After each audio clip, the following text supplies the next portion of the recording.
Chapter 1. A Solitude of Sorrow. In the 6th year of the eternal Ming, within the desolate expanse of the demon realm, the air was thick with swirling yellow sands, rendering any sense of direction futile. The oppressive atmosphere weighed heavily upon her chest as Luo Su wandered aimlessly. Lost in a haze, a violent cough escaped her lips, accompanied by a trickle of dark blood that stained the corner of her mouth. Echoes of the piercing laughter from her sister, Luo Ning, reverberated in her ears, taunting her with words spoken in the cold palace. Did you truly believe yourself to be a paragon of virtue? You foolish, self-important wretch. Muronghong has always loved me. Your presence was merely a fleeting distraction, and you took it to heart. Ha ha! No woman is more foolish than you, Luo Su. Had it not been for the need to placate Luo Qin and prevent rebellion, your brother, Hong, would have long since sentenced you to death. Would he truly allow your wretched life to linger?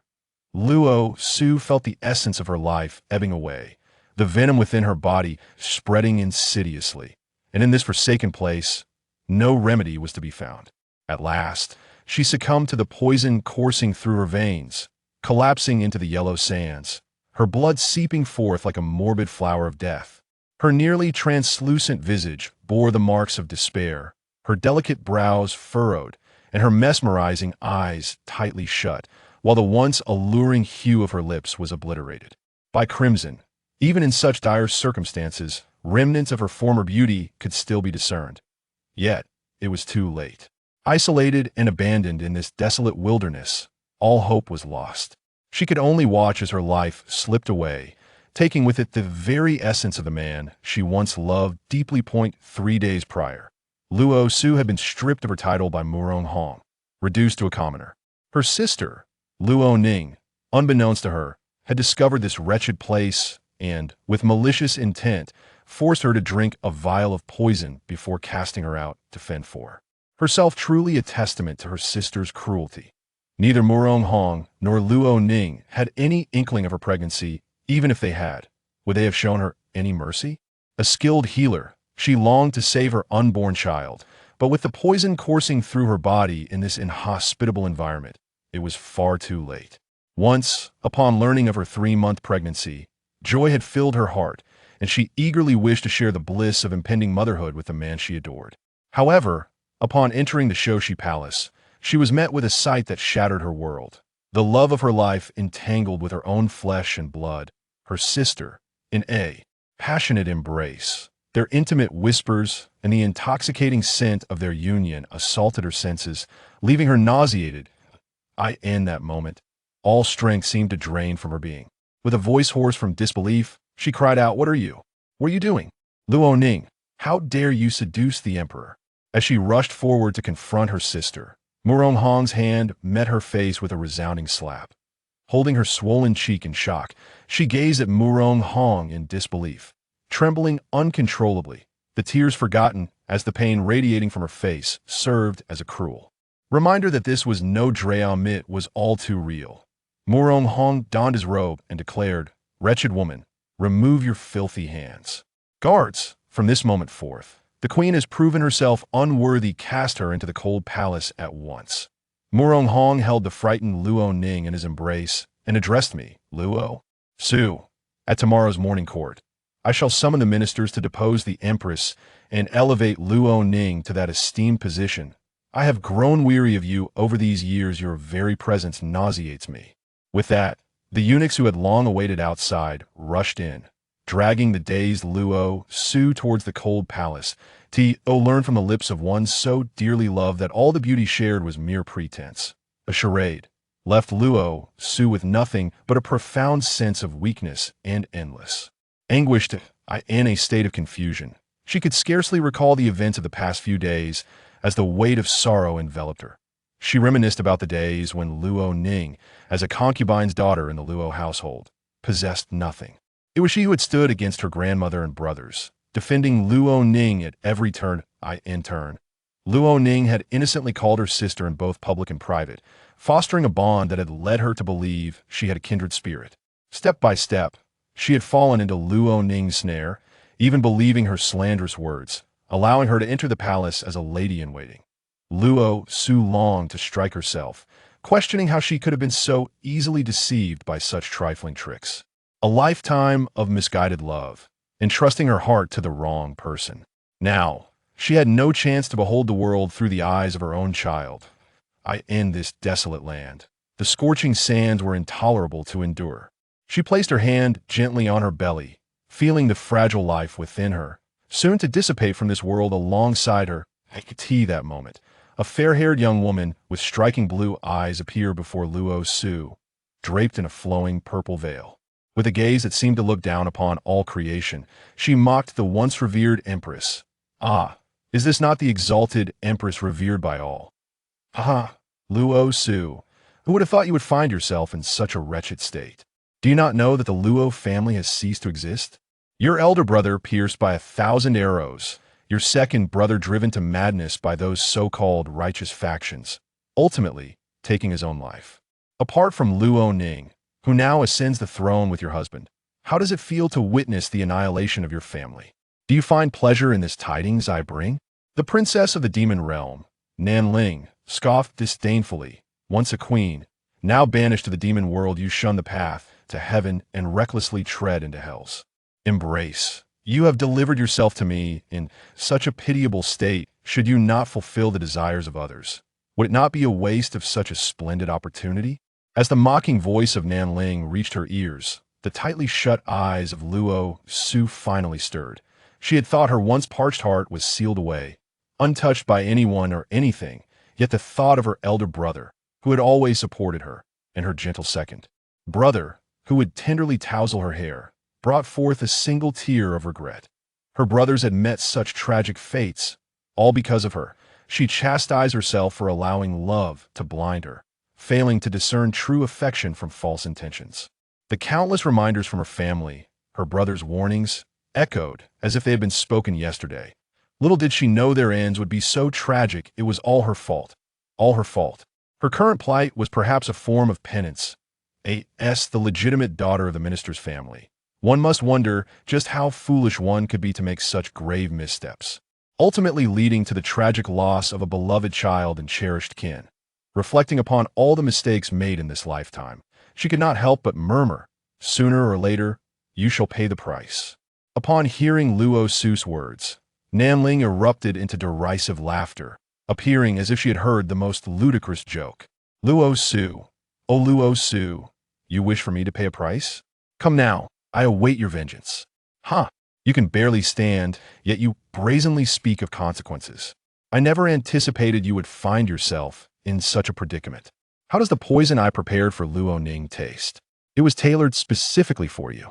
What right does a mere daughter of a mortal clan have to vie for a man against me? You are unworthy. Your beauty is but a curse upon the world." With those words, Nanling lunged at Luo Su, wielding a blade aimed at her face. All the resentment she harbored for what she could not possess was unleashed upon Luo Su. "If it weren't for you, Yuntian would have loved me. It is I who holds his heart. Why is it that upon your arrival, his gaze is solely fixed upon you? Speak, answer me."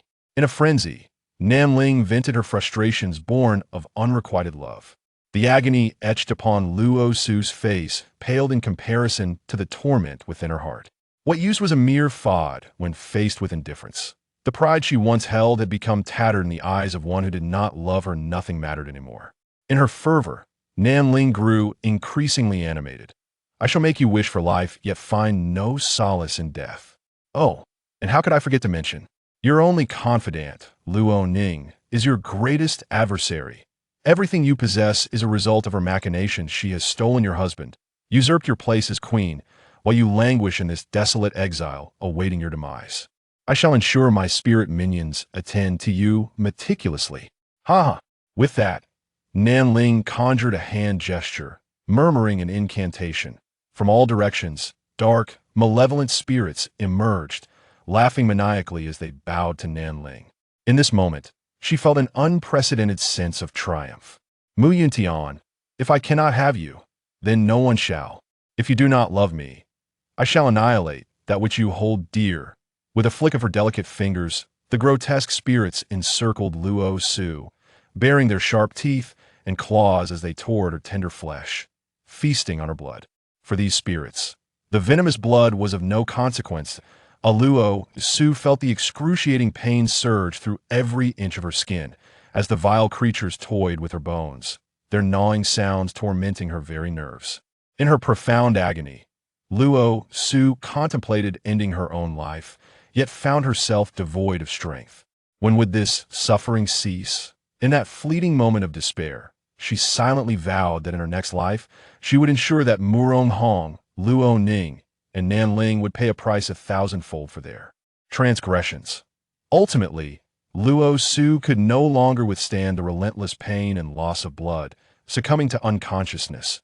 She longed to reunite with her beloved brothers and mother, for this place was utterly exhausting, and her heart ached profoundly that a fleeting silhouette, ethereal and intangible, drifts through the air, observing Nanling's frenzied torment of her own body.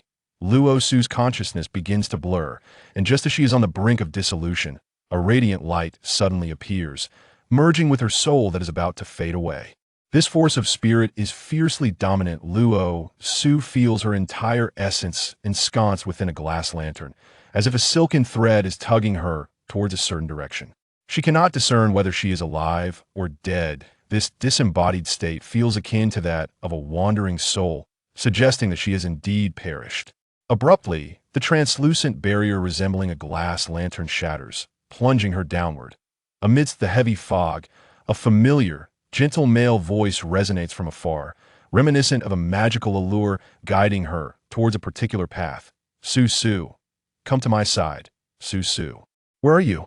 Where are you? She reaches out her hand, yearning to touch the unknown ahead, yet finds nothing. This familiar voice evokes memories of him only he ever called her Su Su.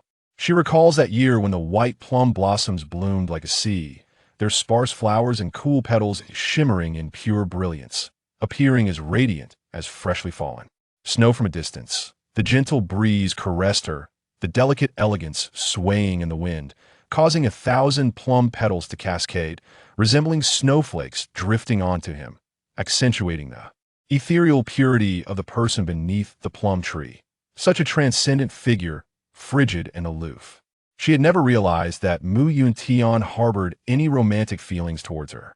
Reflecting on those cold, clear eyes and those seemingly indifferent yet softly commanding lips, she remembers his perpetual detachment, though his gaze often betrayed emotions she could never comprehend, as if the vastness of the stars and the ocean surged forth that I in this moment. Luo Su finally understands that all of it was merely his fad, cloaked in boundless regret and resentment, as if he were plummeting into an abyss. Chapter 2. Destiny awaits you in an instant. Yuntian felt an unsettling sensation in his heart, as if a sudden, intense pain had pierced through him. Breaking through the encirclement, he silently recited incantations and appeared in the desolate expanse of the desert. In a fleeting moment, he grasped Nanchuan's neck. He demanded to know the whereabouts of Luo Su. Yet, he arrived too late. Blood, as red as rubies, dripped from his slender, jade-like fingers, vanishing into the sands that greedily swallowed it whole. The moment he realized Luo Su had been deliberately misled, a sense of foreboding washed over him. His adversaries refrained from launching attacks, and it was only when Murong Hong stood before him that he comprehended their true intent: to stall him, to prevent him from safeguarding Luo Su. The revelation struck him like a thunderbolt, igniting a desperate urgency to reach her side. Ignoring the arrow lodged in his back, he fought his way through, driven solely by the need to rescue Luo Su. Alas, it was all in vain. Under the scorching sun, Yuntian felt as if he were caught in a tempest of ice and fire, staring at Luo Su's lifeless, pallid face, her lips stained with dried blood, and the glaring crimson beneath her. His hand trembled as it gripped the Qingyun sword, feeling an unprecedented sense of helplessness. Throughout his life, he had never encountered the unexpected. Only she had ever left him disoriented and adrift. Clenching his fists, a fierce resolve etched across his face. Even the Qingyun sword resonated with his sorrow and rage, emitting mournful cries as he approached Luo Su step by step. The love he had endured in silence had only brought about her departure. With trembling fingers, he traced the contours of Luo Su's face, once vibrant and ethereal, now still and unrecognizable as she lay in his embrace. Her long, Thick lashes would no longer flutter under his gaze, and those expressive eyes would never again look at him with the timid curiosity of a little fox. Cradling Luo Su's increasingly cold body, an indescribable heartache enveloped Yuntian, as if a dark fog had descended upon them. Chanting a heartfelt mantra, he poured his entire spiritual essence into her, seeking the remnants of her soul within. He detected a faint trace of life lingering within her, and with an overwhelming force, he enveloped that last vestige of her spirit, sealing it within the Qingyun sword. No one witnessed the tears cascading down Yuntian's eternally stoic face, landing softly upon Luo Su's brow, nor did they notice his spirit, drained of energy, swaying precariously like a candle in the wind. Yet, in that moment, he whispered tenderly into Luo Su's ear, "I was wrong, Su. I truly was. I should not have acted out of spite, nor should I have distanced myself from you. I was only angry that you always looked at Murong Hong.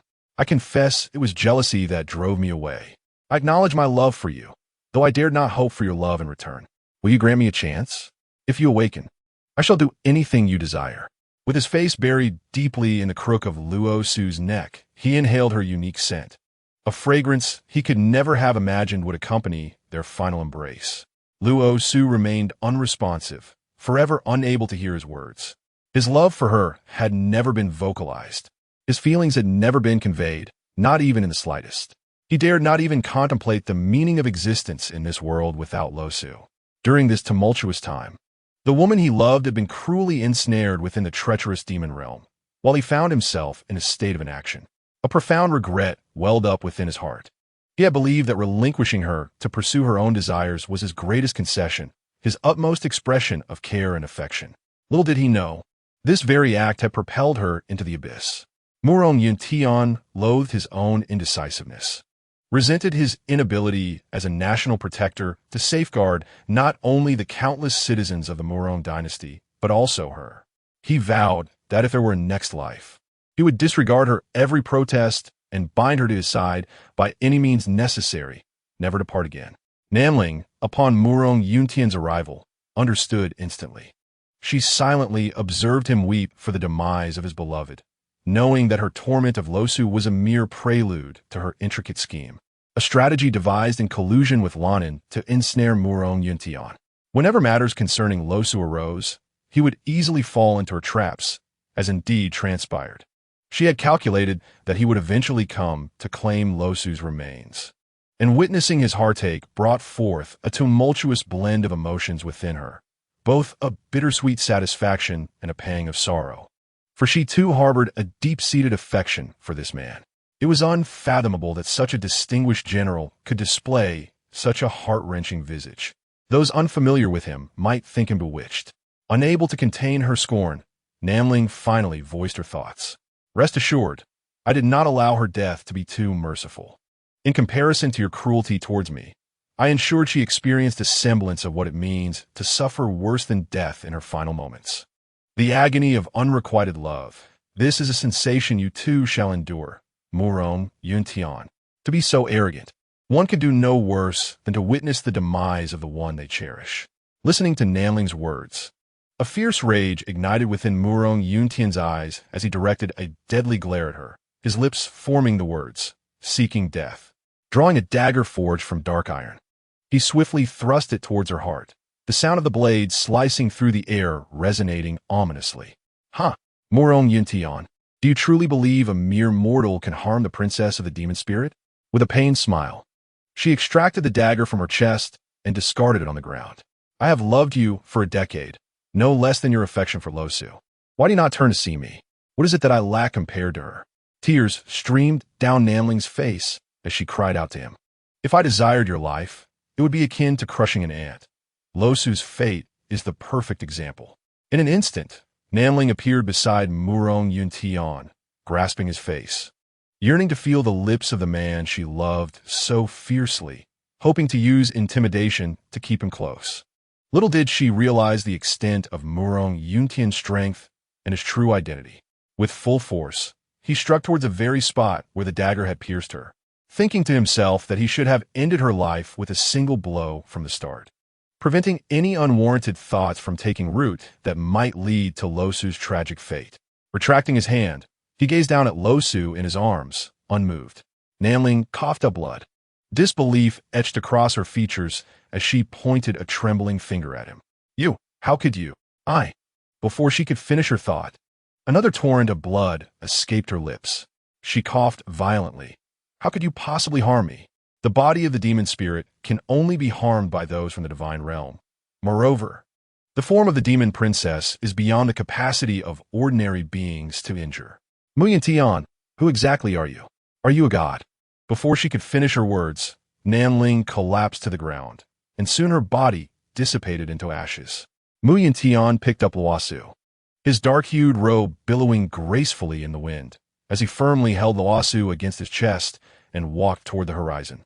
His lean, powerful waist and chiseled features lent him an air of coldness and detachment.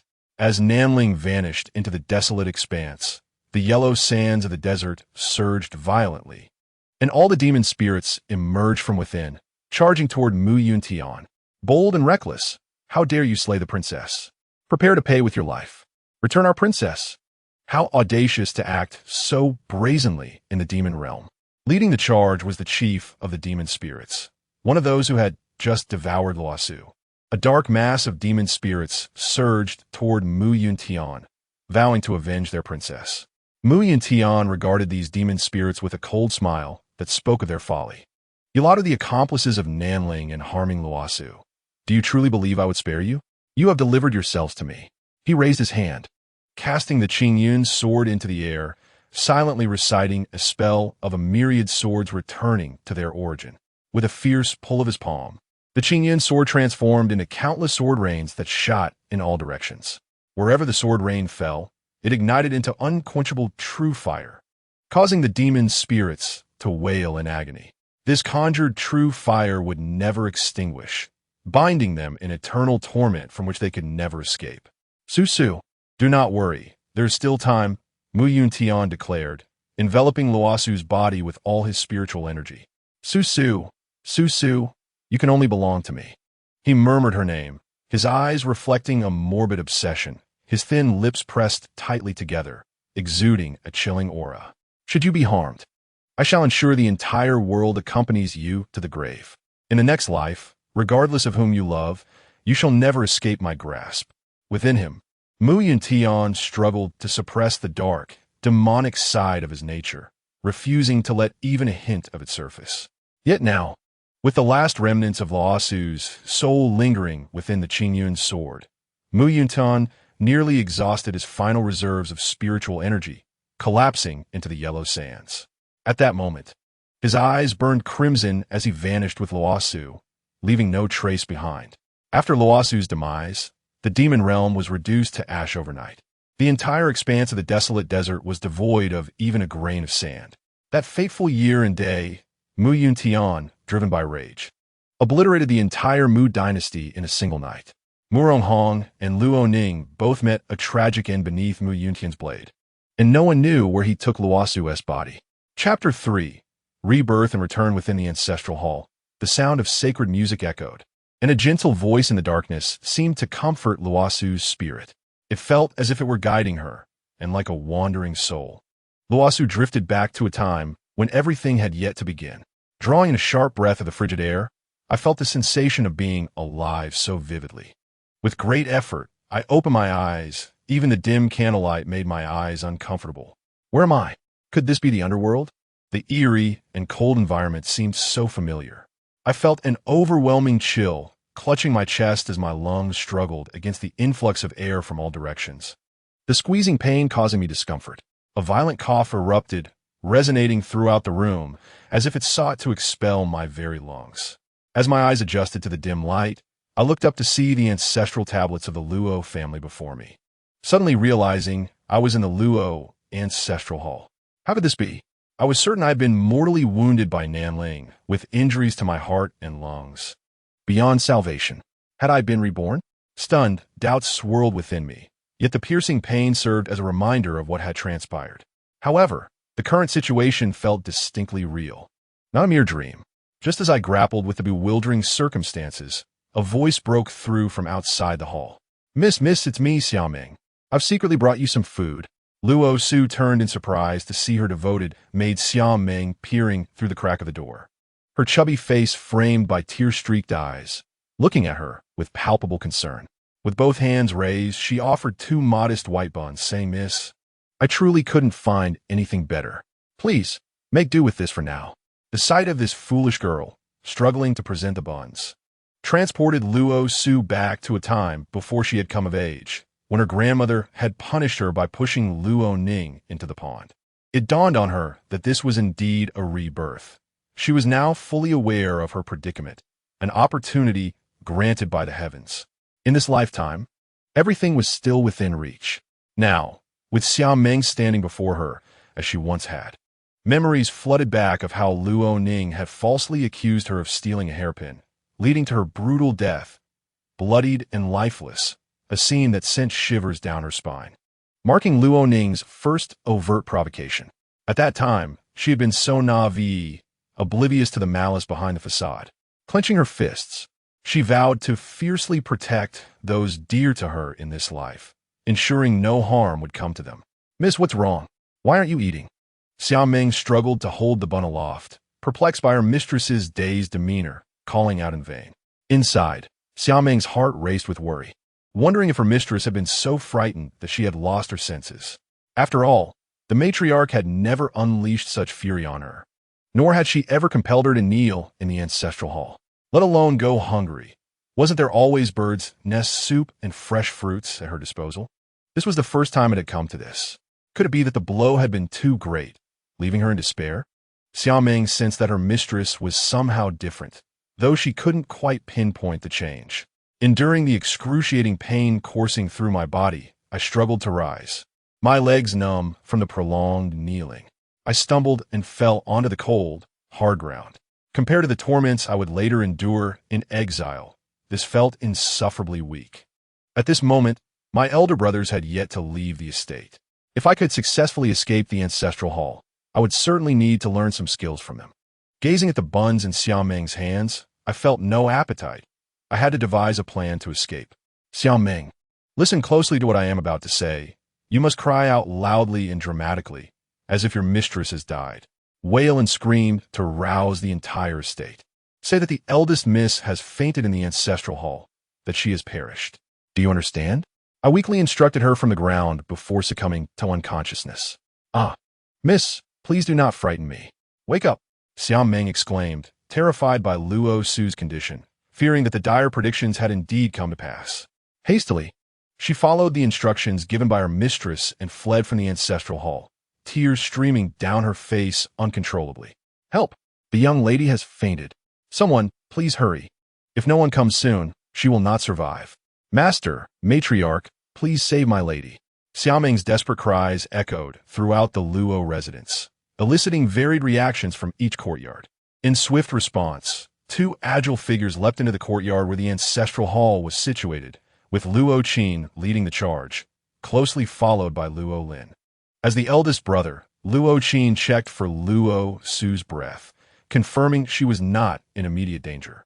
He swiftly gathered his sister in his arms and raced towards Zisu Pavilion, employing his skills to ensure she was gently placed upon the bed. By the time Xiaoming reached the matriarch's quarters, the elderly lady had already been awakened by the commotion. Ignoring her disheveled appearance, she muttered anxiously, "My precious child, how could this happen? I should not have listened to those vile women. Regardless of their reputation for indulgence, should anything befall my darling, I shall not live." She vowed that the 2 women would pay for any harm done to her granddaughter. Once a formidable lady of high rank, Luo Su's grandmother was known for her decisiveness and ruthless treatment of adversaries. Her esteemed title was earned through her own martial accomplishments, rather than her husband's reputation. As she aged, however, her heart softened, leading her to defend her kin without discernment. In her eyes, her grandchildren were the epitome of excellence, especially her beloved granddaughter. "Quickly, summon the imperial physician with my insignia," she commanded, handing her waist token to her trusted maid, Jing Qi. "Rest assured, I shall fetch the physician for the young lady immediately. You must take care of yourself, matriarch.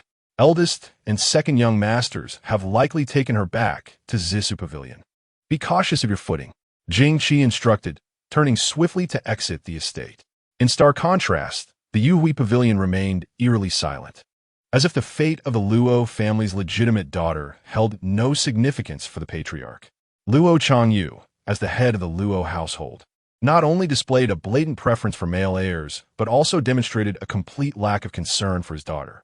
Perhaps only his second daughter, Luo Ning, held a modicum of favor in his eyes, due to her ability to please him and prioritize the family's interests. To this selfish father, only those who could be of value to the Luo family warranted his attention and support. Thus, he regarded Luo Su, whom he deemed a simpleton, with indifference. For a daughter who consistently brought shame to the family in front of outsiders, he wished she had never been born. As long as she could secure a stable marriage into the imperial family without tarnishing the Luo name. Upon hearing the maid's loud cries, Luo Changyu's initial reaction was to chastise the maid from Zhisu Pavilion for her indiscretion, calling out at such an ungodly hour. He contemplated summoning a servant to bring the impudent maid before him for a sound reprimand. However, before he could voice his thoughts, a delicate voice interjected. "Master, my heart aches. Would you be so kind as to soothe me?" The alluring new concubine from Yangzhou, with her enticing charm, was undeniably exceptional in her role of servitude. The very sound of her voice sent shivers through him, particularly given Luo Changyu's notorious penchant for beauty. "Oh, my dear, my sweet little heart. Allow me to tend to you properly," he murmured, his hands roaming over the exquisite newcomer. "Master, how cruel you are! I cannot bear it. Please be gentle." Luo Changyu, with a lascivious expression, casually drew the bed curtains, indifferent to the world outside as he indulged in this dream of passion.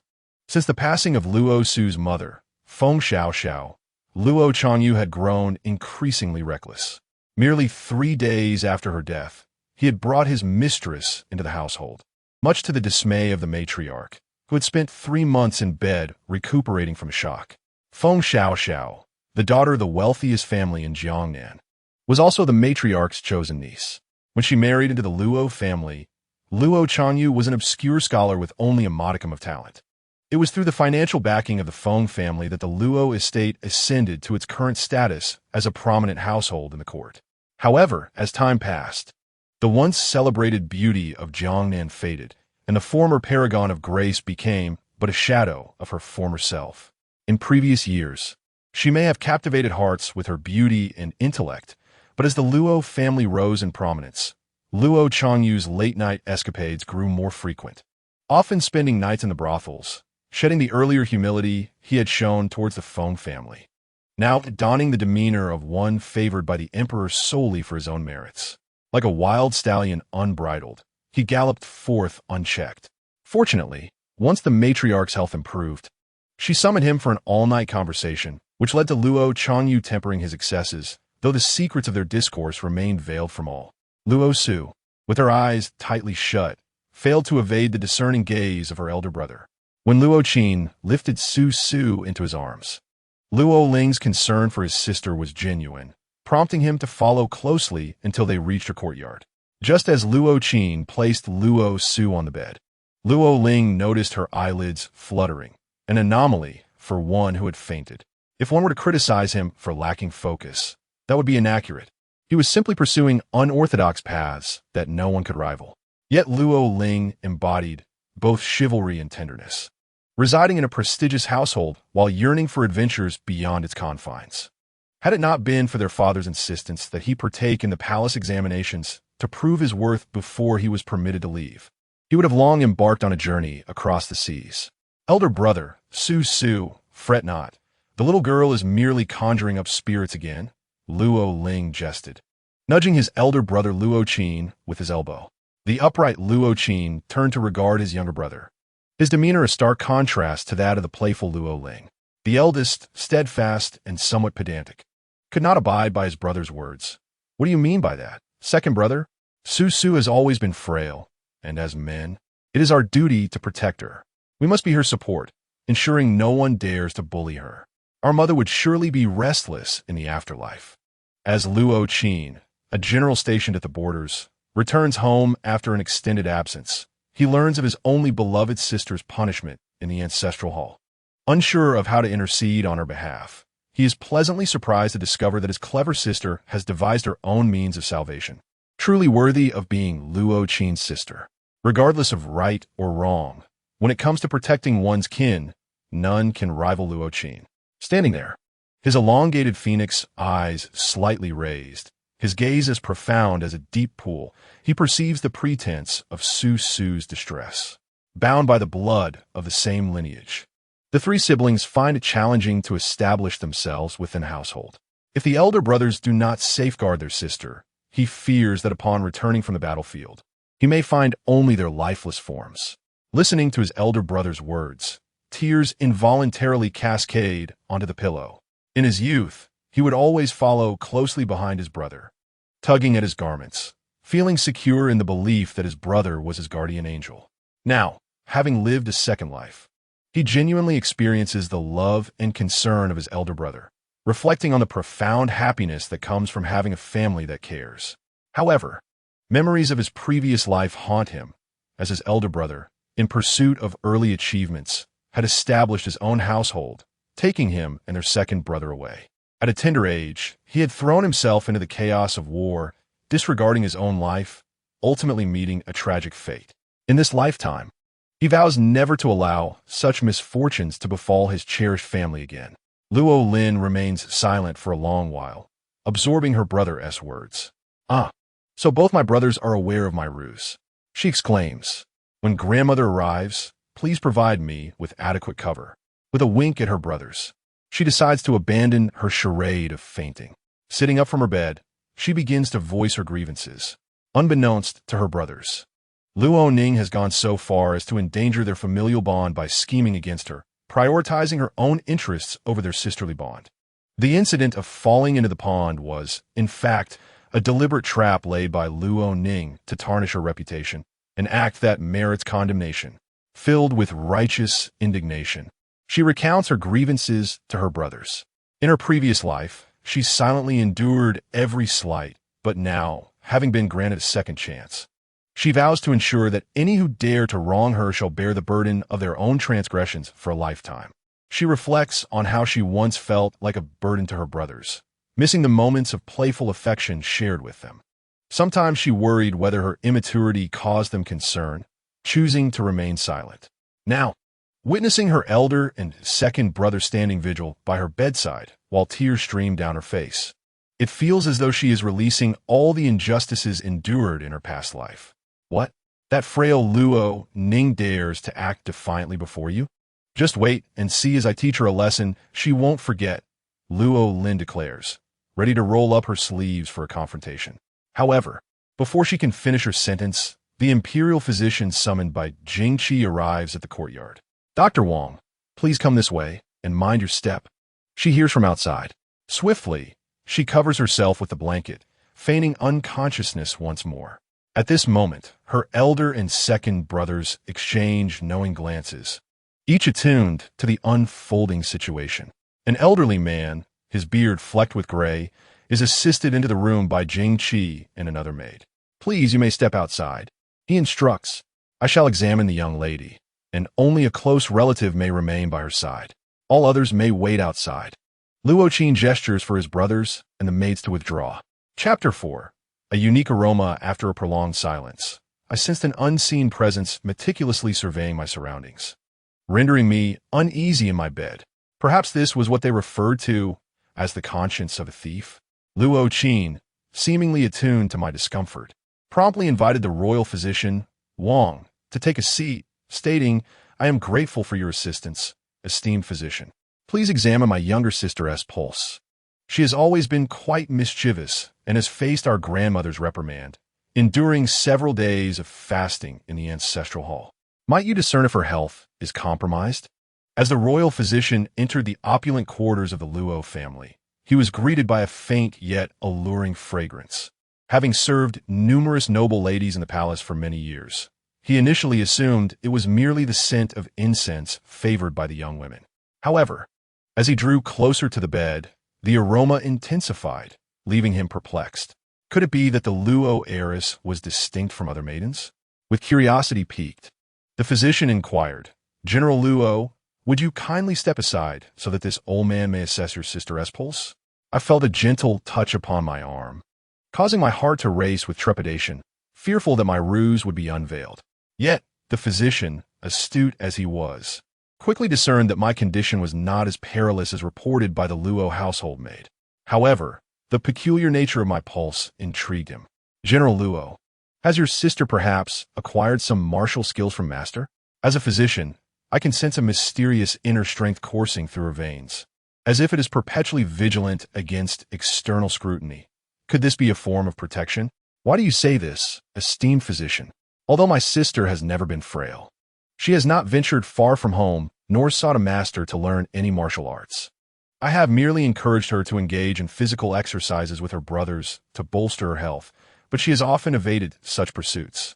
I am curious as to why you harbor such doubts, Luo Qin inquired, perplexed. Being a remarkably perceptive individual, Luo Qin immediately sensed that his sister's condition was not as straightforward as it appeared. At the very least, it had not been so in the past. The present circumstances were uncertain. As I lay on the bed, listening to their conversation, I found myself utterly bewildered. Had my rebirth altered my physical state? Was there a hidden truth about my condition that even I was unaware of? General Luo, there is no need for alarm. Your sister possesses a formidable inner strength within her, but this is not entirely a negative attribute. As I endeavored to investigate further, I found that this very power acts as a guardian, preventing me from probing deeper. Have you noticed, General, that Miss Luo emits a fragrance unlike any other? This phenomenon is likely connected to the strength within her.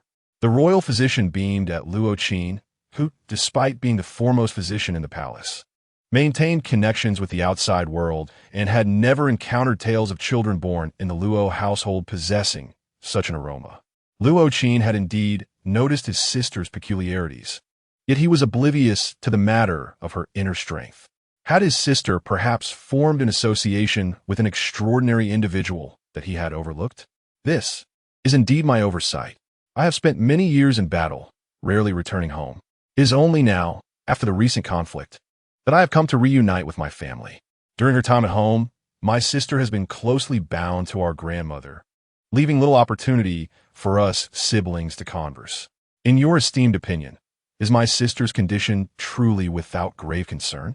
Luo Qin's primary concern remained whether his sister's health would sustain any harm from the internal energy.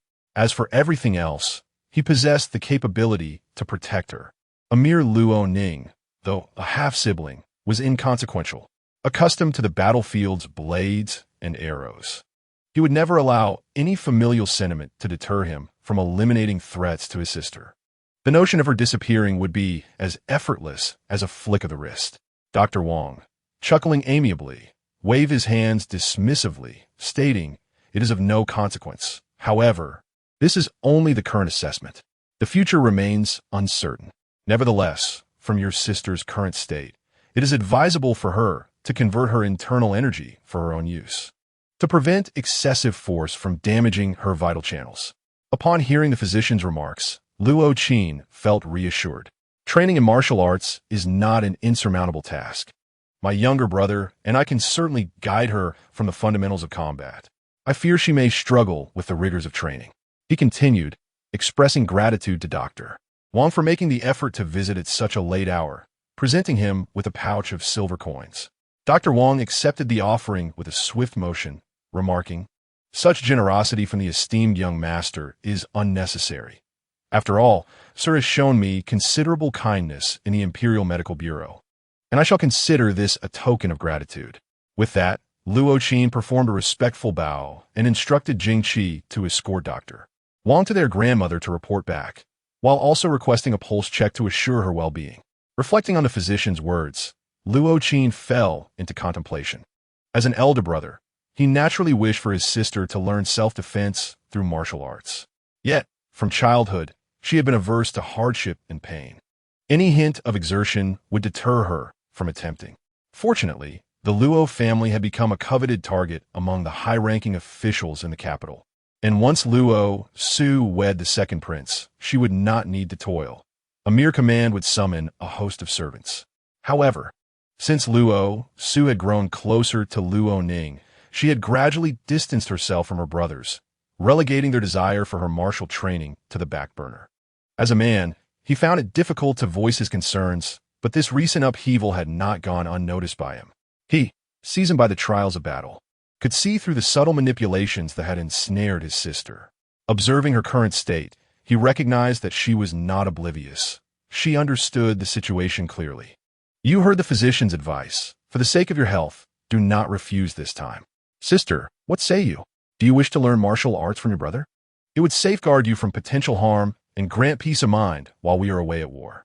Strive to distance yourself from the other sisters, particularly Luo Ning. Luo Qin admonished, frustration evident in his tone. Brother, I comprehend your intentions. I was previously deceived by her, but I shall no longer associate with her. I recognize that she is the cause of my troubles, Luo Su replied earnestly. Moreover, she often speaks ill of you brothers, which has strained our relationship over the years. I sincerely hope you both can forgive my naivety. Sister, do not fret. We're not so petty. We men can sometimes be rather oblivious. It is we who have failed to notice the burdens you have borne at home, her brothers replied empathetically. Luo Lin spends his days idling at home, unaware of a need to engage more with you, preoccupied instead with trivial pursuits. Luo Qin chastised Luo Lin, gazing at his siblings, who shared the same mother. A sigh escaped his lips. Since Luo Su's rebirth, her foremost desire had been to apologize to her brothers. She longed to exact vengeance upon Luo Ning. Yet the moment was not ripe for such actions. Not to mention, her body ached terribly since her return. She could scarcely lift a blade. Presently, the estate was rife with Luo Ning's spies, each of her movements scrutinized, rendering any attempt to act nearly impossible. It would be wiser to adopt a strategy of retreat. If she sought to cultivate herself and master martial arts, she would request her brothers to find her a formidable mentor, avoiding the stagnation of the estate. Upon her return, she would ensure that Luo Ning's time would come to an end. A glimmer of inspiration lit up Luo Su's eyes as she conceived this plan. Brother, I wish not to remain in this household any longer. Though grandmother treats me with utmost kindness, the others within the estate are exhausting to contend with. When you depart for the battlefield, I shall be left vulnerable and defenseless against hidden threats. Once I have mastered my skills, I shall no longer fear such malevolent spirits. What say you, brother? A single tear fell upon her fair skin, revealing a vulnerability that seemed to have intensified after her rebirth. Such a notion is hardly difficult. Your elder brother is a disciple of the revered Tai Chi master from the Celestial Isle. Allow me to send you a secret message, and I shall surely find you a mentor of unparalleled excellence in all respects. Or perhaps, would you prefer that I escort you myself? Luo Lin eagerly rubbed his hands together, brimming with enthusiasm. Second brother, I perceive that you're merely seeking an opportunity for your own amusement while escorting me to my lessons. You appear even more excited than I. Luo Su remarked with a smirk, her keen insight laying bare her brother's intentions, leaving Luo Lin momentarily flustered. How could you say such a thing? I am, of course, concerned for your well-being. Consider the long journey ahead. I have been remiss in my attentiveness towards you. This is a chance for me to accompany you and ensure your safety. Naturally, I cannot help but feel a surge of joy. You are but a child and do not comprehend your elder brother's sentiments. What say you, brother? Luo Lin turned to his elder brother, his eyes pleading for support. Chapter 5. Preparing for departure, Luo Qin observed his younger brother's furtive glances and discerned his intentions. However, recognizing that he could not protect his sister day and night within this tumultuous environment, he deemed it wise to temporarily distance themselves from this den of conflict. His sister, being inherently innocent, had not yet encountered the treachery of the martial world. As her second brother, it was his duty to safeguard her completely, should she encounter any misfortune. Luo Qin's brow furrowed, his gaze piercing as he scrutinized the carefree, perpetually disordered lad. While he refrained from stating his concerns outright, his expression and tone conveyed to Luo Lin that he should not become so engrossed in his own pleasures that he neglected his sister's safety. Noticing the absence of outsiders, Luo Su decided to shed her pretense of fragility. She descended from her bed, tugging at her elder brother's sleeve, and sweetly said, "You are the best, brother. I shall weave a sword tassel for you upon my return. Shall I? Luo Lin lightly tapped her forehead with his finger, feigning annoyance. You little favoritist. Always favoring your elder brother. It is I, your second brother, who shall escort you, while he merely nods along, contributing nothing. Be wary, for if you continue to show him preferential treatment, I may abandon you halfway out of the capital. Observing my second brother feigning indignation, I immediately clung to his arm and shook it gently, saying with urgency, Oh, my dear second brother, beloved brother, there's enough for everyone. Whatever elder brother has, you too shall have. Let us not be petty, for a man must rise above such trivialities. Why do you two still behave like children, frolicking about? Second brother, do you have a suitable candidate in mind to be little sister's mentor? This journey is essential, and I shall speak with father regarding it. Luo Qin considered father's stance towards little sister, fearing that this expedition might not be as straightforward as anticipated. Elder brother, do not fret so. Let me serve as a pretext, claiming that a message from the sect summons disciples back to discuss important matters. I shall take little sister along to broaden her horizons. As long as she sheds a few tears before grandmother tomorrow, all will be well, for grandmother has always held you in the highest regard. Luo Lin said nonchalantly, playfully tapping Luo Su's nose with his finger.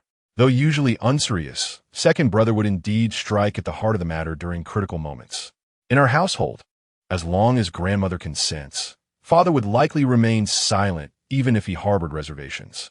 Your idea is splendid, second brother. I shall heed your counsel. I will pack my belongings tonight, and we shall depart at dawn. I exclaimed eagerly to second brother. Little sister, there is no need to rush. Tomorrow morning, pay your respects to grandmother to assure her of your well-being. Additionally, you must address the situation with Luo Ning. Our family's lineage cannot be trifled with at her whim. This matter is not one for me to intervene in, but you must learn to navigate the household's affairs, for in a few years, you will be wed. As he spoke, Luo Qin tenderly ruffled his sister's soft hair. I clung to elder brother's arm, playfully pouting, No, I wish to stay by my brother's sides forever. When you marry, I shall marry too. It is not too late. Beneath her delicately arched brows, Luo Su's bright, star-like eyes sparkled with joy. What daughter remains unmarried? Waiting for her brothers to marry? By then, who will wish to marry you? Will your brothers support you for a lifetime? Such nonsense. Have you forgotten your betrothal to the second prince? Should he wait for you and your second brother? Though it was an informal agreement made by our mother with the empress, it has received the emperor's tacit approval. Do not speak of it carelessly. Luo Qin said sternly to his capricious sister. Oh dear, so engrossed in reliving the fond moments with my brothers, I completely overlooked the greatest calamity, the second prince. Were it not for him, my fate would be entirely different.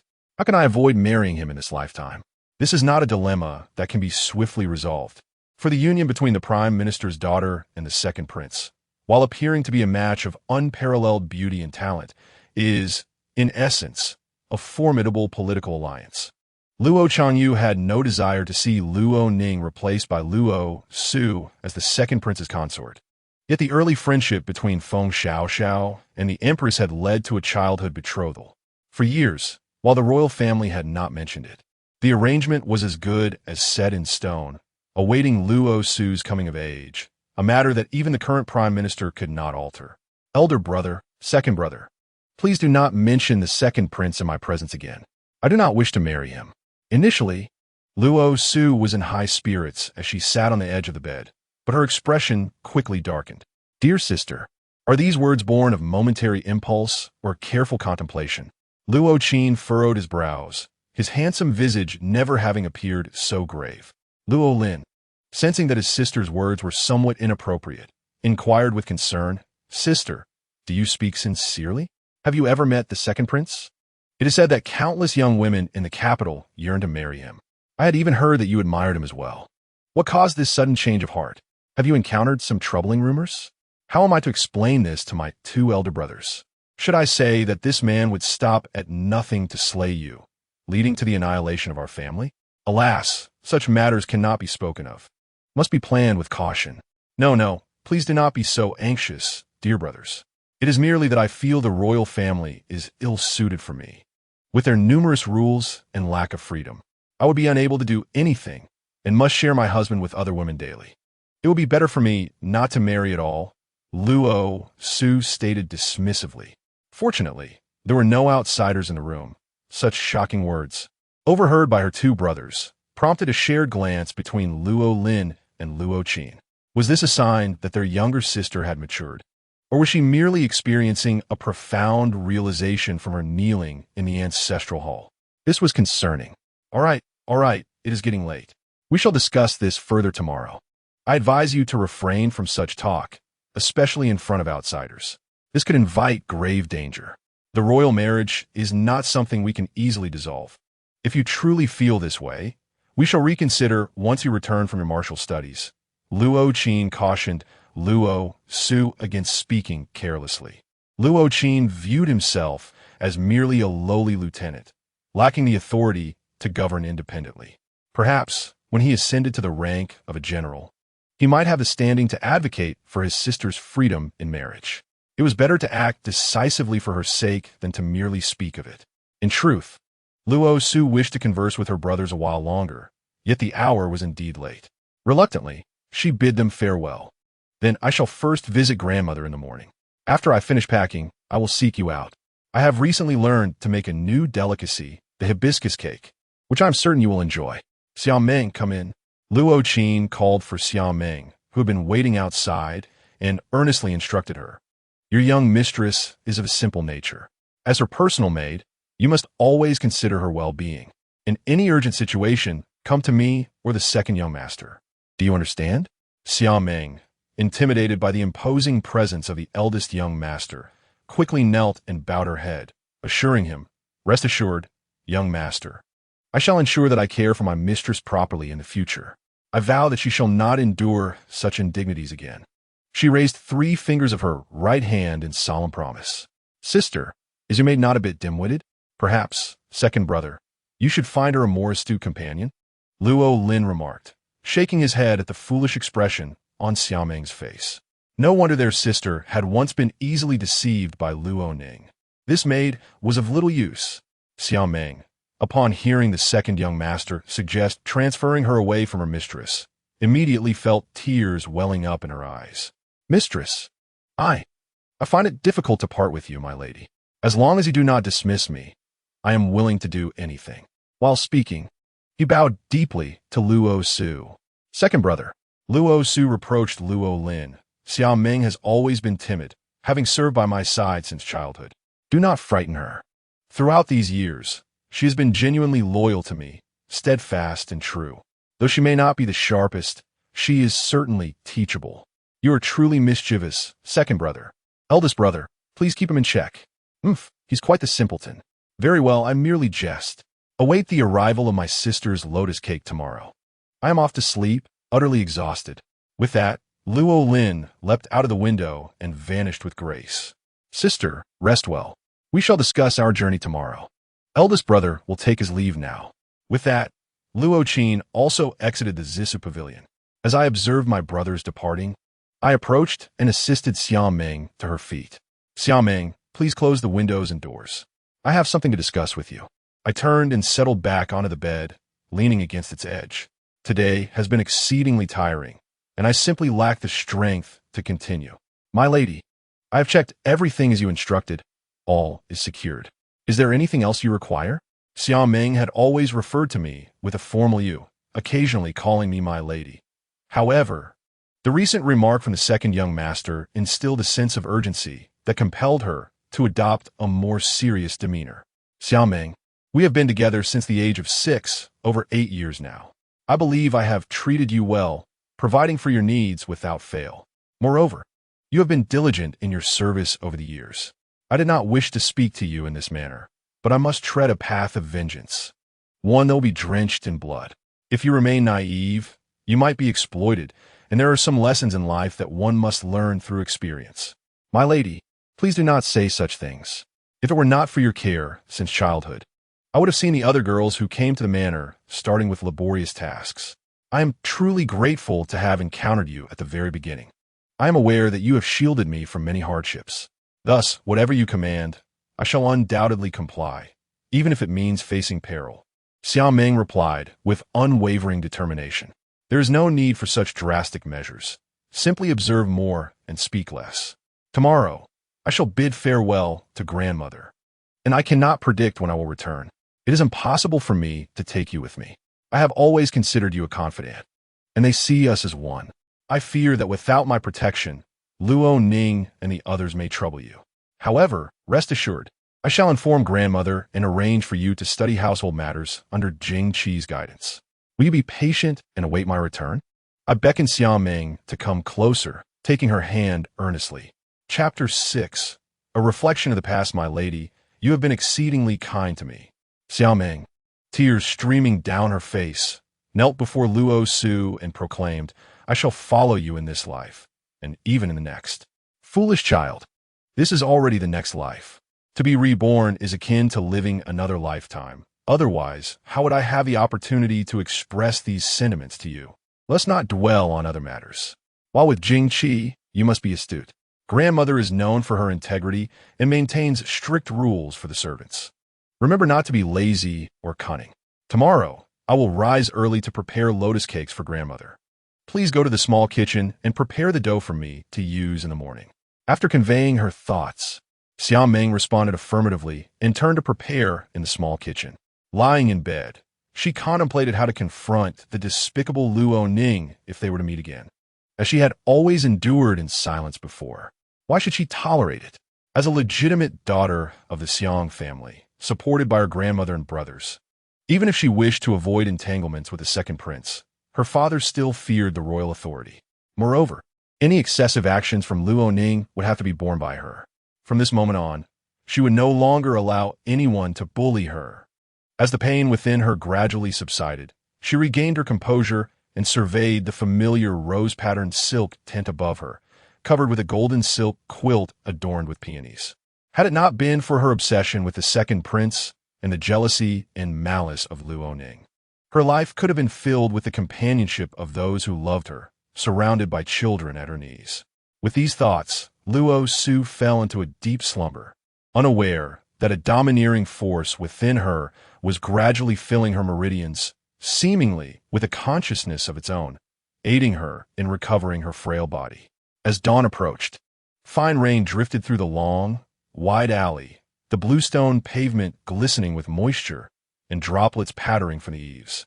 The shop doors on either side of the street glistened with the dampness, while the distant sound of the morning bell echoed softly. In the Baozi shop and the Jianbing stall, the staff opened half of the doors, bustling in and out, the charcoal in the stoves crackling, steam rising from the bamboo steamers. The Luo residence buzzed with activity, as maids and young servants moved swiftly between the courtyards. Amidst this bustle, the quieting pavilion, where the matriarch of the Luo family resided, stood as the most tranquil sanctuary. There were no boisterous voices here, only the occasional soft sounds, as if it were isolated from the commotion outside. The first stirrings came from the young maids within the quieting pavilion. They carried basins and incense burners, gracefully traversing the room. The basin held warm water infused with osmanthus flowers, dried in the autumn sun, while the incense burner emitted a fragrance of pear blossoms. Favored by the matriarch, the delicate aroma wafted gently in the air, enveloping the entire pavilion in a subtle scent. Amidst this fragrance, the matriarch was already dressed and seated quietly on a bed inlaid with mother-of-pearl, cradling a peacock-blue jade incense burner. Her gaze was profound and serene, as if she could perceive the essence of the world.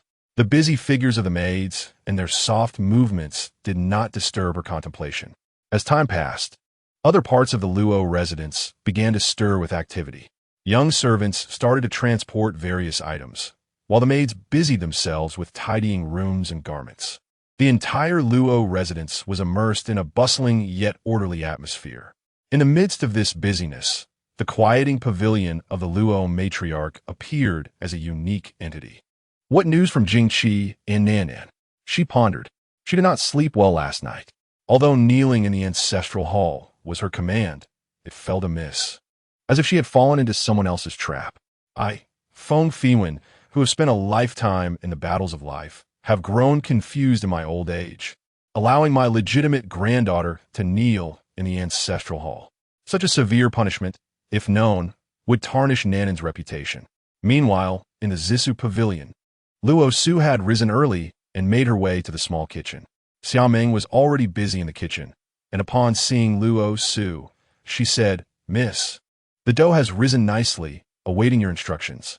Luo Su nodded gently and said, "Today, I shall prepare lotus cakes for grandmother and my brothers. Please assist me in gathering the other ingredients." The two of them busied themselves, their cooperation seamless.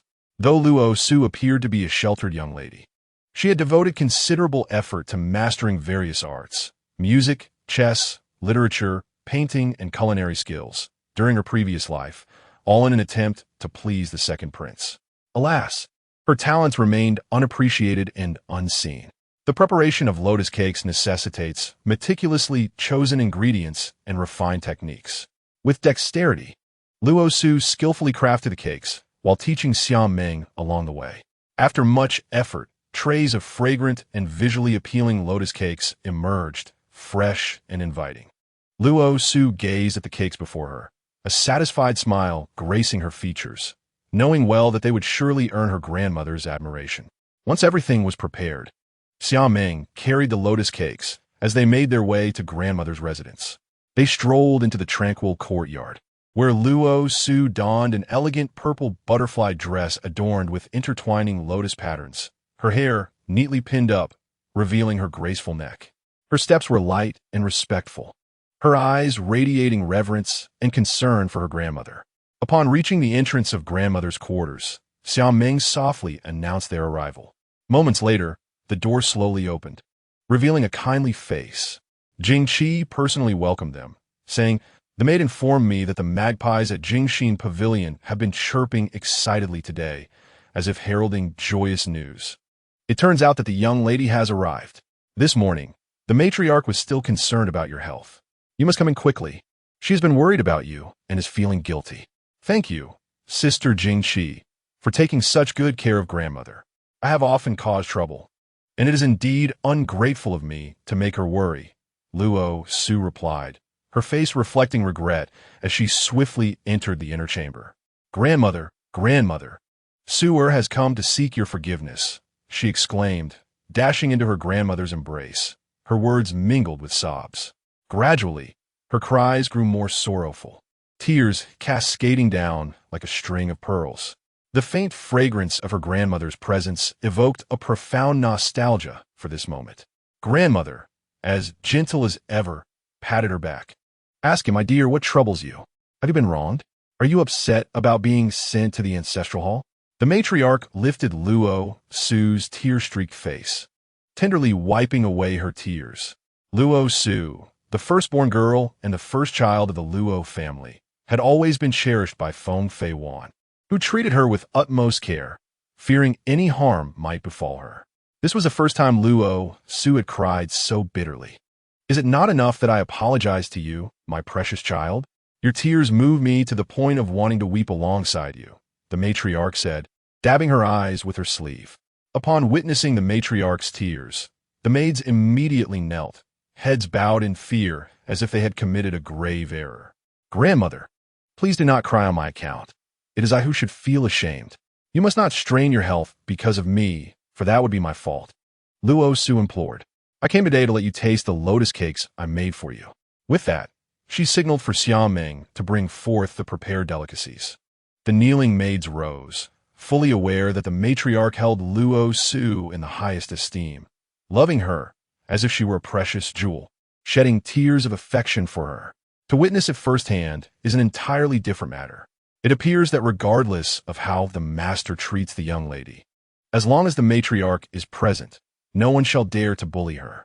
Xiaoming brought forth a plate of delicate pink lotus cakes, resembling blooming lotus flowers, exuding a bright and enticing allure.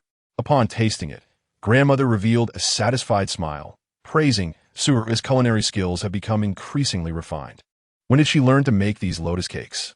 The texture is incredibly soft and melts in the mouth. The flavor is simply exquisite. Hearing this, Luo Su felt a surge of joy, declaring, "If grandmother is pleased, then Su'er is already content." Yet, she feared that in the future, she would find it difficult to remain by grandmother's side to prepare these lotus cakes for her. With that thought, tears glistened in Luo Su's eyes, and she choked up. Nonsense. Where else could you possibly go if not to accompany grandmother in the estate? I dare anyone with the audacity to lay a hand on you, unless they tread over my dead body, the matriarch exclaimed, slapping the cushion beside the couch in anger. Grandmother, please see clearly, Su has indeed been wronged by Luo Ning. She maliciously framed me, accusing me of pushing her into the pond, leading to my unjust punishment of kneeling in the ancestral hall. I implore grandmother to seek justice for Su. Luo Su spoke with indignation. What? You foolish girl.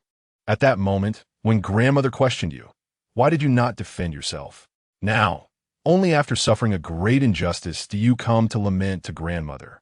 You silly child, grandmother said, poking Luo Su's forehead, her tone a mix of exasperation and concern, which sounded more caring than scolding to the onlookers. Now, recount to me the events that transpired, without omitting a single detail. Grandmother's words transported me back to that day. It was a sunny afternoon when Luo Ning invited me to stroll around the estate. Bored with nothing to do, I acquiesced to her request. As we reached the pavilion by the lake, Luo Ning suddenly complained of a foot ache, compelling me to accompany her as she rested within the pavilion. In the blink of an eye, she feigned weakness and collapsed against the railing, as if propelled by an invisible force, tumbling into the pond. Instantly, her garments became drenched. Soaked in the frigid water, her eyes tightly shut, as she cried out for help, her voice tinged with desperation. Help! Luo Su! How could you be so heartless as to push me into the pond? Luo Ning's cries reverberated through the air, drawing a crowd. In that moment, I reached out to grasp her, but Luo Ning clutched at the hem of my garment as if it were her last hope. Her face a mask of anguish and helplessness. I stood frozen, pale, and terrified, wanting to explain, but found all words rendered futile in that moment. No, I did not push her. It was Luo Ning who deliberately framed me. My cries echoed, yet no one chose to believe me. Witnessing Luo Ning's tear-streaked face and her expression of despair, the crowd had already formed their conclusions. It was clear to them that I, Luo Su, was the ruthless perpetrator who had harmed the second lady, Luo Ning. In an instant, their gazes turned frosty, as if they could see through me. Meanwhile, Luo Ning reveled in her secret triumph, knowing her scheme had succeeded and that she could now seize this opportunity to thoroughly discipline her elder sister. After a brief interval, the maidservant she had assigned summoned the master from the residence. Upon witnessing the scene before him, he unhesitatingly condemned Luo Su and reported to the matriarch. After hearing Luo Su's account, the grandmother snorted disdainfully. How could you fall for her trickery? If I were in your position, I would have let her drown in the pond if that was her wish. Why did you rush to save her? She is merely taking advantage of your kind heart. And yet you did not immediately summon Xiao Meng to support you. Moreover, you should have sought an opportunity to clarify the matter with me without delay. It is unacceptable to procrastinate and miss the chance to explain yourself. Allowing that mother-daughter duo to tarnish your reputation before your father has compelled me to punish you by making you kneel in the ancestral hall. I have underestimated the malice of these two vile women. How dare they cast aspersions on my dear child? It seems their days in this household have been far too carefree. As I now oversee the household affairs in the absence of the head matron, I shall act as the temporary steward. Some individuals seem to think that with my advancing years, they might usurp my position.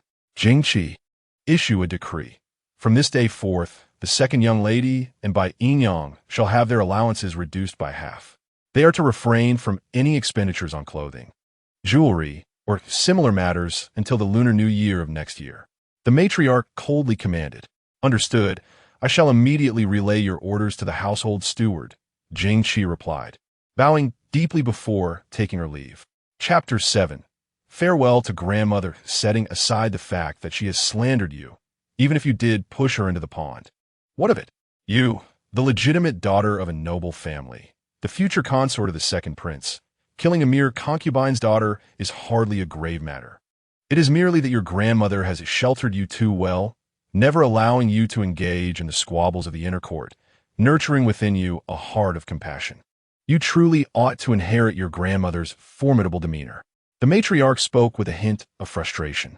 Ah, grandmother's former splendor is beyond my comparison. But perhaps there exists an opportunity for me to try my hand at something. I wonder if grandmother would be willing to lend her granddaughter a helping hand? With a mixture of trepidation, I expressed my innermost thoughts to her. You mischievous child, always concocting schemes. Why not simply confess your desires? In the presence of the Buddha, the Monkey King's true nature will eventually be revealed. The matriarch's eyes sparkled with wisdom, recognizing the intentions of the girl she had raised, who had danced around the truth for far too long. Unbeknownst to her, yesterday the royal physician had discovered a dominant force within her granddaughter's body, the implications of which remain uncertain. The granddaughter had conspired with her brothers to seek the guidance of the immortal master at Yaoji Island, where her second brother had trained to enhance her physical prowess and martial skills. I seek your approval, grandmother, Luo Su implored, kneeling before her. Jingqi, assist the young lady to her feet. How is it that no one mentioned this to me yesterday? Do they think this old woman is incapable of handling important matters?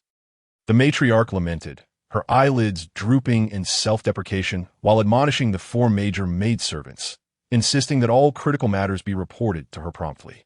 Jingqi, along with the other maidservants, knelt on the ground and said, "We beseech you to punish us, grandmother. Yesterday, after escorting the royal physician and ensuring your peace, I inadvertently neglected to inform you of the young lady's specific condition. It is a grave oversight on my part. Grandmother, please do not blame Jingqi. It is not her fault.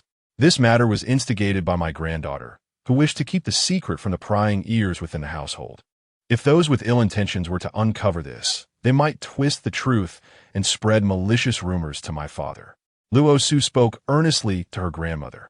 The grandmother looked up in surprise and said, "Oh, my dear girl, you have indeed matured through this experience, learning to avoid the scrutiny of others, which is a commendable skill.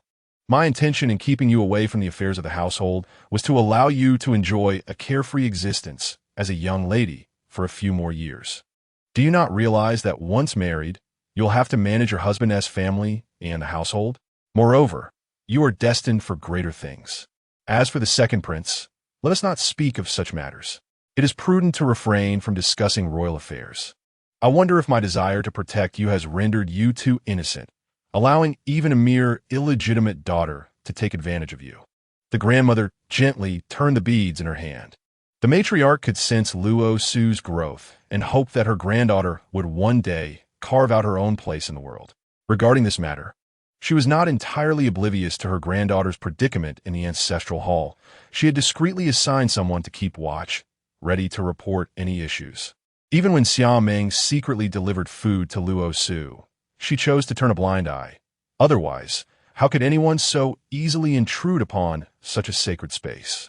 Given Xia Meng's status as a servant not favored by the other branches, it was surprising that she could make such noise within the household.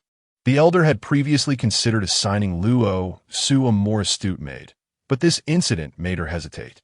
From her observations, if Xia Meng, who was timid and conflict-averse, had not been wholly devoted to Luo Su, she would have been replaced long ago. It was inconceivable to retain an ineffective maid around her beloved granddaughter, potentially hindering her. "Grandmother, how could you have harmed your granddaughter?" Luo Su replied, her voice filled with sincerity. "I understand your good intentions. Parents love their children and plan for their future. Since my mother passed away, my father has shown little concern for me.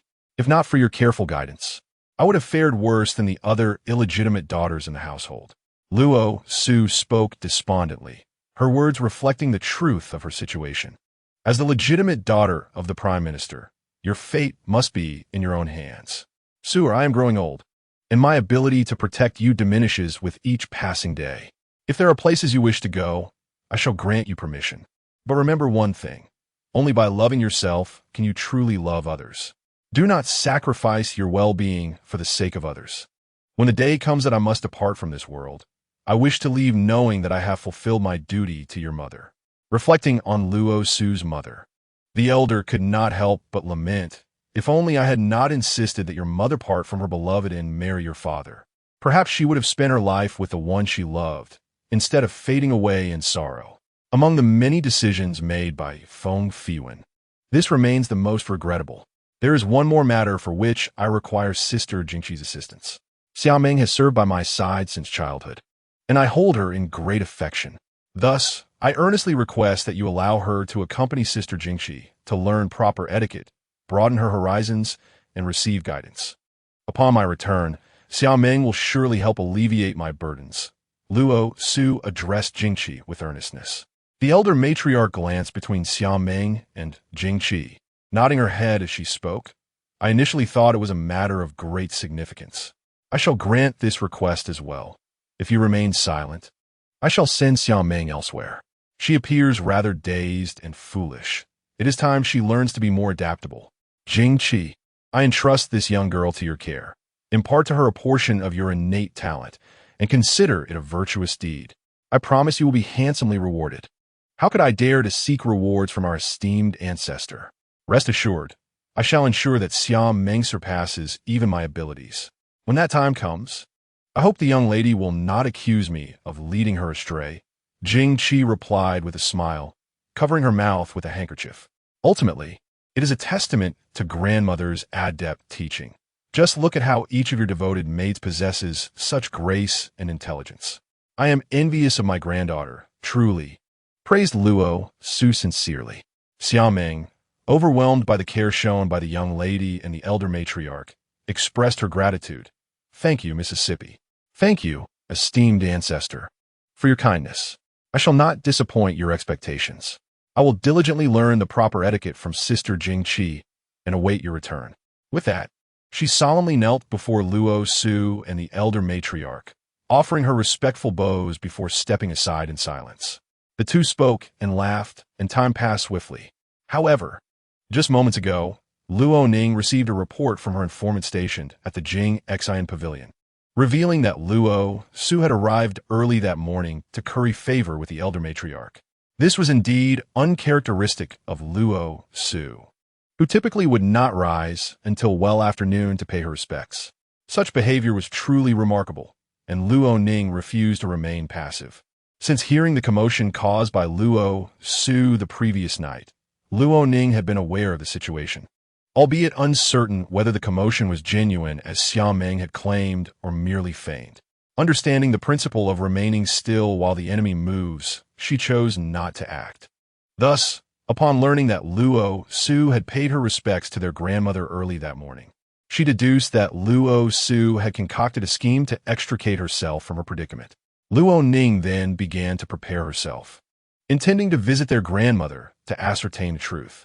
In terms of beauty, Luo Su was renowned as the most exquisite maiden in the capital, having gained fame even before reaching maturity.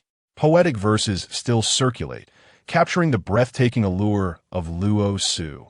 Her beauty intoxicates like spring in a jade hall, with enchanting eyes that draw one into the dust of the painting. Her lips, like dripping red cinnabar, and her face, resembling a peach blossom, compete with the new bloom. Unadorned by cosmetics, her natural beauty shines. Untouched by the world's grime, her demeanor is serene. Looking back on her blossoming youth, the beauty remains, still gracing the mortal realm. This epitomized the union of allure and purity, making her the object of many a young man's midnight reverie. In stark contrast, Luo Ning's beauty diverged entirely from that of Luo Su. She donned an elegant dress of soft green, its flowing hem reminiscent of a blooming lotus. With delicate features, her brows resembled distant mountains, her eyes brimming with emotion, her nose straight, and her lips red and teeth white. She presented a picture of refined simplicity, embodying the delicate charm of a pure lotus flower. Luo Ning was acutely aware that she could not compete with Luo Su's beauty. Thus, she adopted a persona of fragility and meekness, evoking compassion among those in the household.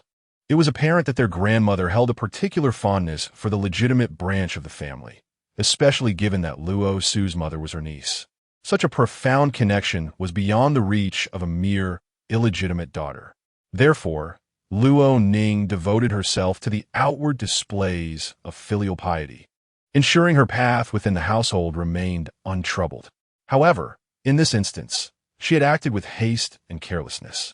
She had believed she could thoroughly alienate her father from Luo Su, inciting disdain for the legitimate daughter of the Luo family, who was rumored to have schemed against her own sisters. She could replace herself and marry the second prince, whom she had admired for a long time. However, fate intervened unexpectedly. Her grandmother had preemptively punished someone to kneel in the ancestral hall and seal the news. Ultimately, experience triumphed over youth. A crucial move was missed. Luo Ning slowly approached the entrance of the Tranquility Pavilion, hearing her grandmother's laughter from within. She tightened the silk handkerchief in her grasp. When had her grandmother ever laughed so heartily with others? One day, I shall make you all grovel at my feet. Luo Ning composed herself, adjusting her breath and expression, signaling her maid, Lu, to announce her presence. Upon hearing of Luo Ning's request for an audience, the voices inside abruptly ceased. Her grandmother narrowed her eyes slightly and spoke coldly. Let her in. Grandmother, Ninger wishes you peace today, hoping for your good health and all matters to go smoothly. With that, she performed a courtesy, half bending her legs, awaiting her grandmother's permission to rise.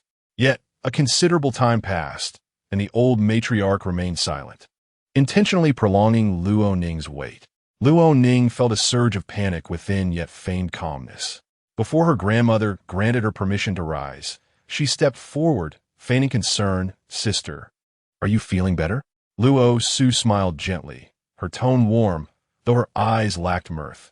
Thank you for your concern, sister. I am quite well now. Observing Luo Ning's demeanor, the old matriarch's affection for her granddaughter faded, and she spoke with unyielding candor. There are some things I should not say to you, but your actions are observed by heaven and earth, and I cannot tolerate any grain of sand in my vision. Your birth mother came from humble beginnings, and, as such, you cannot compare to those born of legitimate lines. Yet, as long as you call me grandmother, I have not treated you and your mother unfairly. You have never lacked for provisions in this household. Moreover, you know that your father has always favored you somewhat more, hence my greater affection for Luo Su. I, a woman who is already half buried in the earth, have no fear of being accused of bias.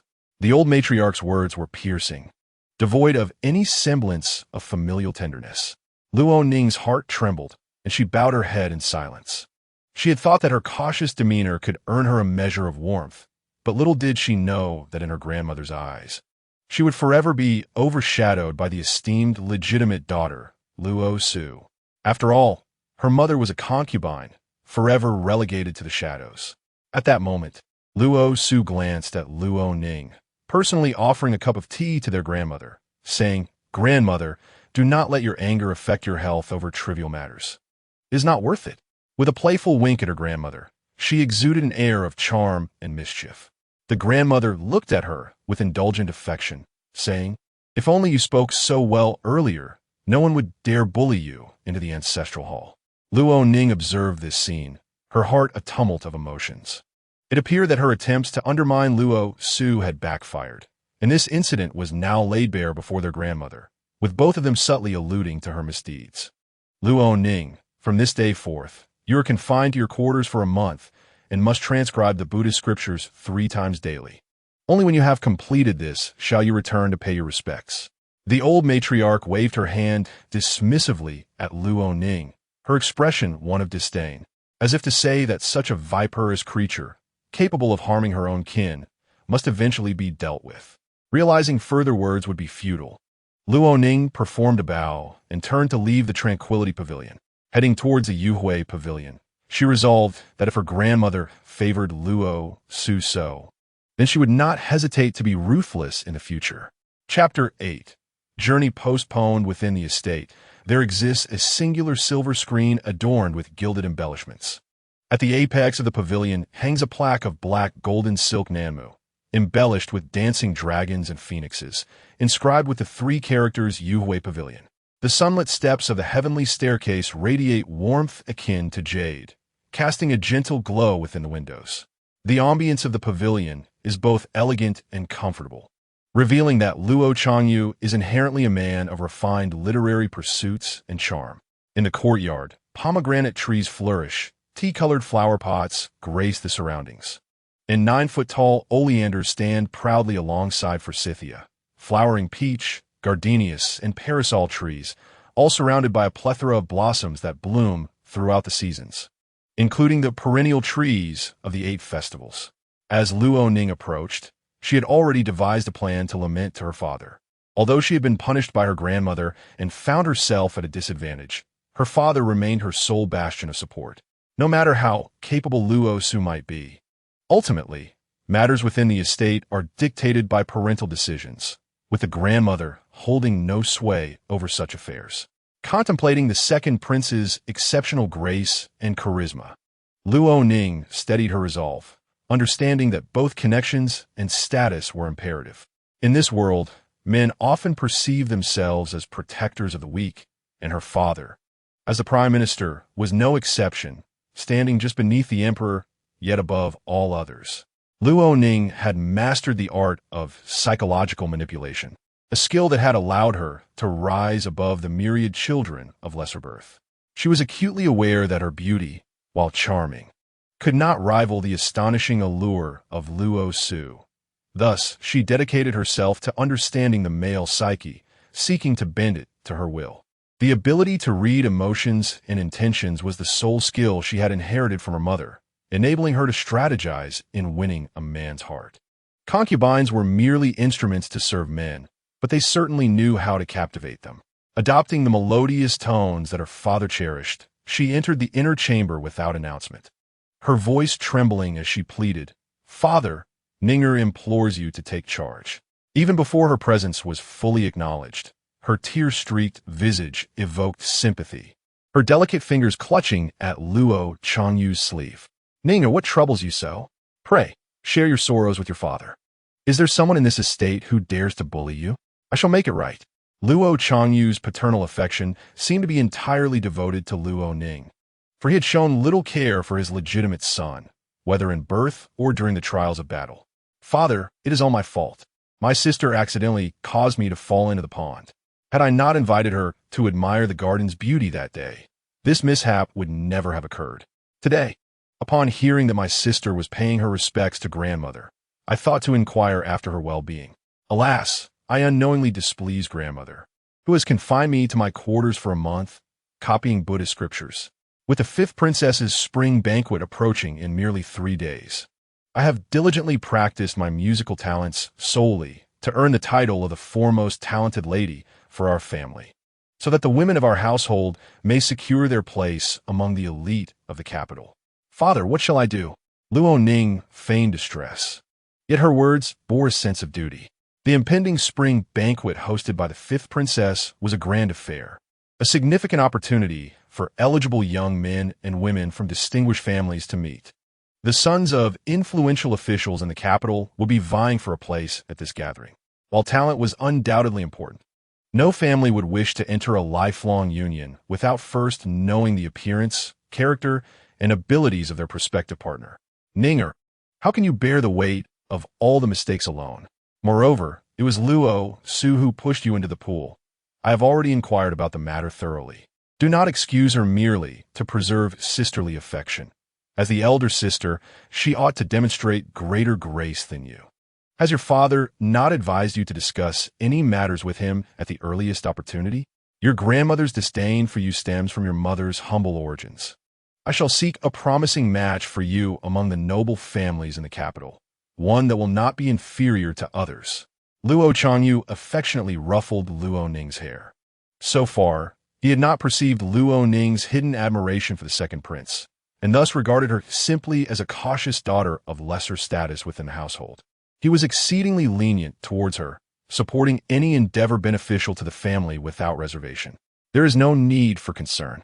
Your father understands your good intentions in defending your sisters.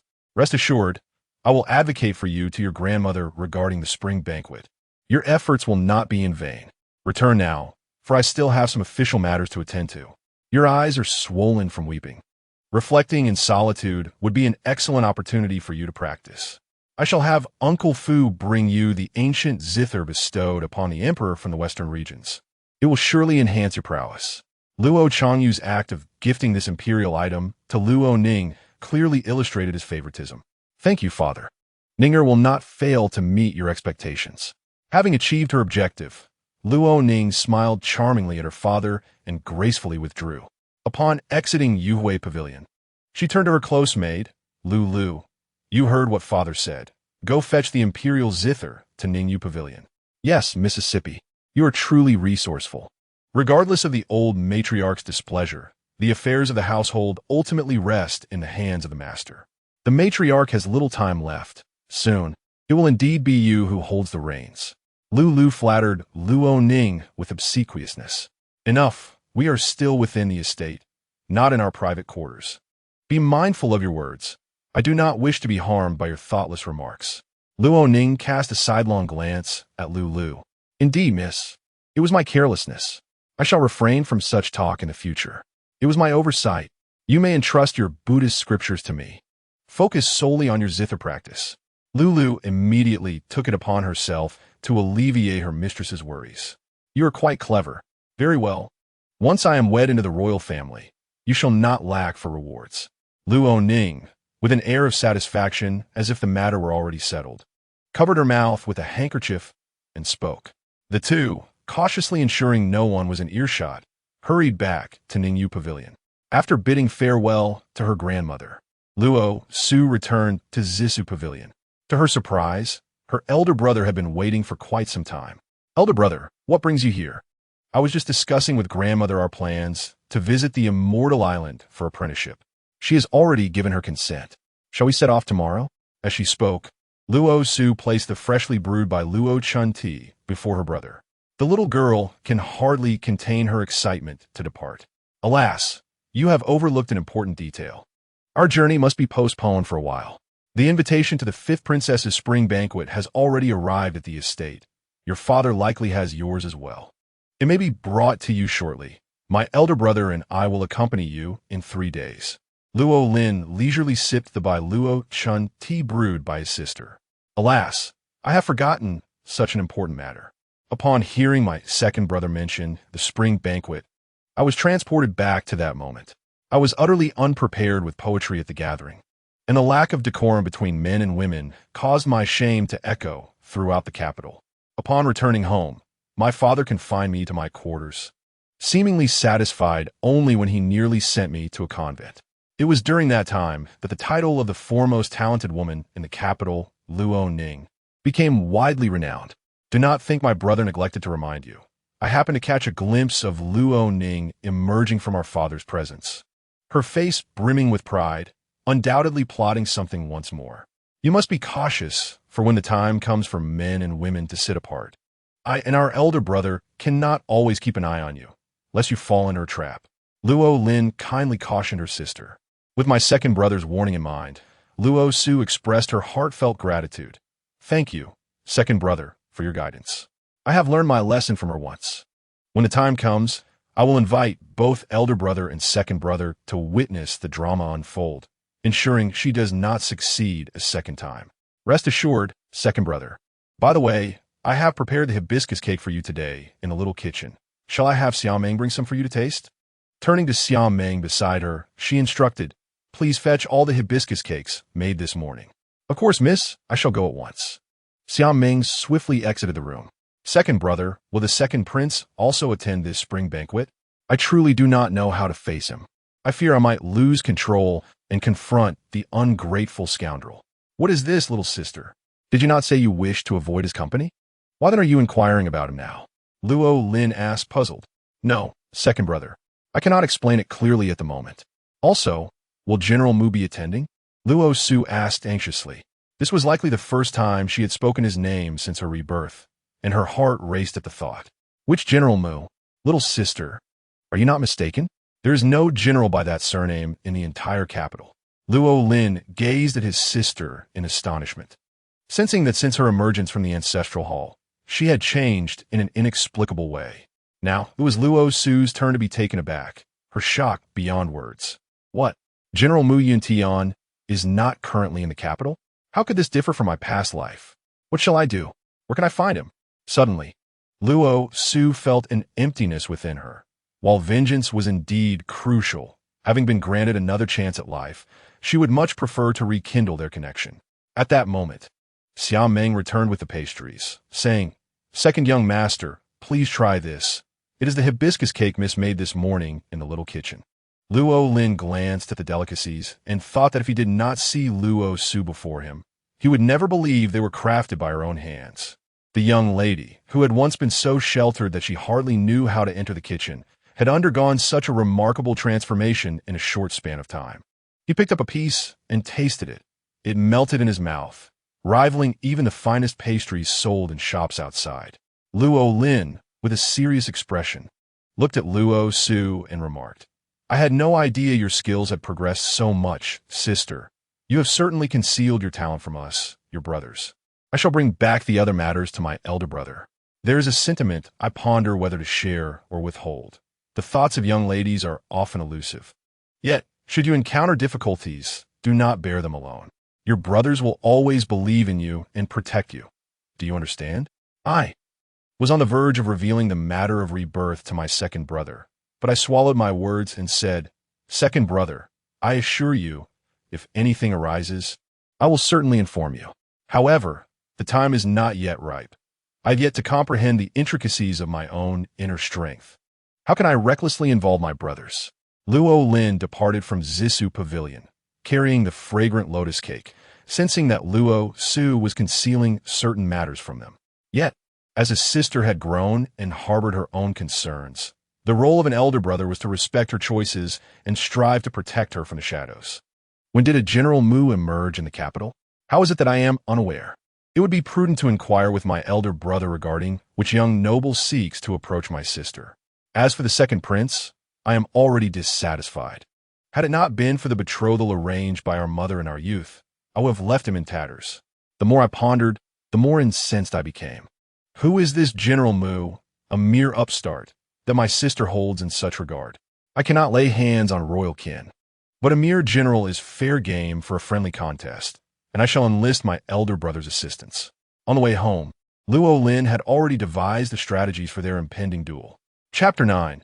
Elimination of Rivals Miss. Just now the master sent word that he wishes to speak with you. Please make your way to Yuhui Pavilion. I overheard Sihai mention it pertains to an invitation from the fifth princess for a banquet, Xia Meng informed her. After escorting Luo Lin back, Xia Meng chanced upon the young servant Sihai bearing the message. "Do not blame your brother for not forewarning you," Sihai whispered, glancing around to ensure their privacy. "The second young lady has received an ancient chain bestowed by the master and intends to showcase her talents at the banquet. You might want to give our young lady a heads up, lest she be outshone." Though Sihai served at Yuhui Pavilion, he had been childhood friends with Xia Meng since they were 6 or 7 years old. Being still a child himself, he was prone to mistakes, and errors in a prominent household often led to punishment. Thus, he frequently went hungry. Fortunately, Xia Meng tended to the young lady, who was not particularly valued and lacked a responsible matron. Xia Meng often prepared meals in the young lady's small kitchen to share with Sihai, a connection unknown to others. "Thank you, Brother Sihai, for your kind reminder. I shall remember your goodness on behalf of the young lady. Do take care of yourself and avoid any missteps," Xia Meng said with concern, and they both glanced around cautiously before parting ways. "Xia Meng, please fetch me that pink pomegranate skirt and help me style my hair. I must go at once. Since I am to pay my respects to father, it is an opportune moment to improve his perception of me. For too long, Luo Ning has maligned me before him. While one encounter may not change his mind, every journey must begin with a first step." Before long, Luo Su transformed completely. When paying her respects to her grandmother, she maintained a composed demeanor. Now, she donned the grace and charm of a refined young lady. "How do I appear, Xia Meng? Do you think your young lady looks well?" Luo Su playfully inserted a jade hairpin into her neatly styled hair and winked at Xia Meng. "Miss, I have never witnessed the celestial maidens descending to the mortal realm as described in the tales, yet I dare say they pale in comparison to your beauty. If only I were a man, I would stand vigil by the gate daily, eager to catch a glimpse of your grace, and I would gladly assist you in donning your shoes." Xia Meng, gazing at her mistress's exquisite beauty, could hardly contain her admiration. "Look at you. so lacking in ambition, spending your days indulging in frivolous stories. And you dare to offer to assist me with my shoes? Allow me the honor of extending an invitation for you to present my footwear. Luo Su chuckled at Xiao Meng's antics. Dear miss, please refrain from mockery. I have heard that our esteemed father has bestowed the royal ancient zither upon the second miss for the spring banquet. You must be wary not to let her steal the limelight, Xiao Meng expressed with concern in her eyes. Huh? Can a single ancient zither transform a crow into a phoenix? If true phoenixes are so ineffectual, then they are of little worth indeed. Rest assured, you have proclaimed that your mistress rivals the celestial maidens. When I make my entrance, she shall be of no consequence. Luo Su replied with unwavering confidence. In her previous life, she may have been a fallen phoenix, lesser than a mere chicken, but in this rebirth, she had once graced the world with her majesty. Be it demeanor or talent, she could effortlessly surpass all, without need for preparation. Xiao Meng, witnessing her mistress's newfound confidence, felt as though she radiated an aura of golden light. When had her mistress become so vibrant, so different from a submissive girl who had once deferred to the second miss? Before long, the two arrived at Yuhui Pavilion and stood before their father's study, where SX awaited outside. Xiao Meng announced, Please inform the master, Miss Luo Su has arrived. Before SX could enter, a deep voice called from within. Let her come in. Luo Su adjusted her attire, and Xiao Meng lifted the curtain as they entered together. Luo Changyu was seated at an octagonal table, savoring tea. Upon hearing their footsteps, he turned to see Luo Su gracefully approach. Luo Su moved with poise, each step deliberate, exuding refinement. The first step passed his scrutiny, and Luo Changyu nodded in approval.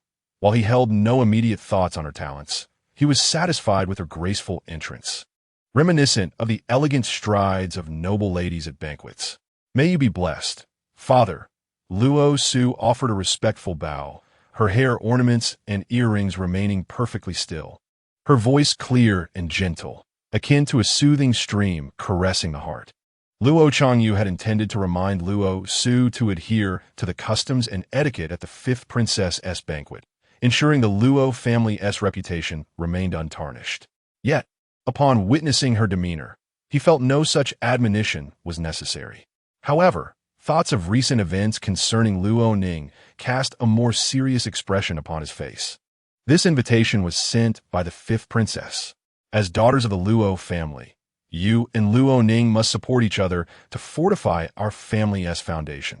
I have ascertained the truth of the previous incident. The lines of right and wrong are clear in my mind. As the legitimate daughter of the Prime Minister's residence, you must remain mindful, even in the eventuality of marrying into the royal family. Never forget your roots, and I trust you're aware of the penalties imposed by the ancestral hall. At this banquet, both you and Luo Ning are expected to bring honor to the Luo family. Luo Changyu spoke earnestly to Luo Su. In his heart, Luo Changyu harbored hopes for his eldest daughter. Yet each time he beheld Luo Su, he was reminded of Feng Xiao and her family, reflecting on his own past struggles and how he had persevered to attain his current standing. This is the past that Luo Changyu most wishes to forget, and it is also the reason for his discontent with his eldest daughter. Father, Su understands, she said. Might it be permissible for your daughter to venture out today to procure some jewelry, so as not to bring shame upon the residents during the spring banquet? Today, Luo Su adorned her hair with merely 2 plain hairpins, which, while enhancing her ethereal beauty, rendered her appearance somewhat meager for the daughter of the prominent household. Luo Changyu scrutinized the hairpins atop Luo Su's head, furrowing his brow as he remarked, I recall that the monthly allowance you receive is quite substantial. Where does it all go? Father, Luo Su replied, each month, Xiaoming only brings back 1 or 2 coins from Steward Fu, claiming that the household is currently economizing. However, since this matter pertains to the reputation of our residents, might I request an advance on my allowance from Steward Fu, so as not to tarnish your dignity? Luo Su feigned reluctance, inadvertently revealing her marginalization within the household. What do you mean, 1 or 2 coins? How could the esteemed daughter of our residents be reduced to such a sum? Clarify when it became merely 1 or 2 coins. Xiao Meng, speak. Luo Changyu's temper flared upon hearing his eldest daughter's words, his hand extended, trembling with indignation. Though he held little affection for his eldest daughter, she was nonetheless the mistress of the house, and it was unacceptable to allow the servants to belittle her. There are laws of the state and rules of the family. Moreover, in the illustrious residence beneath the emperor's rule, allowing such a scandal to circulate would be nothing short of embarrassing. Master, this. Xiao Meng stammered, terrified of inciting the master's wrath. Father, please do not be angry. Did Sewer speak out of turn? If so, I could borrow my sister's jewelry instead. Luo Su intentionally stirred the pot, bringing to light the misdeeds of Steward Fu, who had long exerted his authority over the servants and had been a source of hidden obstacles for her. Today, she intended to demonstrate her prowess. Luo Changyu interrupted Luo Su, directing his ire towards Xiao Meng. Look at your maid. She can barely articulate a sentence. See she. Summon Steward Fu here at once. Enraged, Luo Changyu hurled the cup in his hand towards the entrance, shattering the porcelain bowl into countless pieces. Yes, master. See she complied promptly, bringing forth Steward Fu, who had been reprimanding the doorkeeper in the front courtyard. Master, you called for me? Fu greeted with a sycophantic smile, though he soon noticed the gradual freezing of Luo Su's smile, a cold sweat beginning to trickle down his back. I was unaware that the allowance for the esteemed daughter of this household had dwindled to a mere 2 coins, which seems to surpass what you, the steward, receive. Is it that you have grown weary of your life? Luo Changyu's brows knitted together in fury, his rage palpable.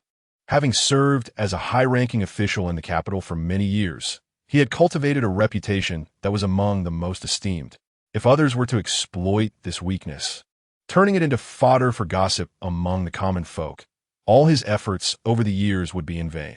With a thud, Steward Fu collapsed to the ground, tears streaming down his face as he pleaded, Master, spare me. I am innocent. It is unjust. I was merely following orders. As he contemplated revealing the schemes of the concubine and Luo Ning, he hesitated, realizing that as a mere steward, his words would carry little weight. Furthermore, with his family all working within the residence, he could not afford to jeopardize their futures for the sake of a moment's reprieve. Thus, he swallowed back the words that were on the verge of escape. Uncle Fu, you just mentioned you were instructed by someone. If anyone is coercing you, it is imperative that you report this to father. It would be unfortunate if you were wronged. Luo Su pretended to remind him kindly. No, miss, you misunderstood. The old servant mistakenly spoke out of panic. I was momentarily blinded by greed, seeing that Miss was not favored by Master, which led to my disrespectful thoughts. It is entirely my fault. If punishment is to be meted out, let it be upon me alone. Uncle Fu bowed deeply to Luo Changyu, admitting his error. Luo Su inwardly scoffed. How amusing that this old fox is so devoted to Luo Ning. Yet, without him, she would find herself lacking a right arm at home. In her past life, she had suffered greatly due to this old servant's schemes, be it insufficient coal in winter or lack of ice in summer. The yearly allocation of fabric was always what Luo Ning had left behind before it reached her. The thought of her mistress being oppressed by her servant infuriated her. She had never realized how weak she had been then. Considering your decades of service to the Luo family, gather your belongings and leave the estate at once. If I hear any further gossip from elsewhere, beware of your life. Luo Changyu had shown him enough mercy. Although Uncle Fu had not served Luo Changyu since childhood, he had been by his side through thick and thin. Thus, merely expelling him from the estate indicated that Luo Su's grievances were not of great significance in Luo Changyu's eyes. Had it been Luo Ning, he would have been dragged out and beaten to death. Thank you for your mercy, master. Thank you for your mercy. Uncle Fu trembled, bowing heavily to the ground, which soon turned a deep shade of red with his blood. Cixi, take him out, find a few people to throw all his belongings outside, and have someone clean my room. It offends my eyes. Luo Changyu commanded Cixi, while simultaneously advising, Luo Su, you are also considered a master in this household. Should a servant dare to bully you, you need not report to me. Simply deal with it directly. Chapter 10.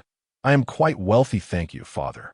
Sewer initially thought that father had many matters to worry about in the court.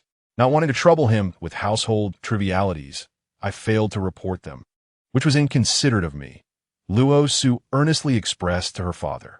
Suer seems to have matured significantly after spending a day in the ancestral hall. I am greatly pleased. Tomorrow, as you leave the estate, procure some fashionable items favored by young ladies these days, and withdraw some silver from the treasury, stating it is my intention. Luo Changyu waved his hand in agreement with Luo Su's request. Thank you, father. I hope you rest early. Your daughter will take her leave and not disturb you with your affairs.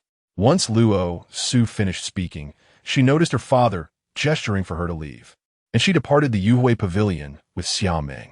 At that moment, as Luo Su gazed at the sunset's glow spilling over the ancient courtyard of the Luo residence, it bathed the green tiles and blue bricks in a golden hue. A gentle breeze swept through, rustling the willow trees in the courtyard, their leaves dancing in the wind like graceful maidens.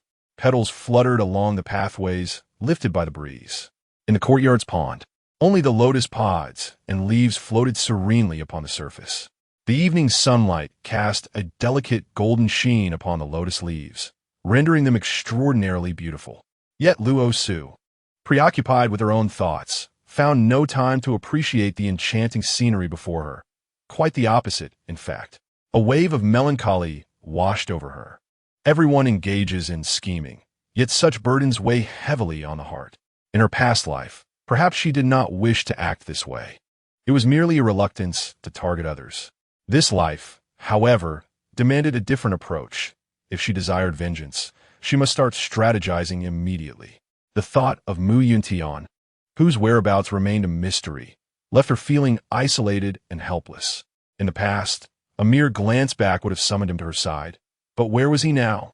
Reflecting on her efforts to eliminate Luo Ning's most formidable ally within the household, she felt a sense of relief, clearing obstacles for a more manageable future in the residence.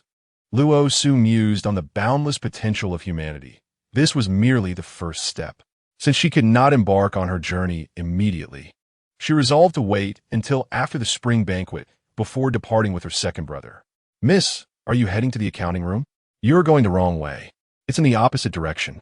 Allow me to guide you, Xiaomeng said, her brow furrowed in confusion as she observed her mistress.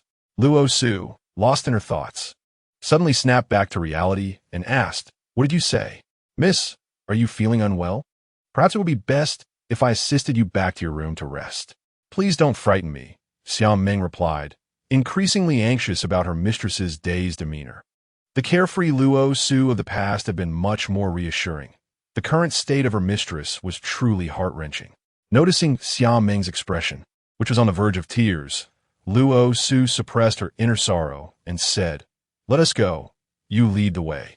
Since father has shown leniency, we must seize this opportunity without delay." The pair soon arrived at the accounting room, where an elderly man sat. This man, surnamed Zhang, was a skilled individual brought back by Luo Changyu from outside the estate, his origins shrouded in mystery, and he was without family. Since his arrival, he had managed the household's finances with remarkable precision, while also overseeing the thriving business outside, leading to a substantial influx of wealth into the residence. It was said that he was upright and principled. Even Luo Changyu treated him with the utmost respect. "Mr. Zhang, my father has sent me to collect some silver for purchasing contemporary jewelry in preparation for the spring banquet in 3 days," Luo Su stated. Having never interacted with the accounting gentleman before, she was uncertain about his temperament and whether he would trust her words. She feared that requesting a couple of silver coins might seem absurd. To her surprise, as soon as she finished speaking, Mr. Zhang replied, "Miss, how much do you require? Take as much as you need from this box." He then retrieved a wooden box from a nearby chest, revealing it to be filled with gold leaves.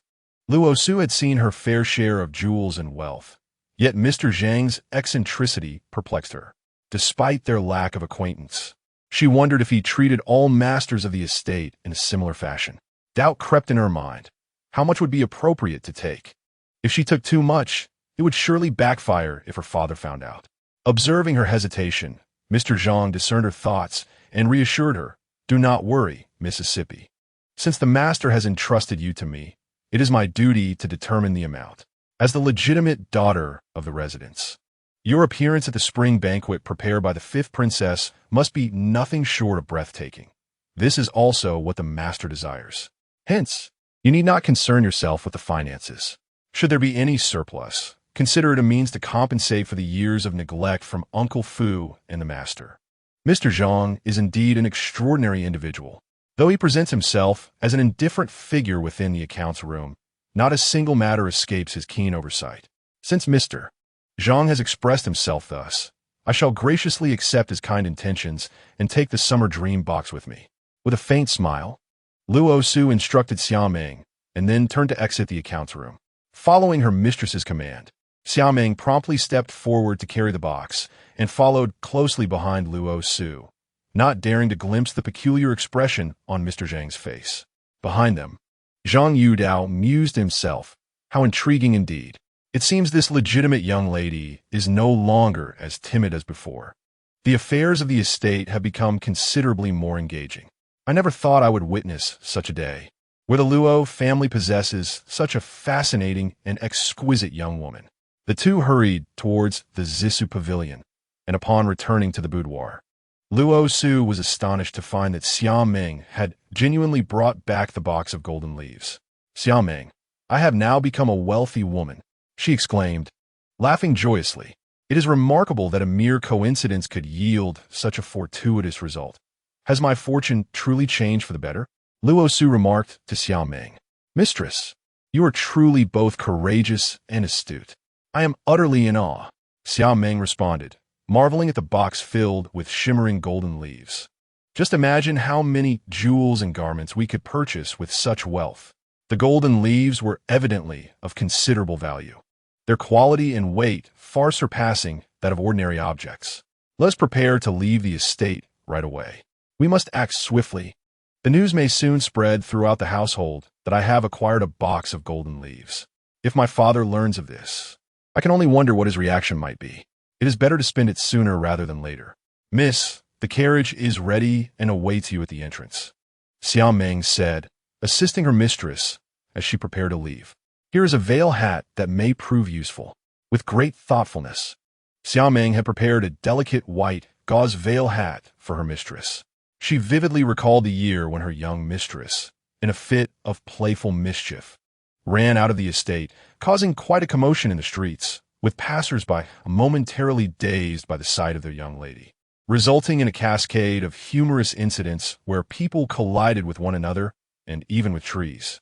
It was during that escapade that her mistress earned the reputation of being the most beautiful maiden in the capital. Gazing through the carriage window at the familiar streets and breathing in the long-lost air of freedom, Luo Su reveled in the delightful sensation. Having been sheltered in the depths of the palace for an extended period and having witnessed the vicissitudes of human emotions, re-entering the world felt like a journey through time. In the bustling marketplace, throngs of people moved about, illuminated by dazzling lights, with shops displaying an array of exquisite goods. The Luo family's carriage came to a halt at the largest jewelry store in the capital, Xianghua Pavilion. The attendant at the entrance, upon noticing the Luo family carriage, immediately bowed and approached with a small stool. We were unaware of such esteemed guests today. Please, miss, step into our private room. I shall request the manager to present you with the latest styles for your selection shortly. Hearing the attendant's auspicious words from within the carriage, Luo Su instructed Xiaoming to don her veil hat before alighting. Upon entering the store, she was greeted by a dazzling array of gold and silver jewelry, jade, agate, pearls, and other precious materials that left one utterly entranced. Numerous ladies, accompanied by their maids, were busily selecting items from the displays on the first floor. The air was filled with the rich scent of gold and silver, with exquisite jewels shimmering enticingly. As the gentleman beheld the carriage of the Luo family, he immediately recognized it as the exclusive conveyance of the minister's residence, adorned with its distinctive emblem. He promptly attended to the guests before ascending the stairs to request the proprietor's personal reception. Upon entering the establishment, Luo Su drew the attention of the other women, who marveled at her attire. A delicate azure waist-hugging dress with a flowing skirt, sleeves embellished with pale pink jasmine patterns, and her long hair elegantly styled in a loose bun, casually adorned with a silver ribbon. A soft sash of dark ink intertwined at her waist, while a simple butterfly brooch, crafted from silver and floral motifs, was gently tucked into her ensemble.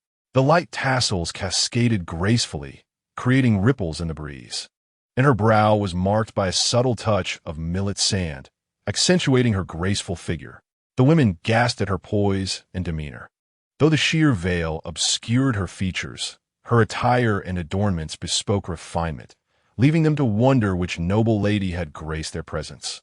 Luo Su ascended to the second floor, where the elegantly arranged private room exuded a unique charm. A curved screen, crafted from mahogany, depicting delicate flower-adorned maidens, captured her gaze. In front of the table stood a gilded incense burner shaped like a lion's head, while several ornate chairs were scattered by the window for guests to admire the scenic view. Selecting a chair by the window, Luo Su peered outside, her expression tranquil. Just then, a gentle breeze swept in, lifting a corner of her veil, revealing, across the way in the luxurious chamber of the Xianju, a young gentleman clad in a silver mask, leaning against the window, as if awaiting her arrival. The moment their eyes met, a familiar sensation washed over him, as if he had encountered such an enchanting woman before. Feeling the weight of a fervent gaze, Luo Su looked outward, spotting a figure adorned with a silver mask and an exquisite white robe, the fabric billowing slightly in the wind. In his slender, jade-like hand, he held a folding fan, occasionally fluttering it. His dark attire draped elegantly over the white robe, cinched at the waist with a grass-green sash, from which hung a long sword, its hilt intricately carved with a vivid azure dragon motif, alive with detail. Luo Su could scarcely believe her eyes and rubbed them in disbelief. Upon focusing again, she recognized the sword as the Yuntian sword, forever held by Yuntian. Overcome with emotion, she sprang to her feet, hastily removing her veil, tears streaming down her face like pearls released from a broken string. Witnessing the sudden removal of her veil and the astonishment mingled with tears in her gaze, Yuntian felt a subtle pang within his heart. It was indeed peculiar. He touched the mask upon his face, aware that he had concealed his true visage. Yet this lady seemed to know him. Why did she weep? Had the mask startled her? At that moment, Yuntian was preoccupied with pressing matters, leaving no room for further contemplation. As Luo Su turned away, he departed, shrouded in uncertainty. Although Luo Su had not truly glimpsed Yuntian's face, she could not mistake the sword. Thus, disregarding any concern about her abruptness, she resolved to seek him out. Xiaoming, ever at her side, was taken aback to see her mistress tearful at the sight of the gentleman across the way. Did they share an acquaintance? Just then, the proprietor of Qianghua Pavilion entered with a warm smile, saying, "I was unaware that the esteemed young lady from the minister's residence had graced our establishment. Please forgive my inadequate hospitality. I shall have someone bring you the finest by Luo Chun tea. My lady, please take a seat." The shopkeeper presented an array of the latest jewelry styles to the young lady.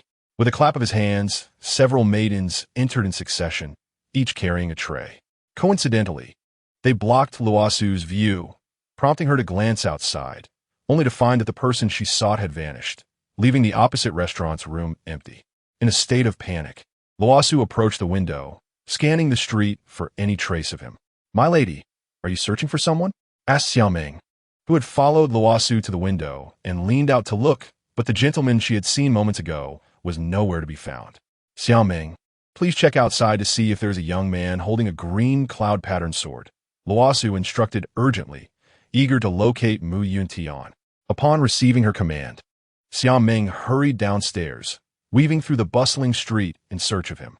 Luo Su was determined not to miss any opportunity to reunite with Yuntian, her heart heavy with the thought that fate always seemed to conspire against this pair of star-crossed lovers.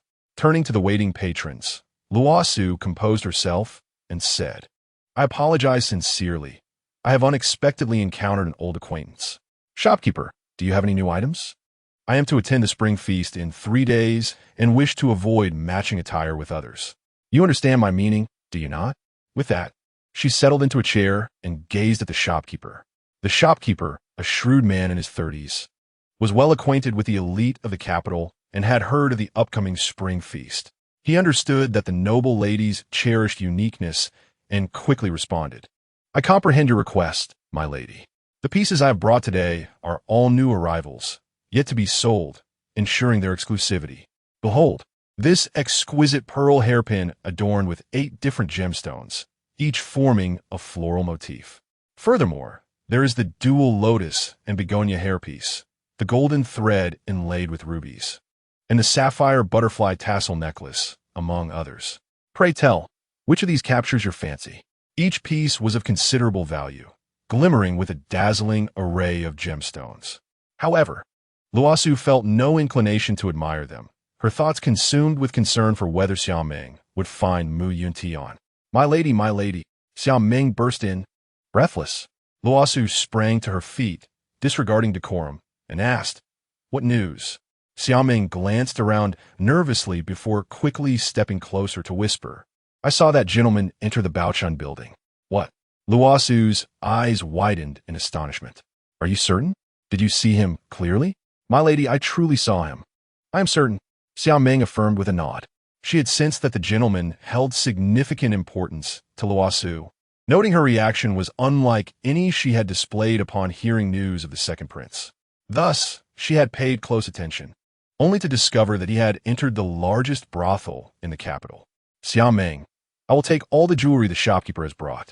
Please fetch the gold leaves from my box for him. I must go out and see, Luo Su instructed hastily, neglecting to don her veiled hat as she descended the stairs. She yearned to find Mu Yuntian immediately, though the thought of him being in a brothel troubled her greatly. With a heart full of questions, Luo Su wandered through the bustling streets. The appearance of such a captivating woman drew the attention of many passers-by, among them a striking young gentleman clad in blood-red attire. Surprised to find such beauty in the capital, he remarked to Murong Han, It seems this city is not devoid of interest. Is it, Brother Murong? Murong Han, the sixth prince, recognized Luo Su's face as somewhat familiar, but could not recall where he had seen her before. He replied, Brother Nan, there are numerous enchanting young ladies in this city. Since you are new here, why not join me in 3 days for the spring banquet hosted by the fifth princess? There will be many ladies from distinguished families present. How dull. A gaggle of chattering girls is rather uninteresting. That lady just now was quite remarkable. I believe in the notion of affinity. Those who catch my eye deserve an introduction. I shall go and see where she is headed, Nan Xuan said with keen interest, while Murong Han, enamored with travel, cared little for court matters. During his journeys, he befriended Nan Xuan, a man of vast experience and formidable skills, and invited him to the capital. Murong Han raised his arm to block Nan Xuan's path, cautioning, Brother Nan, it may not be wise to approach that young lady so recklessly. Her attire suggests she hails from a prominent family. Do not let her mistake you for a mere libertine. It could lead to greater trouble than it's worth. Instead, I propose we send someone to follow her and ascertain her identity, so you may meet her at the spring banquet. Having encountered countless women of varying beauty within the palace, Murong Han had grown wary of the most alluring ones and felt no desire to pursue acquaintance. He preferred to appreciate the magnificent landscapes of his homeland and concern himself with the plight of the common folk. Brother Murong, such beauties are rare. How can you, in your obliviousness, grasp my sentiments? This charming young lady may vanish in an instant. Let us reconvene at the drunken immortal pavilion. I bid you farewell, Nan Xuan declared, turning to Murong Han while his gaze followed Luo Su's departing figure. At that moment, Luo Su stood at the entrance of the Baoshan Tower, gazing at the towering structure with its soaring eaves, as if reaching for the brilliant stars above. Taking a deep breath, she disregarded the surprised looks of the maidens at the entrance and stepped inside. Upon entering, she was greeted by opulent decor with intricately carved beams and painted rafters, showcasing the artisan's exceptional craftsmanship. The walls were adorned with precious jade, radiating a warm glow. The guests within the tower flowed in and out, the air filled with the ethereal sounds of music and song, reminiscent of celestial melodies mingling with the laughter of mortals. The women in the establishment wore exquisite garments, adorned with jewels, each more enchanting than the last. their gazes filled with allure and playfulness. Some danced gracefully, their movements akin to fluttering butterflies. Others sang sweetly, their voices clear and melodious like the song of a lark. Laughter and flirtations occasionally reached Luo Su's ears, mingling with the crude remarks of male patrons. "Ah, where did this lady come from? She is 100 times more beautiful than the girls in the house. Come, let us have some fun," exclaimed a rotund gentleman, reaching out to touch Luo Su's delicate face. Just as his hand was about to make contact, a peanut from the second floor struck his wrist. "Ouch! Who dares to ambush me?" he bellowed, infuriated. Wang Yuanwei raised his gaze towards the upper floor, yet found nothing. At that moment, Nan Xuan, arriving from behind, swiftly shielded Luo Su from the advances of the portly Wang Yuanwei. As Luo Su was pulled into Nan Xuan's embrace, she glanced up at him, noting his strikingly enchanting features, a pair of fox-like eyes, a prominent nose, and sharp eyebrows framing his fair complexion, which seemed to reveal the veins beneath his skin, accentuated by his crimson attire. "Ah, a distinguished guest has arrived. My apologies for the inadequate reception," the matron of the establishment exclaimed, her laughter as vibrant as her attire. "Haidang, Furong, please escort Wang Yuanwei to a private chamber for rest. Here at Baochun Tower, all are guests, and one must not strike a frown at a smiling face." Wang Yuanwei, enchanted by the two flower-like maidens clinging to his arms, ascended the stairs, soon forgetting Luo Su's presence, especially upon noticing that Nan Xuan was not one to provoke lightly.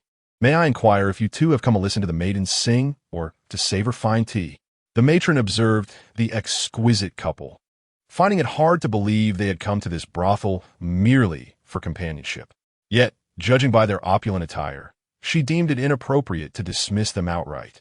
It was clear they were merely indulging their curiosity about this place. "Sir, since this is our first encounter, might you keep your distance?" Luo Su said, expressing her gratitude to the stranger for his timely intervention, as she took a step away from him. Ignoring him thereafter, she turned to the matron and asked, "Pardon me, have you seen a gentleman carrying a sword adorned with azure cloud patterns? I urgently seek him." "Ah, are you in search of someone, my lady?" The matron scrutinized Luo Su from head to toe, pondering, once a woman's heart is stirred, even the fairest of maidens can appear forlorn. "However, my dear, I regret to inform you that I cannot assist in your search. The gentlemen who frequent my establishment are here solely for merriment, and I have not encountered the gentleman you described. Even if I had, I would be unable to divulge such information." Nan Xuan, amused to discover that the lady, now a step away, had come to the brothel seeking a man, found the situation rather entertaining. "My lady, since your companion is in this place of revelry, he cannot be a man of virtue. Why not join me upstairs for a more intimate acquaintance? I am Nan Xuan. May I inquire your name and place of residence?" "Miss, we must leave at once. If our master learns that we have visited such a place, he may never allow you to leave the estate again." Xiaoming, having pursued her from Qianghua Pavilion, feared for her mistress's safety in this den of temptation, urging her as she tugged at her sleeve to depart. As she glanced towards the second floor, a sharp gaze had been upon her since her arrival, and she had distinctly witnessed the moment when that lecher was about to lay a hand on her, only to be thwarted by someone descending from above. Xiaoming's words rang true. Should her father discover her venture into such a place, her future outings would surely be curtailed. Perhaps it was best to postpone any inquiries until she could properly escape the confines of her home. "Return home," Luo Su declared, turning to lead Xiaoming away. Beside her, Nan Xuan insisted, "If this young lady does not reveal her name, I shall invite her upstairs for a conversation. How tiresome this man is, wasting such a handsome visage on such persistence." Xiaoming had never encountered such an attractive gentleman, yet his audacity in inquiring about her mistress's name was truly a disgrace to his looks. "You are quite unreasonable, sir. How can my mistress's name possibly be known to you? Come, my lady, let us depart." With that, Xiaoming unceremoniously pulled Nan Xuan aside, clearing the path, and hurriedly led Luo Su out of the brothel. Outside Baichun Lu, night had fallen. The Luo family's carriage had been waiting for some time. Xiaoming placed the pre-prepared veil upon her mistress's head and assisted Luo Su into the carriage, heading towards the residence of the Prime Minister. Behind them, as Nan Xuan saw the girl who had just embarrassed him board the Luo family's carriage, he understood she was indeed the daughter of the Prime Minister. No wonder she left in such haste. Yet, she had been so brazenly inquiring about other men, and it was rumored that she was betrothed to the second prince. It seemed that a visit to the spring banquet, as Murong had suggested, was indeed necessary. Ah, how could I almost forget Murong Han? Nan Xuan leisurely strolled towards Zue Xianju to seek out Murong Han. Chapter 12. The first encounter with Nan Xuan Zue Xianju was bustling with activity. And Murong Han sat in an elegant room, sipping tea while awaiting the arrival of the fickle Nan Xuan. I apologize for the wait, Murong. However, I must trouble you to accompany me to the spring banquet in a few days, Nan Xuan said, pouring himself a cup of tea and taking a sip. Is that young lady from earlier also attending? Which family does she belong to? Murong Han inquired, intrigued, having known Nan Xuan for quite some time. It was the first instance he had seen him take the initiative to seek out a woman. The Luo family of the Prime Minister. Nan Xuan replied with a mischievous grin. He was aware of Murong Han's identity as the sixth prince, a fact they had both known since their initial acquaintance. Yet, Murong had never broached the subject, so Nan Xuan feigned ignorance. What? The Prime Minister's daughter? Murong Han suddenly felt a sense of foreboding. If it were from any other family, it might have been manageable, but the daughter of the esteemed Prime Minister was betrothed to the second prince.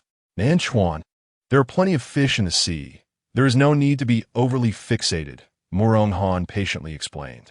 You may not know, but the Prime Minister's daughter has been betrothed to the second prince since childhood.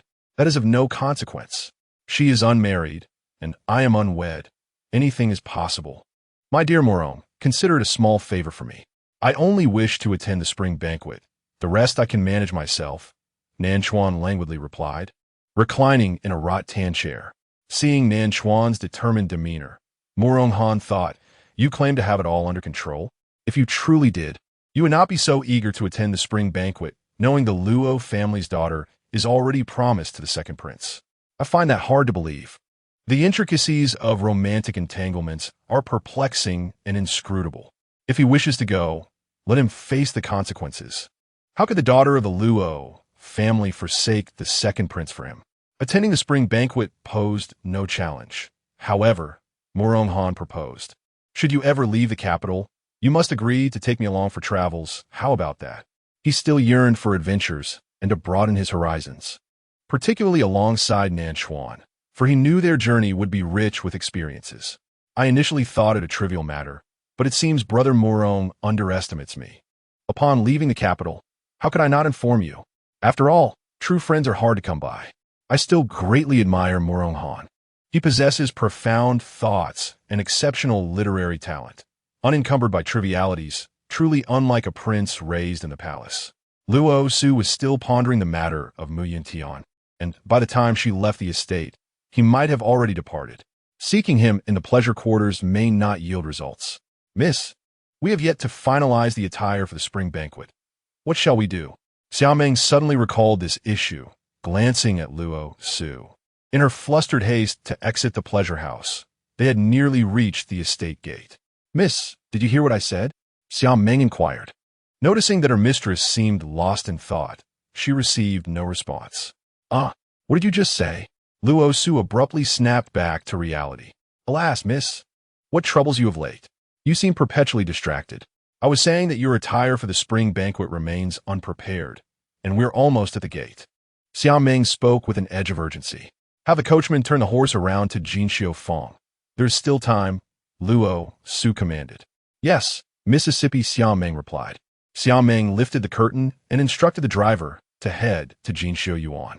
The carriage soon arrived at the establishment, where the crowd had thinned. Luo Su, donning a veil, entered, and the shopkeeper, having recognized Xiaomeng, promptly ushered them to a private table. To save time, Luo Su had Xiaomeng directly call for the shopkeeper, instructing, My lady will be attending a banquet in a few days. Please bring forth the latest and finest garments for her selection. Upon hearing this, the shopkeeper eagerly summoned his attendants to present the best garments available. Miss, look here. I do not mean to boast, but the styles worn by the palace ladies may not compare to the novelty found in my shop, he claimed, showcasing 3 dresses of distinct styles. There's no need for further introduction. I shall take all 3. Xiaoming, please settle the bill with the shopkeeper, Luo Su interrupted, recognizing the exquisite elegance of the garments that indeed suited the grandeur of the spring banquet. However, she glanced at the sky, concerned about the time, and hastily returned to the carriage. Miss, everything has been arranged. The jewelry and clothing have been loaded onto the carriage. Your complexion appears rather pallid. You just visited the imperial physician yesterday, yet you continue to exert yourself. You must rest properly indoors, Xiaoming said, her eyes filled with concern for her mistress. Xiaoming, upon our return, inform others that I am fatigued, and the physician has advised me to rest. Until the spring banquet, I shall not meet with anyone. Except for my elder brother and second brother, Luo Su replied, rubbing her aching temples. Since her rebirth, she had been tirelessly engaging with others, and it had indeed taken a toll on her. This frail body was proving inadequate. It was time to diligently cultivate her inner strength for the future. Understood, Mississippi. You should rest well. I will call for you once we return to the estate. Xiaoming gently draped her cloak over Luo Su's shoulders. A shadow, cloaked in black, followed closely behind the carriage. Since Luo Su had exited the pleasure house, it had silently protected her on either side. As Yuntian involuntarily gazed out of the tavern window, he beheld the sight of Luo Su, whose tear-streaked face emanated a captivating allure. A deeply embedded memory seemed to awaken within him, as if an unintentional desire to attract a fleeting beauty had surged forth, only to find that the beauty had taken residence in his heart. Watching the carriage enter the Xiang residence, that figure appeared to vanish into the night, as if she had never existed at all. Luo Su was gently lifted from the carriage by her elder brother, Luo Qin, who, upon returning from social engagement, was taken aback to find his sister resting so soundly, utterly unguarded. He shook his head, a fond smile gracing his face as he looked at her serene countenance, and turned to Xiaoming, saying, You all left the residence without calling for me or the second young master. It is unwise for a lady to venture out alone. What if she encounters a malicious individual? Your young mistress lacks awareness, and it is your duty as her maid to consider these matters thoroughly. Do you understand? Yes, elder brother, you are absolutely right. It is my fault for not thinking ahead. It will not happen again, Xiaoming replied. Recalling the day's unsettling experiences at the brothel, a sudden chill of fear creeping over her as she wiped the beads of sweat from her brow. The people within that establishment were of questionable character.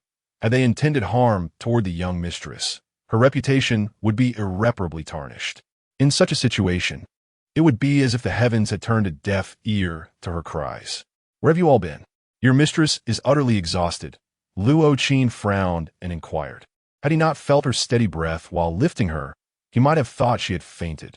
It seemed imperative for Luo Su and Luo Lin to embark on their journey without delay. Now, it appeared that the mysterious energy within his sister might not bode well. In response to the elder brother, the young mistress visited Qianghua Pavilion, Jinxiu Courtyard, and that other place. Xiaoming stammered, struggling to articulate her thoughts. She realized that if she remained silent, the elder brother would simply inquire with the carriage driver to uncover their whereabouts, and her attempts to conceal the truth would be futile. Where else did she go? Luo Qin observed the nervousness in Xiaoming's eyes and discerned that there was something amiss with their day's outings. He probed sternly, You might as well confess. Xiaoming fell to her knees beside Luo Qin, panic rising within her as she exclaimed, Elder brother, please spare me. It was I who failed to keep hold of the young mistress. Today, while at Qianghua Pavilion, she chanced upon a masked gentleman who seemed to be an acquaintance from the past. The young mistress insisted that I follow, but to my dismay, he entered Baichun Tower, and then the young mistress. What? Luo Su entered Baichun Tower. I cannot believe the audacity of this maid. What use are you to me? Is that place somewhere your young mistress should frequent? What past acquaintance could justify such an action?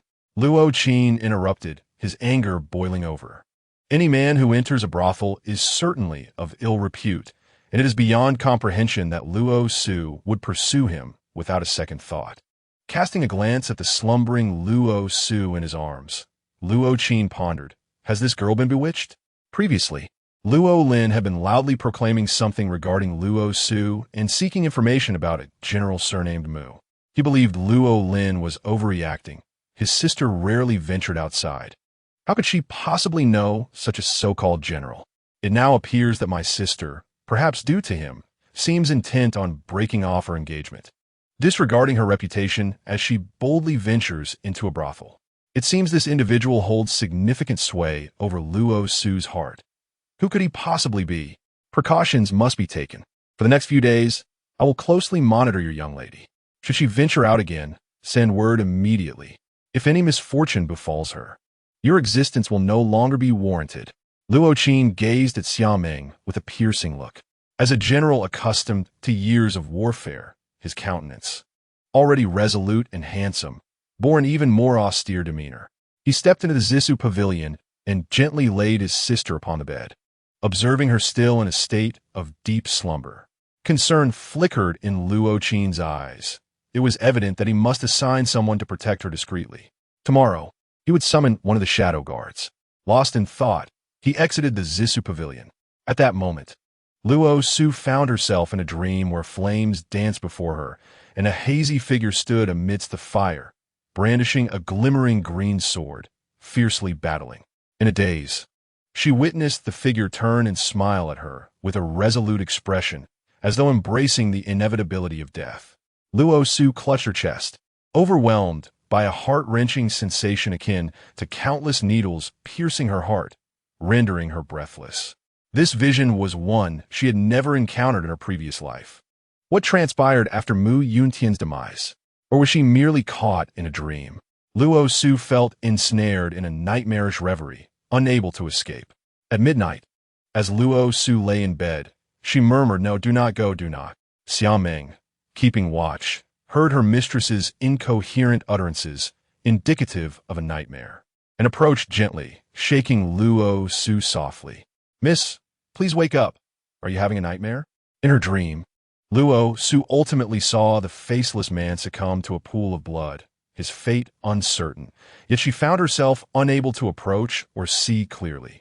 Tears cascading onto her pillow. Chapter 13. The Ruined Dance Skirt. "Miss, please awaken." Mississippi. Xiaomeng, witnessing her mistress's tears in her dream, grew increasingly convinced that Luo Su was indeed trapped in a nightmare. Luo Su gasped for breath, crying out, "No." She awoke with a start, clutching her chest. Could it be that Mu Yuntian had also perished after her death? Or was she truly dreaming? What could this dream signify? Though she never glimpsed his face, she was certain it was Mu Yuntian. "Miss, you have frightened me terribly. Next time you go out, let the eldest master accompany you. It is all my fault." "Oh dear," Xiaomeng lamented, observing Luo Su's startled awakening. "Why are you crying, you silly girl? It was merely a nightmare. You are not to blame." How did I return to the Zissou pavilion? She looked at the familiar bed, perplexed, as she distinctly remembered being in a carriage just moments ago. "Miss." Upon returning to the estate, the eldest master entered simultaneously and carried you back, Xiaomeng explained, draping a cloak over her rising mistress. "Please do not blame me. The eldest master was concerned for you and inquired about your outing. He instructed me to ensure that I inform him whenever you go out, fearing you might be wronged." "Understood," Luo Su replied. "Upon learning of my brother's concern, I felt a sense of reassurance. It is indeed beneficial, as it spares me the troubles of encountering unscrupulous individuals in the future." My thoughts drifted to the man I encountered at the brothel today. Although it was our first meeting, there was an uncanny familiarity to his visage. His strikingly enchanting features lingered in my mind, reminiscent of someone I could not quite place. Even in this new life, I found him astonishingly captivating, though my thoughts felt somewhat disordered. "Miss, you should rest a while longer. There are still 2 hours until dawn. Your complexion has not improved these past few days. Shall I summon the physician for your examination in the morning?" Summer Dream, ever concerned for my well-being, suggested gently. "Very well, I shall recline a bit longer. Please retrieve the ethereal dance gown for me tomorrow. It has been ages since I practiced, and I fear I may have forgotten the steps." As I contemplated the spring banquet, I resolved not only to avoid becoming the subject of ridicule, but also to overshadow Luo Ning, ensuring she would not employ underhanded tactics to claim the title of the foremost talented maiden in the realm. This was merely the first stride of Luo Ning towards power. Yet in this lifetime, I would see to it that all her schemes would come to naught. Summer Dream assisted me in lying down. Although it was early spring, the nights remained brisk. Having recently endured punishment at the ancestral hall, I still felt somewhat weakened. After tucking me in, Summer Dream took her vigil in the adjoining room. As dawn broke, I rose from my slumber, brushing a few stray strands of hair behind my ear. At that moment, Summer Dream emerged from the wardrobe, presenting several garments. "Miss, any young gentleman witnessing your rising would surely be entranced. You are simply exquisite. If I possessed even a fraction of your beauty, it would be worth my life. What nonsense are you speaking this early in the morning? Have you found the dance gown I asked for yesterday?" My mind was preoccupied with the upcoming spring banquet, and I inquired first thing upon waking. If it were not located, I would need to hasten to the brocade garden for a custom order, fearing it might be too late. In response to your inquiry, Miss, I have indeed located the gown, though it bears some wrinkles from its lengthy storage. I washed it yesterday and hung it in a well-ventilated area. It shall be dry by this evening. I will present it to you for fitting then. Worry not, Mississippi. Summer Dream assured me, deftly helping me into my attire. You are quite the attentive girl today. We shall visit grandmother and father shortly to pay our respects. Should the physician arrive, instruct him to first check on grandmother and father's well-being. Please relay my wishes to the gatekeeper, I said, cleansing my hands in a basin filled with rose petals. Yes, miss, I understand. Summer Dream fashioned my hair into a simple bun, mindful of my preference for simplicity, which I have cherished since childhood. Unless it was a festive occasion, I would forego elaborate hairstyles. My modest nature allowed her, as my maid, considerable ease, particularly devoid of the cumbersome adornments of gold and jade. Observing as I selected a jade hairpin from the jewelry box to adorn my hair, she accompanied me as we stepped outside. Within Ningyu Pavilion, ever since Luo Ning faced punishment, the sound of the guqin occasionally echoed through the chambers.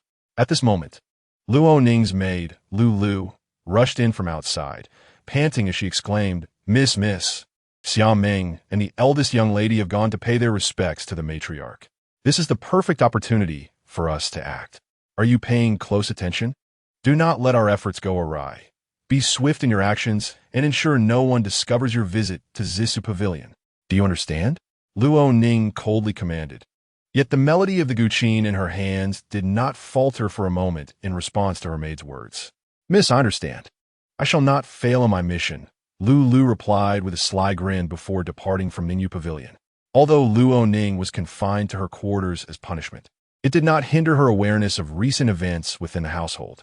The dismissal of Fu Bo was indeed a significant loss for her. Yet as long as she clung to her father's formidable influence, the expulsion of a servant was of little consequence. What mattered most was the spring banquet. Luo Ning had long instructed Lu to collaborate clandestinely with other sweeping maids to keep a watchful eye on Luo Su's every move.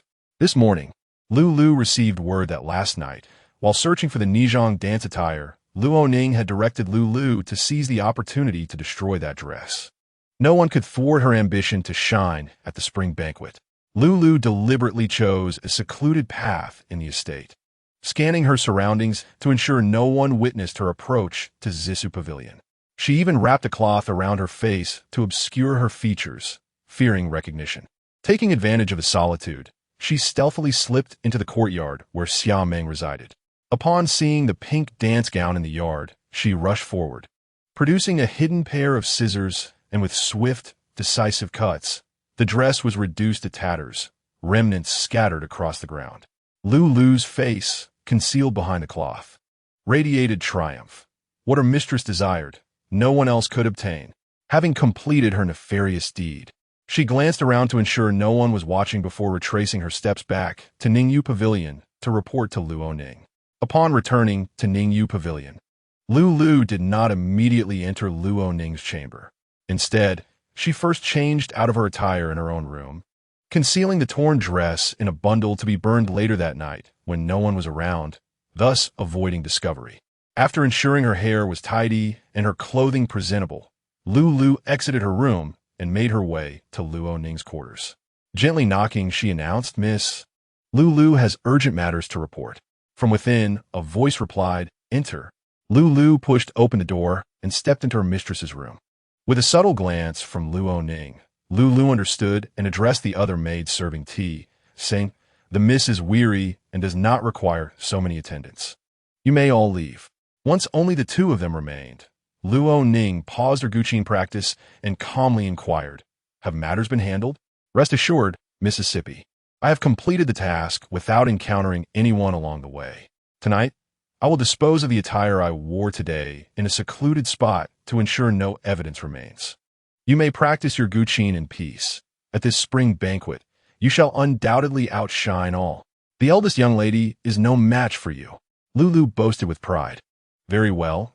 I shall remember your contribution, and after the spring banquet, you will receive a significant reward," Luo Ning said, a faint smile playing at the corners of her lips. Does Luo Su believe she can triumph over me with a mere dance?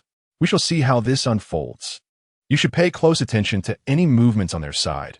Report any unusual activities immediately. Do you understand?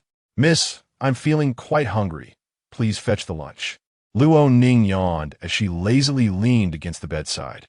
"Yes, miss, I shall do so at once," replied Lu, turning to exit towards the kitchen to retrieve today's meal. Since morning, after paying respects to her father and grandmother, Luo Su had not returned to her chamber.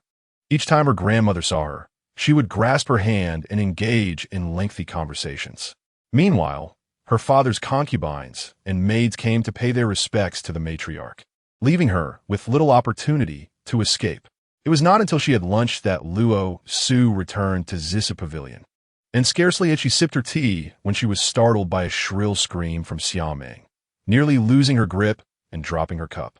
She pondered when this girl would ever learn to be more composed.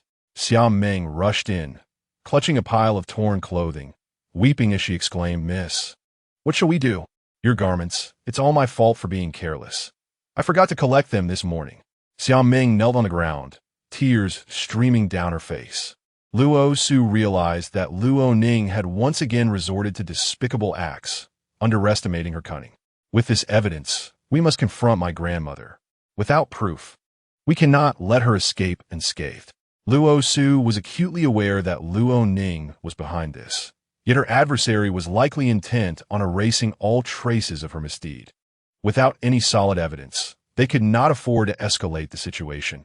It seemed they would have to endure this humiliation, but rest assured, this debt would be repaid in due time. Luo Su did not blame Xiaoming. Instead, she sincerely advised her, "Xiaoming, you must recognize the current predicament I find myself in and understand who is responsible. This is the last time. If I am subjected to such treatment from Luo Ning due to your negligence again, you should seek a more suitable position elsewhere." Upon hearing this, Xiaoming ceased her weeping, loathing herself for being so foolish and a burden to the Mississippi. She struck her own face with her palm, producing a sharp, resounding slap. "Miss, if I err again, I shall take my leave." Xiaoming gazed up at Luo Su, and in her eyes, Luo Su discerned the growth of Xiaoming.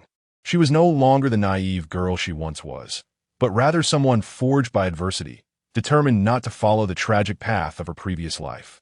"Do you know how to speak to grandmother when we arrive?" Luo Su inquired. "It is merely a dress. We can procure another this afternoon when we leave the estate. However, it is the discomfort in my heart that I cannot allow her to escape unscathed." "Rest assured, miss, I understand," Xiaoming replied with a cold smile.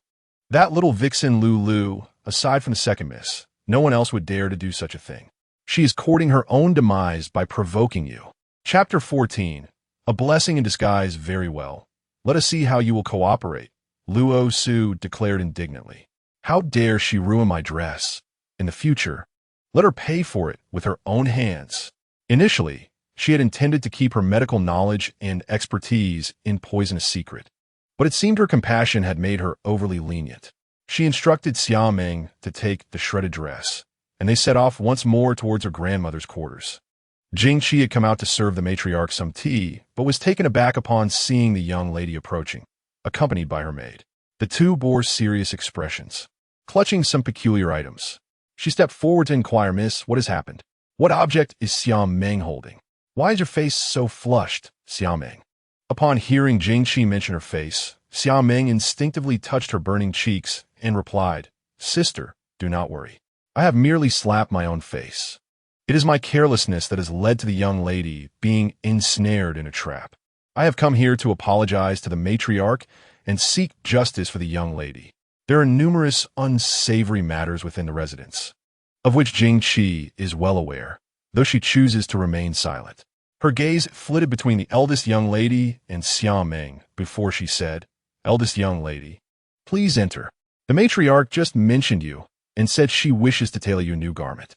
The clever and discerning Linglong Xian understood that Xiao Meng's words hinted at someone specific, yet even a servant must tread carefully. She lifted the curtain and invited the eldest young lady into the matriarch's chamber. "Oh dear, I was just speaking of you to Jingqi. You little rascal. Have you grown ears that hear whispers on the wind? You arrived just as I was saying you should spend more time with this old woman. Yet you insisted on returning home," the matriarch said playfully as she watched Luo Su gracefully enter the room. "Grandmother, do not tease your granddaughter. If I had stayed any longer, my Zissou pavilion might have been set ablaze, leaving not a trace of ash," Luo Su replied, her expression filled with worry. Upon hearing this, the matriarch's smile faded, replaced by a solemn demeanor that chilled the room. She glanced at Xiao Meng beside Luo Su and spoke with an authoritative tone. "What trouble has your young lady encountered now? Were you useless servants preoccupied with daily, failing to attend to your mistress properly?" Hearing the matriarch's words, Xiao Meng stepped forward, holding up the torn fabric above her head. "Matriarch, please see this. This is the dance gown prepared for the spring banquet, which I had hung to dry in the pavilion for the young lady's performance. I returned today to find it in this state. It is my negligence that has allowed someone with ill intentions to take advantage. Please punish me, matriarch." With that, Xiao Meng bowed her head in respect. After hearing Xiao Meng's explanation, the matriarch glanced at the tattered cloth in her hands and said, "Enough of that. Jingqi, assist Xiao Meng in applying medicine. Everyone else, please leave. Ask Mama Li to come here shortly. I have matters to discuss with her." The matriarch's voice was cold, her expression as frosty as the winter air. "Suer, come here." The matriarch beckoned me kindly to sit beside her. Hearing my name called in such a manner signaled that she had something important to convey, as it was rare for her to call me by that name. "Grandmother, it is my inadequacy that I cannot protect myself. Always coming to you, burdening you at your age with my troubles," I murmured, nestling against her. "Nonsense. When you were born a tiny bundle, I watched you grow. Now, in this household, it is just you and me relying on each other. Your father holds a high position and no longer consults me in his affairs. Suer, regardless of whether you are right or wrong, I will always be your strongest support. If I do not worry for you, who else will? If I do not stand by you, who will? A mere torn gown is of no consequence. There is no need for concern. I have plenty of fine things here," the matriarch said lovingly, stroking my hair and gently brushing aside the strands that fell across my face. "Today, as events have led me to underestimate the cunning of that little vixen within the confines of the house. Shortly, I shall have Mama Li, who has managed our affairs for many years, accompany you to oversee Zissou Pavilion, safeguarding you from the machinations of nefarious individuals. On that fateful day, your elder brother suggested that I procure 2 covert guards for you. Initially, I dismissed the idea, believing that a young lady of your stature had no need for such protection. However, it appears your brother's foresight was indeed astute, and the matter of the guards must be expedited. If such occurrences can transpire even within the estate, I have greatly underestimated the capabilities of this old matron. I am grateful to grandmother for considering so many aspects for her granddaughter. This matter is not one I wish to escalate without substantial evidence.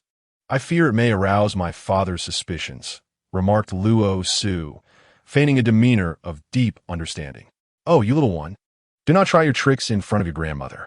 I am not so naive as to wish you to grow up as a sheltered maiden, oblivious to the world. In my youth, I was a formidable general on the battlefield, rivaling the bravest of men. Now, in my old age, I find myself confined to this pavilion. Yet, I see that you have matured and gained wisdom. With the spring banquet approaching, I shall bestow upon you the portion of your dowry that your mother left for you, ensuring that you're not caught unprepared in times of difficulty. Within, you shall find various treasures and even some shops. You must learn to manage them, with Mama Li to assist you. There is no need for excessive concern. I have also prepared my share for you. You may freely utilize what your mother has left, which I shall award you upon your marriage." Having spoken, grandmother produced a delicately carved wooden box from behind her. The box, though aged, emanated a faint, pleasant aroma of wood. She placed the key into my palm, urging, "Open the box and see for yourself." "Grandmother, this," gazing at the exquisite carved box. I recalled the year I was to marry the second prince when this box was entrusted to me. Little did I expect that it would find its way back to me so soon in this lifetime. Could it be that the circumstances have shifted? Indeed, Yuntian has yet to attain the rank of general, which starkly contrasts with my past life. "Do not dawdle. Open it quickly," grandmother gently urged, observing my momentary distraction with a smile, bemused by how my spirited nature has given rise to a granddaughter of a completely different disposition. Snapping back to reality, I hastily took the key and unlocked the box. It was filled to the brim with valuable items. Yet what surprised me most was the presence of an unfamiliar bracelet, one I had never seen before. The bracelet twisted in a spiral, reminiscent of a fire phoenix entwined with an ice dragon. The blue portions shimmered with a lunar glow, while the orange-red sections danced like flames. At its center lay a brilliant, colorless gem, resembling the brightest star in the night sky. "Grandmother, this bracelet is so unique. Does it have a name?"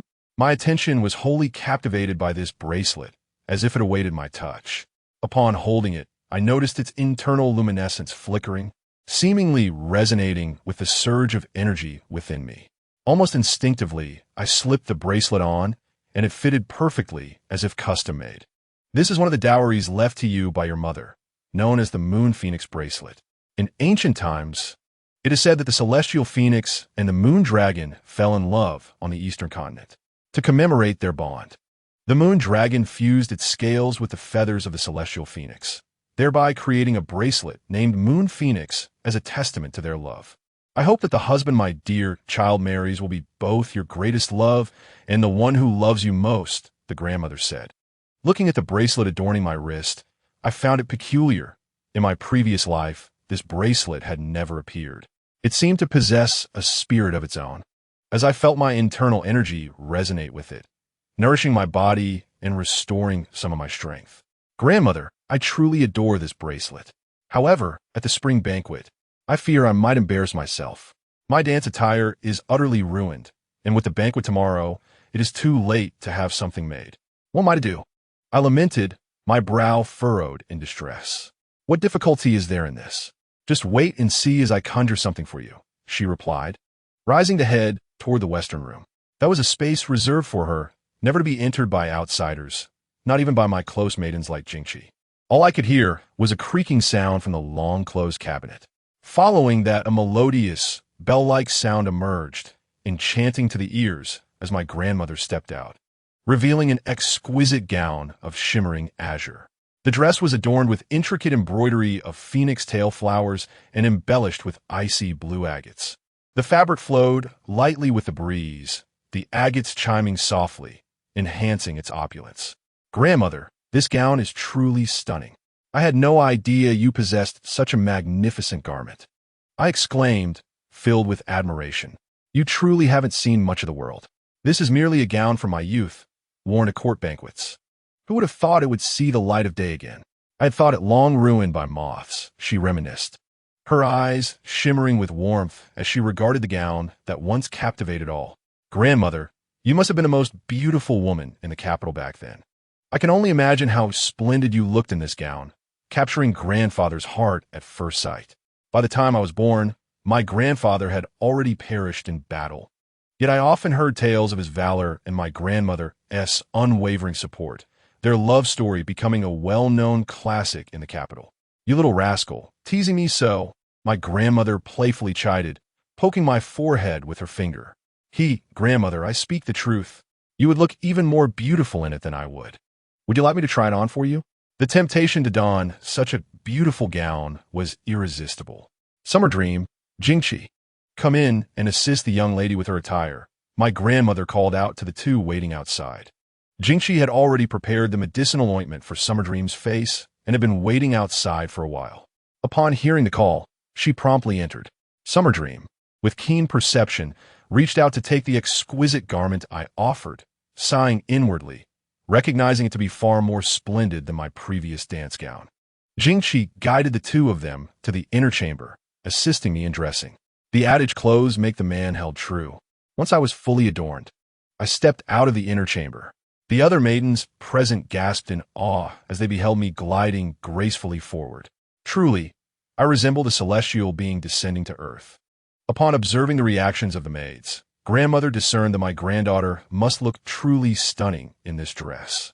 Sewer, come closer so that grandmother can have a good look. She instructed me. Chapter 15. The spring banquet. I felt that something was still lacking.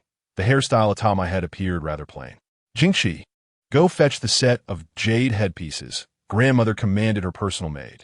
Yes, grandmother, Jingqi respectfully replied. Before long, she returned from the storeroom with the long-preserved jade adornments. Jinghua, assist the young lady in dressing up, and see if it matches. Grandmother further instructed Jinghua to style me while adorning my head with the newly retrieved jade pieces. The emerald green jade radiated a luminous glow, accentuating Luo Su's fair complexion. Her slightly upturned eyes sparkled with life, and her lips, naturally rosy, complemented her delicate waist that could barely be grasped with a single hand. Every gesture she made exuded a charm far beyond her tender years. You little one, when did you learn such alluring expressions? Do not easily display such demeanor towards men in public, lest it be said that we have raised a girl of poor decorum. Grandmother admonished me earnestly, having encountered countless individuals in her lifetime. Observing my granddaughter blossoming into womanhood, she harbored hopes that Luo Su would find her desired place within the royal court. Listening to grandmother's words, I retracted my smile and respectfully performed a bow, saying, Granddaughter understands. Thank you for your gracious gift, grandmother. I have a request. May grandmother grant it. Tomorrow, I do not wish to share a carriage with Luo Ning. Would it be permissible for me to borrow your carriage, ancestor? I clasped grandmother's hand and playfully swayed it, adopting a coy demeanor. Very well, very well. What is mine is yours. You may borrow it. Grandmother chuckled, pinching my cheek affectionately while smiling at me. Jingqi, summon Mama Li. Grandmother resumed her authoritative demeanor, commanding Jingqi. Before long, a woman in her 50s, her hair meticulously styled, entered. Upon seeing the matriarch, she knelt and bowed deeply, paying her respects. Mama Li, I entrust you to Luo Su today. You have served me faithfully for many years, exhibiting caution and integrity. You have endured considerable hardship while attending to this old woman. Su'er is still young, and with Zijuj under her sole management, she may attract troublemakers. Go and support her. She will be your mistress henceforth. Should anyone dare to cause trouble, aside from myself and the minister, you shall handle it as you see fit without needing to report back to me, grandmother stated slowly, her words imbued with undeniable affection. Old servant understands. From this day forth, the young lady is my lifeline. Rest assured, I shall manage all affairs within Zijuj. Should any specter dare to disturb the young lady, I will ensure they never return. Mama Li replied with a smile, though a harsh glint betrayed her true sentiments. Luo Su was well aware of Mama Li's reputation as a capable steward, having managed many challenging matters for grandmother. Today, grandmother had bestowed such a formidable ally upon me, which filled Luo Su with immense joy. Su'er, here is the list of your dowry items. Take it home and review it to ensure you are well informed. The dress was exchanged, and I shall retire early. My frail bones are of little use and require rest. Jing Shu attended to Mrs. Change of attire, while Jing Qi assisted me in standing up as the matriarch meticulously arranged the details. Matriarch, please take a moment to rest. Allow me to handle the young lady's affairs, Li Mama interjected, displaying her keen insight as she stepped forward to support the matriarch into the inner chamber. The old master and servant had yet to finish their conversation, while Jingshu led Luo Su to change her garments. When Li Mama emerged, Luo Su was impeccably dressed, and the group returned to the Zissou pavilion. Li Mama, you are a cherished elder by grandmother's side. I have long admired your character, and now that grandmother has entrusted you to my service, it is truly a blessing for Luo Su. Beyond myself, the only one to assist me in this Zissou pavilion is the young maid Xia Meng. With your arrival, this courtyard shall surely become lively, Luo Su remarked as she guided Li Mama around her domain. Miss, may I speak candidly? Li Mama, having been by the matriarch's side for many years and having watched Luo Su grow, was well acquainted with the young lady's disposition. Now that she was here to assist, she felt it necessary to speak openly. There is no need for formality. Please speak your mind, I replied, turning to Li Mama. You are now the legitimate daughter of the Prime Minister's residence, soon to be the consort of the second prince. Yet, you have only Xia Meng as your personal maid. Your two elder brothers, being gentlemen, naturally have more male attendants, which facilitates their communication. However, given your noble status, how can you allow such negligence from the household? Why do you not mention this to grandmother? A woman should cultivate her capable subordinates to manage affairs within the household effectively, Li Mama advised earnestly. You're absolutely right. Previously, Luo Ning informed me that as the legitimate daughter of the Prime Minister's residence, I should set an example, practicing thrift and moderation to prevent misfortune from my father. I took her words to heart, believing them to be true. Yet, having been ensnared by her schemes multiple times, I have now discerned her true nature. The bond of sisterhood we shared over the years seems almost laughable, I replied, half-truthfully, acknowledging Luo Ning's previous manipulations that led her to have very few companions. Alas, miss, you're far too kind. The second miss may appear delicate, yet she possesses a heart of malice, and not all sisters in the household harbor genuine intentions. Since you regard me highly, I shall take the liberty of selecting competent maids, matrons, and young servants to join Zissou Pavilion come tomorrow. Rest assured, they are all seasoned individuals, and you need only give them your commands. They will remain loyal, Li Mama assured me, thumping her chest in promise. That would be splendid. With your arrival, I knew our courtyard would soon thrive with activity, Luo Su exclaimed joyfully. Miss, the hour grows late. We should settle in. We must rise early tomorrow for your preparations. You ought to rest now, for I shall adorn you with this attire and jewelry, ensuring that no one can rival your beauty, Li Mama stated, proceeding to place the garments, accessories, and Luo Su's bridal box into the large wooden trunk within her room. Madam, these precious items should be placed in a locked wooden chest on ordinary days. Tomorrow, I shall procure a lock for you, said Mama Li, as Xia Meng removed the hairpin from the young lady's hair. After all, she is the grandmother's person, attending to every detail meticulously. Upon arriving at Zissou Pavilion, she seemed eager to ensure that every lacking item was addressed. Yes, Mama Li, you should rest early, Luo Su replied, feeling deep gratitude towards both her grandmother's intentions and Mama Li's care. A crescent moon hung delicately on the treetops, casting a serene and chilly ambience on this spring night. As the day ebbed and flowed, Luo Su lay in bed, her heart at ease as if fortified by a tranquil charm. With Fu Bo dismissed and Mama Li managing Zissou Pavilion, she could finally focus on dealing with that wretched person. The upcoming spring banquet promised to be a lively affair, not merely due to the vibrant festivities, but because of the grand gift Luo Ning had prepared for her, one she would remember for a lifetime, though she wondered if it would indeed arrive as anticipated. Early in the morning, Xia Meng entered, carrying water infused with rose petals. Noticing her mistress still asleep, she slowed her pace and gently placed the basin beside her. Mama Li had arranged the garments prepared the previous day in an orderly fashion, waiting for her lady to awaken and don them. Before long, Luo Su stirred, rubbing her still drowsy eyes, and called out, Xia Meng, come in and assist me with my attire. Yes, my lady. I have already placed your favorite rose petals in the basin, ensuring that you will captivate everyone today beneath your pomegranate skirt, Xia Meng replied, gazing at the half-awake Luo Su with admiration.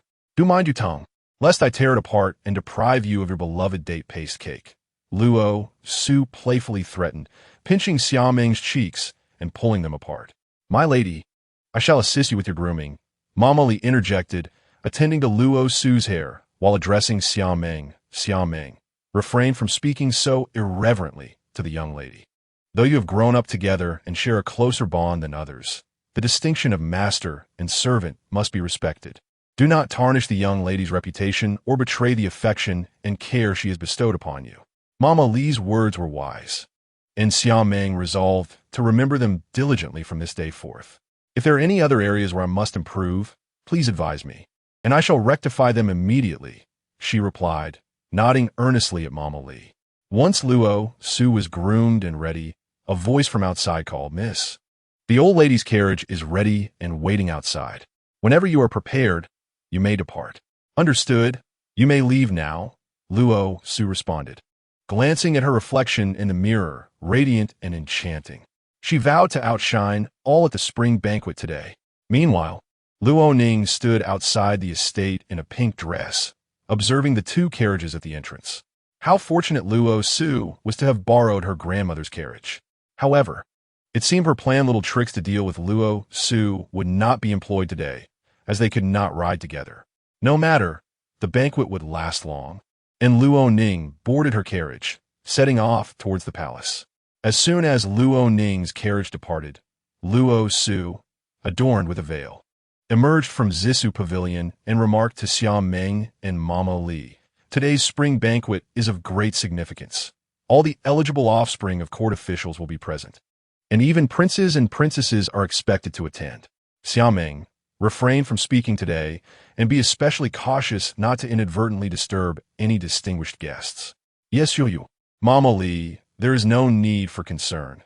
Today, we must be particularly vigilant regarding Luo Ning." Having said this, Luo Su swiftly entered the carriage. The golden sunlight cascaded upon the majestic palace, illuminating its grandeur and creating a scene of extraordinary liveliness. This gathering was hosted by the fifth princess, Murong Chun, who had invited numerous princes and the offspring of court officials, bringing together eligible young men and women. Inside the palace hall, exquisite lanterns brightened every corner, radiating opulence and splendor. A colossal round table was adorned with a plethora of delectable dishes, their enticing aromas captivating the attention of all present. Fine wine flowed like a spring, filling every cup and shimmering with an alluring glow. The princess, adorned in a resplendent royal robe and crowned with a golden tiara, took her place at the head of the table, her beauty both dignified and serene, her demeanor exuding authority yet warmth. Her gaze elegantly flitted among the guests, exuding confidence and grace. As the banquet commenced, the music filled the air, and the dancers twirled gracefully, their enchanting movements mesmerizing the audience.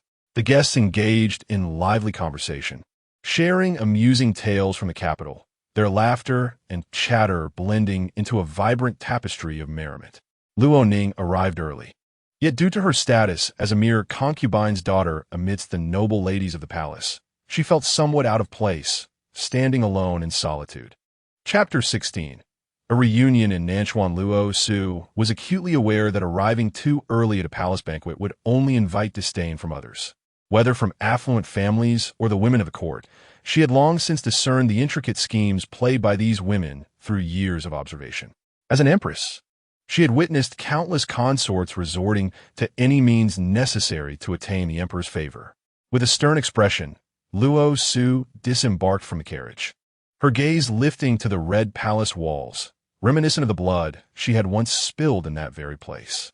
At that moment, the sound of hooves approached from behind, and Luo Su turned to see her elder brother's voice calling out, "You girl, run quite swiftly. My brother and I have been pursuing you diligently. Fortunately, we caught up before you entered the palace. Did we not agree to go together? How could you decide to depart without us? Are we to be embarrassed standing beside you?" Luo Su scrutinized her two brothers.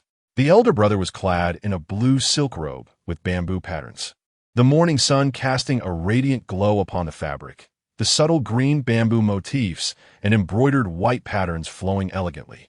His sword-like brows framed a pair of bright eyes. Dark as obsidian, adorned with a jade pendant at his waist, he rode a magnificent steed.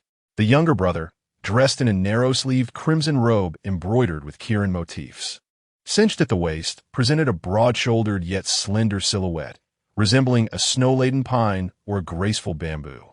The golden rays of the setting sun highlighted his chiseled features, rendering his visage both striking and deep. In a harmonious blend of movement and stillness, the two brothers stood before the palace gates like a stunning painting, embodying the finest of Luo family lineage. With her splendid attire, Luo Su felt no embarrassment. Rather, she took pride in her brother's valor and charm. Dear brothers, my primary purpose today is to scout among the noble ladies for a suitable match for you, Luo Su playfully declared. How dare you jest at your brother's expense?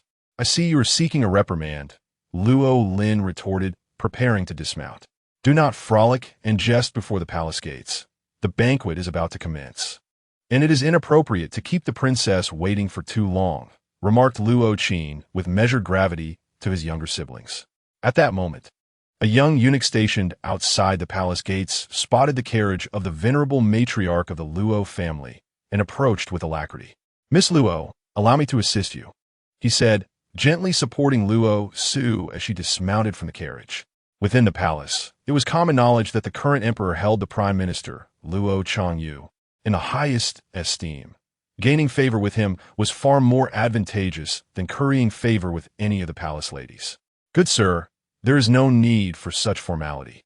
Please, lead the way, Limama, Luo Su replied, discreetly withdrawing her hand from the eunuch's arm.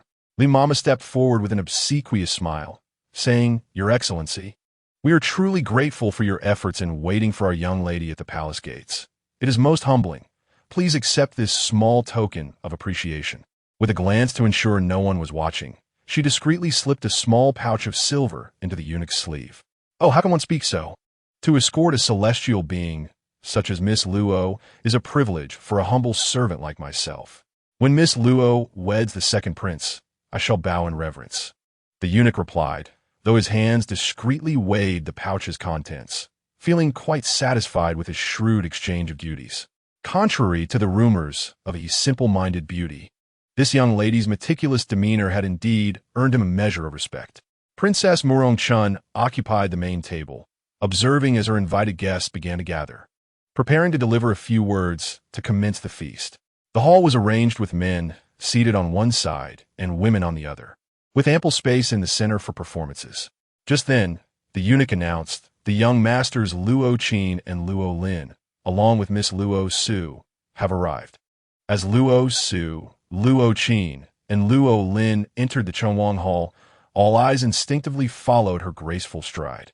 The second prince, engaged in conversation with his elder brother regarding their father's academic directives, caught wind of Luo Su's name and glanced toward the entrance, unable to divert his gaze. She appeared markedly different from their last encounter. Princess Murong-chun, having heard the eunuch announce Luo Su's arrival, keenly observed the second prince's reaction. Finding amusement in his rare moment of distraction, she waved at Luo Su, calling out, Sister-in-law, come sit with me. Although Luo Su understood the playful intent of the fifth princess, who was the emperor's most cherished daughter, innocent and straightforward, she felt the impropriety of the address in front of so many people. Despite their engagement, they were not yet wed, and it felt inappropriate to be called sister-in-law. A flicker of discontent crossed Luo Qin's face. The fifth princess was indeed somewhat oblivious. Noticing Luo Su's slight discomfort, the second prince stepped forward to alleviate the awkwardness, saying, Fifth sister, do not speak nonsense. Miss Luo, please do not take it to heart. Upon seeing Murong Hong once more, Luo Su clenched her fist beneath her sleeve. The youth, with his jade-like exterior and gentle demeanor, had once enchanted many a maiden's heart. Was he employing the same tactics again? Did he presume her to be the Navi young lady she once was? The sight of his duplicitous facade was repugnant, and she stifled the urge to strike him. Luo Su smiled faintly and said, Thank you, second prince, for your timely intervention. The princess is truly charming in her spontaneity, but I find myself at a loss on how to. She feigned a dilemma, keenly observing the man before her, curious to see how Luo Ning would take the bait. Sister, what brings you here? I've been searching for you, Luo Ning said affectionately, stepping closer to Luo Su. Only then did she seem to notice the second prince, and with a blush, she greeted him. This humble girl, Luo Ning, pays her respects to the second prince. The second prince, however, paid little heed to the inconspicuous Luo Ning, merely raising a hand dismissively in response to her greeting. Observing the earlier scene, Luo Qin and Luo Lin decided to escort Luo Su away from the hubbub, as curious gazes surrounded them. Your servant pays respects to the second prince. My younger sister is rather naive. If she has offended you, I hope the second prince will forgive her. Luo Qin and Luo Lin bowed in unison to Murong Hong. There is no need for such formalities. Please rise, Murong Hong replied courteously. Afterward, the three took their seats at a discreet location. Feeling ignored, Luo Ning found a spot to sit, unaware that the fingers clenched in her sleeve were causing her palm to ache. The Luo family members were all remarkable in their own right. Lu Xiaoxiao, the daughter of the esteemed Shi family, sat on the right side of the great hall, captivated by Luo Qin's tall stature. She instinctively covered her face with her sleeve, peering through her almond-shaped eyes. Beside her, the general's only daughter, Ouyang Qian, boldly inquired, Sister Lu, the Luo siblings are indeed exceptional. May I ask whether you favor Luo Qin or Luo Lin? If it's Luo Lin, I could arrange an introduction for you. Startled by Qian's audacious remark, Lu Xiaoxiao quickly scanned her surroundings to ensure no one had overheard their shocking conversation. Seeing that the other young ladies were oblivious to them, she sighed in relief and replied, Sister Qian, do not speak so recklessly. If others were to hear, it might tarnish your reputation. I appreciate your concern, but matters of marriage are not for us to decide. Sister Lu, you are so understanding and graceful.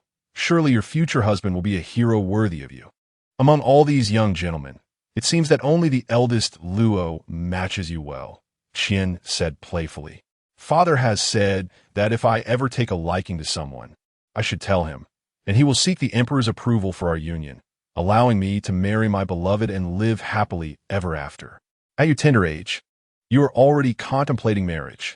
How shameless, Lu Xiaoxiao teased, affectionately tapping Ouyang Qian's forehead and chuckling. In the distance, Nanchuan, who had accompanied the sixth Prince Murong Hong, observed the lively scene. He had hoped to rekindle a romance with a fair maiden at the spring banquet, but the presence of the second prince was quite bothersome, and her two brothers were never far from her side, making it difficult to engage her in conversation. Nanchuan patiently awaited his opportunity. Luo Su, wishing to avoid further conversation with Murong Hong, sought a quiet corner to sit. With her brothers managing the social intricacies, she felt a pang of hunger after having eaten little that morning, her gaze drawn to the exquisite pastries before her. While the voices of other ladies drifted into her ears, the conversation did not revolve around the exquisite hairpin adorning one's head or the latest fragrant powder from a cosmetic shop, both of which seemed utterly mundane. I took a piece of plum blossom pastry to appease my hunger, observing Luo Ning flitting between the other women like a delicate butterfly, her gaze occasionally drifting towards the second prince. She believed herself to be discreet, unaware that Luo Su was watching the scene with a faint smile playing at the corners of her lips. Meanwhile, the brothers were engaged in an intense discussion regarding the border conflicts with the heir of the British Duke, while Luo Qin kept a vigilant eye on his sister, reassured to see her quietly seated in a corner, allowing him to converse freely with his friends. Miss Luo, why sit here alone? Would you not prefer to join me for a breath of fresh air and a stroll through the imperial garden? Nanchuan approached Luo Su, addressing her with a charming smile. Are you the young gentleman from that day? How is it that you find yourself here? Luo Su inquired, struggling to place him among the noble houses, her memory failing her despite her past lives. I am Nan, simply known as Chuan. I am surprised you recall me. Miss Luo, it is indeed an honor. I entered the palace specifically to see you again, though I shall reveal more about my background at a later time, as I am not originally from this place. Might I have the privilege of accompanying you for a stroll?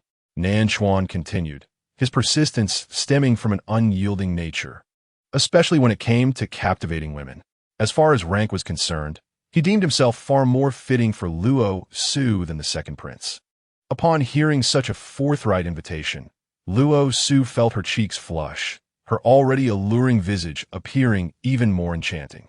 Nanchuan audaciously crossed over from the male seating area to the female side, disregarding the strict decorum of the palace, which only added to the recklessness of his actions. Luo Ning observed the interaction with amusement, secretly mocking Luo Su for her apparent naivety in attracting attention. There was no need for her intervention. All eyes in the hall were fixed upon Luo Su, awaiting her response. Chapter 17. Under the watchful gaze among those gazes was Murong Hong, his grip tightening around his cup, betraying his inner turmoil.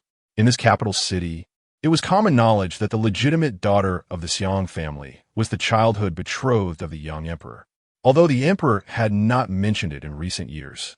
The rise of the Xiong family made the prospect of this engagement seem rather appealing to the second prince. After all, marrying into such a family would provide him with substantial support, especially as Luo Qin's reputation in the military soared. Furthermore, Luo Su's mother had once been the daughter of the wealthiest man in Jiangnan, and she herself was renowned as the most beautiful woman in the capital. The fleeting glimpse of her had indeed stirred something within Murong Hong. Yet, even if his heart had not been swayed, he would not allow anyone to encroach upon what was rightfully his. Although Luo Su did not directly meet the gazes of those around her, she could feel their scrutiny. A glance at her brothers revealed that her second brother had already begun to rise, intent on approaching her. However, she mused that since she would eventually need to dissolve her engagement with Murong Hong, she might as well take pleasure in embarrassing him. In this life, she cared little for appearances. What was the value of face? Living so burdened was unnecessary, for she had missed out on what she should have rightfully received and had experienced pleasures she ought not to have had. Since the young master of Nanchuan has extended multiple invitations, it would be ungracious for me to decline and thus betray the goodwill of a benefactor. Luo Su's eyes sparkled as she half pouted her cherry lips, responding languidly, exuding an alluring charm. She brushed aside the hair that had fallen onto her cheek, tucking it behind her ear, and offered a gentle smile towards her brothers, reassuring them that she was well. Upon witnessing his sister's smile, Luo Lin halted his steps, turned, and quietly addressed Luo Qin, "Eldest brother, what does our sister mean by this?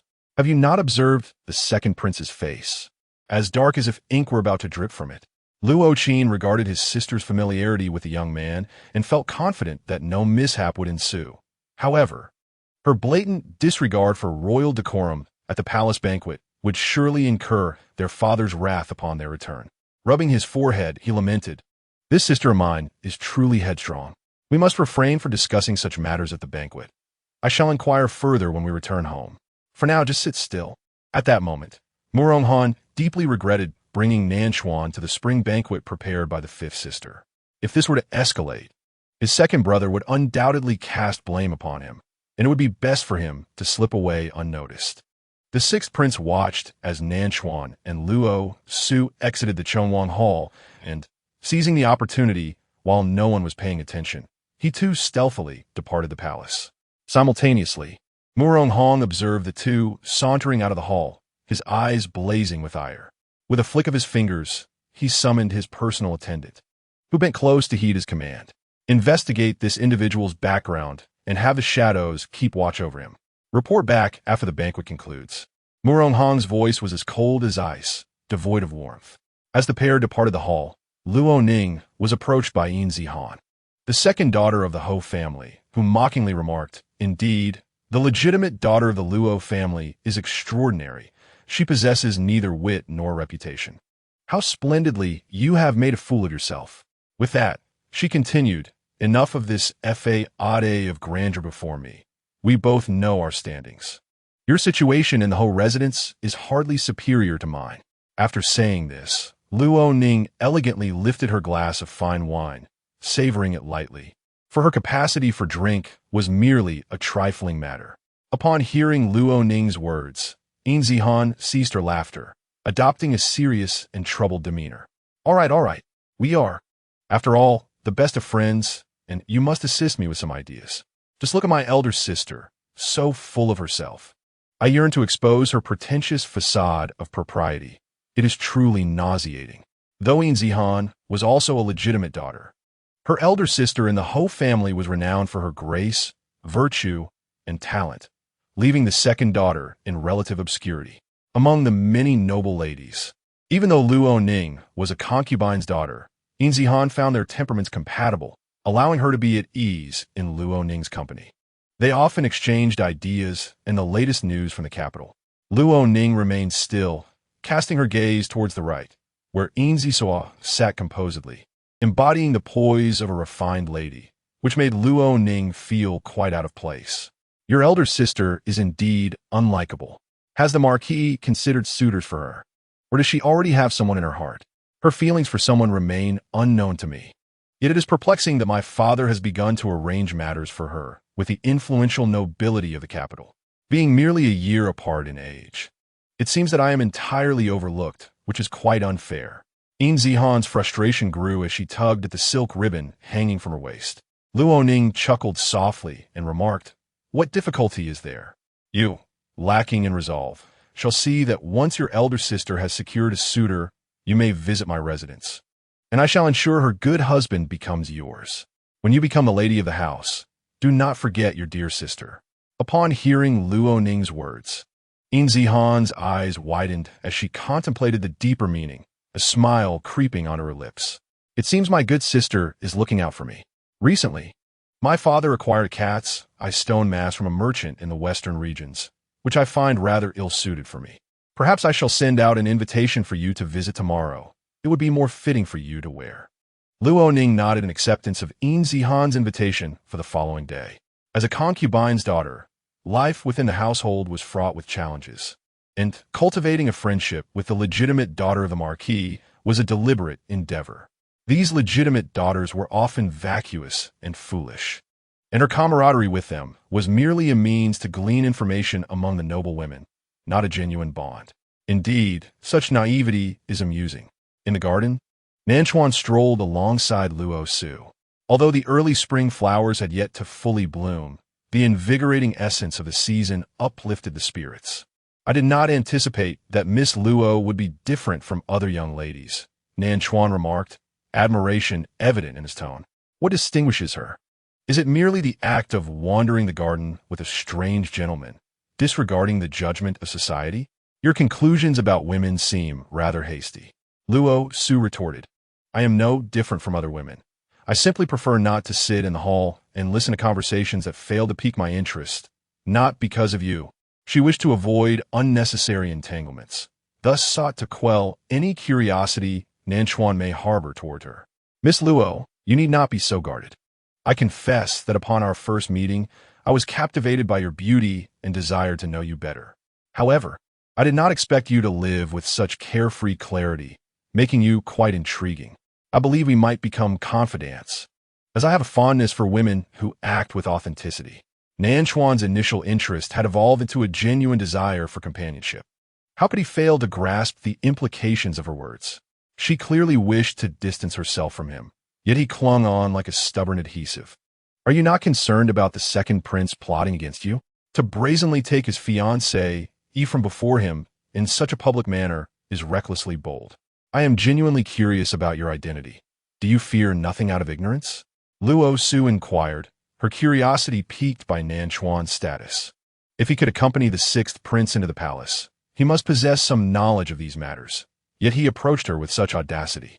"Miss Luo, are you so invested in my affairs? May I interpret this as an indication of your interest in me as well? However, I truly do not regard a mere second prince with any seriousness, nor do I fear any underhanded tactics he might employ against me. There is no need for you, dear Su, to worry about my well-being. Let us begin with our forms of address, shall we? You may call me Brother Chuan, and I shall refer to you as Little Su. Nanchuan said lightly to Luo Su, his expression brimming with levity. Upon hearing him call her Little Su, a wave of goosebumps washed over her, and the title Brother Chuan made her feel as though she had entangled herself with someone she ought not to have. Rubbing her temples in frustration, Luo Su's sleeves slipped back, revealing arms as delicate as lotus roots, along with the moon phoenix bracelet adorning her right wrist. Upon noticing the bracelet, Nanchuan was momentarily taken aback. How could such a remarkable artifact be worn by a mere mortal? He reached out and grasped Luo Su's wrist. inquiring earnestly, "How is it that you possess the Moon Phoenix bracelet? What connection do you have with the celestial warrior Qinghuan?" Nanchuan's earlier playful demeanor vanished, replaced by a serious countenance. The Moon Phoenix bracelet is not something that mere mortals can don. Wearing it inevitably leads to either death or severe injury. Yet here stood Luo Su, perfectly unharmed. Could it be that she was not an ordinary mortal? The bracelet, a relic passed down through the generations of celestial warriors, is only bestowed upon those destined to receive it. Could it be that Luo Su shares an inexplicable bond with the celestial warrior? "Master Nanchuan, please release me. If others were to see, I would be unable to cleanse myself of any association with you, even if I plunged into the Yellow River," Luo Su implored, attempting to withdraw her captured wrist with force. However, Nanchuan's grip was too strong for her to escape. "Nanchuan, let go of me at once," Luo Su exclaimed, kicking at his right leg in frustration. To her astonishment, Nanchuan merely laughed heartily, saying, "Ah, so you are a little wildcat, angry enough to scratch. How amusing. Are you truly unfamiliar with Qinghuan?" He pressed. "I am not acquainted with any celestial or demonic figures, including warriors or Qinghuan. Now release me." Since her rebirth, Luo Su had held a reverence for the divine, given the peculiar circumstances of her resurrection, an experience beyond the comprehension of most. Yet, the certainty in Nanchuan's tone stirred her to ponder the possibility that the three realms might indeed exist, albeit beyond her limited understanding. Seeing that Luo Su genuinely did not recognize Qinghuan, Nanchuan let go of her hand and declared, "Indeed, I hail from the demon realm, little Su. As you have astutely deduced, I refrained from revealing this sooner, fearing it might frighten you away, but since you were the Moon Phoenix bracelet, it suggests a connection to the celestial realm, and thus there is no need for concealment." Nanchuan had intended to disclose his identity only after their relationship had deepened, to avoid overwhelming her, but he had not anticipated that she was anything but an ordinary mortal. Upon hearing Nanchuan's words, Luo Su scrutinized him intently, examining his face as though she wished to discern its secrets. "What manner of creature are you?" she inquired. Chapter 18. One must take action upon seeing Nanchuan found himself momentarily speechless, taken aback by a mortal's bold inquiry. Here he was, the illustrious demon emperor of several millennia, rendered mute by a young woman who had lived scarcely over a decade. It had been ages since anyone had dared to pose such a question to him. The last time he had been called a monster, it was by a turtle spirit, equally ancient, when he had just reached adulthood. With a mere wave of his hand, he had silenced that creature forever. "Do you truly wish to know, little Su? If you were to behold my true form, you would be destined to become my demon queen."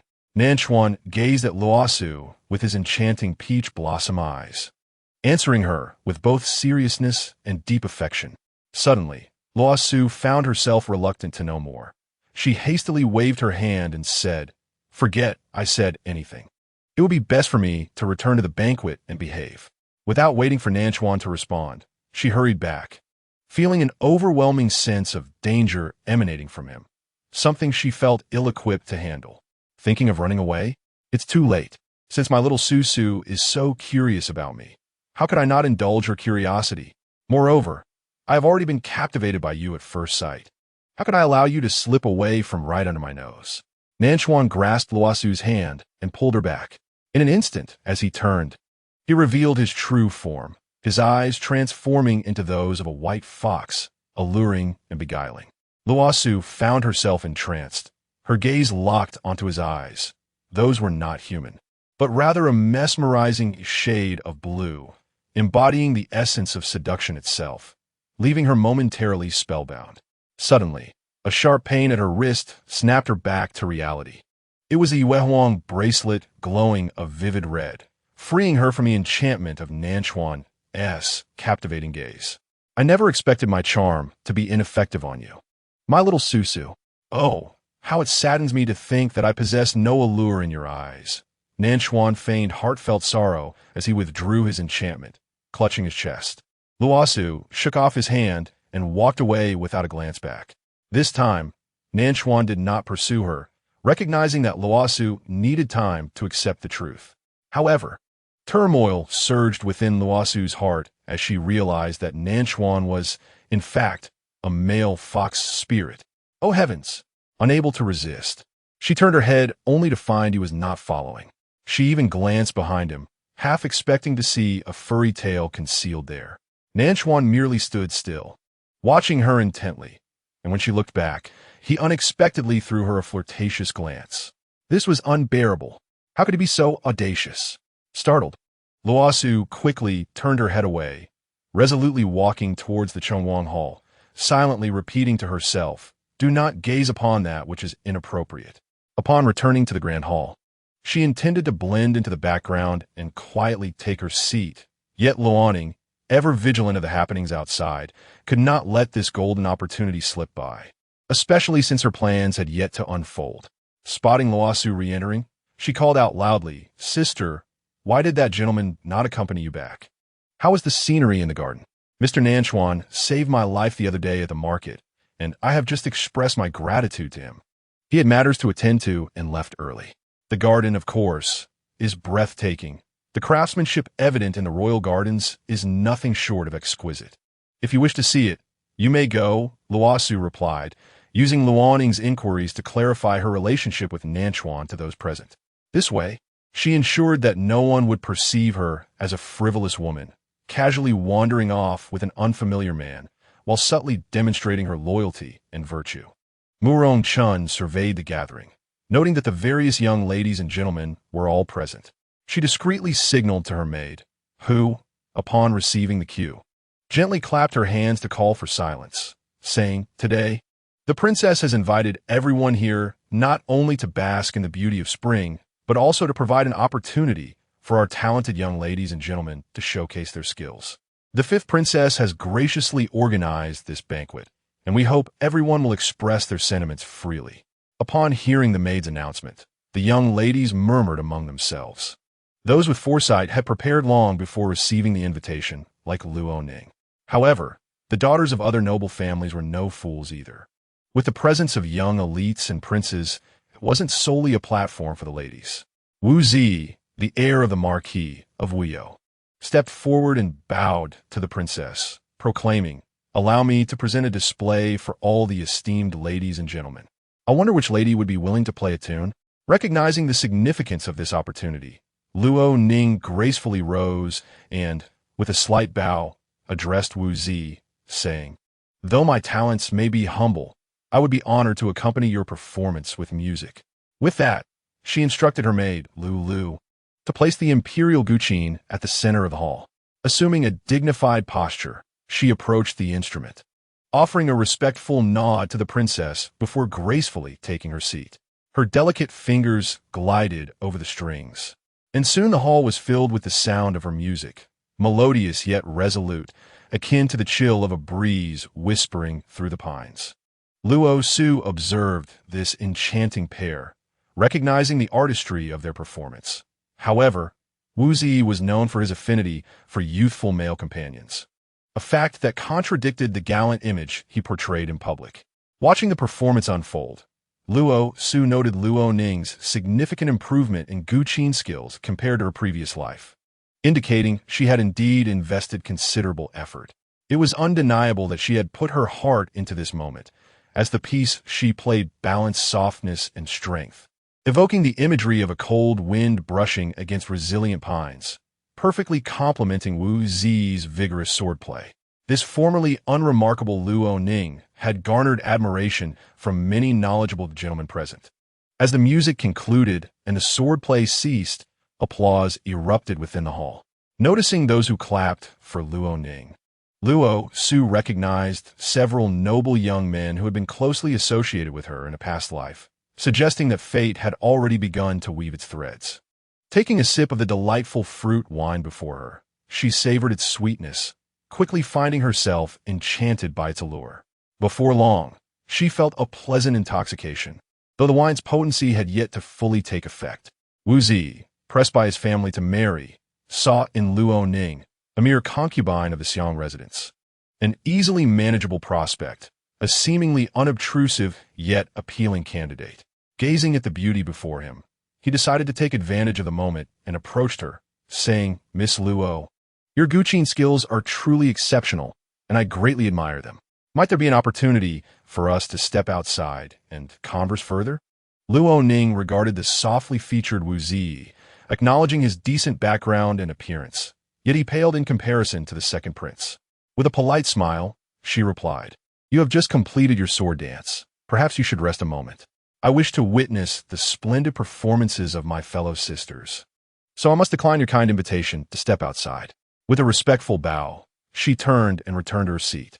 Wu Ziyi never anticipated that the humble daughter of the Xiang residents would dare to defy him by resolutely rejecting his invitation.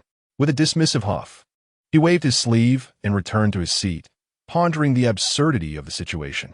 He thought to himself that he would wait for her to turn back, weeping and begging him to marry her, and he would consider whether she truly belonged to a noble family before contemplating her request. What a stroke of misfortune this was. Meanwhile, Luo Ning clutched the potent drug capable of rendering Luo Su unconscious, biding her time in silence for the right moment to act. She observed her sister as Luo Su indulged in cup after cup of fruit wine, scoffing internally at her foolishness. Such drunkenness at a royal banquet could lead to her own embarrassment without any need for interference. Across from her, Luo Qin frowned as he watched his younger sister consume the fruit wine before her. He turned to Luo Lin, remarking, "Our sister lacks the constitution for alcohol and seems unaware of the potency of this royal fruit wine. I believe she has already consumed 5 or 6 cups. We must keep a close watch on her to prevent her from embarrassing herself in front of others." Luo Lin, upon hearing her brother's concern, glanced at their sister. This little girl was indeed a source of worry. Even now, a delicate flush crept across her fair cheeks, akin to a fairy who had surreptitiously applied rouge, oblivious to her own enchanting allure. Also taking note of Luo Su was Murong Hong, who found himself inexplicably captivated by her every movement since their encounter earlier that day.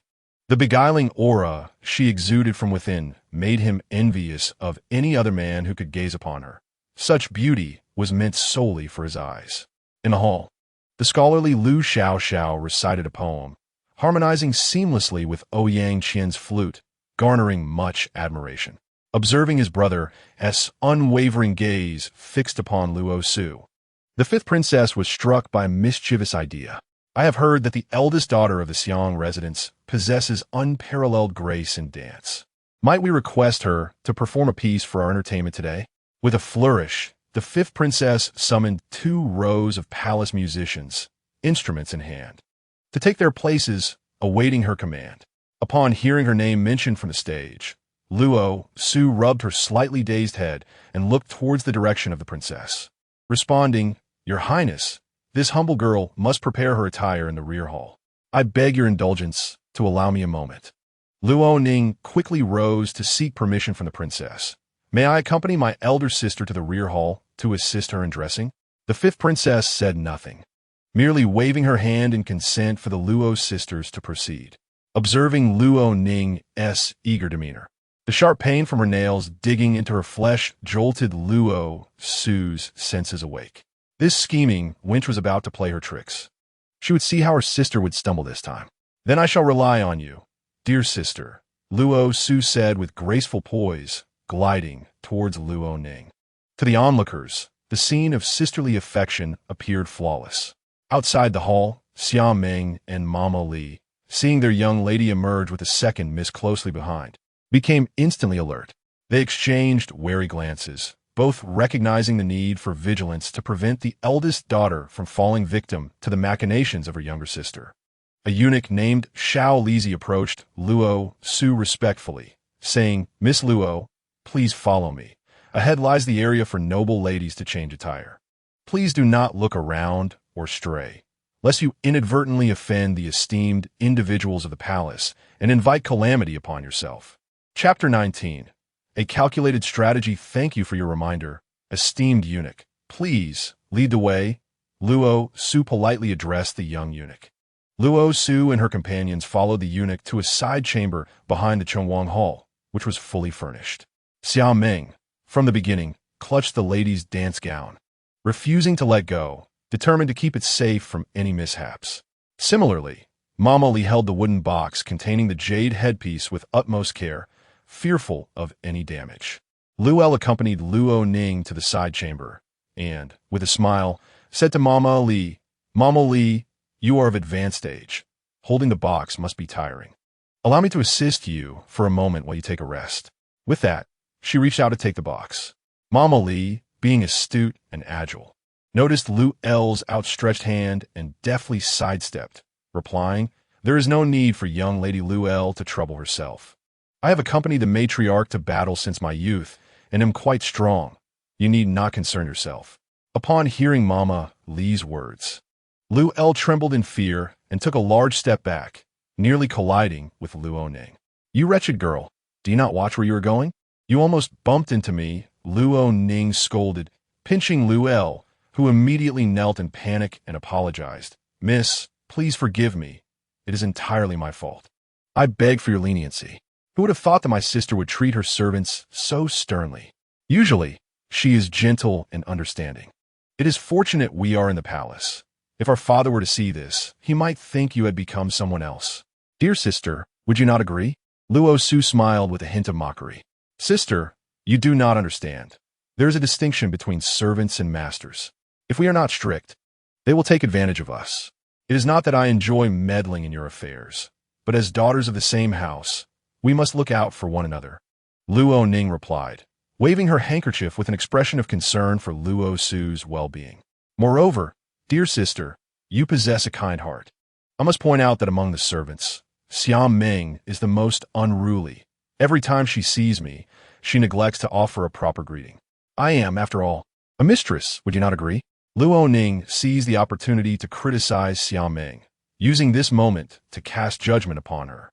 In a previous life, this would have undoubtedly led to Xiao Ming kneeling and apologizing to Luo Ning, perhaps even allowing Luo to strike Xiao Ming across the face. "Not this time. I shall not be so easily deceived," I said with a forced smile. "Thank you, dear sister, for your concern. However, Xiao Ming has been coddled and spoiled by me, so the blame lies solely with me. Unlike your Luo, who can read the room and navigate situations deftly, Xiao Ming is rather simple-minded. Even if she had 10 brains, she would not match the cleverness of your trained servant. Fortunately, as I am to marry into the royal family, I shall arrange a respectable match for her, allowing her to assume the role of a matron, thus repaying her constant thoughtfulness toward me." Luo Ning fell silent upon hearing Luo Su's words, discerning the veiled criticism within them. To her surprise, Luo Su had become rather astute, evading her attempts to provoke her. Initially, Luo Ning had intended to chastise Xiao Ming and simultaneously diminish Luo Su's spirit. However, the speaker's lack of intent contrasted sharply with the listener's keen perception. Lulu, having overheard Luo Su's remarks, began to calculate her own prospects. The fate of a servant, particularly a maid following her young mistress, was invariably tied to the latter's fortunes. If fortunate enough to serve a benevolent and favored mistress, one might marry a steward or a reputable family, thus attaining a respectable position. Conversely, if one ended up as a dowry maid, the outcome could be a mere pairing with a lowly servant or, worse yet, being relegated to a concubine without even a name. Lulu was consumed by envy for Xiao Ming, toiling incessantly in service to the second young lady, devising plans and enduring punishment, all the while uncertain if the second young lady had ever contemplated her maid's future. Alas, Xiao Ming truly was fortunate. Despite Luo Su's lack of favor in the mansion, she remained a legitimate daughter, destined to marry the second prince. Xiao Ming, without the burden of a dowry, could still secure a good match, proving that sometimes foolishness begets fortune. Lulu pondered her own uncertain prospects for happiness. "My lady, we should hasten our preparations. It would be improper to keep the esteemed guests waiting," Mama Li interjected at an opportune moment. Nodding in agreement, Luo Ning turned and proceeded inside, with Mama Li and Xiao Ming following her into the inner chamber of the side hall. They drew the curtains to shield themselves from prying eyes and began to change into their gowns. Once the curtains were drawn, Luo Ning promptly gestured for Lulu to bring over the teapot, into which she poured all the medicinal powder she had been discreetly carrying. Shaking it slightly before replacing it in its original spot, A sinister expression crept onto her face, revealing a hint of madness in her eyes. Luo Su, should you fall into a stupor within this palace, I shall drag you out and sell you to a brothel. How could a legitimate daughter of the mansion ever hope to marry into royalty then? The second prince shall be mine. Luo Ning reveled in her scheming, contemplating how to execute her plans. Before long, Luo Su emerged, having completed her preparations. Upon seeing her elder sister, Luo Ning was consumed by jealousy. She had assumed that the destruction of her gown would leave Luo Su with no time to find a more suitable replacement. Yet, to her astonishment, Luo Su's gown was not only intact, but 1,000 times more exquisite than before. Luo Ning could not help but be curious about the origins of this splendid attire. Sister, you look truly stunning today. I am certain all the young gentlemen will be unable to take their eyes off you. However, I'm rather curious about where you found this gown. It is so beautiful that I, too, would like to procure a similar one, especially seeing the precious agate beads adorning it. Luo Ning remarked with envy. Luo Su cast a deep glance at Luo Ning, who averted her gaze in discomfort before responding. This gown is a treasured possession of our grandmother, collected over many years. The other day, it was torn by some lowly stray cat, and at a loss for what to do, I sought grandmother as assistance. This entire splendid ensemble is a gift from her, meant to elevate our family status. Sister, have you noticed how many stray cats have been roaming about the mansion lately? I should report this to father at once and suggest we have these unseemly creatures exterminated. What do you think, my dear sister? Listening to Luo Su's words laden with unrestrained malice, Luo Ning's heart sank. Could it be that she has deduced my involvement? Is she deliberately uttering these words to intimidate me? At that moment, Luo Ning could not fathom the depth of Luo Su's intentions. Given her understanding of Luo Su, how could such a simpleton conceive such thoughts? Thus, she consoled herself, believing she was overthinking and everything would proceed as planned. As her sister suggested, upon returning, she would accompany their father, for this wildcat's midnight wailing indeed required someone to be dealt with, lest it harm the people within the estate. Sister, you must be weary and parched. Allow me to toast you with tea in place of wine. I hereby extend my heartfelt wishes for your breathtaking performance at the spring banquet. May you achieve resounding success and emerge as the foremost talent in the capital. Once we finish this cup of tea, we shall return to the grand hall, Luo Ning said, feigning sincerity as she raised her teacup and drank it down in one swift motion. Luo Su cast a glance at Luo Ning, sensing her sister's tension as she fixed her gaze eagerly upon her, seemingly desperate for her to drink the tea. Fully aware that there was something amiss with the brew, Luo Su knew that refusing to drink would not allow her to escape this predicament. She cautiously lifted the cup, testing Luo Ning's reaction. Sister, why do you hesitate to drink? This is my sincere wish for you to showcase your talent at the spring banquet and earn the title of the capital's foremost maiden. By then, I too shall bask in your glory and may even secure a good match for myself. Luo Ning employed every means to persuade her to consume the tea. I shall set down the cup. I said, sister, do not fret. I accidentally left something in the changing room. Mama Li accompanied me. I shall drink upon my return. It will be but a moment, do not rush. Upon hearing her mistress speak thus, Mama Li hurriedly stepped forward and entered the inner chamber. Inside, she quietly leaned towards Mama Li's ear and whispered, Mama Li, Luo Ning must have added something to the tea. When I emerge, please accidentally bump into me, causing the cup to shatter. I shall scold you a little, and the matter will be easily resolved. The old servant assured, I know what to do, Mississippi. Please do not worry. Mama Li responded softly while loudly addressing the outside. Miss, how careless you are. This hairpin is a treasured gift from the matriarch. Be sure to take care not to misplace it again, for the matriarch would surely be heartbroken to know. As the two conversed, they lifted the curtain and stepped out. My apologies for keeping you waiting, sister. I truly am parched, Luo Su remarked, reaching for the tea on the table.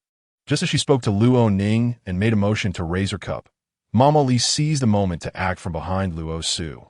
Pretending to accidentally bump into Luo Su's back, she embraced her tightly to prevent the young lady from falling. At the moment of impact, she exclaimed loudly, Oh my goodness!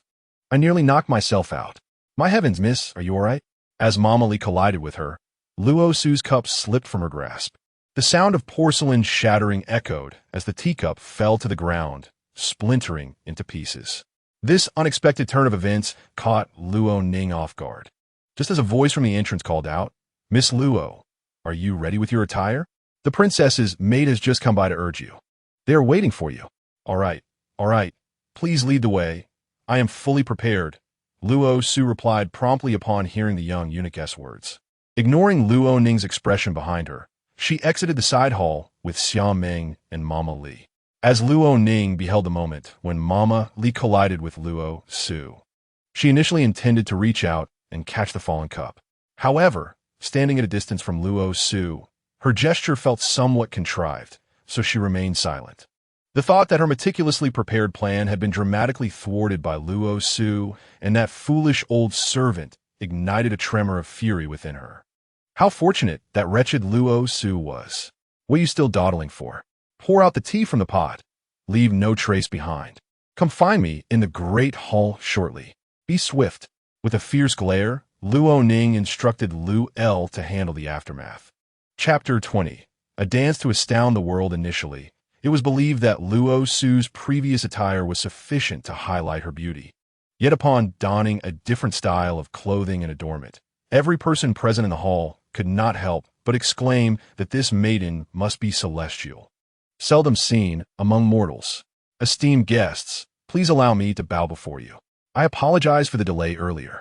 I wish to extend my apologies and request the musicians to play a piece of the feathered garment dance. Luo Su addressed the musicians, then positioned herself in the center of the hall, preparing to commence the dance. As the music played, she began to move. The delicate sleeves fluttered as she performed the feathered garment dance, her slender waist twisting gracefully like a ribbon in the wind.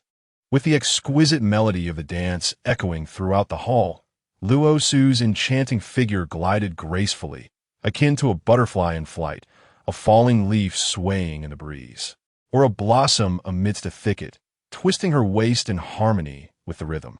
A subtle smile lingered on her face, pure as a summer lotus, captivating as she twirled. Her skirts billowing like a flower dancing in the wind, her long black hair becoming tousled in the motion. At the conclusion of the piece, her shy turn was most enchanting, as a glance over her shoulder accompanied by a smile unveiled an endless charm.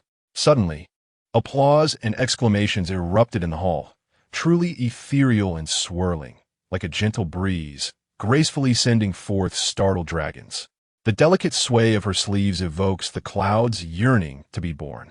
To everyone's astonishment, a figure clad in bright yellow entered the hall, followed by the esteemed Lord Luo Changyu. "Father, what brings you to my humble spring banquet? Why were you unwilling to come when I invited you earlier?" The fifth princess approached Emperor Murong Long, playfully clinging to his arm with affection.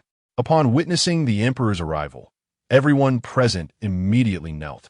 A chorus of greetings and respectful bows filling the air. "Please rise. Father has arrived. The banquet is splendidly prepared, with talented scholars and beautiful maidens gathered in harmony. I see that Luo Su is quite remarkable. My dear minister, perhaps we should discuss the union of our families. I wonder if my daughter has reached maturity?" The emperor spoke to his beloved daughter while inquiring about Luo Changyu and Luo Su's circumstances. "Father is biased.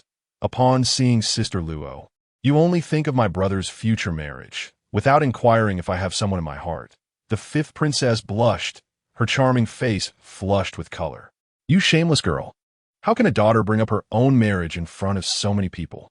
You ought to speak to your father privately." Emperor Murong Long affectionately chided Murong Chun. After the emperor and the princess had concluded their conversation, Luo Changyu hastily reported, "Your Majesty, it is an immense honor for my daughter to receive your praise. I am truly unworthy of it. However, she will not come of age until next June, as she is still quite young." There is no hurry.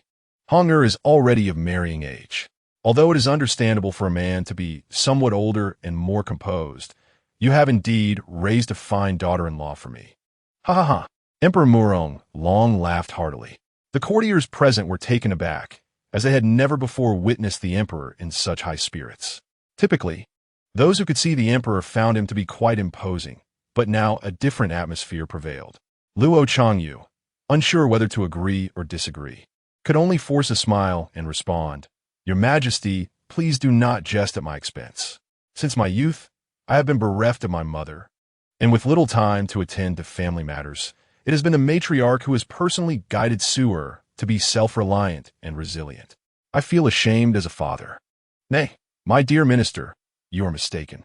As a prominent official of the court, you have devoted years to the affairs of state, sacrificing your own family for the greater good. I have witnessed your diligence and dedication. If you harbor feelings of regret, know that I share them as well." Thus, given that Luo Su, as the eldest daughter of the prime minister, possesses both virtue and talent, she ought to serve as a paragon for all women in the realm. Henceforth, I bestow upon her the title of Princess Qixia, effective immediately, to signify this to the world. Upon hearing the emperor's decree, both Luo Changyu and Luo Su were momentarily stunned. Fortunately, Luo Su was well-versed in matters of state and quickly regained her composure, facing the emperor and kneeling to respond. "Thank you, your majesty. I, Luo Su, shall not fail your grace, and I will lead by example to serve as a role model for women across the land." Luo Changyu promptly followed suit. Addressing the emperor, the title bestowed upon Luo Su is indeed quite lofty for a girl from an official family, a rarity indeed. What could the emperor's intentions be? Is it mere affection for Luo Su, or is it a pathway for the second prince to inherit the throne? Luo Changyu suppressed his inner doubts and calmly observed Luo Su accept the decree. Luo Ning, watching the unfolding events, nearly ground her silver teeth in frustration. The original plan had been foolproof, yet now Luo Su had been granted the title of Princess Qixia, significantly diminishing her chances of undermining her. She could only bide her time, remaining low profile to avoid arousing Luo Su's suspicions. By the way, dear minister, I have heard that Luo Qin has been training in the military, bravely fighting against the enemy, causing them to tremble at the mere mention of General Luo's name. Is the young general present today? After conferring the title upon Luo Su, the emperor recalled the valiant young warrior, Luo Qin. "Minister Luo Qin humbly greets your majesty." Upon hearing his name called, Luo Qin stepped forward and knelt before the emperor, bowing in reverence. I have heard of your recent exploits at the borders of the western regions, where you battled the Tubo tribes for 3 days and nights, ultimately vanquishing them. Truly, you are a formidable youth." The emperor praised Luo Qin sincerely. "Your majesty, it is my duty to safeguard the borders of the Murong dynasty and ensure the peace of our lands. Your commendation is undeserved," Luo Qin replied with great spirit. "Ha ha ha, Luo Changyu. Who would have thought that this scholarly old man would raise such outstanding children? Truly, a great fortune for our Murong dynasty. Good fortune comes in pairs. Today, I shall confer upon Luo Qin the title of Grand General of Valor, grant him a general's estate, and soon he shall lead his troops northward to reclaim lost territory. I, Luo Qin, express my gratitude for your majesty's grace. Long live the emperor! Long live the emperor! Long live the emperor!" Luo Qin immediately knelt to receive the decree, astonished that he was able to be appointed as the Grand General today, all thanks to his sister's influence. In the background, Luo Lin silently prayed, "Please do not think of me. Please do not think of me." Among the Luo family, he was the only one lacking ambition, not that he desired the political arena. His pursuit was of enlightenment. In his heart, he harbored grander ideals, believing that the unity of heaven and earth was the true goal. These expressions of gratitude were utterly meaningless to him. Fortunately, the emperor soon appeared fatigued and said to Murong Chun, "Let us conclude for today. I am somewhat weary. It seems the sons and daughters of noble families have become acquainted sufficiently, so it is time to disperse. However, since you are here in the palace, feel free to enjoy the beauty of the imperial garden. Chun-er, you may make the arrangements." With that, the emperor rose, and the eunuchs and palace maids surrounded him as he departed from the Chongwang Hall. Luo Changyu had urgent matters to report and followed the emperor out. As the emperor stood to leave, everyone respectfully bid farewell in unison. "We humbly send off your majesty." Once the emperor had departed, Murong Chun felt that her father had truly honored her. The spring banquet hosted by the little princess was graced by the emperor's presence, demonstrating her esteemed position in his heart. Furthermore, the various nobles invited had prepared numerous performances, making her banquet exceptionally lively and enhancing her reputation as the fifth princess. Murong Chun proudly declared, "I sincerely thank everyone for attending today's banquet. Let us not linger indoors.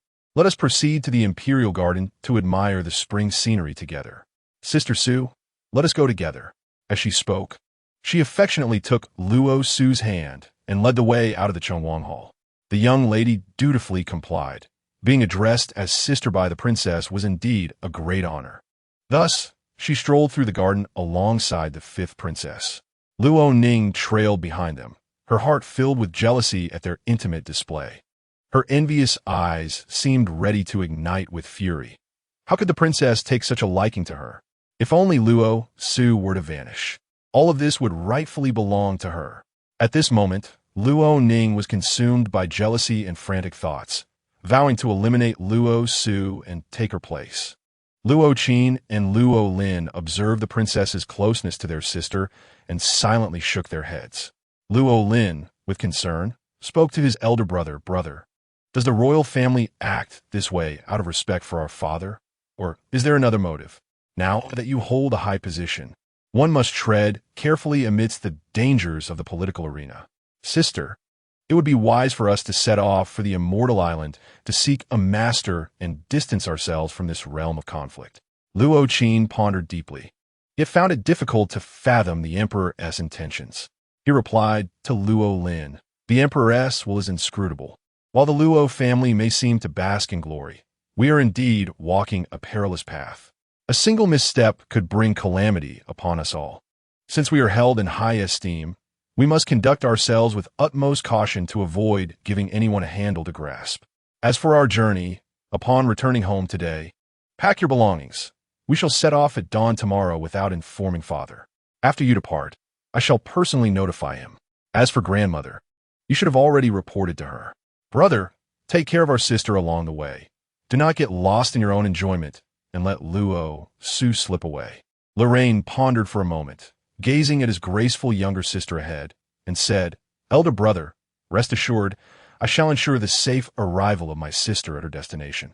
Lu Xiaoxiao, following closely behind Luo Qin and Lorraine, caught snippets of their conversation.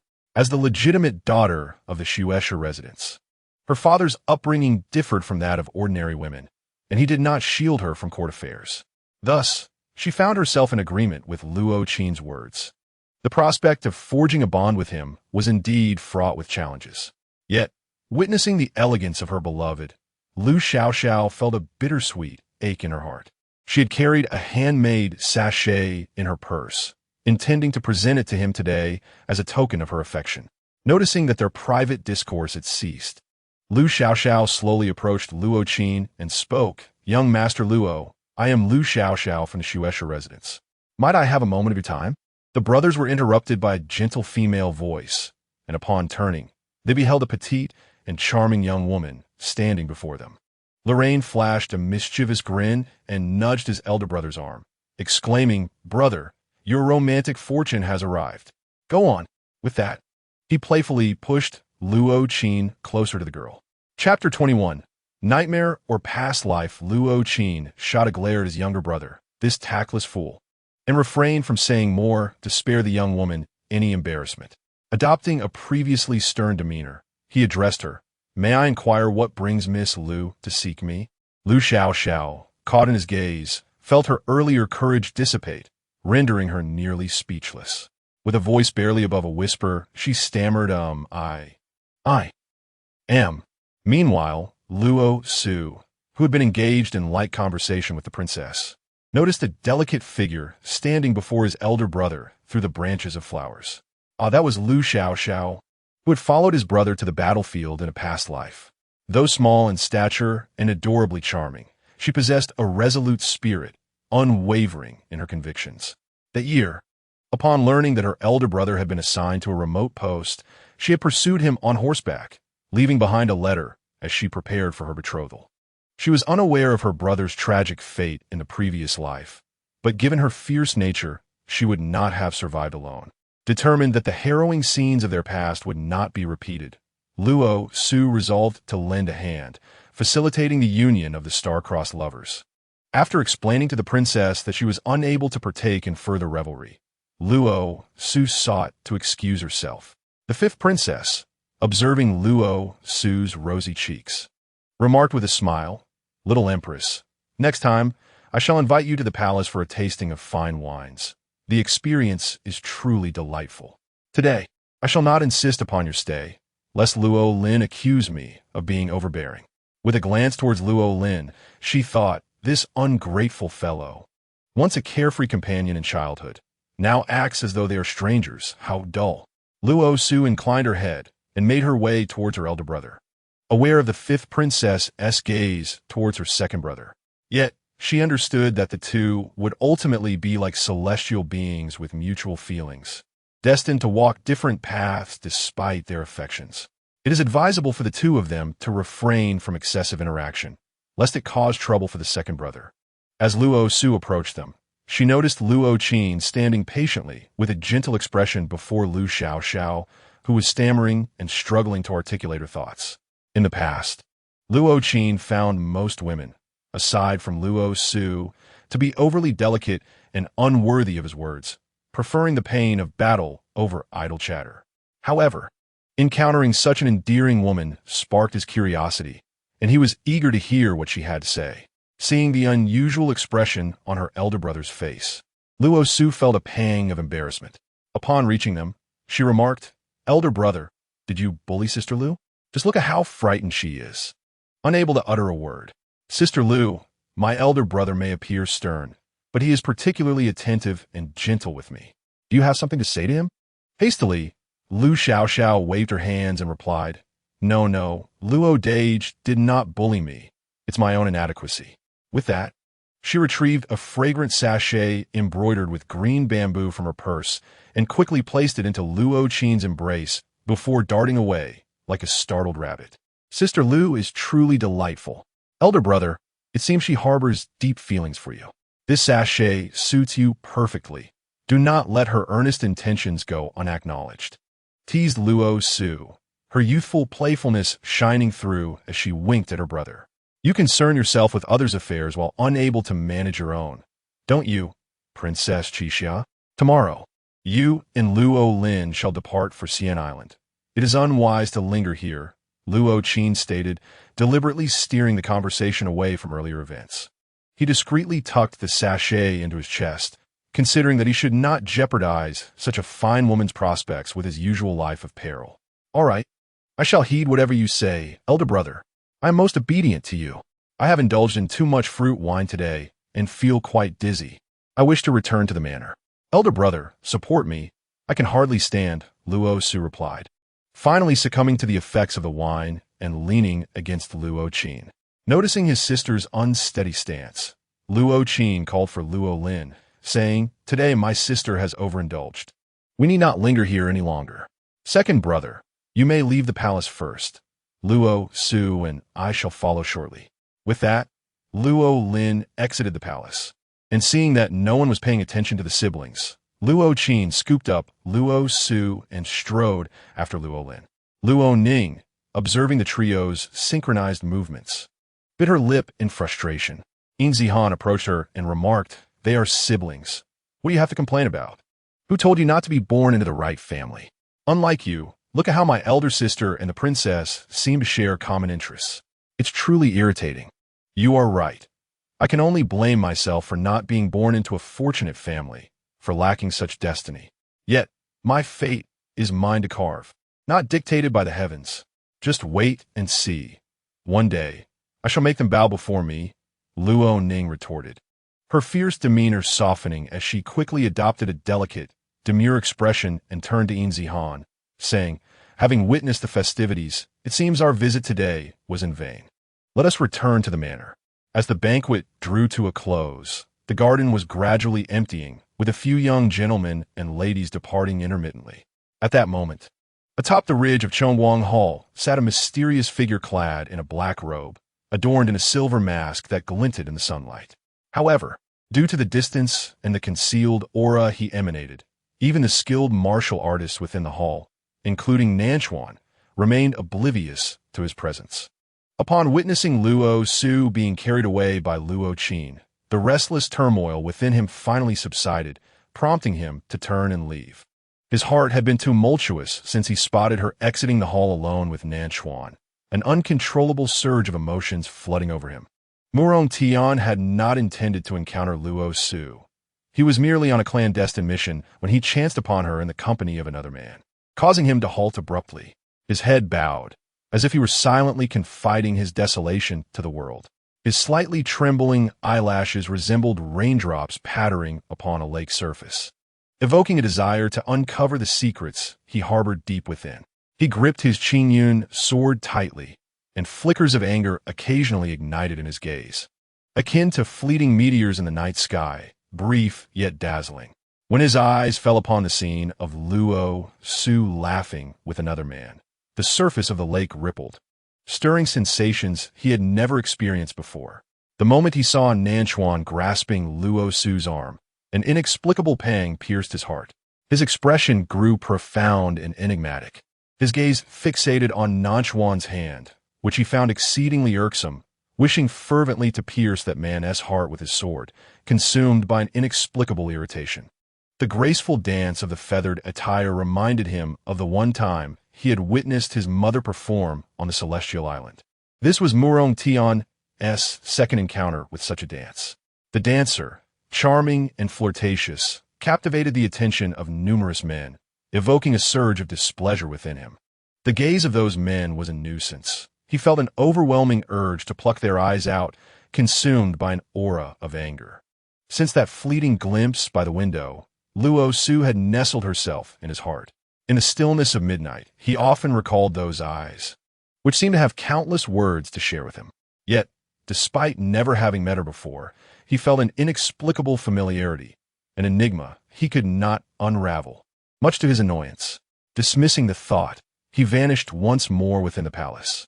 Luo Qin carefully placed his sister into the carriage, instructing Xia Meng and Mama Li to tend to her well before he mounted the horse brought forth by Luo Lin, leading the group towards the Luo residence. Inside the carriage, Xia Meng gently draped a cloak over Luo Su and said, "Miss, please sip some honey water. I prepared it for you this morning, never imagining it would come in handy. Drink slowly. Do you still feel dizzy? Perhaps you should rest, and I'll wake you when we arrive." Luo Su opened her mouth, and Xia Meng brought the honey water to her lips. After a few sips, she ceased drinking, her head growing heavy as she succumbed to slumber. Mama Li took the water jug from Xia Meng, placing it carefully aside to avoid disturbing the young lady's rest, gesturing for Xia Meng to remain silent. Xia Meng nodded in understanding, refraining from further words. In her dreams, Luo Su found herself traversing a realm of darkness and fog, the sounds of battle echoing around her. She turned her head towards the source of the noise, hastening her steps to uncover the truth. Suddenly, a voice echoed from afar, growing ever closer, as a gust of sword wind rushed toward her. Shadows of combatants surrounded her, yet everything remained obscured. Anxiously, Luo Su shouted, but no one could hear her cries. She understood this was a dream, yet it felt so palpably real. Abruptly, the hazy mist dissipated, revealing Yuntian within arm's reach, encircled by dozens of soldiers, fiercely battling for his life. In the distance, Mu Ronghong observed the scene with cold indifference, his voice icy as he remarked, "Yuntian, do you truly believe you can divide your attention to safeguard Luo Su? Such delusions are laughable. By the time you find her, she will be but a corpse. How pitiful that a grand general like you cannot even protect the woman you cherish." With eyes like frozen daggers, Yuntian shot a venomous glare at Mu Ronghong and retorted, "Were it not for Su Su's unwavering devotion to you, always shielding you and planning for your sake, do you think you, Mu Ronghong, would still have the audacity to speak such nonsense to me?" With that, Yuntian wielded his Qingyun sword, sweeping through the throngs of enemies. His figure darted like a flash of lightning across the night sky, the sword's tip leaving a trail of crimson in the darkness. A palpable intent to kill. With the indomitable spirit of the Qingyun sword, he charged directly toward Mu Ronghong's heart. The blade shimmered with a silvery, cold radiance, slicing through the air like a crescent moon, standing out vividly against the inky blackness of night. Yet, Mu Ronghong remained unfazed, merely stating, "Do you not wish to know the whereabouts of Luo Su? If you kneel before me and plead, perhaps I might generously share some clues. What say you?" Luo Su sprinted toward Mu Yuntian, calling out fiercely at his side, "Mu Yuntian, do not kneel before him. I am not worth such a sacrifice. You cannot do this for me. Please do not kneel." Her heartfelt cries echoed through the dream. "Mu Yuntian, can you hear me?" Chapter 22. Nighttime intrusion. Hearing those words, Mu Yuntian halted the Qingyun sword just an inch from Mu Ronghong, his furrowed brow betraying the turmoil within. The overthrow of the Mu Rong dynasty was his lifelong ambition, yet the weight of vengeance threatened to overwhelm the energy of his blade. Thoughts of Luo Su's delicate beauty, suffering somewhere unknown, pierced his heart like a sword. Suddenly, he relinquished the sword's intent, allowing the Qingyun sword to slip from his fingers, clattering against the ground with a sharp sound. In a moment of vulnerability, he knelt before Mu Ronghong. In the distance, archers loosed their arrows at Mu Yuntian's back, a swift whoosh resonating as an arrow struck him. Luo Su cried out, "Beware behind you." She lunged toward him, but it was futile. The arrow embedded itself a mere inch from his heart, the force driving it deep into his flesh. Blood gushed from the wound, dripping incessantly. Luo Su crawled toward Mu Yuntian, her heart aching. "Why must you do this? Why sacrifice yourself for me?" She buried her face in her hands, weeping uncontrollably, reaching for his sleeve in a desperate attempt to pull him up. But her hand passed through him as though he were a mere illusion. Time and again, her efforts proved fruitless, deepening her anguish. She cried out, "Mu Yuntian, stand up. I cannot bear to see you kneel before him. I want you to live." Miss, the carriage has arrived at the gate. Miss, please awaken." "Motherly, do you think the young lady is having a nightmare? Her face is streaked with tears." "I shall fetch the eldest young master. Please stay with the young lady and prevent her from scratching herself." Hearing the young lady murmuring in her sleep, Xiaoming hesitated to wake her gently, but the young lady suddenly began to cry out, startling both Mother Li and Xiaoming. Without delay, Xiaoming dismounted the carriage and hurried towards the two young masters. "Eldest young master, please come quickly to see how the young lady is faring. She appears unwell." As she rushed forward, she witnessed Luo Qin dismounting and kneeling before her, tears streaming down his face. Luo Lin stood beside Luo Qin, and upon hearing the maid's cries, he felt a sense of urgency. Together, they swiftly lifted the curtain to find Luo Su seemingly trapped in a nightmare, crying out words that were indecipherable, her expression one of profound despair. "Little sister, it seems you are ensnared in a dream from which you cannot escape. Allow me to assist." Luo Lin, trained in the celestial arts of the royal lineage of the immortal island, discerned that his sister was under the sway of her dreams. He formed a seal with his hands and chanted softly before inscribing a talisman upon her forehead, gradually bringing her to calmness. "Eldest brother, it is not as you often claim that I am inept. There are matters beyond your belief, and our sister may choose to conceal certain truths from us. We can only wait until she is willing to share what she knows." Luo Lin shook his head in resignation. He reached out and lifted Luo Su from the carriage, speaking sternly to Xiaoming and Motherly, "Do not speak of what you witnessed today to anyone else. Remember." Xiaoming and Motherly nodded in unison, assuring, "We understand, young master. You need not worry. We shall not breathe a word to anyone in the household." The two, still in shock from witnessing the second young master conjuring talismans, leaned on each other to avoid collapsing to the ground. Once they had settled Luo Su outside the Zissa Pavilion, they made their way to the study in Luo Qin's Zhuyin Pavilion. Luo Qin spoke earnestly to Luo Lin, "You depart tomorrow, and as your elder brother, I regret that I cannot assist you further. I feel ashamed that this is all the silver I have for you to take." He retrieved a pouch of silver from a hidden compartment in the study, his tone tinged with embarrassment. "After years in the military, focused solely on battle, I have little else aside from my official salary." Witnessing his brother's rare display of awkwardness, Luo Lin refrained from teasing him. He understood that their father did not hold Luo Qin in high regard. Even the legitimate firstborn was treated with indifference. And as the second legitimate son in their father's eyes, his own status was even lower, scarcely above that of a mere illegitimate daughter. Pushing the pouch of money back towards his elder brother, he responded nonchalantly, "Eldest brother, I may not possess many things, but I have silver aplenty. It is said that a gentleman loves wealth and knows how to acquire it. You need not worry about finances. I will ensure my sister does not suffer on her journey. Should you ever require my assistance, I shall not hesitate to oblige. This is a specially crafted talisman for your protection.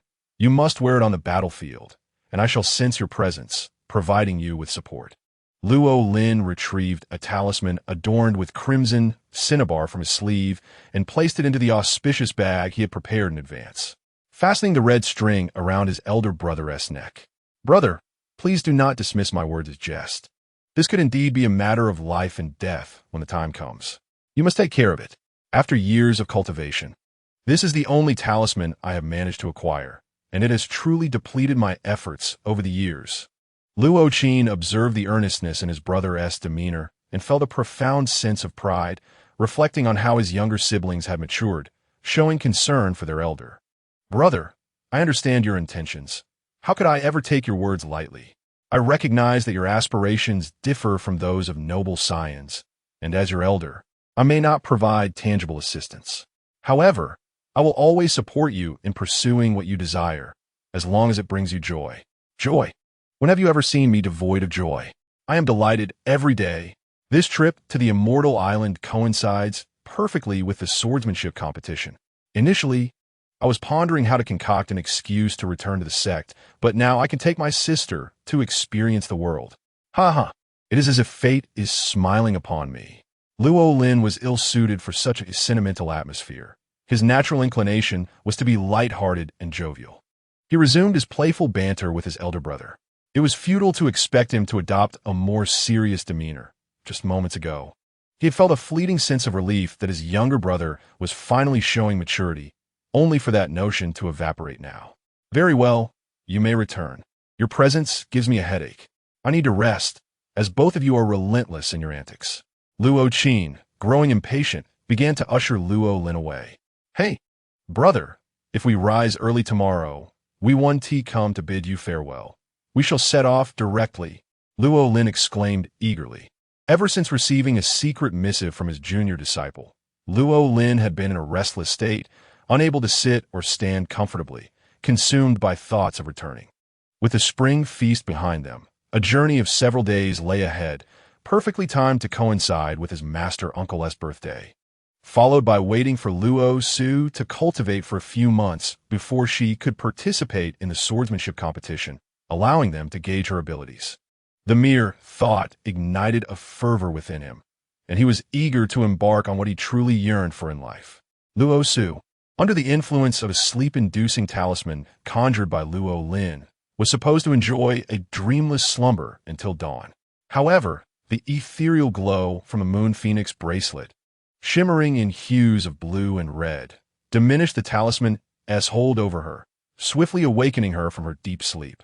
With a window slightly ajar, a refreshing breeze wafted in.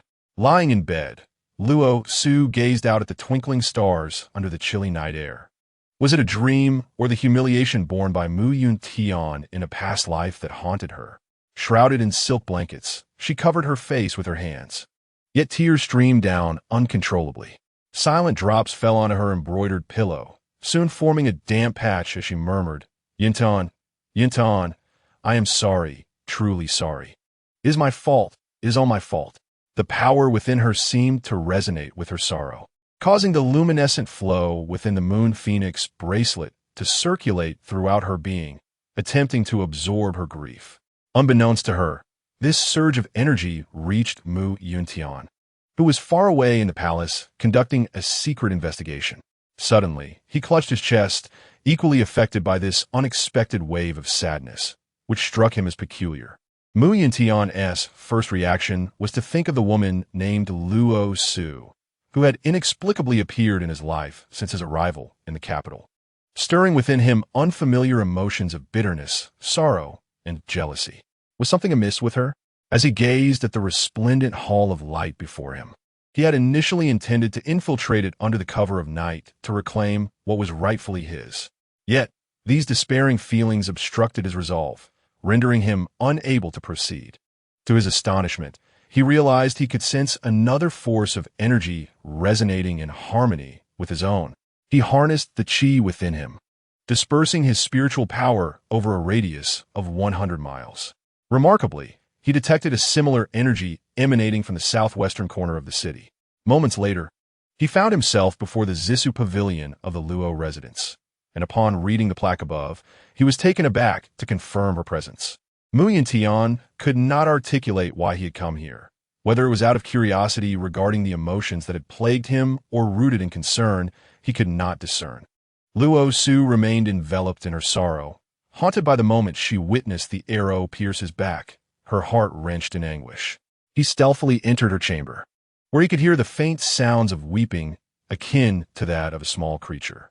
Aware of the necessity to remain concealed, lest he be branded a scoundrel, he found himself unable to restrain his impulse.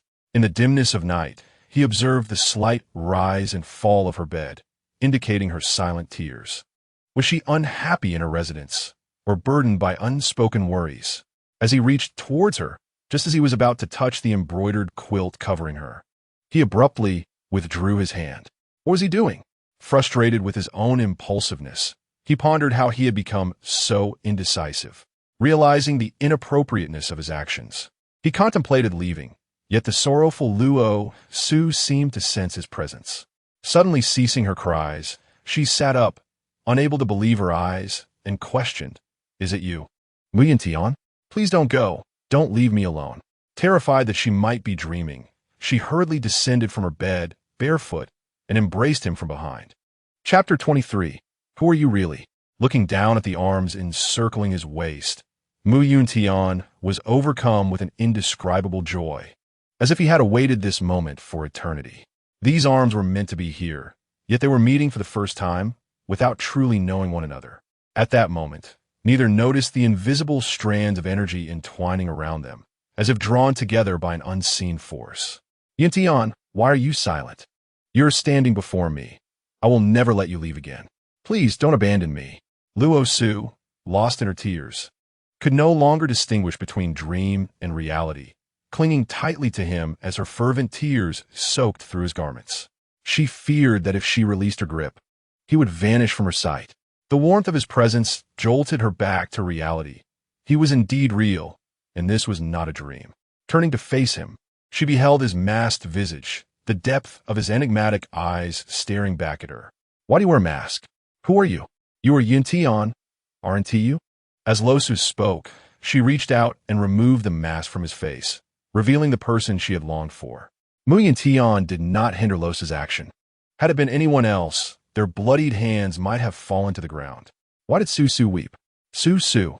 He lowered his gaze to meet mine, uttering my name, his hand gently brushing away the tears that lingered at the corners of my eyes, his alluring voice whispering in my ear. His voice resonated in the night, particularly serene and soft, devoid of the intentional aloofness and chill from his past life, yet imbued with an inexplicable emotion. For a moment, I was lost in the contours of his face, his high-bridged nose, and the amber clarity of his cold eyes reflecting my silhouette. But this night, they bore a hint of wickedness, the play of light and shadow, rendering his outline ambiguous yet ethereal. Embracing him, I wished to preserve this exquisite tranquility, pressing my face against his chest. Listening to the powerful heartbeat emanating from his chest, I also heard him call me Su, exclaiming, "It is well." For the longing begins to reveal that the sea is not so deep. Yuntian, with a hand that did not grasp the Qingyun sword, subconsciously encircled her waist, drawing her closer into his embrace. Inhaling the faint fragrance that wafted from her, Yuntian was startled to realize that it was the phoenix fragrance from the Isle of Immortals. Looking at the person in his arms, he asked, "Su, who exactly are you?" Just as Luo Su was about to inquire about Yuntian's meaning, the voice of Xiaoming came from outside. "Miss, with whom are you speaking?" Approaching the door, she was about to enter. Yuntian lifted Luo Su and gently placed her on the bed, casting a lingering glance at her before leaping from the window. Vanishing without a trace, Xiao Meng entered, failing to notice Yuntian's presence, only seeing her mistress sitting dazedly upon the bed. Fearing that her mistress had suffered another nightmare, she hurried forward, wrapping Luo Su tightly in her cloak and saying, "Miss, why are you awake? You'll catch cold like this. Did you have another nightmare? Should I call the eldest or second young master?" Luo Su, regaining her senses, looked around the room, which seemed untouched by Yuntian's presence, and replied to Xiao Meng, "No matter, I am merely a bit thirsty. Please fetch me a glass of water." Certainly, Mississippi Xiao Meng stood to pour water for Luo Su, but as she took a few steps, she accidentally bumped into an object, causing a noise. Bending down to pick it up, she discovered it was a finely crafted silver mask, seemingly of a size meant for a man. Xiao Meng turned to her mistress and said, "Miss, this mask is." Upon seeing the mask in Xiao Meng's hand, Luo Su felt a wave of realization that everything had indeed transpired. He had truly come. "Bring it to me. There's no need to inquire further. Just go outside." After finishing the water Xiao Meng handed her, Luo Su tucked the mask away and lay down. Understanding her reluctance to speak, Xiao Meng, as a maid, refrained from asking further questions and quietly left the room. Nestled under the covers, Luo Su held the mask he had worn, reminiscing about the warmth of their embrace, before drifting into a deep slumber. Meanwhile, Yuntian, returning to his resting place, felt the wind brush against his face and realized he had forgotten to retrieve the mask. Looking at the hand that had held her moments ago, a smile involuntarily crept across his lips. Very well, since she is unharmed, he would proceed with his plans for the night. He pulled a black cloth from his sleeve to cover his face, ensuring that no one would see his true visage. On a bright and refreshing morning, delicate wisps of cloud danced in the serene, pale blue sky, creating gentle white ripples. A soft breeze caressed the air, causing glistening dewdrops to fall upon the grass. Sparkling like silver, Xiangming had risen early to prepare the young lady, having heard the second young master mention their departure at dawn. In a flurry of activity, she meticulously packed everything the young lady typically used, awaiting her inspection for any additional items needed before they could set off. Luo Su, observing Xiangming's bustling demeanor, remarked, "Today I shall depart with my second brother. You will follow shortly to grandmother's and stay with Jingqi. Be astute, and if you encounter Luo Ning, do not act impulsively. Remember your place as her servant. A true gentleman knows when to yield. Do you understand? Rest assured, miss, I will take care of myself. Please exercise utmost caution on your journey with the second young master. Is it truly impossible for me to accompany you? There is no one to look after you." Xiaoming replied, her voice quivering with concern. "Do you truly underestimate my abilities? Although I am accustomed to your care, I assure you I am capable of managing on my own. Do not worry. Please pack this mask and pouch of gold leaves into my luggage discreetly. It must not attract attention, for I fear thieves may be lurking," Luo Su instructed, handing the items to Xiaoming. "Li Mama, I entrust you with all matters concerning the Zissou Pavilion. This is my dowry entrusted to me by grandmother. Please place it in my storeroom. With you here, I feel completely at ease. Xiaoming can be forgetful at times, so please keep an eye on her to prevent Luo Ning from causing her harm. If I return and find her missing, I shall be most distressed," Luo Su added, presenting a wooden box to Limama. "Rest easy, Mississippi. I shall ensure that upon your return, not a single hair on Xiaoming's head is harmed. The Zissou Pavilion will flourish even more than it does now," Limama promised, patting her chest confidently. Just then, Luo Lin entered from outside, saying, "Sister, are you ready? The carriage has been waiting at the gate for quite some time. You ladies are always so troublesome. Hurry, is there anything you've forgotten? Allow me to assist you with it." "Second brother, why the rush? I haven't even had breakfast yet. Have you eaten? Why not join me for a bite to avoid being hungry later?" Luo Su replied, securing the last jade hairpin in her hair and turning to smile at her brother. "Sister, how about I take you out for some street food?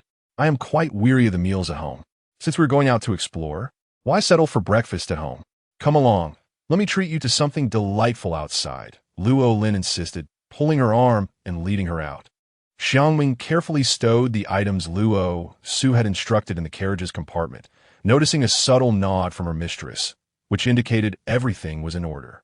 However, just as she set the breakfast on the 8 immortals' table, she saw the second young master hastily pulling Luo Su toward the door. "Miss, your breakfast. Please have some before you leave. This is the juju paste cake I prepared in the kitchen yesterday. Take it with you for the journey," Xiaoming called, chasing after Luo Su. Luo Lin waved dismissively, saying, "Sister, your devoted maid certainly means well, but starting today, I shall take you out to broaden your horizons." At the corner of the street, a pastry shop boasts an array of colorful delicacies. Yet none can rival the delectable date paste cake made by the little girl beside me. We shall carry nothing. My brother possesses ample silver, ensuring that my sister will want for neither food nor drink on this journey, and shall revel in every moment. The oppressive atmosphere of this residence has become unbearable. Not a moment longer do I wish to remain. Grasping Luo Su's hand, I dashed outside, the young servants and maids of the household observing the second young master, exhilarated as he led the young lady towards the gates. Once we settled into the carriage, Luo Su felt the weight of her earlier melancholy dissipate. Gazing out the window, she beheld the bustling streets lined with shops, the sun rising gently, casting a soft light upon the red bricks, green tiles, and vibrant eaves of the buildings, imbuing the lively morning scene of Luochuan City with a touch of hazy poetry. She dismissed thoughts of the nauseating Luo Ning, resolved to return after her studies, armed with numerous strategies to deal with Murong Hong and Luo Ning, allowing them a few more days of frivolity. Reflecting on their fleeting encounter the previous day, Luo Su found herself pondering how Yuntian had entered her chamber at night. How had he discovered her whereabouts? How had he known she was in tears? Could he also be a reincarnation? If so, why did he hesitate to seek her out? Yet, if that were the case, why did he inquire about her identity? A multitude of questions swirled in her mind, but none could she comprehend. How had she been reborn? Was there truly such a concept as reincarnation? Outside the carriage, Luo Lin, mounted upon a spirited steed, called to his sister peering out to witness the commotion. "Little sister, let us stop at the bun shop ahead, where I shall procure my favorite meat buns for you. One bite, and the savory juices will linger in your mouth for days. Just beyond that is a pastry shop. We shall disembark shortly to select some treats. Further along lies a study. This long journey affords us the opportunity to acquire some novels to pass the time. I've also spotted a vendor selling candied hawthorn. Tangy and sweet, I am certain you will delight in it. Since you rarely venture out, I shall procure some delightful curios for you." Luo Su listened to her elder brother as he meticulously planned their outing, her heart swelling with joy. "You are the best. Dear brother, confined within the estate, I have seen so little of the world. I should have followed you sooner. You only indulge in your own adventures without bringing me along. The feeling of playfully coaxing my brother is truly delightful. How carefree it is to jest and laugh. Indeed, my dear sister, I owe you an apology for my negligence. I vow to show you how I live freely and exuberantly. I cannot fathom our father's obsession with the treacheries of the officialdom, engaged in daily scheming. What joy is there in that? To drink deeply and feast heartily is what truly matters," Luo Lin declared with exuberance, a natural fit for the life of a roguish hero, unfettered by trivialities, finding camaraderie in the practice of martial skills with his fellow disciples. As they approached the bun shop, the sight of a long queue at the entrance caused Luo Su to furrow her brow.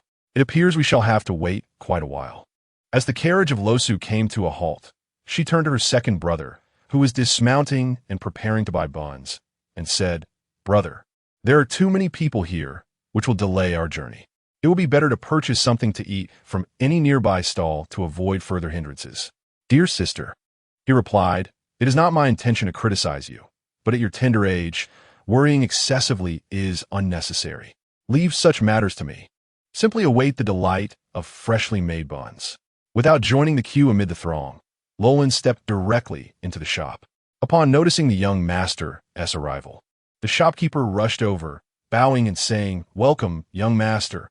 Business has been booming lately. Would you like to take some buns with you for the journey?" He gestured to his assistant to pack a generous quantity for Lolan. With one hand clutching the packaged buns and the other resting on the shopkeeper's shoulder, Lolan remarked, "With you here, I feel assured. Just remember to conduct your business with integrity. Do not skimp on quality. While profits may be modest, a good reputation is the cornerstone of enduring commerce." The shopkeeper nodded vigorously, affirming, "Indeed, young master, your words resonate deeply. I shall keep them in mind, rest assured." The shopkeeper admired the young master profoundly. Despite being significantly younger, since Lolan had taken charge of the shop, it had flourished, attracting a continuous stream of customers. While there were other bun shops on the street, none matched the success of this one, a testament to Lolan's adept management. Handing a bun through the carriage window to his sister, Lolan said, "Sister, do taste it and let me know your thoughts." "Yes, you. This is the most successful bun shop on the street. By the time we reach the afternoon hour, not a single bun remains. The staff often say that no matter how many we prepare, they will sell out. However, I instruct them to sell only until the afternoon, encouraging eager patrons to queue for the next day's breakfast." Observing her brother speak so knowledgeably about business, Luo Su realized this was a side of him she had never seen before. She was astonished to discover her second brother was so skilled in commerce. "Brother, the pastry shop and the study you mentioned, along with this bun shop, cannot all belong to you, can they? What other establishments do you manage on this street?" Luo Su inquired, intrigued, suspecting her brother was secretly involved in numerous ventures, explaining his frequent absences from home. Lolan looked at his little sister, whose keen eyes reflected her intelligence. Unable to maintain his secret any longer, he scratched his head and chuckled awkwardly. "You are quite perceptive, dear sister. Eldest brother never questions these matters, and father has never shown concern for my activities. I am free to pursue my interests, which include various enterprises. On this street, everything on the left, save for that brothel, is mine. On the right, aside from the largest tavern, everything else is as well. Am I not impressive?" Now it was Luo Su's turn to be astonished, her mouth agape as she exclaimed, "Brother, your capabilities are nothing short of remarkable. How did you come by such a brilliant mind for business? If father were to discover your talents, do you think you could still enjoy such leisurely outings? He would insist you accompany him in courting favor with the princes to solidify his position." Filled with admiration for her brother, Luo Su savored her bun while giving him a thumbs up. Lolan, feeling discomfort from riding, swiftly leaped onto the carriage to converse with his sister. "Fortunately, our elder brother remains unaware. Last night, he unexpectedly entrusted me with all his hard-earned silver, urging me to take good care of you, fearing we might suffer along the journey." As I gazed at that bag of silver, an indescribable feeling welled up within me. I longed to tell our brother to keep it, for that meager amount scarcely covers my daily indulgence in wine. Yet, if he were to discover that the wealthiest scion in the capital is none other than his second brother, would he not break my legs? At such a moment, "Dear sister, you must plead with him on my behalf. My life depends on you." "Second brother, let me see how your head has grown so formidable," she exclaimed. "I must cling tightly to you, for should I ever find myself destitute, it will be entirely up to you for support." After finishing her bun, Luo Su reached out her oily, delicate hands to inspect Lolan's head, exclaiming, "Indeed, my second brother is truly a hidden gem. Enough, my little ancestor. Do remove your tiny claws from my head. It's all greasy from the bun. Your brother, a paragon of grace, is at risk of being turned into a pig's head by your antics." Lolan, feigning disdain, gently removed Luo Su's hands from his head, wiped them clean with a handkerchief he carried, and tidied the disheveled strands of hair that she had disrupted. Luo Su was pleasantly surprised to discover the tender and endearing nature of her second brother when unguarded. His pretense of aloofness before others had been quite deceptive, even fooling her in her past life. They passed a pastry shop, and Lolan suggested, "In a moment, I shall have the attendant fetch us some treats. We can then select a few captivating novels in the study. There is an especially intriguing tale of a martial hero traversing the world that I wish to purchase for you." Leaning against the carriage, Lolan closed his eyes and spoke with an air of confidence. "And, of course, those romantic tales that young ladies adore. However, do remember that the proclamations of undying love within them are merely fanciful tales meant to deceive the innocent. like the setting sun casting shadows over the old garden. The once familiar scene is now lost to time. The sorrowful waters beneath the bridge are green with spring, reminiscent of a fleeting beauty that once graced our lives. These poignant narratives are crafted to elicit tears from women.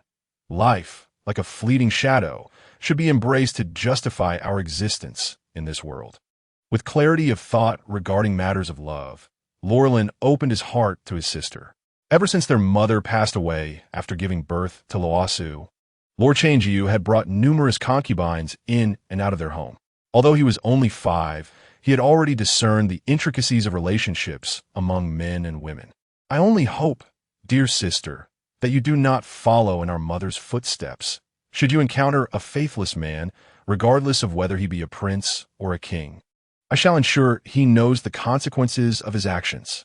Sensing the sudden intensity in Luo's demeanor, Luo Su inquired, "What troubles you, second brother?" "Nothing much. Merely contemplating the possibility that if any scoundrel dares to mistreat you in the future, do not blame your brother for acting out of righteousness." Luo replied earnestly, fixing his gaze upon Luo Su. "Rest assured, brother, it would never come to you needing to intervene. I am not one to easily entrust my heart to any man. However, there is one matter that concerns me. My dear sister, I have already informed our second brother about the engagement between you and the second prince, preparing him for the eventuality that I shall not share my life with him." The wheels of the carriage creaked and groaned as they rolled forward, echoing Luo Su's words within. Luo, upon hearing his sister's declaration, was not taken aback. Rather, he was perplexed as to why she had suddenly altered her stance. "Sister, what has prompted this abrupt desire to dissolve your betrothal to the second prince?" For an ordinary woman, the dream of marrying into royalty is often a cherished aspiration, a treasure beyond compare. Here we are, alone in the carriage, with no fear of eavesdroppers. The coachman is one of my own. The second prince, currently favored by the emperor and supported by our father, who will hold power after the emperor's reign, along with our eldest brother's military prowess and my financial backing, means that the position of empress is within your grasp. Do you not yearn for a status that places you above all others? Luo could hardly believe that his sister could resist such temptation. After all, what woman does not aspire to ascend the throne of the empress? If she desired it, he and their elder brother could certainly make it happen. Hearing her brother's words, Luo Su envisioned herself in the past, adorned in a resplendent red robe embroidered with golden phoenixes, hand in hand with Murong Hong atop a high platform in her prime. Indeed, she once felt that way. It was true that no woman could withstand the allure of such power and prestige, and she was no exception. "Brother, consider it a moment of folly. I have come to my senses. What I truly desire is a simple life shared with one person. The royal life is simply not suited for me," Luo Su replied, her tone suggesting a profound understanding of her own heart. "Since you have reached this conclusion, I shall not press you further. However, the matter of your engagement to the second prince is indeed complicated. It can only be resolved by the emperor's decree. It seems you cannot evade this marriage. For avoiding it is not an option. The Luo family is entangled in too many connections. You must consider your actions carefully, as a single misstep could have far-reaching consequences. This matter requires careful deliberation. We cannot inform our elder brother just yet, as he is soon to depart for the battlefield, and I fear that worrying about us may lead to complications. Once we devise a suitable plan, we shall discuss it with him in person." Luo conveyed the gravity of the situation along with its implications to Luo Su. His words resonated with wisdom, and Luo Su acknowledged her previous lack of foresight. She resolved to act with greater caution in the future to spare her family from distress. Not wishing to dwell on unpleasant matters, she redirected the conversation elsewhere. In a world governed by the whims of the powerful, many aspects of life are beyond one's control, with the fates of her grandmother, father, brothers, and herself intertwined with those in high positions. Only the strong can shape their own destinies, and having returned to this life, she vowed to defy fate itself. "Ah, you nearly missed it. Just ahead, do you see? That is the Wenlin study. You go ahead and select some books. I shall visit the pastry shop to procure some delightful treats for you, and we'll catch up shortly," Luo said, alighting from the carriage and instructing the coachman of their destination. He then strolled back, amidst the bustling streets alive with the sounds of vendors calling out, an atmosphere rich with the essence of life. As Luo Su stepped down, leaning against the carriage for support, some young scholars within the study raised their heads upon the entrance of such a captivating beauty, exclaiming in awe, "Indeed, beauty such as this can only be found within the pages of a book." Hearing the young lady speak in a soft and melodious tone to the shopkeeper, she said, "I have heard from my brother that there are several intriguing tales of martial heroes circulating recently. Might I trouble you, esteemed shopkeeper, to present them for my perusal? Additionally, if you could also procure the popular novels favored by young ladies, I would greatly appreciate it. I am unfamiliar with these works and would be grateful for your guidance." The shopkeeper, upon seeing the enchanting beauty of the speaker, momentarily lost himself, believing that a celestial being had graced his humble abode. The disguised Prince Murongji, with his back turned to Luo Su, could not see her countenance but was captivated by the sound of her voice. He mused, which noble family does this young lady belong to be seeking novels that please her brother? How wonderful it would be to have such a gentle sister. Chapter 25. The Compulsory Acknowledgement of a Foster Sister. With this thought, he turned to gaze upon her visage, having spent most of his life within the palace. Murongji seldom attended court banquets, though he received an invitation from his fifth sister to the recent spring banquet. He deemed it a frivolous gathering of young men and women, preferring instead to delve into the teachings of the great learning. Hence, he had little opportunity to encounter the noble ladies of the capital. A true bookworm at heart, he found solace only in the company of books. Whether absorbed in study within the palace or exploring curious tales in his private study outside the palace walls. The moment he beheld Luo Su, Murongji could not help but exclaim, "A beauty unparalleled, neither flower nor mist, she strides alone through the spring breeze." At that instant, it felt as though the poetic descriptions he had read in books had come to life, etching her voice and appearance deeply into his heart.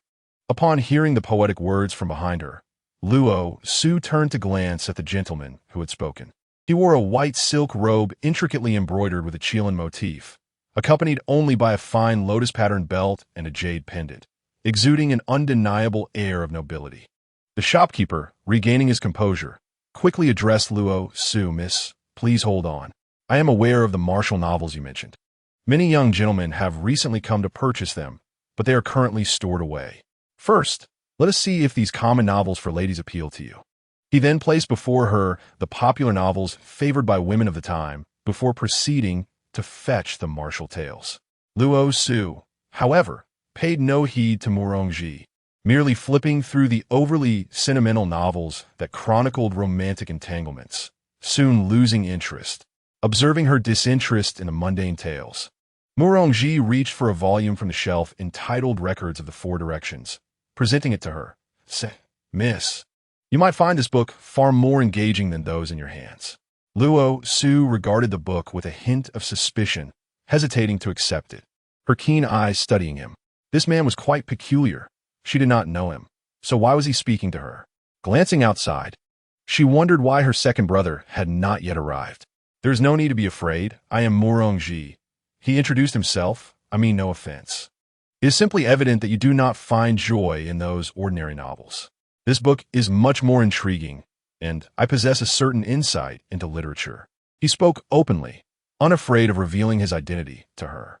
Murongji, the seventh prince. At last, Luo Su recalled this notable figure in her previous life. He was someone she scarcely knew, having never laid eyes on him. Even during her grand wedding to Murong Hong, he did not make an appearance. To her surprise, fate had now brought them together in this place, a stark contrast to her past experiences. The seventh prince jested, and Luo Su replied, "I am Luo Su, the eldest daughter of this young residence. I have heard that your highness is a voracious reader. Since you have recommended this book, it must possess merit. I shall graciously accept your recommendation and purchase it for leisure."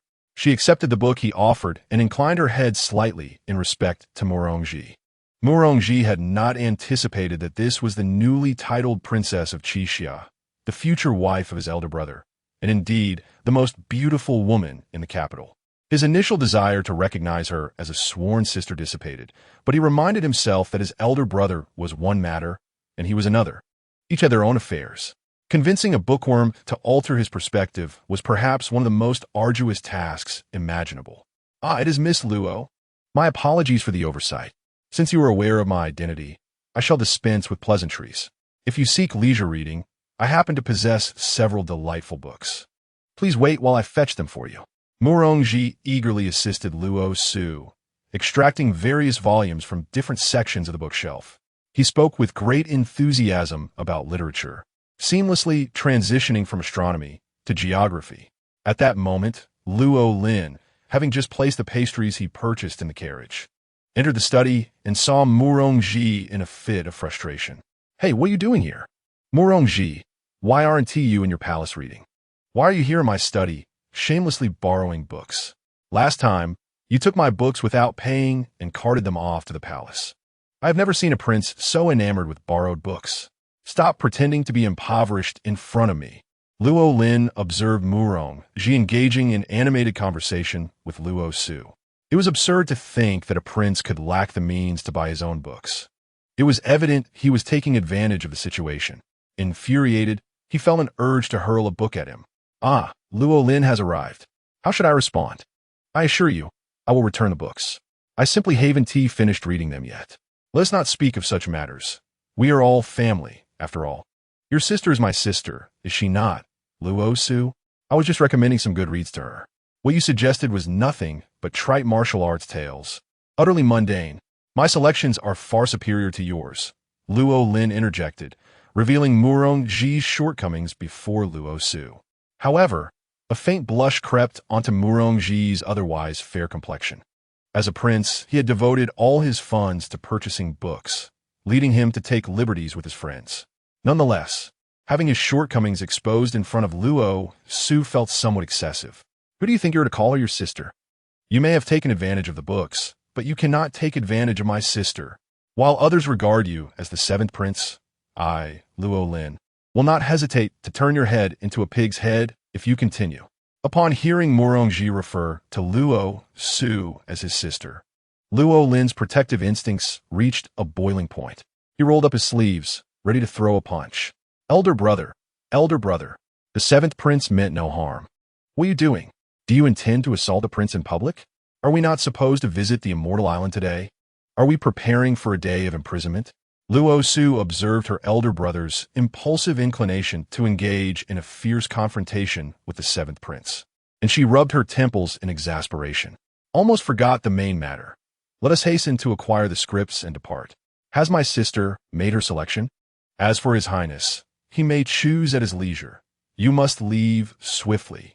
No need for farewells." While Luo Lin could exhibit gentleness towards his sister, his demeanor shifted to one of irritation as he turned to Murongji, the latter's name escaping his lips like a hiss of frustration. "Haha, dear Luo, why must you be so formal? Titles of His Highness are of little consequence.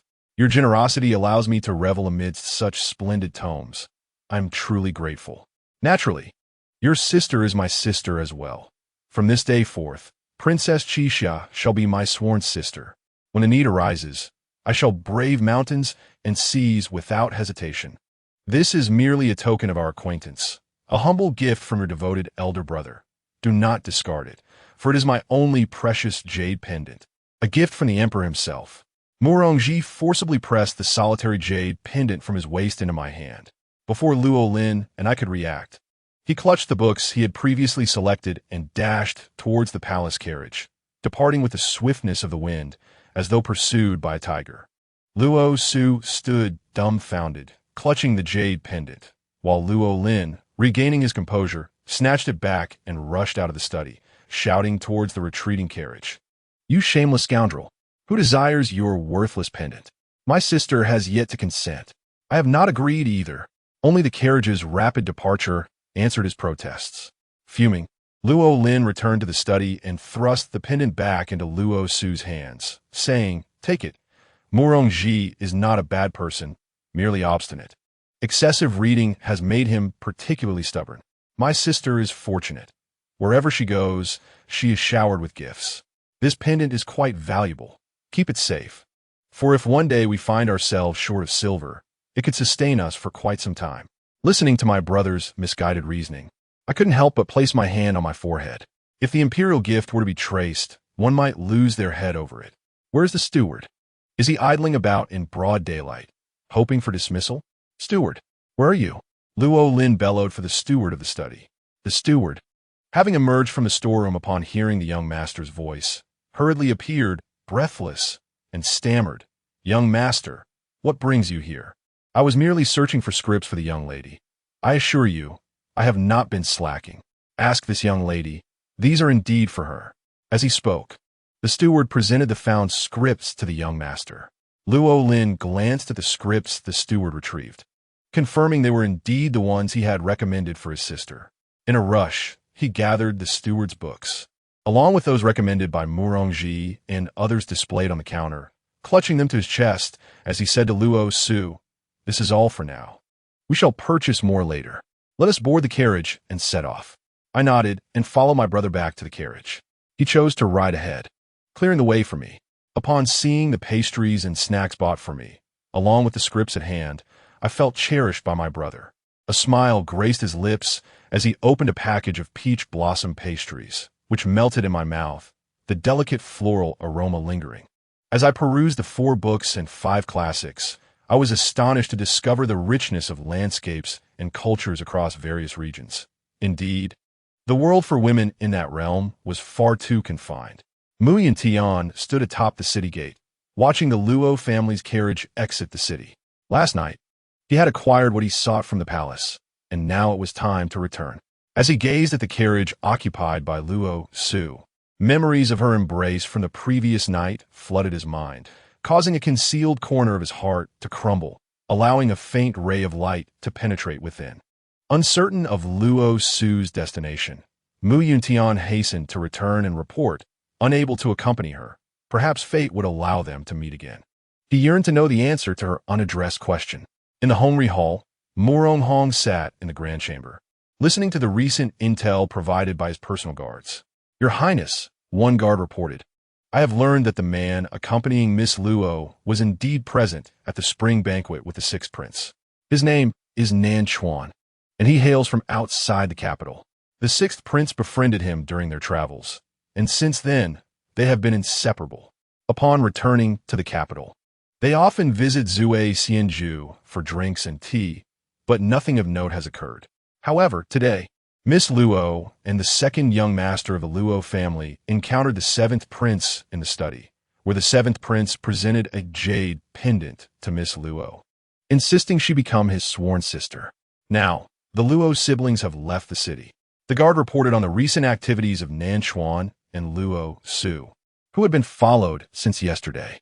Upon hearing the guard's words, Hong subtly curled his lips, seemingly with a cold smile. What folly has my 7th brother succumbed to? Knowing full well that Luo Su is to become his consort, he still insists on recognizing her as a sworn sister. Chapter 26.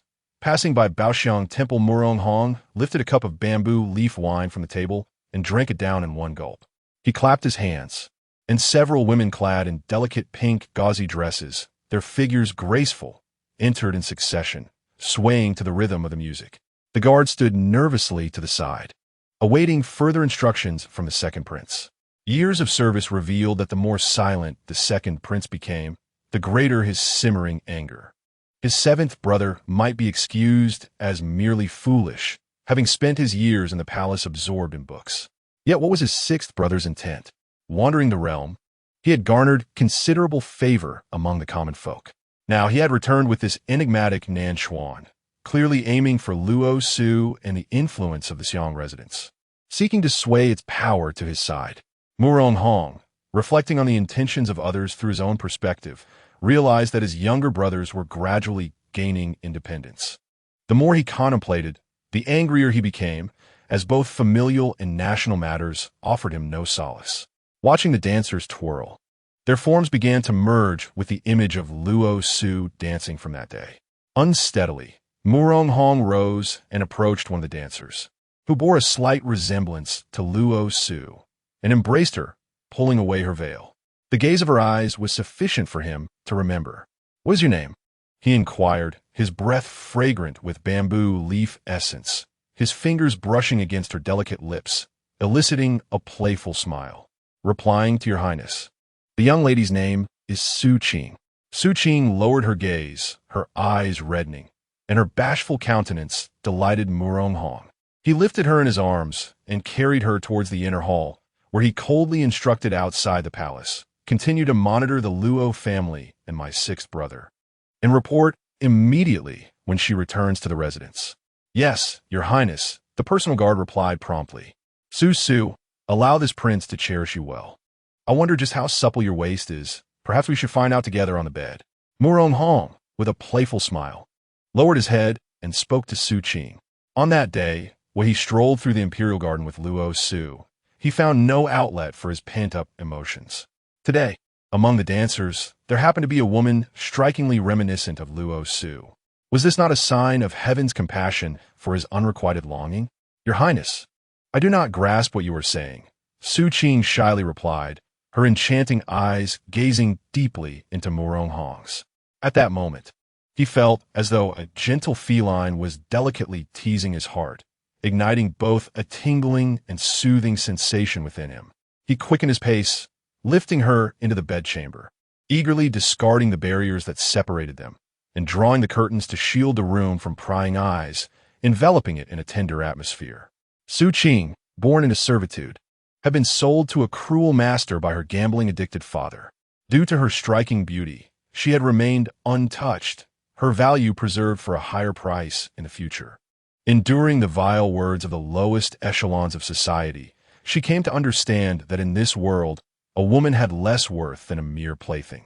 Fate intervened, and she had learned the art of dance from a former court dancer, which led her to the residence of the second prince. Upon her arrival, she faced endless trials from the maids and the head matron. Today, when the prince unexpectedly requested a performance from the dancers, she recognized her opportunity. With her modest charm, she captured Murong Hong's attention, fully aware of her resemblance to the daughters of noble families, despite the ridicule she faced for her audacity. Su Qing understood her position. If compared to a noblewoman, she felt no shame, but rather relief. As a humble dancer, she cared little for status, for winning the second prince's favor would bring her wealth and honor. She longed to escape the frigid and hungry confines shared with lesser dancers, aspiring instead to rise above them. In the embrace of the second prince, Su Qing, with sultry glances, contemplated that her first lover was indeed a prince of the realm, a modest fortune in her eyes. Su, do you think I am not putting in enough effort? Have I distracted you? Murong Hong teased, tightening his grip around her waist and flipping her over. Your highness, I was mistaken.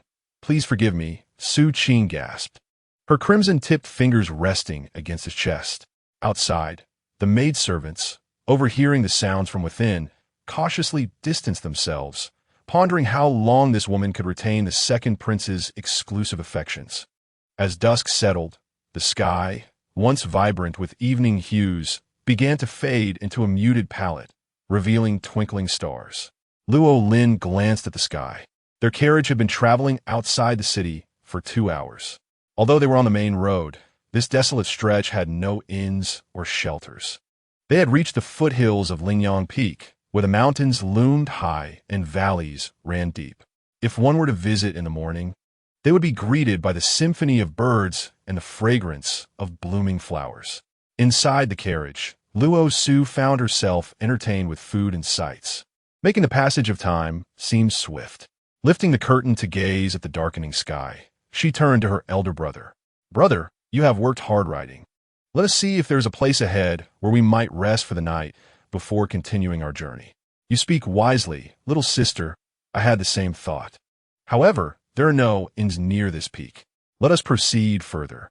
Lorraine rode on horseback, gazing down the path ahead, seemingly perceiving a faint glow in the distance that was difficult to discern. As she approached, she discovered it was an ancient temple known as Baoxian Temple. A gentle evening breeze swept through, causing the swaying bamboo grove outside the temple to produce a rustling sound. Lorraine dismounted and addressed her sister, who sat in the carriage. Dear sister, I shall inquire within the temple about the possibility of lodging for the night. Please wait for me here and do not wander off. Luo Su nodded, watching her brother ascend the stone steps and knock on the temple door. Is anyone there? He called. We, brother and sister, are passing through and kindly ask if the temple master might grant us the favor of resting here for the night. The temple doors swiftly opened, revealing a young novice monk who, with hands clasped in prayer, recited, Amit Ba, kind benefactor, there is no need for formality. My master has been expecting you. Please follow me. Lorraine, in response to the young monk, also clasped her hands in reverence and said, Young master, please wait. My sister remains in the carriage. I shall fetch her. Sister, come down quickly. The master awaits us inside the temple. We shall rest here tonight. Lorraine approached the carriage, lifted the curtain, and gently assisted her sister down. After instructing the coachman to secure the carriage and horses, the siblings followed the young monk into the courtyard. Surrounding them were flourishing locust trees, their verdant canopies creating a lush shelter. The evening glow painted the temple's golden roof with a radiant hue, enveloping the entire structure in a shimmering golden veil, which, in harmony with the sunset, rendered the temple akin to an ethereal paradise. Upon entering the main hall, a majestic statue of the thousand-handed Avalokitesvara loomed, its benevolent gaze watching over the devout visitors. Seated in front of the statue was the abbot, who, without turning, addressed them, Kind benefactors, I have awaited you for some time. Please take a seat. Lorraine and her brother exchanged puzzled glances, astonished by how he seemed to know of their arrival, as if he had been anticipating them. We are curious about what you mean, master, regarding our presence here and the circumstances surrounding it. We seek your guidance, Luo Su replied, remaining standing, while Lorraine, weary from the journey, chose to wander around the temple instead of sitting immediately. The abbot glanced at Luo Su, who was crouched before him, and said, Every thought and intention is a cause. What you presently experience is the effect. Attachment to a single thought brings forth countless sufferings. To relinquish such thoughts is to be reborn. With that, he uttered Amit Ba. Since you are here, find peace within. May your desires in this life be fulfilled. Upon hearing the master's words, Luo Su paused, pondering their meaning. Did the master know her origins? The abbot sighed and said, Benefactor, in revealing this opportunity, I have shared a glimpse of destiny. Let me offer a word of wisdom to that passionate soul. Do not allow him to tread once more into a realm of irreversible calamity. The upheaval of the three realms rests solely upon you, and only the one who tied the knot can untie it. Since you are here, do not cause suffering to others. Do not increase the cycle of karma. Such is the way. Luo Su remained bewildered by the master's words, pondering the significance of the upheaval of the three realms. Lorraine, observing her sister's exchange with the master, felt a gravity in the air and moved closer, eager to hear more. The last phrase she caught was about causing suffering and increasing karma. Master, please let me have a glimpse as to whether fortune will favor me. Lorraine inquired with a playful grin. Young disciple, wealth is of little concern. However, one must avoid the peril of impatience, lest one fall into madness. Amit Ba, the abbot replied, rising to retreat into the meditation chamber, ceasing further conversation. Sister, what did the master say to you? What does he mean by adding to the cycle of suffering? Lorraine, being well-versed in the ways of cultivation, felt keenly attuned to such matters. Since the master had spoken, it must signify some profound insight. Nothing of great import, brother. The master merely offered a word of caution. There is no cause for alarm. Yet you must heed his words. The path of cultivation should not be pursued through unorthodox means to avoid falling into madness. Luo Su had learned from Nan Ling that her elder brother's tragic fate stemmed from such folly, aligning perfectly with the master's counsel. As long as she refrained from seeking power, her brothers would not repeat the same mistakes, nor would their lives be prematurely extinguished on her account. All right. Enough of this chatter. Let us retire early to prepare for tomorrow's journey, Lorraine urged as they made their way back to the guest quarters prepared at the temple.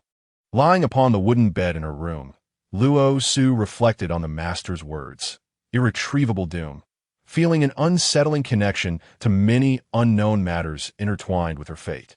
Lost in thought, wearied from the day's travels, she succumbed to a deep slumber.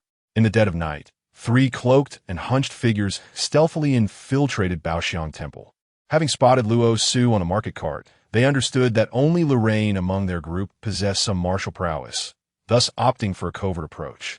Trailing at a safe distance, it was only when the hour was late and silence enveloped the night that they dared to act.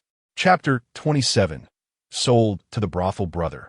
"Can you confirm that the young lady is residing in this guest room?" inquired a burly man with a scraggly beard in hushed tones. "Quickly light the incense.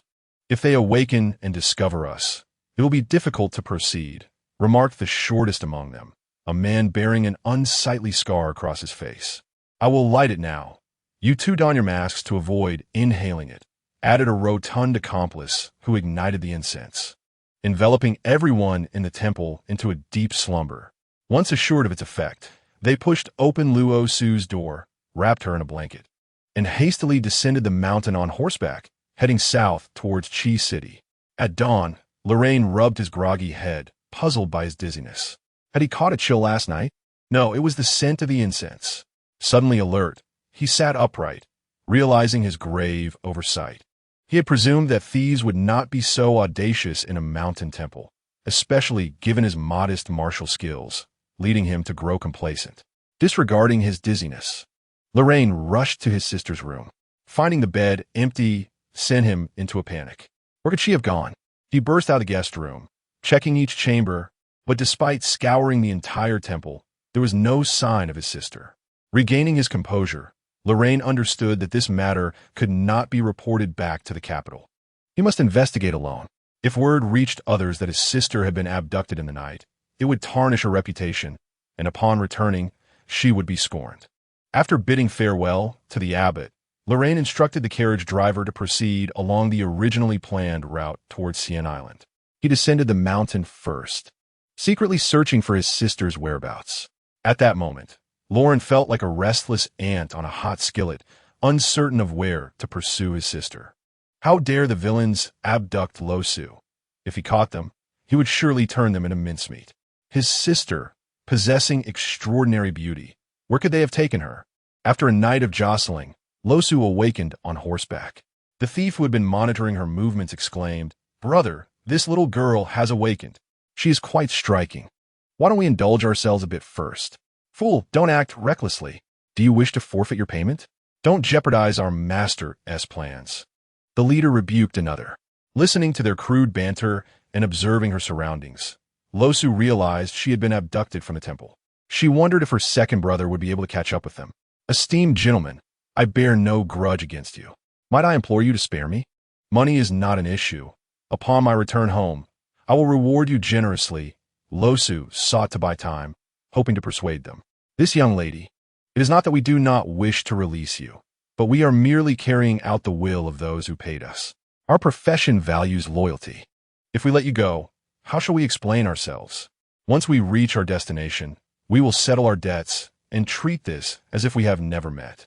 Any grievances should be directed to those who hired us," the scarred man replied. From his words, Luo Su gleaned an important piece of information. They had been hired by someone else. Aside from Lauren, she could not fathom who could harbor such animosity towards her. Since they would not release her, further conversation was futile.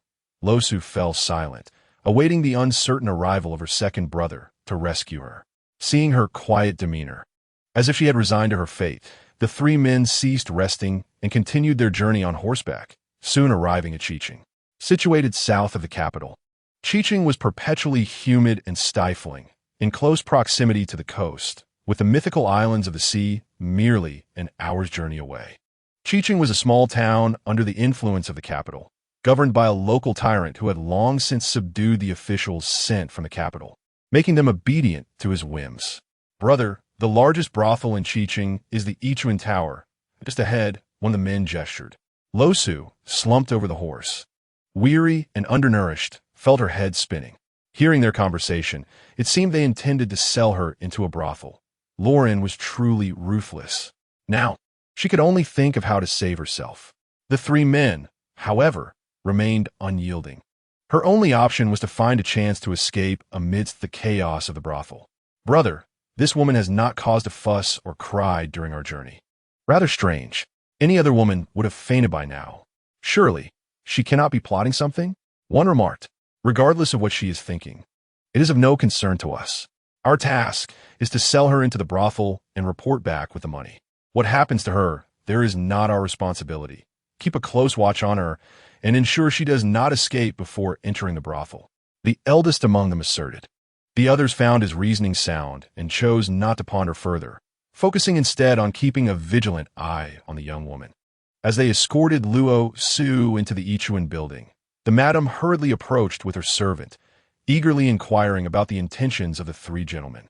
Upon catching sight of Luo Su's exquisite visage, her eyes gleamed with delight. Such a beautiful maiden would undoubtedly draw a steady stream of silver from her esteemed guests. Name your price for this young lady, for we are pressed for time, one of the men stated. The madam, not immediately responding, cunningly countered, What price do you seek? 500 taels. Pay us, and we shall hand her over. If not, we shall simply seek another establishment, declared the scar-faced man confidently, aware that Luo Su's beauty could easily recoup the modest sum in a single night. The astute madam calculated in her mind that 500 taels was indeed a reasonable amount. Without further hesitation, she agreed, instructing her servant to fetch the silver from her quarters. Once the money was procured, she handed it over to the leader of the men, who in turn relinquished the bound Luo Su to her. Luo Su remained silent as the madam led her upstairs. The madam specifically chose an elegant private room and pushed Luo Su inside. Stumbling slightly, Luo Su steadied herself and took a seat on a round stool.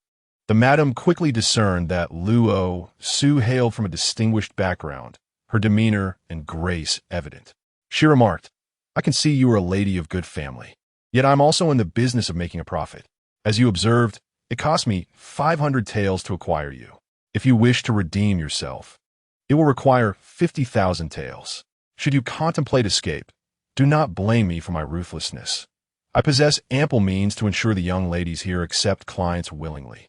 Given your delicate beauty, I advise you to abandon such thoughts.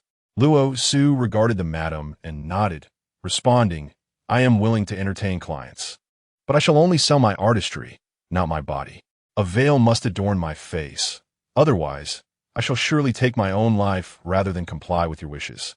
The madam, both amused and infuriated, could hardly believe the audacity of this girl to make demands upon entering her domain.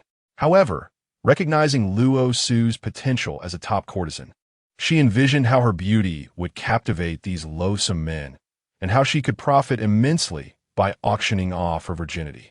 With a grin, the madam declared, Whatever you say will be honored, but you must not mention your name from the past. From this day forth, you shall be known as Yuntian. The madam untied the ropes binding Luo Su and instructed her servant to prepare warm water. Addressing Luo Su, she asked, Pray tell, how skilled are you in the arts of music, chess, calligraphy, and painting? Luo Su looked up at the madam, adorned in golden hairpins, and assured her, Rest assured, I shall not cause you any trouble. However, I must forewarn you, I am of reputable lineage, and should my family come searching for me, your establishment may face dire consequences. The thought of her elder brother discovering her dancing for these vile men sent a shiver down her spine. He would likely demolish the building in his fury. Reflecting on this grim scenario, Luo Su considered that perhaps staying in the brothel was not entirely unfeasible.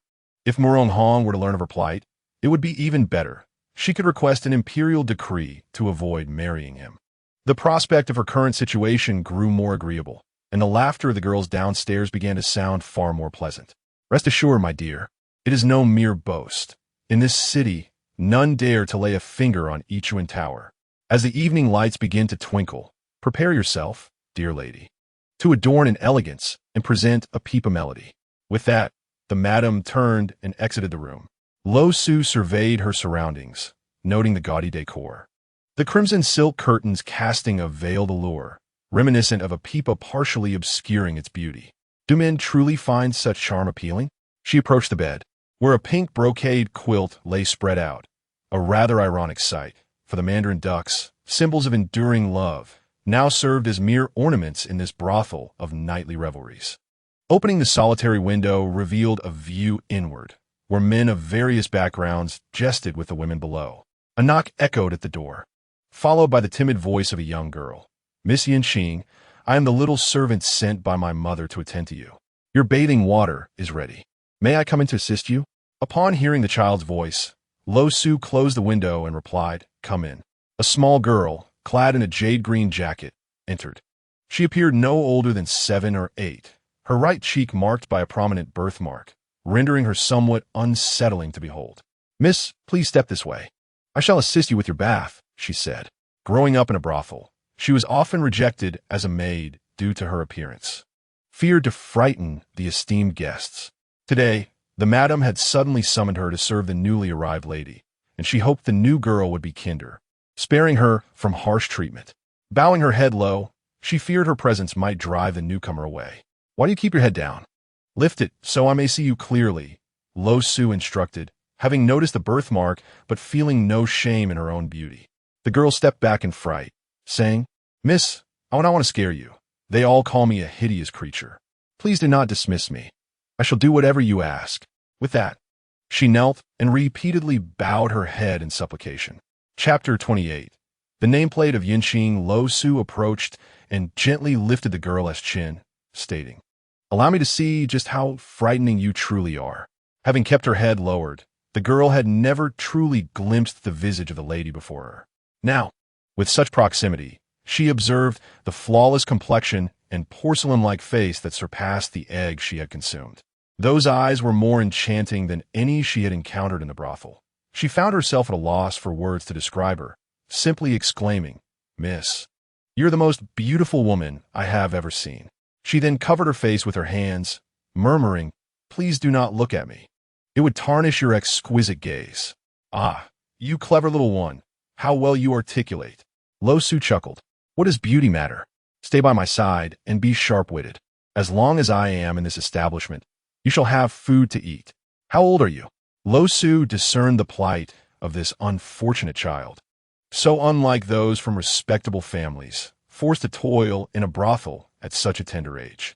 In response to the young lady, Xiao He, who is 10 years old and will soon celebrate her 11th birthday, assisted Luo Su in undressing and gently helped her into a wooden bathtub. Luo Su, taken aback, glanced at Xiao He and remarked, "You appear so slender, resembling a mere 7 or 8-year-old, yet you are already 10? It seems you do not live a life akin to that of a normal person. Do you entertain clients?" "Miss, I'm not blessed with beauty," Xiao He replied. "And when I reach the age of 15 or 16, my mother will sell me to a more desolate place where I will encounter only the most unsophisticated of men. As long as someone has a few copper coins, I shall have to serve them. It feels as if I speak of a fate that is destined for another." My tone eerily calm. "Have you never considered escaping, seeking a different way of life?" Luo Su inquired, curious about how such a wretched girl might resist her grim destiny. "Miss, you clearly hail from a noble family, never having to worry about survival. I was sold here by my father at a young age and spent my childhood toiling in the kitchen. When encountering the ladies of the house or guests, if they were in a foul mood or offended someone of importance, it was common for them to be beaten. I have never thought of escaping. I know nothing of the world outside, and I would surely starve. It is better to live another day in this place, for my life is already worthless." Xiao Yi gently scrubbed Luo Su's back, her words strikingly sincere. Luo Su contemplated Xiao He's remarks, recognizing the truth within them. What could a frail child like her achieve outside? With no strength to bear burdens or to take on tasks, who would take her in? Perhaps if she ever found her own freedom, she could secure Xiao He a position as a maid in the residence of a nobleman. "Miss, your washing is complete. Do not linger here too long, lest you catch a chill," Xiao He said, efficiently retrieving the dress prepared by the madam and assisting Luo Su in dressing. "Isn't this a bit too revealing?" Luo Su observed her reflection in the mirror, the fabric delicately draping her figure, while the sheer gown trailed on the ground. With each movement, her long, graceful legs were tantalizingly visible, stirring an intoxicating allure. The ribbons adorning her arms only accentuated her enchanting presence. "Miss, tonight you shall surely make a name for yourself at the Yuntian Tower. Truly, you are more beautiful than a celestial being. This gown is not the most revealing. Miss Furong favors the dresses from the western regions, which are far more daring. Yet, whenever she wears them, her clientele multiplies. I consider myself fortunate to have encountered Miss Yuntian, who is so lovely and does not disdain my company. All right, I understand. Shall he? You have praised me many times already. From now on, you shall enjoy a life of luxury alongside me. Now, fetch me the pipa. It has been quite some time since I played, and my fingers have grown somewhat clumsy. Also, bring me a veil that matches the color of this dress. Luo Su glanced at her gown, recalling the master's words. Since you are here, embrace it. She resolved to relish her moment on stage tonight. Her mother had made a promise, and what was there to fear? Yes, miss, please wait a moment. I shall retrieve it at once. Xiao He opened the door and went outside to request it from her mother. Before long, the door swung open again. Luo Su assumed it was Xiao He returning and said, "Why have you come back so quickly? I thought you would be gone longer. Come help me with my hair." Luo Su sat before the mirror, struggling with her tresses, finding it difficult to style them to her satisfaction. The individual who entered spoke not a word, silently approaching Luo Su from behind. Taking the comb, they began to style her hair. Little did she expect the newcomer to possess such delicate charm. Tonight, the establishment would surely be lively. Upon hearing a sound that was not from Xiaohua, she turned warily, only to feel a sharp tug on her hair. "Ouch, that hurts! Let go! Who are you?" Luo Su exclaimed, clutching her hair as she faced the stranger. "Fear not, young lady. I am but a courtesan of this establishment, akin to yourself. Both of us peddling our talents rather than our bodies. Sit still. You cannot even manage your hair properly. So clumsy." The newcomer gently pressed Luo Su onto a low stool, resuming the styling of her hair into a flying cloud bun. As she gazed into the mirror, she saw her appearance gradually restored, with the stranger deftly inserting hairpins. Not bad at all. You hardly resemble a courtesan. What brings you to our humble abode?" he remarked, as if entering his own chamber, pouring himself a cup of tea and sipping leisurely. "And who are you to demand answers from me? I do not even know you," Luo Su retorted, observing this man, who seemed out of place in the brothel, clad in azure garments, exuding a languid charm with his hair cascading down, an ethereal presence that felt oddly ironic in such surroundings. I was so captivated by the beauty of a newcomer that I momentarily forgot to introduce myself. I am known here as the azure-clad young master. You may call me Azure. Your name, bestowed by the matron, is Yuntian, which suits you well. Now, will you answer my inquiry?" he said, his tone leisurely. "Azure," Luo Su echoed, watching him sip tea in a relaxed manner. "I did not come here by choice, and there is no need for you to pry. Speaking of departure, might the Azure young master offer me assistance?" She felt a surge of frustration, hoping to provoke this Azure young master and discern his true capabilities. A mere child, sharp-tongued. There is no need to employ such tactics to incite my ire. You seem well suited to this environment, so there is no need for me to concern myself with your affairs. Just do not play with fire, lest you burn yourself. I reside next door. Should you require anything, you may seek my assistance. A gesture of camaraderie, he replied, yawning as he rose and drifted out of the room. He encountered Xiaohua, and with disdain remarked, "Oh, the ugly girl is still alive. Step aside. Do not obstruct my path. It pains my eyes." Seeing Azure, Xiaohua quickly knelt and expressed her gratitude. "Thank you, young master, for securing this position for me. Your kindness shall never be forgotten. Enough. Depart from my sight. You are utterly repulsive. Do not linger before me. I would be startled awake from my dreams at the sight of you. You are merely meant to accompany Yunqing and frighten her, lest she outshine me in beauty, which is quite vexing," Azure retorted, slamming the door as he returned to his quarters. Luo Su found herself perplexed by the demeanor of the Azure young master. What an odd fellow. Xiaohua, does this Azure young master have a screw loose? Luo Su turned to inquire of Xiaohua. She could only conclude that the young gentleman in the green attire was somewhat deranged. Apart from this reasoning, she found it difficult to fathom any other justification for his visit to assist her with her hair. "My lady, you may not be aware that this gentleman has come to the brothel of his own accord, negotiating to perform without compromising his virtue. He entertains only 2 esteemed guests each day, remaining unbound by the establishment during the rest of his hours. Typically, he does not engage with the other ladies here. Yet he possesses a commendable character. Were it not for his occasional generosity toward Xiao He, she might have perished from hunger long ago. It was he who mentioned the possibility of her serving you, thus granting her this fortunate opportunity. You are the sole woman he has sought to befriend. Xiao He relayed this information about the young gentleman to me, leaving me astounded. Who would intentionally enter a brothel to solicit clients? Surely one must be mad. And to think I ought to express gratitude for his overtures? Perhaps it would be wiser to avoid him altogether, as engaging with him could lead to unnecessary complications. Hand me your pipa. Put on my veil. From now on, aside from attending to my daily needs, you shall also style my hair each morning, and nothing else is required of you. Luo Su instructed firmly. My lady, your exquisite cloud bun is clearly crafted by this gentleman's skilled hands. He prepares you for your evening performances, yet he is known to be brusque in speech while tender at heart. There is no need for you to take offense. His intentions are far more genuine than those of a flatterer. Would you not agree? Xiao He handed the pipa to Luo Su, her words piercingly clear regarding the gentleman's motives, demonstrating a perceptiveness beyond her years. Indeed, the Japanese lady ought to express her gratitude. Luo Su found merit in Xiao He's observation, recognizing that while it is easy to add to one's burdens, it is far more commendable to offer support in times of need. As she plucked the strings, the melodies flowed effortlessly from her fingertips, resonating through the second floor. The once raucous clamor below was momentarily silenced, captivated by the enchanting strains of music, completely forgetting their previous intentions. The young gentleman reclining upon the bamboo couch in the adjacent room remarked upon the continuous melody. This tune ought to dwell in the heavens. It is a rarity to hear such beauty on earth. Miss Yuntian is indeed an intriguing and talented individual, and her presence will surely enliven this establishment. Once the performance concluded, thunderous applause erupted from below, with cheers echoing in waves. Some patrons, their voices booming, called out, "Who is this talented lady playing the pipa?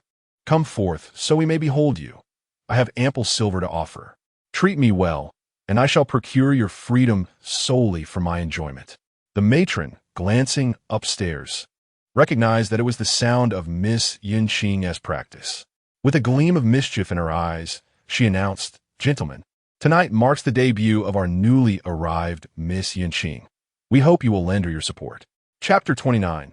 The debut. Having just heard Yuntian's performance, it was evident that this newcomer was exceptional. Both the guests above and below were left in eager anticipation, urging the matron to hasten preparations for the evening's program. Eager to discover if this lady could enchant as her melody suggested.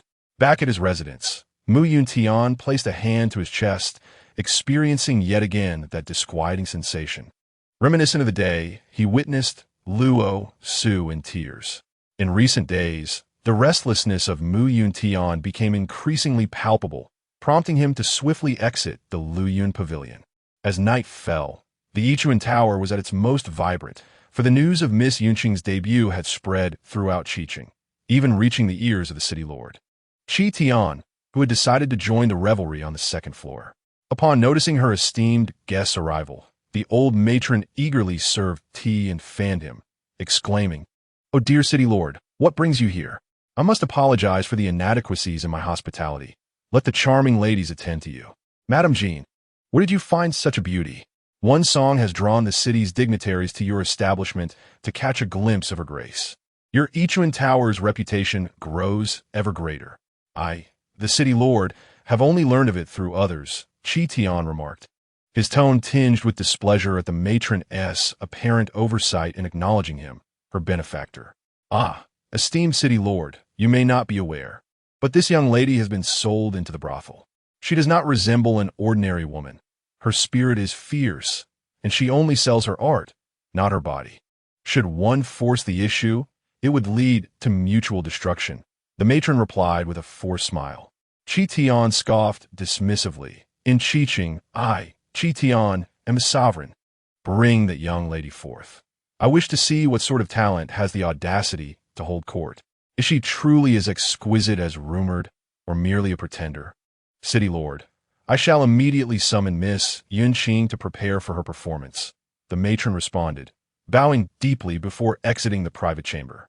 As she wiped her brow with a handkerchief, she exhaled, "It seems tonight may not bode well for Yunqing." Within Qi Tian's household resided 4 concubines, and countless maidservants had fallen under his sway. Many young women in the city had hastily arranged marriages to avoid the unwanted attentions of their lustful lord.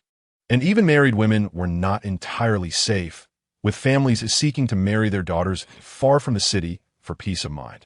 After wandering aimlessly from his residence, Yuntian instinctively headed toward the capital.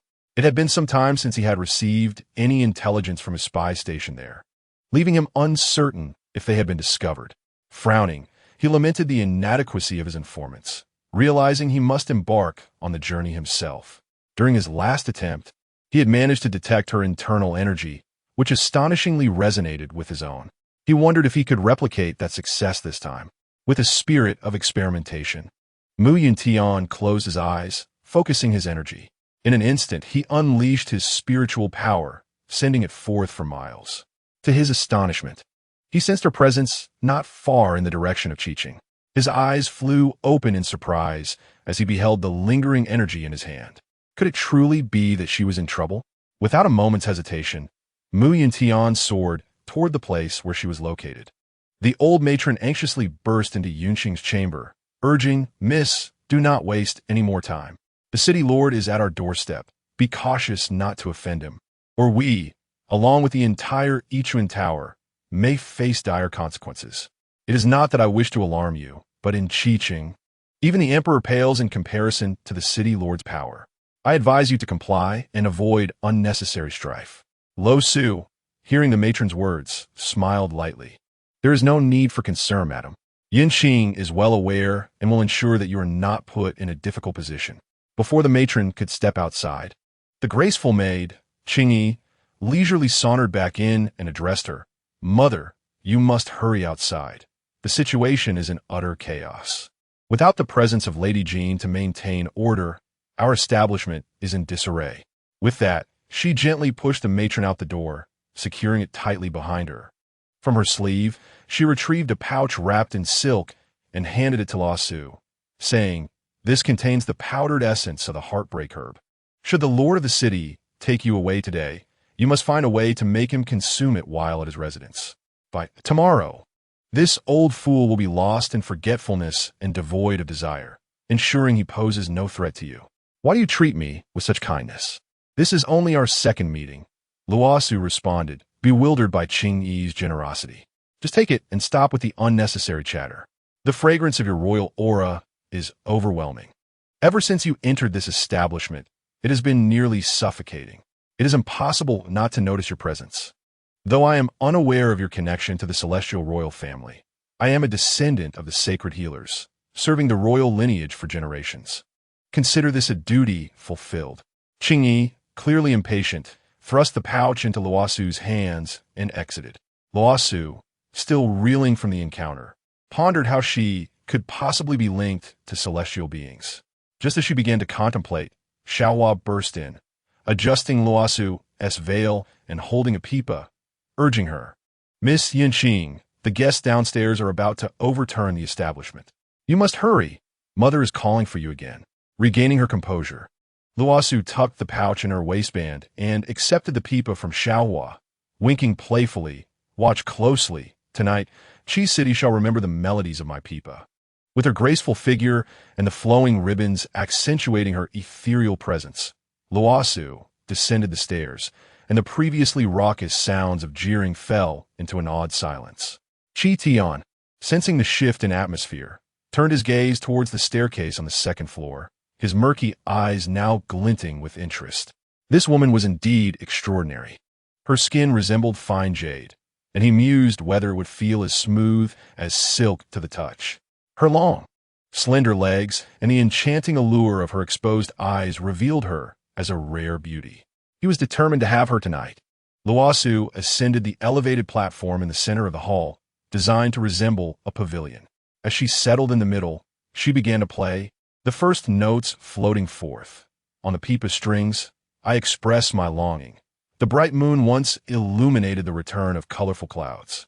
The intertwining sentiments of yearning and her ethereal presence enchanted the audience, leaving them entranced. Meanwhile, Yuntian arrived in Qi City after a fragrant incense had burned, intent on confirming Luo Su's whereabouts. Focusing his spirit, he followed the energy to the front of the Yichuan building. Squinting at the large characters above, he seemed to bore holes into them with his gaze. The sound of the pipa drifted from within, and his clenched fists betrayed his anxiousness. He hurried inside, fearing that he might be too late to protect her, forgetting even to don his usual mask. As I entered the building, my gaze was instantly drawn to Luo Su, seated gracefully in the pavilion. Though her face was veiled, the haunting allure of her eyes was unmistakable. The elegance of her attire stirred a tempest of emotions within me, and as I surveyed the men around, fixated on her, I felt an urge to unleash the Qingyun sword, which had not tasted blood in far too long. Yet, in that fleeting moment, I restrained myself, for her gaze met mine. Luo Su had not anticipated that Yuntian would be present in this establishment.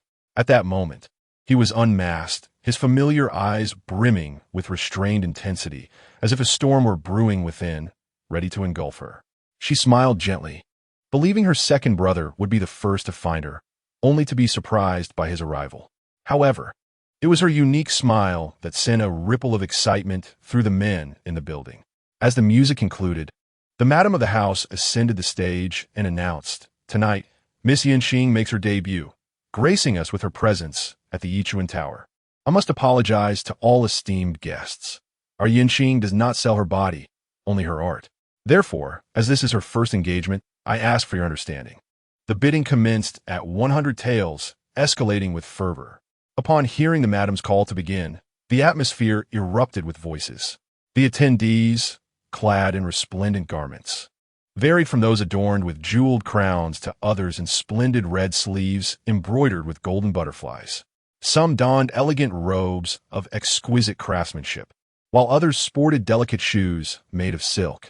While not all were strikingly handsome, they were affluent gentlemen of the city. Zhang Yuanwei, a frequent patron of Yichuan Tower and a prominent merchant in Qiqing, was determined to claim Yunqing's debut performance, disregarding all else. After all, such beauty was worth a fortune. The bidding quickly soared from 100 to 5,000 taels. Observing Zhang's eagerness, Lu Leoi jested, "Zhang Yuanwei, you lavish your wealth for a smile from a beauty. Are you not afraid of your fierce wife storming in?" Zhang, undeterred by Lu's jibe, retorted with a chuckle, "Lu Leoi, you misjudge me. I simply have a surplus of silver and nowhere to spend it. Unlike you, who is so miserly that even the beauty by your side refuses to attend to you." The two old men exchanged banter loudly in the hall, while Qi Tian, feeling somewhat embarrassed, gestured for his attendant to step outside. In the center of the pavilion, Luo Su fixed her gaze upon Yuntian, pondering whether he would, in this lifetime, be as reticent as in the past, unwilling to express his feelings for her. If so, she would have no choice but to resort to unorthodox methods to compel him to yield. The two remained locked in each other's eyes, seemingly unable to look away. "Lord City Master, we invite Miss Yunqing to a private chamber for discussion, with an offer of 10,000 taels." The city master's attendant conveyed this message, causing those who had considered competing to fall silent. Everyone knew the power of the city master. If he desired something, none could rival him. To offend him while trying to make a living in the city would be folly, for he would surely retaliate against any obstruction. Thus, the crowd returned to their previous lively demeanor, though no one dared to bid, for 10,000 taels was no trifling sum, and none wished to incur the wrath of the city master. Madame Jean swiftly ascended the stage, grasping Luo Su's arm and nearly causing her to stumble down the steps. Yuntian, witnessing this scene, subtly furrowed his brow. Chapter 30. Young Master, your servant awaits you clutching the Qingyun sword. Yuntian followed the madam and Luo Su upstairs. Glancing at the tightly shut door and contemplating the presence of Luo Su and another man within, he gripped the Qingyun sword tightly, producing a clicking sound. He then exited the Yichuan building, lightly tapping his toes to leap onto the roof, positioning himself directly above Luo Su as she gradually approached Qi Tian. Madame Jean entered the room with Luo Su, where Qi Tian sat at an intricately carved Zetian round table. He cast a glance at Yunqing, who stood before Madame Jean, and nodded in satisfaction.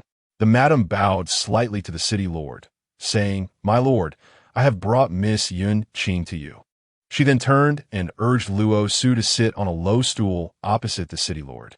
Luo Su assessed the burly man across from her, noting the coarse features etched with a rugged demeanor, indicating he was not a man to be trifled with. "All unnecessary persons, leave," Qi Tian declared, waving his hand impatiently for the others to depart. "Yes, my lord." The crowd bowed and retreated, closing the door tightly behind them. Luo Su sat quietly on the low stool, preparing to discreetly drop the concealed medicine pouch into the tea. Observing the stark contrast in stature between herself and the city lord, she realized that should he decide to overpower her, she would stand no chance, even with 10 of her combined strength. "Miss Yunqing, do not be anxious. I am Qi Tian, the lord of this city. I am utterly captivated by you. Should you choose to accompany me back, you would assume a position of authority in my residence, avoiding the need to expose yourself here. All the riches and glory you desire shall be laid before you, my beauty." As he spoke, Qi Tian reached out to caress Luo Su's face. "My lord, are you willing to redeem Yunqing?" Luo Su evaded his hand and pretended to acquiesce, tears streaming down her cheeks. With a feigned, pitiful tone, she continued, "This cup of tea is a token of gratitude from Yunqing to you, my lord. I am willing to follow you back to your residence." Upon finishing, she lifted the cup and circled behind him. Seizing the moment when he was distracted, she poured the powder medicine into the cup, then turned, resting one hand on Qi Tian's shoulder while extending the cup to his lips. Qi Tian, enchanted by the beauty willing to accompany him, paid no heed to other matters, eagerly leaning forward. "Ha, splendid, splendid. Today marks our wedding night." Qi Tian beamed at the lovely maiden, who shyly raised her cup, feeling a delightful itch in his heart. As she held the cup, he took the opportunity to grasp her hand, which was indeed as delicate as he had imagined. Qi Tian drank the tea she offered in one gulp, completely unaware of any danger. Luo Su suppressed her revulsion as he touched her hand and said, "My lord, Yunqing is here to serve your rest." She anticipated the effects of the medicine would soon take hold. Otherwise, she would find herself in a precarious situation. Where could that blockhead Mu Yuntian be at this moment? What could he possibly be doing? Did he not notice her silent pleas for help? Just then, Qi Tian, unable to contain himself, attempted to sweep Luo Su into his arms. As he stood, he suddenly swayed, shaking his head in confusion. "How strange. Why do I feel so dizzy?" His words were left unspoken as he collapsed on the ground, unconscious. Mu Yuntian swiftly entered the room, startling Luo Su, who almost let out a terrified scream at the sudden appearance of a figure. Mu Yuntian strode forward and tightly embraced her slender waist from behind, the warmth emanating from him palpable against her skin. He covered her mouth to prevent any of Qi Tian's subordinates from barging in. His sharp gaze bore a hint of tenderness, albeit unnoticed by Luo Su from her position. His voice, low and husky, whispered in her ear, "Su, are you truly willing to follow him?" The coldness in his tone was akin to ancient ice. Yet, to Luo Su, it resonated within her heart, sending tingles throughout her body. She turned to face him, wrapping her arms around his lean waist and tilting her head to meet his eyes, asking, "What? Does young Master Mu intend to redeem me? Yunqing shall serve you well." At that moment, Luo Su was curious to see Mu Yuntian's reaction. She draped herself over him, her soft form lingering close, teasing him for not having come to her rescue sooner. After all, he had merely observed coldly from the sidelines. She wanted to see if he would still adhere to the same restraint and propriety as in their previous lives. Mu Yuntian, hearing her words, gazed into her eyes as if attempting to discern the truth behind her jest. Her face was one of utmost sincerity, her eyes brimming with affection, ensnaring him as if caught in a delicate net. In the past, anyone who dared approach him would undoubtedly meet their demise.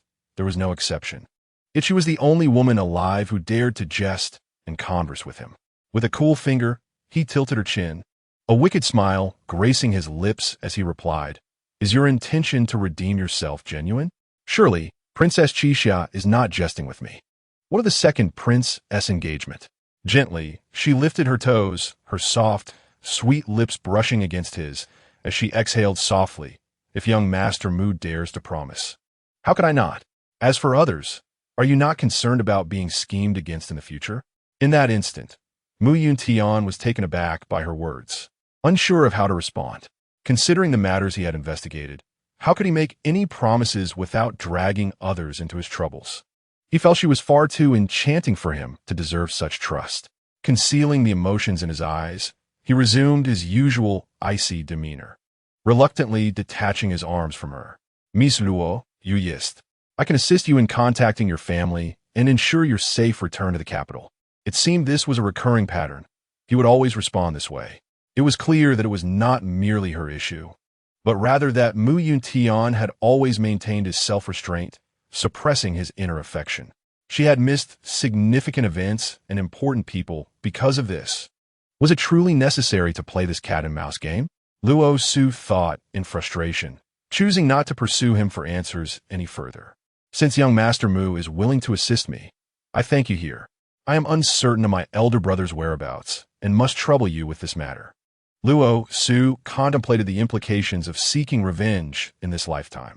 If Mu Yuntian were to be by her side now, would she inadvertently drag him into a situation where he might again suffer humiliation at the hands of Murong Hong? She wished to avoid repeating past mistakes involving Mu Yuntian. Please, Miss Luo, speak freely. I shall not fail you. Mu Yuntian was perplexed as he observed Luo Su deliberately distancing herself from him. Their polite conversation evoked a sense of helplessness, a feeling of being caught between two worlds, even though this outcome was precisely what he desired. The young woman and her second brother were initially destined to ascend to the Immortal Island to seek a master and hone their skills. However, en route, they encountered bandits who brought them to this place. Luo Su then requested Mu Gongzi to escort her away from here and to draft a letter informing the Luo family of their safe arrival at the Immortal Island, urging her brother to join her promptly. Luo Su spoke with an air of indifference, as if they were mere acquaintances, despite the intimacy they had shared moments before. Upon hearing Luo Su mention the Immortal Island, Mu Yuntian was reminded of the fragrant phoenix essence that lingered around her. Miss Luo, I can indeed fulfill your request, but there is one matter for which I seek your clarification. Mu Gongzi, please feel free to inquire. I am candid with my words, Luo Su replied, gradually taking her seat, her gestures revealing a palpable sense of detachment. I am curious about the source of the fragrance you wear and the bracelet upon your wrist. Mu Yuntian had recognized the bracelet as a cherished token belonging to his master during the banquet. How could it be in her possession? You are the second person to ask me about this fragrance, Mu Gongzi. Is it particularly distinctive? I fainted in the ancestral hall that day, and upon regaining consciousness, this unusual scent lingered within me. As for the bracelet, it is an heirloom of my mother. I regret to say I do not know who gifted it to me. Luo Su replied truthfully. Casting her gaze upon the unconscious Qi Tian at her feet, Luo Su felt an inexplicable agitation and addressed Mu Yuntian. Since you are already aware, perhaps we should converse in a different location. This is Qi City, and if outsiders were to witness their lord being harmed, I would be a loss. Mu Yuntian dismissed Qi Tian entirely, planning to deal with him later, and embraced Luo Su's waist as they leaped from the Yichuan Tower. The gentle breeze caressed their faces, and as they descended, the streets below were festooned with lanterns. The rhythm of his heartbeat resonated in her ears, and Luo Su felt as if she were in a different world, reminiscent of the time he had rescued her from the hunting grounds. She yearned to ask him if he held feelings for her, her lips parted, yet unable to form the words. Perhaps, at this moment, his heart remained untouched. Yet he affectionately called her Susu. Upon landing, Mu Yuntian secured 2 rooms at an inn outside the city, ushering Luo Su into one. Miss Luo, for tonight, I must impose upon you to rest here. The hour is quite late, and I shall escort you to the Immortal Island tomorrow. As for Luo Gongzi, I will certainly inform him of your whereabouts to alleviate his concerns. With that, Luo Su expressed her gratitude for Mu Gongzi's life-saving assistance, promising to repay his kindness in due time. I will await you at the foot of the stairs at dawn, and I hope you'll be punctual, she said, bowing respectfully before closing the door before Yuntian could respond. As he stood before the shut door, Yuntian felt as though he were gazing at the sealed gates of Luo Su's heart. Perhaps she was merely teasing him? After all, it was well known that the legitimate daughter of the Luo family, Luo Su, had her heart set on the second prince, Morong Hong, who had been betrothed to her since childhood by the empress, awaiting her coming of age to marry her. This was precisely what the gossip claimed Luo Su anticipated the most. Inside, Luo Su bit her lip in frustration as the humiliating image of Yuntian replayed in her mind. Since the time was not yet ripe, she resolved not to act hastily. The next day, they would hasten to the Immortal Island, and she wondered whether her brother had returned to the Luo residence by now.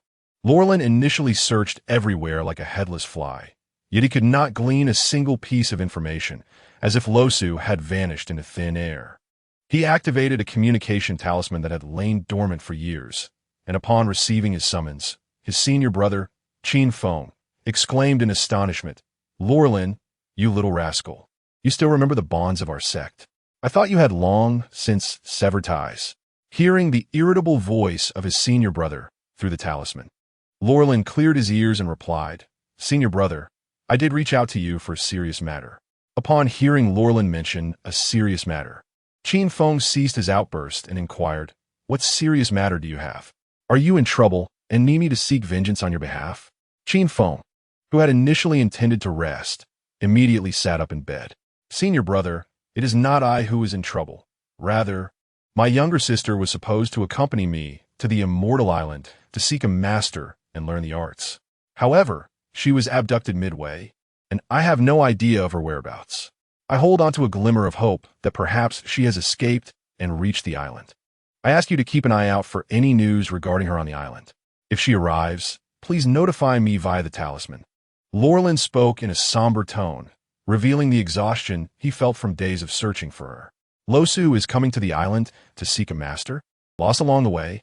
Why didn't you say so sooner, you fool? Have you made enemies? We must deliberate carefully. I will dispatch other disciples to guard the major entrances and exits of the island, and I will inform you as soon as there is any news.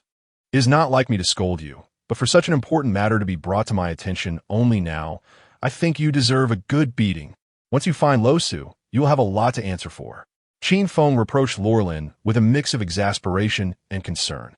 Qin Feng was aware that Lorlin had an adorable younger sister, whom he had been fortunate enough to meet once during her childhood. He quickly donned his attire, took up his sword, and set out to inquire about Luo Su's whereabouts. Chapter 31. On the road, upon hearing Qin Feng mention the possibility of enmity, Lorlin fell in a deep thought. Luo Su rarely interacted with outsiders, and, apart from Lorning, she seldom communicated with her few siblings. Could it be Lorning? Lorlin could not ascertain any connection between this matter and Lorning. With a sigh of resignation, he resolved to send a letter to his elder brother, detailing the circumstances and requesting him to keep a discreet watch over Lorning's movements. With his younger sister's fate uncertain, Lorlin felt a profound sense of guilt and helplessness. The adage "concern breeds chaos" resonated with him. He regretted his earlier negligence and realized he should not have been so careless. Without delay, Lorlin penned the letter, not daring to waste a moment. He meticulously described the situation, fearing that his elder brother might misunderstand and become anxious. The thought of any misstep was unbearable. In a twist of fate, the three thieves, having received 500 taels for selling Luo Su to a brothel, did not immediately return to the capital to report to Lorning. Instead, they lingered in Qiqing for 2 days, uncertain if Luo Su would escape, which would leave them unable to fulfill their obligation. Moreover, after days of travel, the trio had not eaten or slept well, and now that they had money, they indulged in feasting and revelry until they squandered all their silver. At which point they finally remembered to return to the capital to report to their master. "Brother, do you think that young lady might have escaped? A beauty like her would never willingly fall into the brothel's grasp. Why don't we spend some money to investigate?"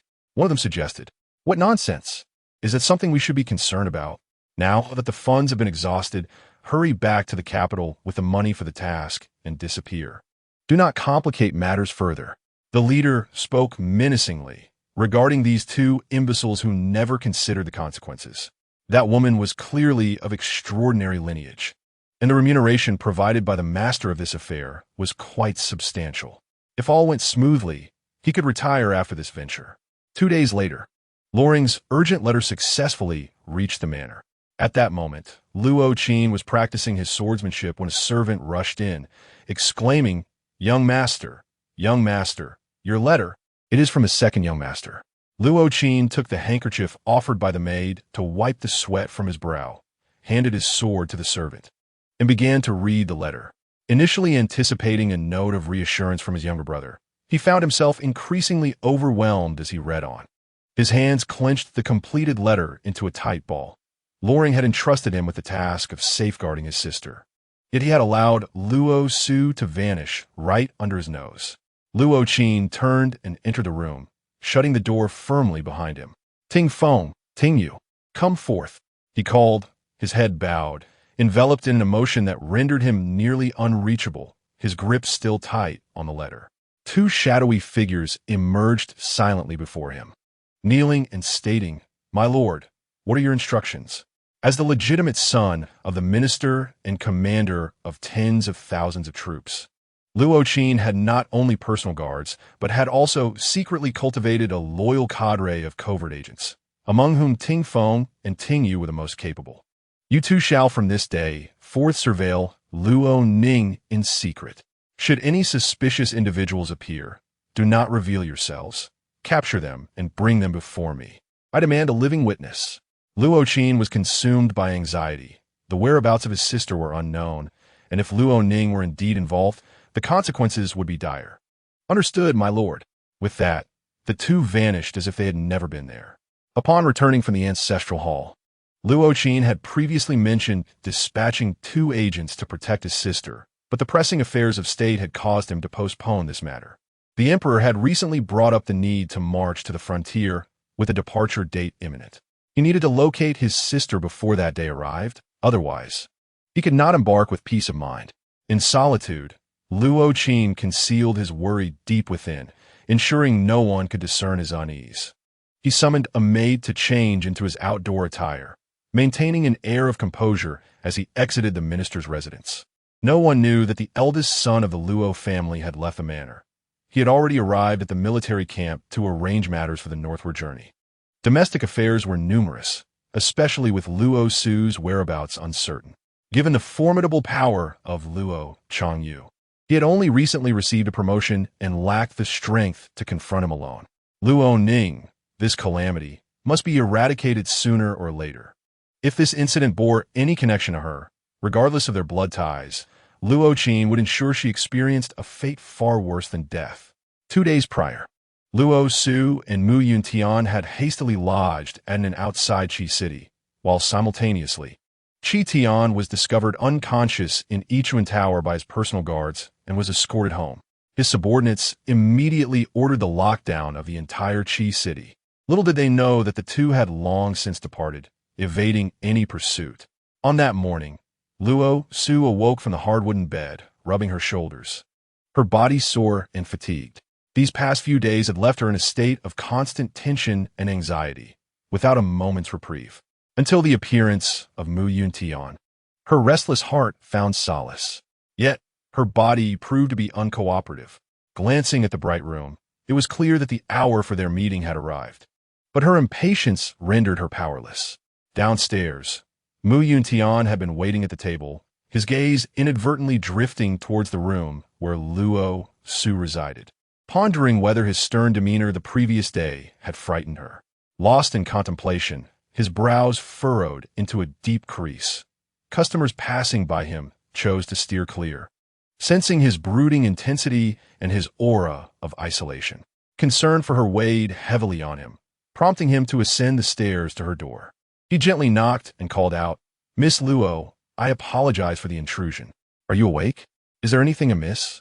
His voice, unbeknownst to him, carried a softness that contrasted with his usual demeanor.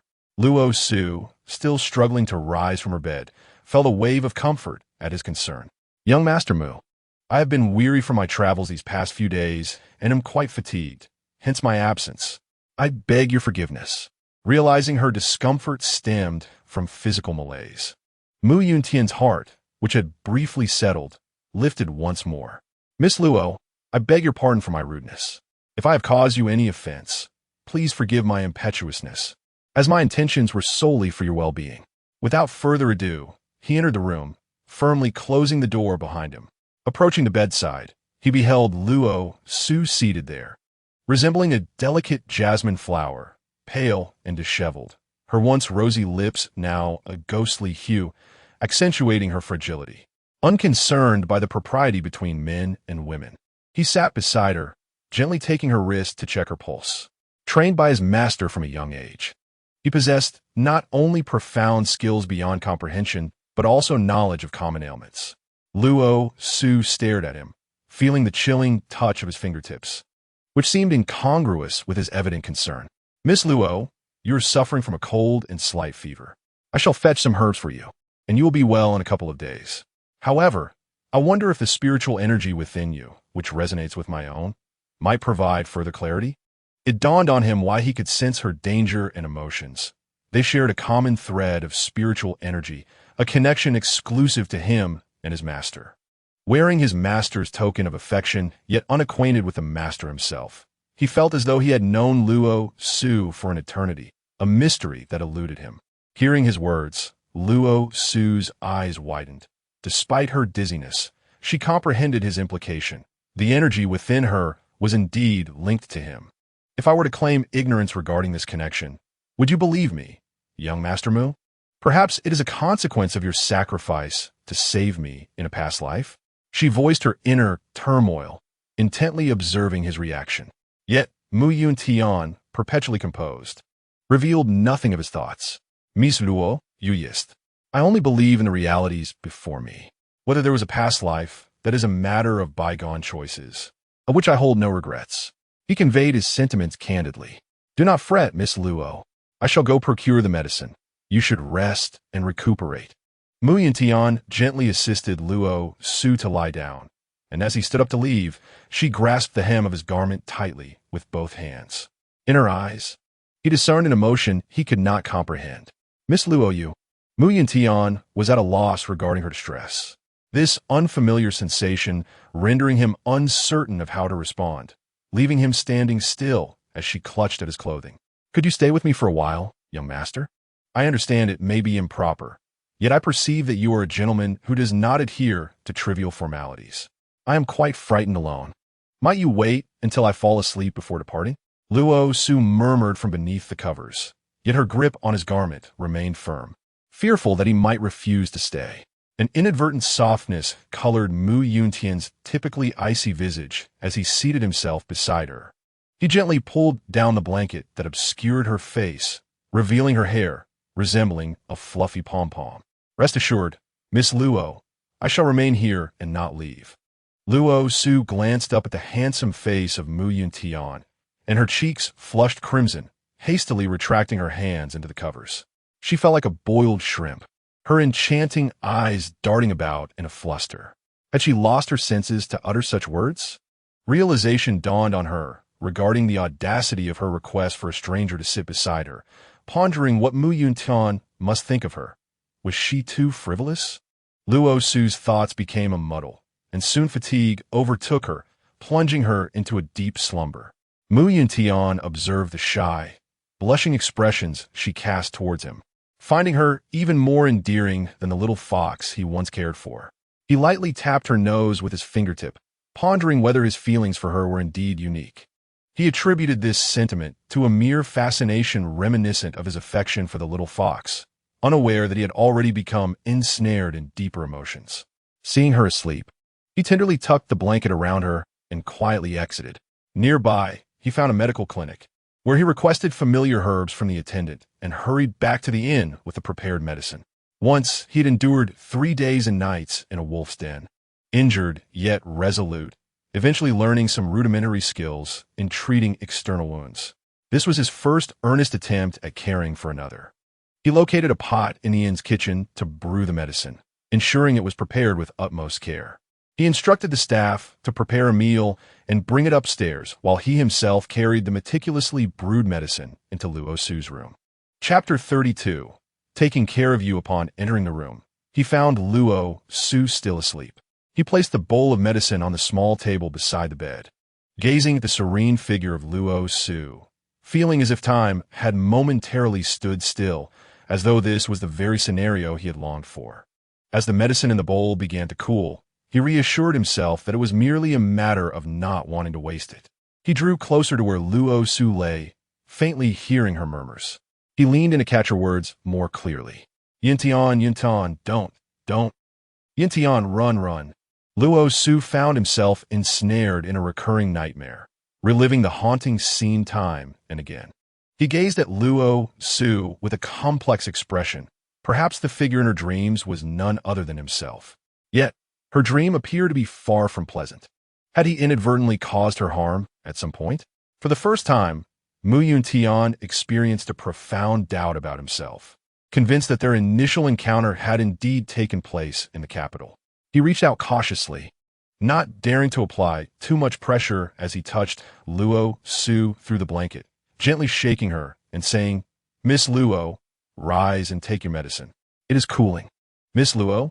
He could feel the heat radiating from her even through the fabric, and Yuntian was taken aback, disregarding any notions of propriety.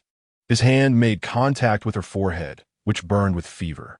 In that brief moment, it became evident that Luo Su was suffering from a high fever. In a rush, Yuntian dashed out of the inn and summoned the physician who had been on duty at the clinic earlier. "Spare my life, young sir. I have an elderly mother of 70 and young children to care for. Please show mercy." The frightened physician pleaded, repeatedly begging for forgiveness. "I summoned you to treat her. If you fail to do so, you should be wary of your life," Yuntian retorted, gripping the physician by the collar. The unfortunate doctor stumbled and scrambled his way into Luo Su's room, where he immediately shifted his focus to the ailing woman lying in bed, hastily taking her pulse. This young lady has succumbed to wind cold, compounded by excessive worry over several days. Her internal condition is severely weakened, and tonight will be a critical juncture. There is no need to trouble yourself with my fate. I will prescribe some medicine for her to take. We shall see if she improves after tonight. Should she fail to awaken, her life may be at stake." The physician, wishing to say no more, hastily scribbled a few prescriptions to take back to the clinic. As he departed, he assured, "Rest assured, young sir, I will send someone with the herbs to the inn shortly." Yuntian stared at Luo Su's tightly shut eyes, occasionally hearing her murmur incoherently. He stood frozen, at a loss for what to do, his mind echoing the physician's words. What did it mean that failing to awaken tonight could endanger her life? Just moments ago, she had clutched his garment, asking him to stay by her side, and now, how had it suddenly escalated to a matter of life and death? He gazed intently at Luo Su's delicate features, struggling to comprehend the situation. Stepping closer to her, he sensed a stirring of his own spiritual power, which seemed to flow from his being into her meridians. The moon phoenix bracelet emitted a faint luminescence, enveloping Luo Su like a gossamer veil. Finally regaining his composure, Yuntian resolved that as they shared a common essence, he would not allow her to face any peril tonight. He removed his boots and gently lifted Luo Su from the bed, positioning himself behind her. Focusing his inner energy, he used his palms as conduits to channel his spiritual force into her body. However, it became apparent that the energy within Luo Su was far more potent and unruly than what Yuntian was attempting to impart. It resolutely rejected the external influx. As he felt her internal energy consuming his own, beads of sweat began to form on his forehead. At that moment, Yuntian had yet to break through to the divine transformation stage, whereas she had already reached the pinnacle of the great ascension realm. Thus, their energies were starkly mismatched. Consequently, rather than providing assistance, his efforts only exacerbated the strain on Luo Su's fragile form. Feeling her internal energy clashing violently against her weakened body, Yuntian embraced her. The overwhelming heat radiating from her body, searing into his heart. At that moment, a voice echoed from outside the door, open the door. If you wish to spare Yunqing's life, you may as well delay. After gently placing Luo Su back onto the bed, Yuntian opened the door and was taken aback to find Qingyi standing there. "What brings you here?" he exclaimed, astonished. For years, people from the island had sought him, yet none had ever yielded a trace of success. Now, she appeared unexpectedly. "Enough of the idle chatter. Step aside. If you continue to delay, be prepared to collect her remains."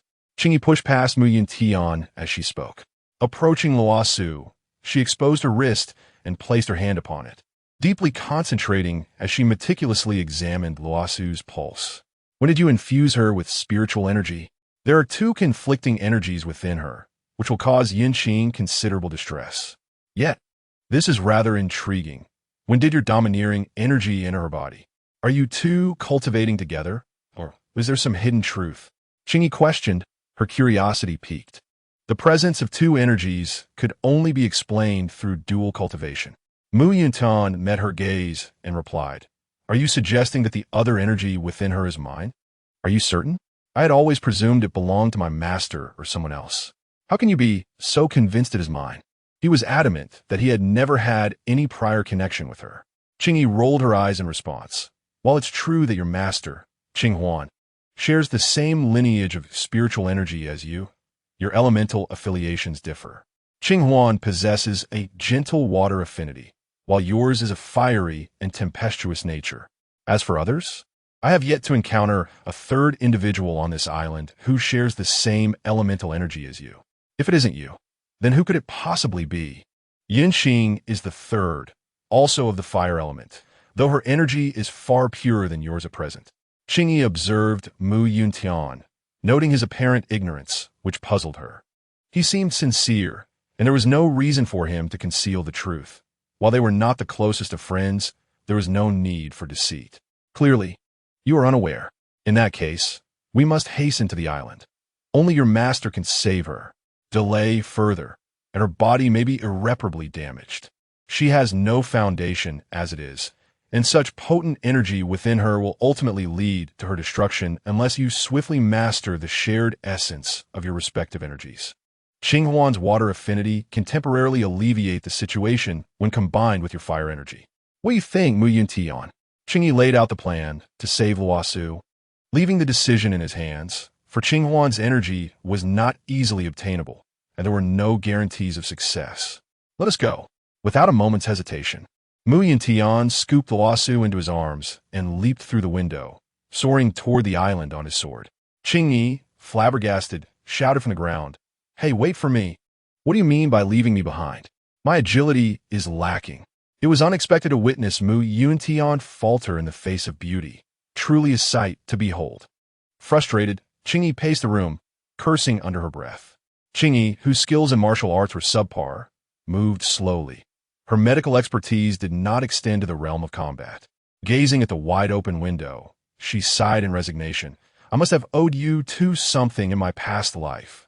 Having spoken, he leaped out of the window, but unfortunately mismanaged his energy and fell. "Oh, my back. Truly, my fate is too cruel.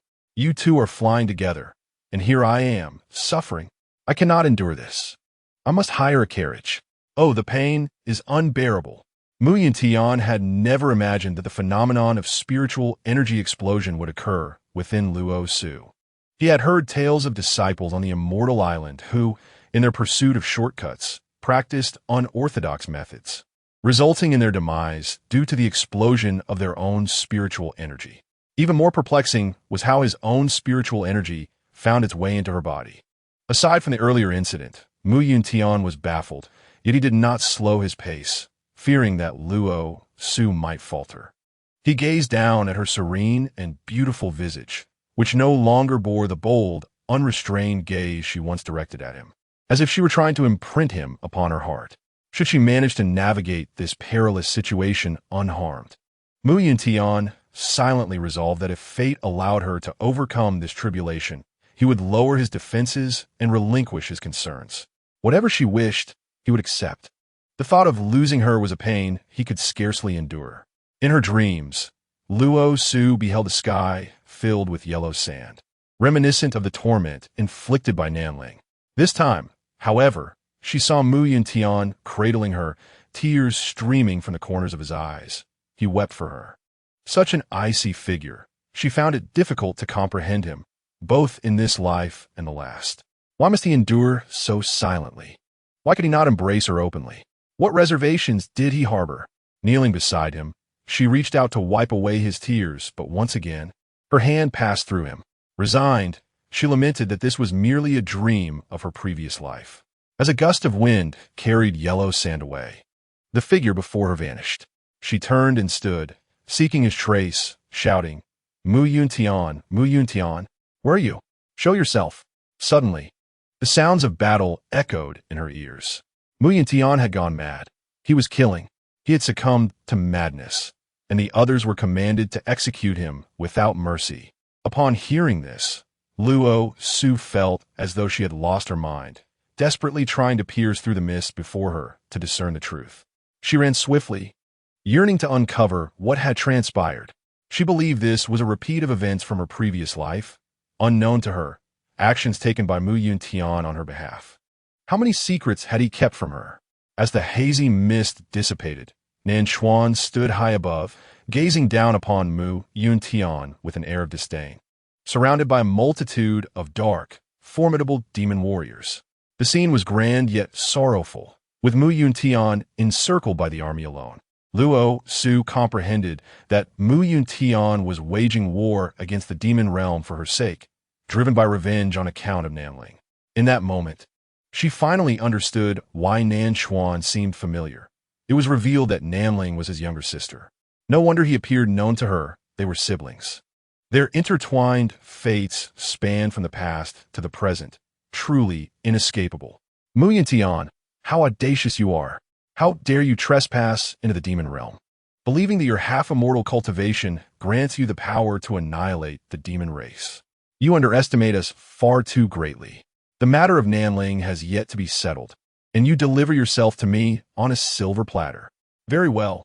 All commanders, execute without mercy.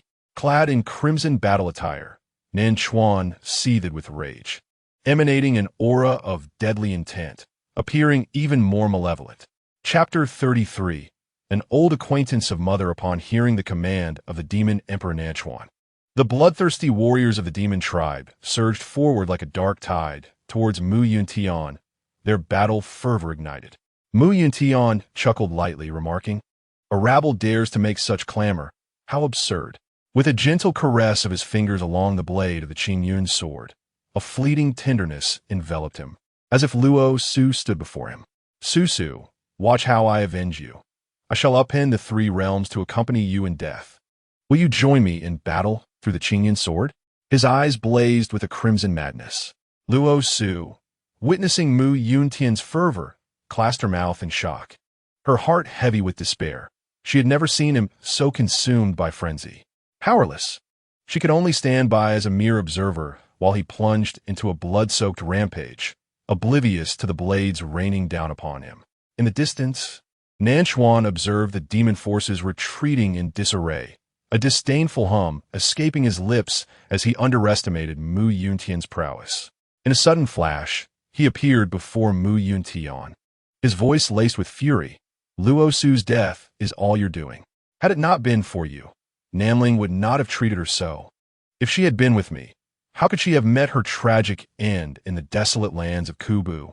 You're the one who deserves death. Nanchuan, consumed by unrequited love, placed all blame upon Yuntian, unable to direct his ire towards his sister, despite the tragic circumstances of Luo Su's demise. Enough of your empty words.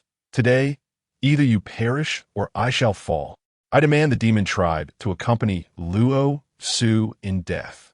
With that, Yuntian hurled the Qingyun sword into the air, invoking the 1,000 swords killing technique. The Qingyun sword transformed into countless sharp blades, and with a decisive cry of break, the sword rain descended like a radiant beam upon the demon realm, igniting the battlefield into a hellish tableau. The anguished cries of the demon warriors echoed as they writhed in agony. Nanchuan summoned the spirit of the demon within him to shield his heart, a luminous aura forming to evade the onslaught of swords. Exhausted from maintaining his human form, he could no longer sustain it. His 9 tails emerged, transforming his hands into claw-like appendages, revealing the sharp fangs of a fox. Seizing the moment as Mu Yuntian unleashed his sword technique, he leapt towards Mu Yuntian with ferocity. Luo Su, watching the imminent clash, felt her heart race. She recalled the urgency of an ant on a hot stove, her lips whispering incessantly, "Mu Yuntian, evade! Mu Yuntian, do not die! Quickly, Mu Yuntian, move aside!"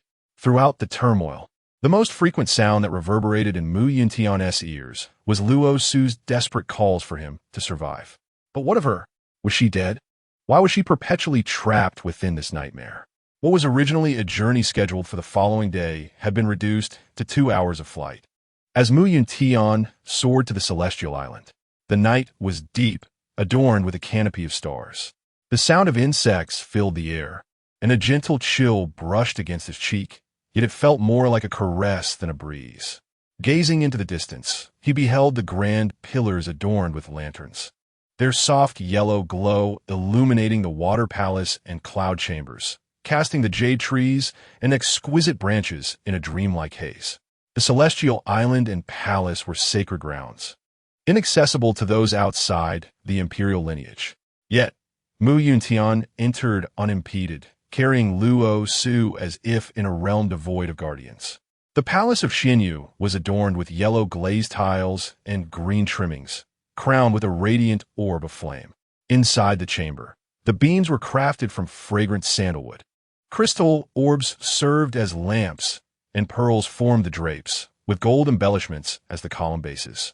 At the side of a 6-foot-wide sandalwood bed hung a delicate veil embroidered with silver threads and sea peach blossoms, swaying gently in the breeze, as if suspended in a surreal landscape of clouds and sea. Once Luo Su was settled, Mu Yuntian rose to head towards his master's residence at the Palace of Despair. Qinghuan was preparing for bed when he heard hurried footsteps outside, his heart quickening in confusion. Who could be so anxious to seek him out? He donned his outer garment and opened the door, only to find his own disciple standing there. "Yuntian, what has caused you to lose your composure? I sense your unstable aura, even from within the room. Is there a grave matter at hand?" Qinghuan observed his beloved disciple's unusual demeanor for the first time. "Master, I implore you to accompany me to rescue someone," Mu Yuntian exclaimed urgently. "I beseech you to depart for the Xinyu Palace at once." His impulsiveness was unprecedented, and before Qinghuan could respond, he had already taken hold of his master and hastened out of the Palace of Despair. "Who could have captured your heart so thoroughly? I must see this person for myself," Qinghuan mused. Naturally, he was known for his gentle and cultured demeanor. Were it not for his illustrious reputation as the god of war, one might mistake him for a mere scholar. As they approached Xinyu Palace, Qinghuan discreetly released Mu Yuntian's hand, accompanying him inside. The closer they drew to Luo Su, the more he detected the enchanting fragrance of phoenix essence. Qinghuan glanced at Mu Yuntian, a knowing look in his eyes, for this scent had long been considered lost to time. It was said that only the women of the royal lineage from the Immortal Isles bore such a fragrance.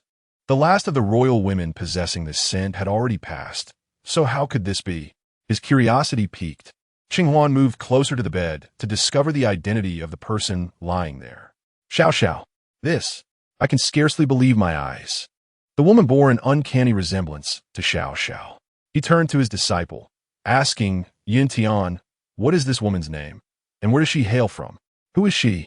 Mu Yuntian, noticing his master's apparent confusion, replied, "Master, she is Luo Su, the legitimate daughter of the Xiang family, residing in the capital. Today, I beseech you to lend her your spiritual power to help control the energy within her body to prevent harm." He spoke earnestly, fearing his master would refuse his request. "Luo Su, the daughter of the Xiang family," Qinghuan repeated, savoring the significance of these words. His thoughts drifted back to the day when he and Feng Xiao Xiao had severed their ties completely. A daughter of the Luo Su lineage. How whimsical fate could be. Now, placing her in my path for salvation.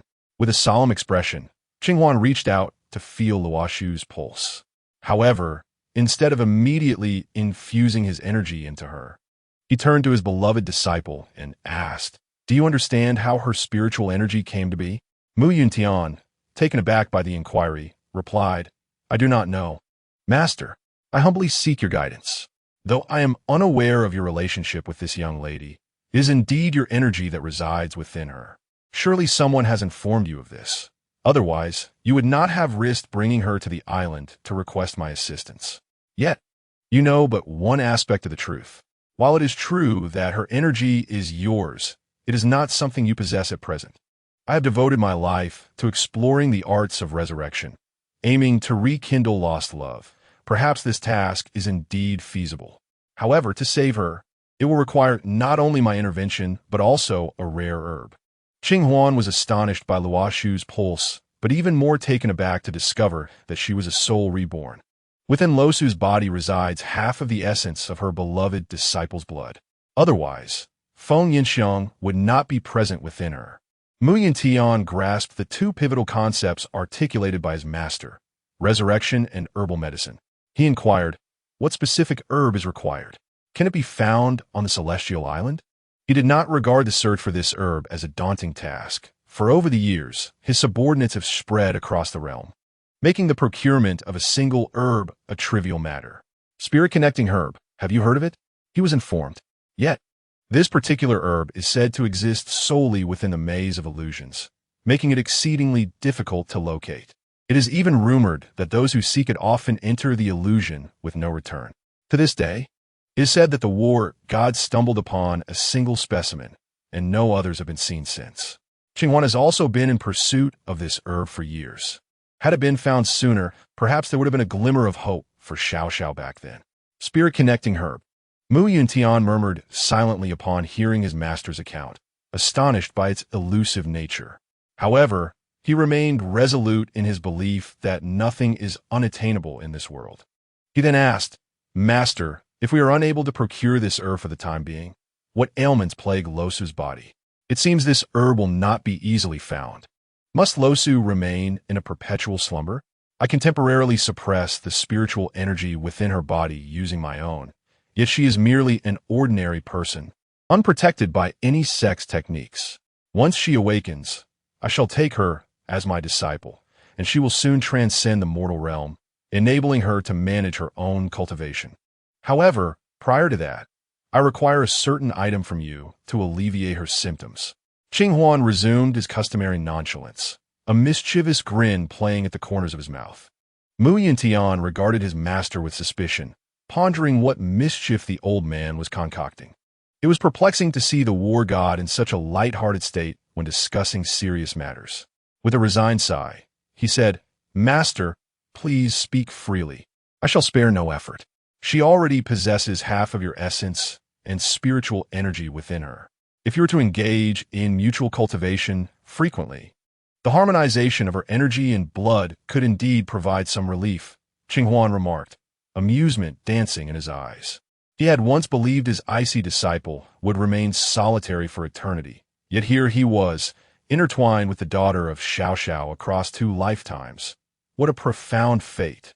A rare blush tinged Yuntian's otherwise cold visage as he gazed at the slumbering Luo Su, suddenly reminded of their shared moments, and he coughed abruptly. "Cough, cough, master. This matter is not to be trifled with. I implore you, do not jest with your disciple. Lady Luo Su was betrothed to the second prince in their youth. How could this be? This would be unjust to Lady Luo Su. Absolutely not." He stammered, grasping for a rationale. Huan observed his disciple's awkward demeanor, finding it quite unappealing. Clearly, he harbored profound affection for the woman upon the bed. Though unaware of how Yuntian came to know the art of resurrection, it was evident from Luo Su's possession of his half-essence and spiritual energy that his disciple's feelings ran deep. One could hardly pretend to care for mere appearances. Had it not been for the necessity to uphold the royal name in his early years as the war god, he would not have been separated from his beloved. I would never jest about life and death. Do you think I am that kind of person? However, since you are concerned for her, there is indeed another method that could be considered, but Huan hesitated, pausing before continuing. Master, please enlighten me. Yuntian was determined not to allow Luo Su to perceive him as someone who exploits the vulnerable for selfish gain. Every 3 days, one must consume half a bowl of your blood to alleviate the affliction. How do you find this? Qing Huan fixed her gaze upon Yuntian as she spoke. Yuntian was taken aback. The notion that his blood could relieve her condition was unexpected. As he stood in stunned silence, Qing Huan, with an air of profound mystery, continued, "This is not a matter of your master's imposition upon you. The root cause of her current state lies with you. The one who ties the knot must also untie it. Consider this carefully.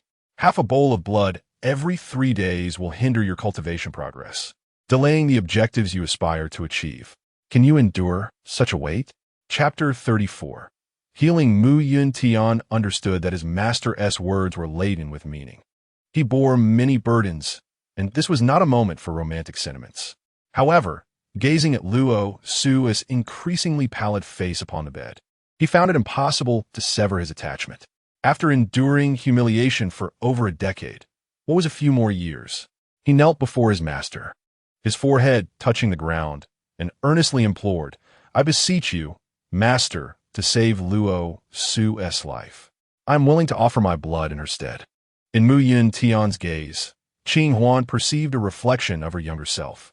The same scenario, the same choice. She too had knelt before her master, pleading for the life of Feng Xiao.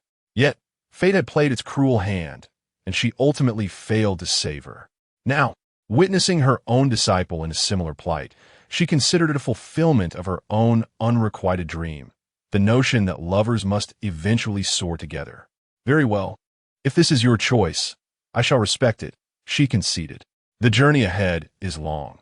Choose a companion to walk this irreversible path with you, and I shall feel more at ease.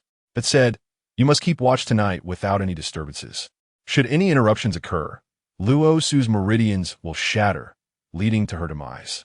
Qing Huan instructed her disciple. With a serious expression, Yuntian replied, "I understand, master. I will ensure that no unwelcome intruders disturb your efforts to save her. You may rest easy." He grasped the Qing Yun sword and stepped outside, securely closing the door behind him, and took his stance in the corridor. Gazing at the distant moon and sparse stars, he silently wished for her well-being. Soon, he recalled another matter his master had mentioned, the art of resurrection. The urgency of the situation had prevented him from delving deeper into this subject with her. Nevertheless, it lingered in his thoughts. If Luo Su were to be resurrected, it would imply that she had perished in a previous life, and the one to save her would indeed be his former self. He sighed inwardly, grateful that he could save her, yet realizing that he must grow stronger in this lifetime. Now, he found himself pleading with his master for her salvation. Yuntian raised his unoccupied hand towards the heavens, silently vowing that in this lifetime he would never allow Luo Su to face peril again, and he would never resort to the art of resurrection. Qin Feng received news that Yuntian had returned to Xinyu Palace holding a woman in his arms. Recalling his junior's urgent request, he hurriedly brought 2 disciples to Xinyu Palace to ascertain whether the woman was indeed Luo Lin's sister. As Qin Feng and his companions sorted on their swords and landed in the palace, they spotted Yuntian standing in the corridor, sword in hand. Qin Feng inquired sharply, "Yuntian, where is the woman you are carrying?"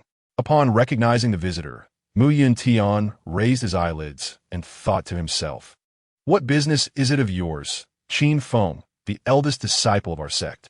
Why should I disclose anything to you?" He remained silent, unwilling to engage further. Qin Feng, recalling Luo Lin's anxious demeanor and seeing Yuntian's nonchalant expression, felt a surge of frustration. The taciturn Lu, usually reticent, found himself at an impasse and decided to charge directly into the house without further inquiry. However, Yuntian, recognizing his intent, obstructed his path and uttered a single command, "Leave." Qin Feng regarded his uncooperative junior brother with disdain. Typically aloof and unappealing, today he dared to publicly disregard Qin Feng's authority in front of his 2 disciples, provoking a tempest of anger within him. "How audacious of you, Yuntian, to defy your master. I shall teach you a lesson on behalf of our esteemed teacher." With that, Qin Feng unsheathed his Fengyan blade and aimed a strike at Mu Yuntian's right arm. Unfazed by Qin Feng's aggression, Mu Yuntian deftly sidestepped the attack, choosing not to draw his Qinyan sword. Instead, he engaged in a playful exchange, evading Qin Feng's advances like a cat toying with a mouse, all the while hoping that their master and Luo Su would complete their healing soon so as not to disrupt her recovery. "How dare you toy with your senior brother?" Qin Feng fumed, his indignation mounting. As the esteemed and principled eldest disciple under their master, he was well respected among the other disciples on the island. Yet, only Mu Yuntian seemed to dismiss him, adding to his frustration. Today, he resolved to demonstrate the authority of the elder brother. Observing Qin Feng's flustered demeanor, Mu Yuntian could only think one word: childish. Although he had never formally sparred with Qin Feng, he held little regard for him, for his own mastery of the way surpassed that of his senior brother. In the realm of the strong, admiration was reserved for those who were truly formidable. Thus, Mu Yuntian's respect remained internalized, his expression perpetually that of an unyielding glacier. To avoid disrupting their master's meditative healing, Mu Yuntian decided to resolve the matter swiftly. "What business do you have with Luo Su?" he inquired, stepping back lightly to block the entrance, his Qingyun sword still sheathed behind him. The bond of brotherhood reminded him that drawing his sword would tarnish their relationship, and although he shared little camaraderie with them, he remained cautious due to his master's presence. "Luo Su is the sister of our junior brother Luo Lin, who is now in a state of distress. If the woman inside is indeed Luo Su, please hand her over quickly to spare the Luo brothers further anxiety," Qin Feng implored, sensing Mu Yuntian's reluctance and sheathing his blade. "Luo Lin, our junior brother?" Mu Yuntian was taken aback, unaware of the Luo family's prior connection to the island. He replied softly, "There is no need for concern, senior brother. Luo Su has instructed me to contact her brother. She is injured and under our master's care, and it would be unwise to disturb her." Before Mu Yuntian could finish, Qin Feng, upon hearing that Luo Su was injured, swiftly activated a communication talisman and called out, junior brother, respond quickly. Your sister has arrived on the island, and now Master Qinghuan is attending to her. You must come at once." Mu Yuntian had intended to personally explain the situation to Luo Su's older brother to prevent any misunderstandings. However, he was taken aback by his senior brother's urgency. A voice crackled through the talisman. "What? Senior brother, is there something amiss with my sister? Does she require master's aid? Is her life in jeopardy?" Luo Lin had just arrived in Qi City to gather information, and, having heard his senior brother's voice through the talisman, he immediately set off for the Celestial Island. His mind raced with countless scenarios of potential dangers his sister might be facing, and he longed to fly to her side without delay. Qin Feng, unaware of Luo Su's specific circumstances, turned his gaze towards the cold-faced Mu Yuntian and said, "Junior brother, this matter requires you to speak with second junior brother to alleviate his worries." Mu Yuntian immediately sensed an ominous undertone. He should be addressing Qin Feng's second junior brother as senior brother. He opened his mouth but could not utter the title, opting instead to say Luo Su is fine. Second brother need not worry. With that, he fell silent. On the other side, Luo Lin was utterly perplexed. Who is this fellow calling him second brother? Who is your second brother? What does fine even mean in this context? Qin Feng curiously observed Mu Yuntian, surprised that he would choose to explain himself. However, given Luo Lin's fierce protectiveness over his sister, Mu Yuntian was likely in for some trouble. Second junior brother, do not fret. Should anything arise, your senior brother will send you a message. Please come here as soon as possible. Also, I wonder if brother Luo is aware of this. To notify him promptly to ease his concerns, Qin Feng spoke with patience. As the senior brother of their sect, he was adept at handling matters with finesse and consideration. Realizing that Luo family's eldest son must also be worried.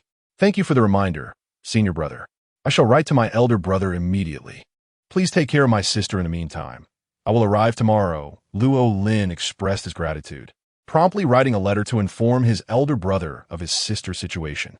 Coincidentally, the dark guards dispatched by Luo Qin, known as Listening Wind and Hearing Rain, had discovered that the three brothers hired by Luo Ning were lurking near the Luo residence.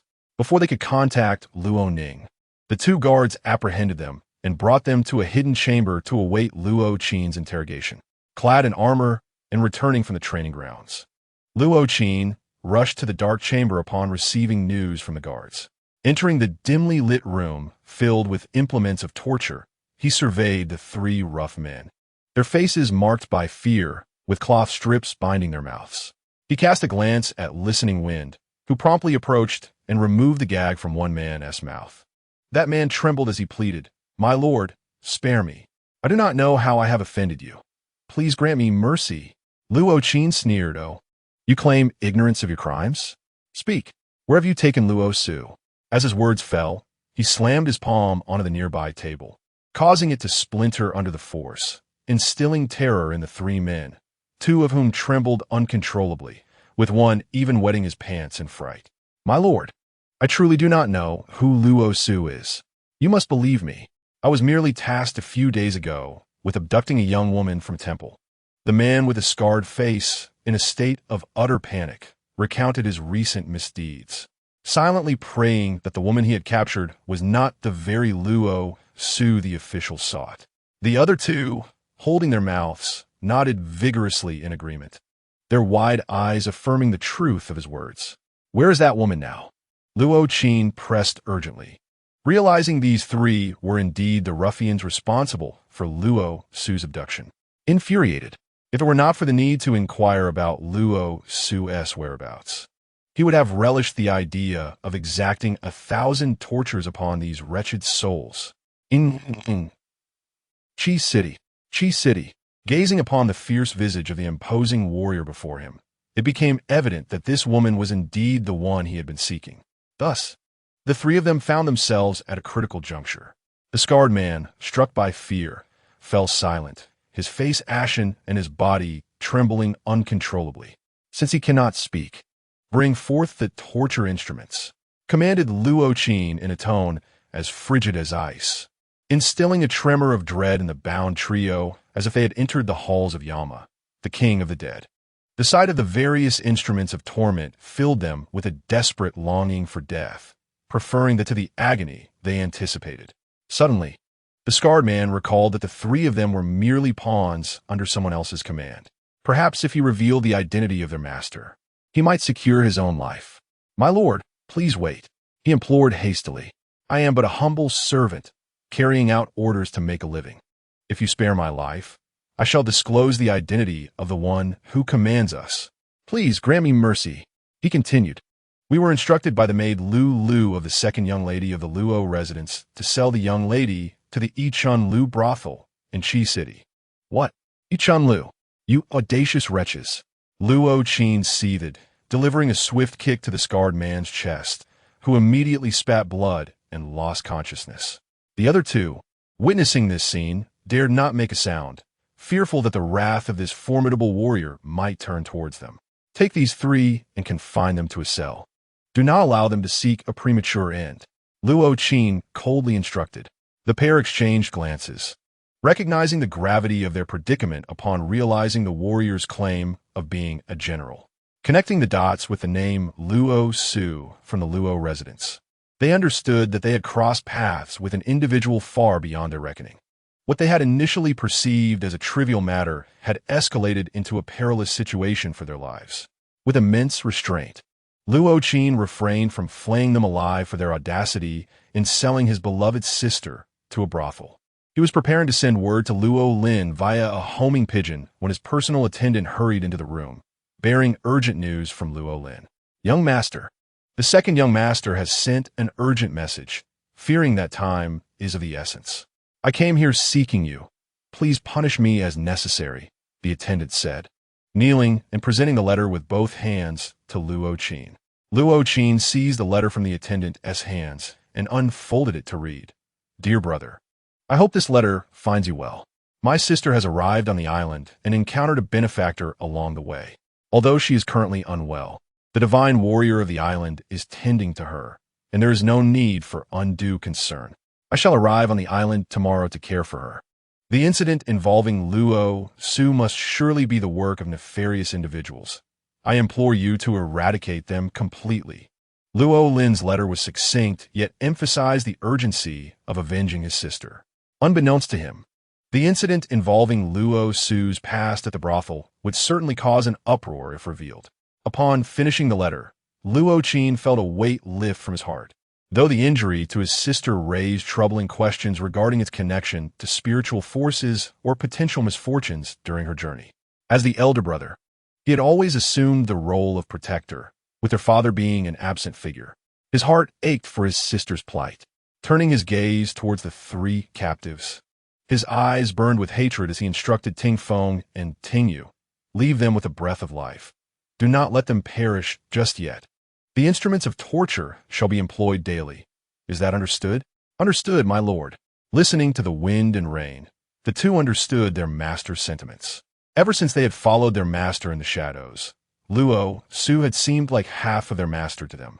Whenever the young lady and the master were together, they often witnessed Luo Su's charming side, having long regarded her as their own master. Now, the audacity of these three to sell the young lady into a brothel ignited their righteous anger. With their master's command, they would not hold back. Luo Qin replaced the letter intended for Luo Lin with a brief response. "Received. Departing for the northern expedition tomorrow. Do not worry, just take care of your sister." He underestimated the cunning and ruthlessness of this half-sister, daring to sell Luo Su into a brothel. Since she preferred it this way, Luo Qin began preparing for the northern journey. Once he achieved great merit in the battle, he would return with the strength to confront Luo Changyu and gain control of the military power. At that time, Luo Ning, I will ensure that your pleas for life and death go unanswered. Mu Yuntian immediately withdrew his spiritual sense, rubbing his nose. "Behave and keep your distance," he muttered, retreating a single step outside. He seriously examined the distance he had created and felt it was slightly too far, so he took half a step back. Satisfied with the new distance, he nodded and stood obediently, sword in hand, beneath the corridor, no longer daring to overstep. Inside the room, Qing Huan gazed at the familiar visage of his former lover, as if Feng Xiaoxiao stood before him. The spiritual energy in his palm coiled around Luo Su in a thread of white silk, gradually penetrating her body, and the furrow in her brow began to relax. She slowly emerged from the darkness, feeling as if a refreshing spring was nourishing her heart and warming her body. Gradually, Luo Su's consciousness returned. She gently moved her wrist, and at that moment, the Moon Phoenix bracelet on her arm shone brightly. Qing Huan finally noticed the bracelet adorning her wrist. His heart was overwhelmed with shock. Yet, he did not withdraw the released spiritual energy, fixating intently on the bracelet, which had once been a token of love given to Feng Xiaoxiao, Luo Su's mother. That day, Xiaoxiao had not worn it, declaring she wished to sever all ties, never to meet again. She had thrown the bracelet to the ground, proclaiming their love could never be rekindled, just as the bracelet had been cast aside. But what could this bracelet on Luo Su's wrist signify? It appeared she had deceived him. One misstep had led to another. After transferring the last thread of spiritual energy to Luo Su, Qing Huan awaited her awakening. He had many questions to ask her, to inquire about Feng Xiaoxiao's well-being. Luo Su could not recall how she had awakened. She merely opened her eyes to find a young man with a noble demeanor sitting across from her, on the same bed. Noticing her own clothing intact, and his as well, she felt her anxious heart settle. "May I inquire your name, esteemed elder? Where am I, and why are we here together?" Luo Su asked. Looking at the person before her, she felt an inexplicable familiarity, as if they had known each other for ages, despite never having crossed paths in her past life. Hearing Luo Su's inquiry, Qing Huan laughed heartily, saying, "These questions await my disciples' answers. As for you, I have a few questions for you to answer." Luo Su blinked in confusion and replied, "I am eager to answer your questions, esteemed elder, with utmost honesty and completeness." "Very well. She is a generous woman, somewhat resembling your mother. May I inquire about her well-being in recent years? How does your father treat her?" Qing Huan asked, feeling a twinge of guilt. She had anticipated a different line of questioning, yet it was unexpectedly related to her mother. Could it be that this esteemed individual is an acquaintance of her mother? Luo Su, reflecting on her mother's unfulfilled later years, replied with a melancholic demeanor. To be honest, my mother married my father due to family obligations, and throughout her life, she has endured much for the sake of my brothers and me. In their youth, my father treated her with respect, but as time passed and he welcomed more women into our home, she withdrew from household affairs, often isolating herself to study scriptures. Qinghuan clenched his fists, unable to bear the thought of his beloved spending her days in such a manner. He lamented the naivety of youth, which had led him to overlook deeper issues. Let's not dwell on this. Tomorrow, come to Wuang Palace, and I shall take you as my disciple. With that, he did not wait for Luo Su's response, but swiftly leapt from the bed and exited, returning to his residence. Yuntian observed his master leave without a backward glance, surprised by the unusual solemnity of his typically jovial demeanor. Without delving further, he hurried into the room and noticed Luo Su seated calmly on the bed, which reassured him. Your second brother will arrive on the island tomorrow, and it will no longer be appropriate for you to stay in my quarters. My senior brother will arrange accommodations for you and your siblings. What arrangements? I do not require any, she replied. If you do not mind my intrusion, I have a humble request. Please allow me to stay here. In her eagerness, Luo Su attempted to rise from the bed, but her legs felt weak after lying down for so long. Before she could steady herself, she collapsed toward the ground. Fortunately, Yuntian was quick to react, swiftly moving to catch her. They were closely entwined, and Luo Su's warm breath brushed against Yuntian's neck, creating a tingling sensation that left him flustered. The flush on his cheeks revealed his inner turmoil. Miss Luo, there's no need to rush. Since you are unwell, let us discuss this tomorrow when your family arrives. For tonight, you may stay in my room. I shall rest in the guest room next door. Should any discomfort arise, do not hesitate to seek my assistance, he said, gently guiding her back to the bed. As Luo Su observed Yuntian's animated speech, she smiled faintly and remarked, Young Master Mu, I shall no longer be polite with you, so do not find me bothersome in the future. He raised an eyebrow and replied, You want tea? Just as he was about to leave, a rumbling sound emanated from Luo Su's stomach. They exchanged glances, and Luo Su's previously pale face now bore a rosy hue, akin to a delicate flower. Embarrassed, she confessed, I have not eaten today, and I am quite famished. Might you have something to eat, young Master Mu? Yuntian, accustomed to a life of cultivation, had long since forsaken ordinary food, and there was nothing edible in the celestial palace. He found himself in an unusual predicament. I shall devise a solution. Please wait a moment, Miss Luo. With that, he took to the skies on his sword. As soon as he departed, Luo Su seized the opportunity to scrutinize the chamber where Yuntian resided. The room was devoid of superfluous ornaments, exuding an air of desolation, save for a grand bed adorned with a thin quilt, seemingly untouched for quite some time. Truly, the character of the owner reflects in the abode. Such vastness could only be aptly described as frigidly austere. Lowering her gaze, she gently patted her abdomen, feeling quite embarrassed as it audibly protested at the most inopportune moment. She wished she could vanish into the ground, mortified by the situation. Yuntian, soaring through the air on his sword, arrived at the nearest bun shop. The dim light of the oil lamp illuminated the bustling staff, who were diligently preparing dough and fillings. He entered the establishment and inquired, Good sir, do you have any ready-made buns? Dear customer, the buns will be ready in less than the time it takes to burn half a stick of incense.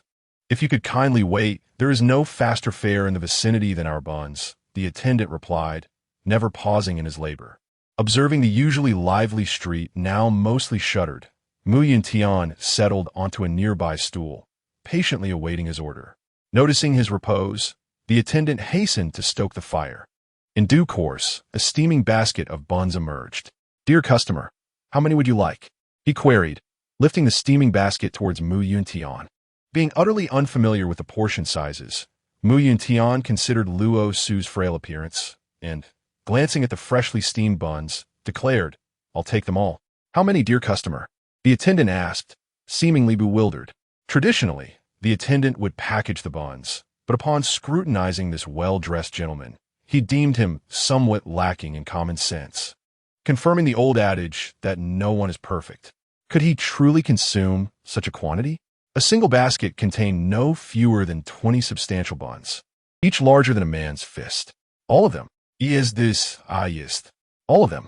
Here is the payment, Mu Yuntian retorted, producing a silver ingot and placing it on the table.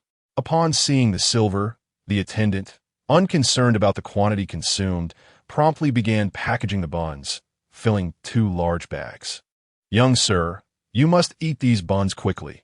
If left too long, the skins will collapse and they shall lose their delectable quality, he kindly cautioned, motivated by the weight of the silver. Chapter 36. Luo Lin arrives on the island glancing at the buns in his possession. Mu Yuntian refrained from soaring once more on his Qinyan sword. Instead, he secured the sword at his side, grasped the buns in one hand, and silently recited the incantation for his unique technique, vanishing from the sight of those remaining at the bun shop in an instant. The attendant, startled, fell to his knees, bowing repeatedly in reverence towards Mu Yuntian's direction. Meanwhile, Luo Su, who was admiring the lush bamboo grove outside the hall, was taken aback by Mu Yuntian's sudden appearance within. You, where did you come from? Her astonished tone was music to Mu Yuntian's ears, as it marked the first time Luo Su witnessed his magical prowess. Observing her astonished expression, Mu Yuntian placed the buns on the round table and said, Miss Luo, enjoy them while they are hot. The attendant mentioned they would not taste as good once cooled. Luo Su entered the chamber, perched on a low stool, gazing at the steaming buns, which appeared as though they had just emerged fresh from a steamer. Such a large quantity. I cannot possibly consume all of this. How about sharing with young Master Mu? Luo Su suggested, reaching out to take some. Oh dear, it's so hot. To her astonishment, the bun was blistering to the touch, causing her to drop it back into the bag as she blew on her reddened fingers. Mu Yuntian furrowed his brows, gazing intently at her flushed fingertips, then gently grasped her hand. Luo Su tilted her head in confusion, pondering his intentions. The coolness of his touch seemed to alleviate the pain of her burns, revealing an unexpected, soothing effect from his hand. Young Master Mu, my hand no longer hurts. You need not. Luo Su stammered, attempting to retract her hand. But he, though seemingly aloof, held her firmly, making it impossible to escape. Please, let go, she said, a hint of indignation coloring her voice. Her bright, round eyes sparkled with a feigned cuteness, reminiscent of a playful little fox, as if she might unsheathe her claws to scratch him at any moment. A low, rumbling chuckle emanated from Mu Yuntian's chest, a smile curving his lips like the thawing of winter's ice. Captivated by his expression, Luo Su momentarily forgot her desire to break free, entranced by a visage she had never witnessed before. He held a bun in his hand and, moments later, offered it to her, saying, Here, eat this. You shall not harm yourself again. Blushing, Luo Su accepted the bun and took dainty bites. Her head lowered as she internally chanted, Do not see me, do not see me. Observing her embarrassment, Mu Yuntian ceased his teasing, rising to his feet and stating, Miss Luo, once you have finished, you may retire. I take my leave now. With that, he exited the chamber. Sighing in relief, Luo Su began to eat more heartily, glancing at the mountain of buns before her, feeling a pang of worry. How could I possibly finish all of this? 2 would suffice. Is he raising me like a pig? After consuming 2 buns, she could no longer eat. She resolved to wait for her brother's arrival, allowing her second brother to tackle the rest. Yawning, she felt fatigue wash over her. Returning to her bed, she discarded her outer garments, donning only her underclothes to sleep. As she lay there, she recalled that it was Mu Yuntian who usually occupied this very bed. Covered with a thin blanket, she blushed at the thought. The scent lingering around her was unmistakably his, and she gradually drifted into a sweet slumber. When Luo Lin arrived at the island, it was the hour when the disciples engaged in their morning exercises. As he passed the main hall towards the Tai Chi hall, some disciples, unfamiliar with him and noticing his attire, which contrasted starkly with the island style, paused to observe. At that moment, the sect master and Qin Feng were inside the Tai Chi hall, watching the disciples practice their foundational sword techniques in unison. Disciple Luo Lin pays respects to master and senior brother, Luo Lin declared, cupping his hands and bowing slightly. Luo Lin, so you have chosen to return to see your master? You unfilial disciple, departing the mountain without a word, leaving your brothers concerned for your safety, and now returning unexpectedly. Humph. With that, the Tai Chi master, irate, turned to leave. Master, wait. Good master, please listen. I realize my mistakes, and have brought you a fine gift. Master, before so many disciples, please grant me this favor. Lorraine hurriedly clutched the sleeve of his irate master, shamelessly proclaiming his affection. The other disciples observed their master, rarely seen in such a state of anger, resembling a mischievous child, while they pondered the identity of this suddenly appearing senior brother, who seemed to enjoy a remarkably intimate relationship with the master. Qin Feng, standing nearby, cleared his throat awkwardly and interjected, "Second junior brother, just look at yourself. Master has been worried about you for years, and you haven't even sent a single letter back. Truly, you've raised a white-eyed wolf. Haven to you, master. Senior brother, my matters are of utmost importance. I have been thinking of our venerable master all along. This time, I brought back the exquisite Linglong 8 treasure pagoda, the feathered cap fan, the Chinan worry-free goo, and many other rare curiosities. Master, would you care to take a look?" Lorraine eagerly shared the treasures he had gathered over the years, as if presenting a bounty to his master. With each item mentioned, Taiji Master's eyes sparkled with excitement, and he quickly embraced Lorraine's arm, exclaiming, "Oh, my dear disciple, you truly understand my heart. I have been stifled in this Taiji hall for far too long." Qin Feng, with his wooden head, is always focused on discipline and cultivation, maintaining the sanctity of our sect. It is dreadfully tedious. You, on the other hand, have a knack for brightening my spirits. Come, I have not spoiled you for nothing. I have some fine peach blossom spring wine. Let's have a good chat about our experiences over the years. Saying this, the master and disciple walked arm in arm towards the inner hall, exuding an air of intimacy, leaving Qin Feng in a state of bewilderment. The onlookers were astonished, recognizing the impressive ability of this second senior brother to coax their master into such closeness, a privilege that the first senior brother had never achieved. "What are you staring at? Get back to training. Those who fail to meet standards will forfeit breakfast today," Qin Feng declared, his authoritative presence as the sect's eldest disciple unmistakably evident. Although Lorraine was preoccupied with thoughts of his sister, he knew that this celestial island was not like the capital, and his master was his sole support. The matter of his sister becoming a disciple required discussion with the master. He was uncertain about which mentor would be most suitable. His sister was pampered and unable to endure hardship, and Lorraine could not bear the thought of her suffering. Thus, he had prepared various provisions along the journey to ensure that she could enjoy a more carefree life on the island.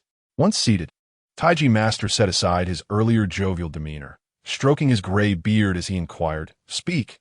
What matters require my attention?" "Master, your insight is unparalleled. There is nothing I can conceal from you." "Indeed, there is a matter that requires your decision," Lorraine replied, kneeling and bowing his head in respect. "Rise. I understand that as a son of a noble house, your circumstances are beyond your control, and you cannot maintain frequent contact with the island. I have never truly held it against you. Do you think that in your hurried return, I, being advanced in years, am unaware of everything? Your sister is currently in the Xinyu Palace of Yuntian. Yesterday, Qinghuan has already provided her with treatment. You can rest assured. Although Qinghuan is somewhat reclusive, he is steadfast in his commitments, and no one can alter his decisions. He has discovered the spiritual power within your sister and is willing to assist, as it is their destiny. You once wrote of her seeking me. That fate is now sealed and is beyond our concern. As the head of the sect, I possess not only the ability to discern heavenly secrets, but also to transform the decayed into the miraculous." Upon hearing his master's words, Lorraine expressed his unease. "Master, is there truly no possibility for negotiation in this matter?" In ancient times, Qinghuan was the reincarnation of a formidable war god, unparalleled in martial prowess. However, as his younger sister sought to take him as her master, it was not befitting for an elder brother to doubt his sister's capabilities. The mere thought of Qinghuan's terrifying lethality juxtaposed against his sister's delicate demeanor filled Lauren with trepidation. If she were to truly apprentice under him, she might emerge unrecognizable after his rigorous training. As an elder brother, one would expect him to be pleased that his sister had found a powerful mentor. Yet who on this island could rival Qinghuan? Even within 10 moves, one might not stand a chance against him. To make matters worse, he harbored discontent for a master so extraordinary, yet seemingly unattainable. Furthermore, Qinghuan had a direct disciple, Yuntian, whose strength was unfathomable.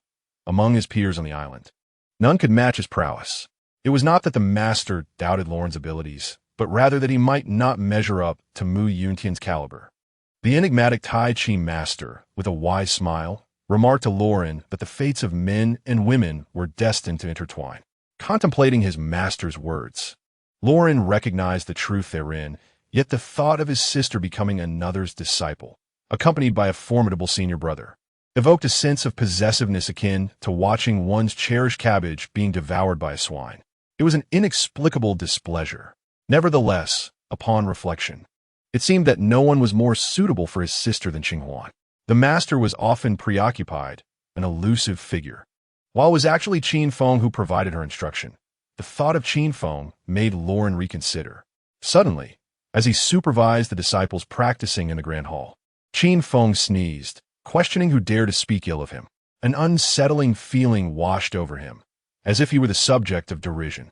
The disciples understood that Lauren intended to check on his sister's well-being before paying respects to Uncle Master Qinghuan. With resignation, Lauren accepted this, acknowledging that, as a fellow disciple, Qinghuan was indeed entitled to be called Uncle Master. Enough of your petty grievances. Just look around. There are countless individuals eager to be his disciple. The number of visitors from outside the island seeking him is beyond measure. Now that he is willing to take her under his wing, it demonstrates his recognition of her potential. Moreover, she currently resides in the Xinyu Palace, indicating that his direct disciple has accepted her as a junior sister. As her brother, you ought to cease your needless worrying and present the treasures you've gathered for your master to behold. Focus less on what does not require your concern. Your sister is on the verge of adulthood, and as a young lady, her thoughts and aspirations are bound to flourish. As her brother, your control over her will inevitably wane. The Tai Chi master resumed his playful demeanor. Master, my Qinghuan bag is filled with wondrous items. Yes, you. Had it not been for my limited mobility, I would have rushed back to present my treasures to you. The outside world is filled with delightful experiences. Why not wait a few days until my sister is settled and accompany me for some leisure? This island, no matter how intriguing, cannot compare to the wonders beyond. Can it, master? Lauren jested. The reason Tai Chi master accepted Lauren as his disciple was indeed a matter of fate and destiny, as their personalities and love for adventure mirrored one another. Were it not for the need to maintain a solemn facade in front of his fellow disciples and brothers, he would have gladly abandoned his duties long ago. Alas, such is fate. It is only in the presence of Lauren that he experiences moments of joy and a long-forgotten sense of freedom. You have spoken to the very heart of your master. Splendid, truly splendid. Dear disciple, when shall we set off? Let us sneak away quietly, ensuring that your elder brother remains unaware. You know I am waiting for you, said Master Tai Chi with delight. Please bring the cosmic bag. I could use some diversion these days, and I shall return it to you later. Chapter 37. Apprenticeship and Learning Master. You speak as if it were not your right. This cosmic bag is a token of my filial respect towards you. Feel free to play with it, replied Lauren with exuberance. Once I have settled my sister, we shall journey together across mountains and seas. Very well. At that time, I shall heed your arrangements. Observing your restless demeanor, one could hardly discern the dignity of a senior disciple. Quickly, go and check on your sister. My heart is uneasy as well. Master Tai Chi gestured for Lauren to leave. Thank you for your understanding, Master. I shall return shortly, Lauren said, feeling somewhat embarrassed as he scratched his head, realizing it was rather inappropriate for his master to notice his distraction. As Lauren exited the inner chamber of the Tai Chi Hall, he encountered his elder brother, Qin Feng. Noticing Lauren's urgency to visit the Immortal Palace to see Luo Su, Qin Feng, concerned for his junior brother possibly facing trouble from Yuntian, disregarded reporting on the disciples' training and placed a reassuring hand on Lauren's shoulder, saying, You're going to the Immortal Palace alone? I cannot let you go unaccompanied. I shall accompany you. Yesterday, Yuntian barred me from entering his quarters, and I couldn't gauge his abilities. Today, you and I shall see if we can overcome him. Elder brother, who exactly is Yuntian? During my years of cultivation on the island, I have never heard of Master Qinghuan accepting any direct disciples, Lauren inquired, perplexed. He had heard that Master Qinghuan was the reincarnation of an ancient god of war, whose divine consciousness had awakened within the last century after enduring deep emotional trials. You are unaware, dear brother, that Yuntian's origins on this island are shrouded in mystery. No one knows where he came from. He is notoriously difficult to approach and often appears cold and distant, avoiding interactions with fellow disciples. His level of mastery remains unknown, and even Master treats him with utmost respect. Isn't that curious? Qinfeng responded, equally perplexed. Having lived on the island since childhood, he was well acquainted with its affairs. He could identify every creature residing there. Yet the enigmatic relationship between Qinghuan and his disciple eluded him entirely. Then let us go together. I am eager to ascertain the true nature of this Yuntian, Lauren declared, feeling a sense of unease at the thought of Luo Su being under the tutelage of such a mysterious and eccentric mentor. He was determined to establish his authority. With utmost determination, the two arrived at the entrance of the Immortal Palace, gazing at its grandeur, rivaling that of the Tai Chi Hall. Lauren turned to his elder brother and asked, "Are you certain this is the right place? How does he deserve such a palace?" Qinfeng shrugged helplessly, acknowledging that he too could not provide an answer. It was indeed strange that a legitimate elder brother was crammed into a single palace with several fellow disciples while grappling with this perplexing situation. Yuntian rose early, practicing his sword techniques within the palace, currently engaged in the execution of his self-created Qingyun sword technique, flowing like water and striking with lethal precision, leaving no room for retreat. Upon entering, Luolin and Qinfeng observed Yuntian, whose sword exuded an aura of menace, casting a pall of tension throughout the hall. They instinctively recognized in each other's eyes that this individual was no benign presence, with a mastery of the Tao surpassing their own. From the moment Luolin and Qinfeng stepped into the Xinyu Palace, Yuntian had sensed their arrival. However, anticipating the visit from Luo Su's elder brother today, he permitted their unceremonious entry. Generally, he detested the intrusion of others into his sanctuary, save for his master and Luo Su. The only exceptions were the unexpected visitors from the previous day, Qinfeng and Luolin. Luo Su awoke refreshed after a restful night. As she gazed at the drapery above her bed, clarity gradually returned to her mind. Realizing she was in Yuntian's chamber, she sprang upright, hastily donned her outer garments, and noticed the absence of even a bronze mirror in the vast hall. In a flurry, she dressed, attempting to tame her disheveled hair with a 5-clawed hairpin, and ultimately managed to secure a simple bun before opening the door. Just then, Yuntian finished his sword practice, and the three dashing young men stood in various positions, exchanging bewildered glances. Yuntian found himself at a loss on how to explain the situation to Luo Su's brother.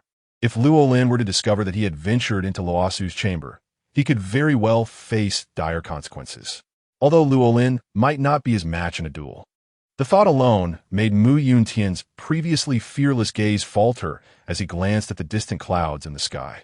Hearing the creak of the door, the three men turned their attention to the charming figure in the doorway, her tousled hair radiating an undeniable sweetness. Luolin rushed to embrace his sister, cherishing the rare moment of her safety. He then scrutinized her with concern, inquiring, "Little sister, are you unwell? It is all my fault for being careless and allowing you to suffer on your journey. I owe you an apology." Seeing his sister seemingly unharmed, Luolin finally felt the burden he had carried for days lift from his heart. He gently tousled her messy locks, saying, "You, with your beauty, attract far too much attention. Eldest brother has promised to send discreet guards to protect you in the future." From a distance, Yuntian observed Luolin's affectionate words to Luo Su. Though he understood their sibling bond, he felt the embrace linger too long and nearly intervened, but ultimately restrained himself, tightening his grip on the Qingyun sword. "Qinfeng, Noticing a shift in Mu Yuntian's demeanor, raised an eyebrow and glanced between Luo Su and Mu Yuntian, finding it intriguing. Could it be that he harbored feelings for Luo Su? Considering Luo Lin's protective nature, life on this island was bound to become much livelier. Brother, my sister is unharmed. The rogue is treacherous and unpredictable. Please do not dwell on it. Thanks to young Master Mu and his master, she is safe, Luo Su said with her bright, expressive eyes. Her gentle words possessing a magical quality that instantly calmed Luo Lin's heart. Indeed, his sister was the epitome of tenderness and charm.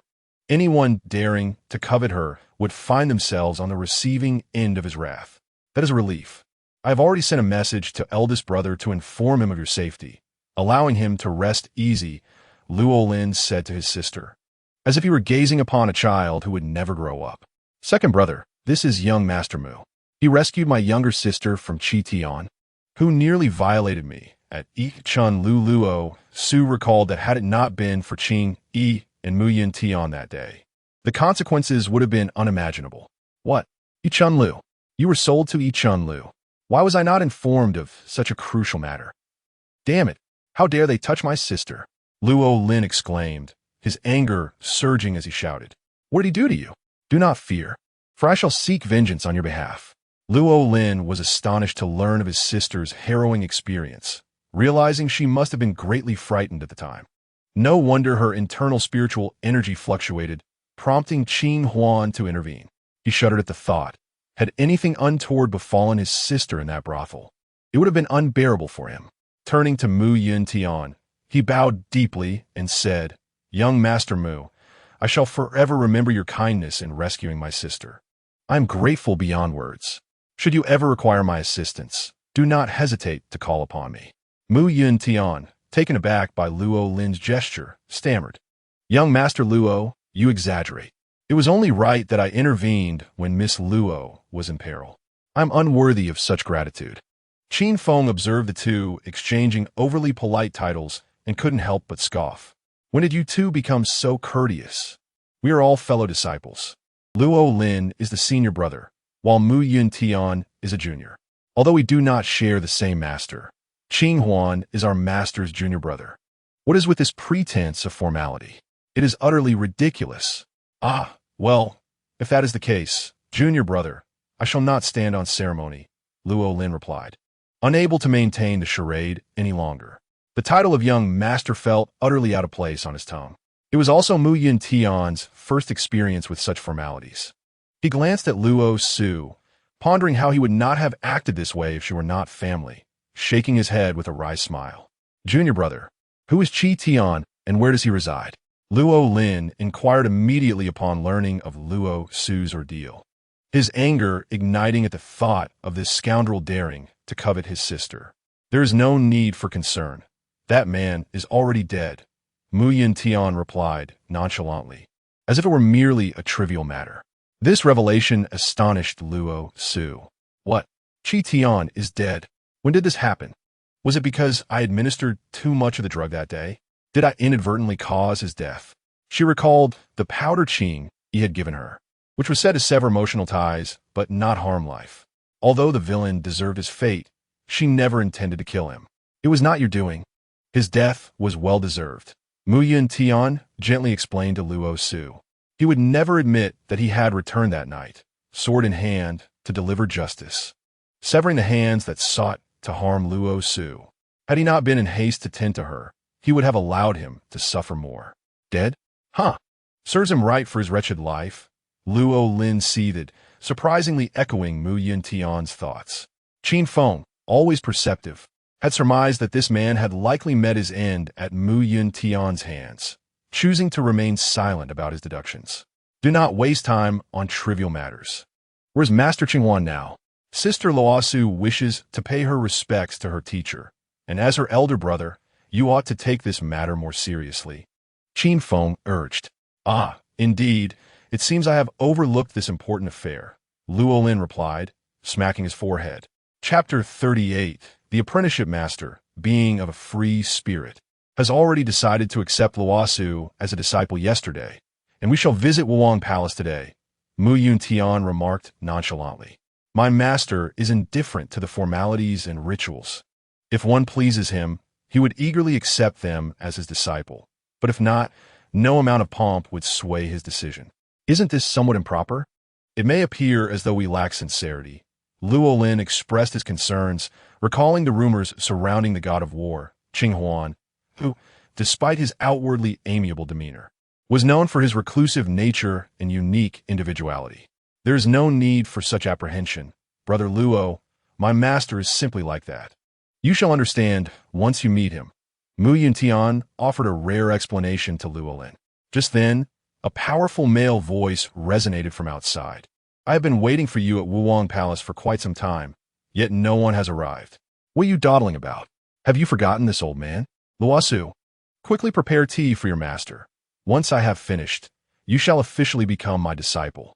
I intend to take you around to showcase how charming and delightful my students are, to the envy of those old fogies. We must prepare for your initiation gift. Yuntian, why are you standing there? Hurry and serve tea to your junior sister. Qing Huan, typically so composed, was now in a flurry, seemingly anxious that Luo Su might flee. Observing his master's behavior, Yuntian was no longer surprised. He recalled the day Qing Huan took him as a disciple, which was even more dramatic. Day and night, Qing Huan had flattered him, proclaiming him a martial prodigy, promising that under his tutelage, he would soon achieve immortality. At that time, Yuntian had regarded Qing Huan as delusional, convinced that his mind had succumbed to madness. However, after suffering humiliation and being rescued by Qing Huan, he extended his hand toward him one fateful day, deciding then to follow this man, solely because he was the only one who had ever offered him a helping hand in his darkest hour. Greetings, Master Uncle. Luo Lin and Qin Feng spoke in unison, bowing deeply to Qing Huan. At last, Qing Huan seemed to awaken to their presence, asking, "And who might you be? Is this young man perhaps Luo Su's elder brother?" He noticed the resemblance between Luo Lin's eyes and those of Feng Xiao. "How many children does your mother have?" Qing Huan was unaware of the subsequent events involving the Luo family after Xiao's romantic entanglements, as his memories had gradually faded following his emotional tribulations. Only in recent years had he managed to recover some clarity by seeking the assistance of the true immortal. In response to Master Uncle, "Our mother has borne only the 3 of us siblings. My elder brother has recently been appointed as a general and will soon lead troops northward," Luo Lin replied. 3 siblings. Indeed, your father must have shared a profound bond with your mother. Otherwise, how could there be 3 of you? Qing Huan mused softly, his tone imbued with an indescribable melancholy. "Not quite so," Luo Lin responded. Luo Lin responded without a moment's hesitation, acutely aware that they were in the presence of outsiders, and thus refrained from further comment. Qing Huan's ears caught the remark, and he raised an eyebrow at Luo Lin, choosing not to delve into other matters. Yuntian had just stepped away to fetch a pot of water from the side hall and returned with a cup of tea in hand. "Master, the tea is ready. Please take your seat," Yuntian said, his tone imbued with a subtle urgency. Qin Feng found himself bewildered by the initiation ceremony for his uncle, Qing Huan. It was rumored that the war god Qing Huan was exceedingly strict in accepting disciples. Could this be too casual? "Uncle, may I join your sect?" Qin Feng asked boldly. Qing Huan's previously gentle demeanor vanished in an instant as he cast a sidelong glance at Qin Feng, remarking, "What sort of person dares to enter the Xinyu Palace so recklessly? Yuntian, your grasp of formation seems to have grown rusty.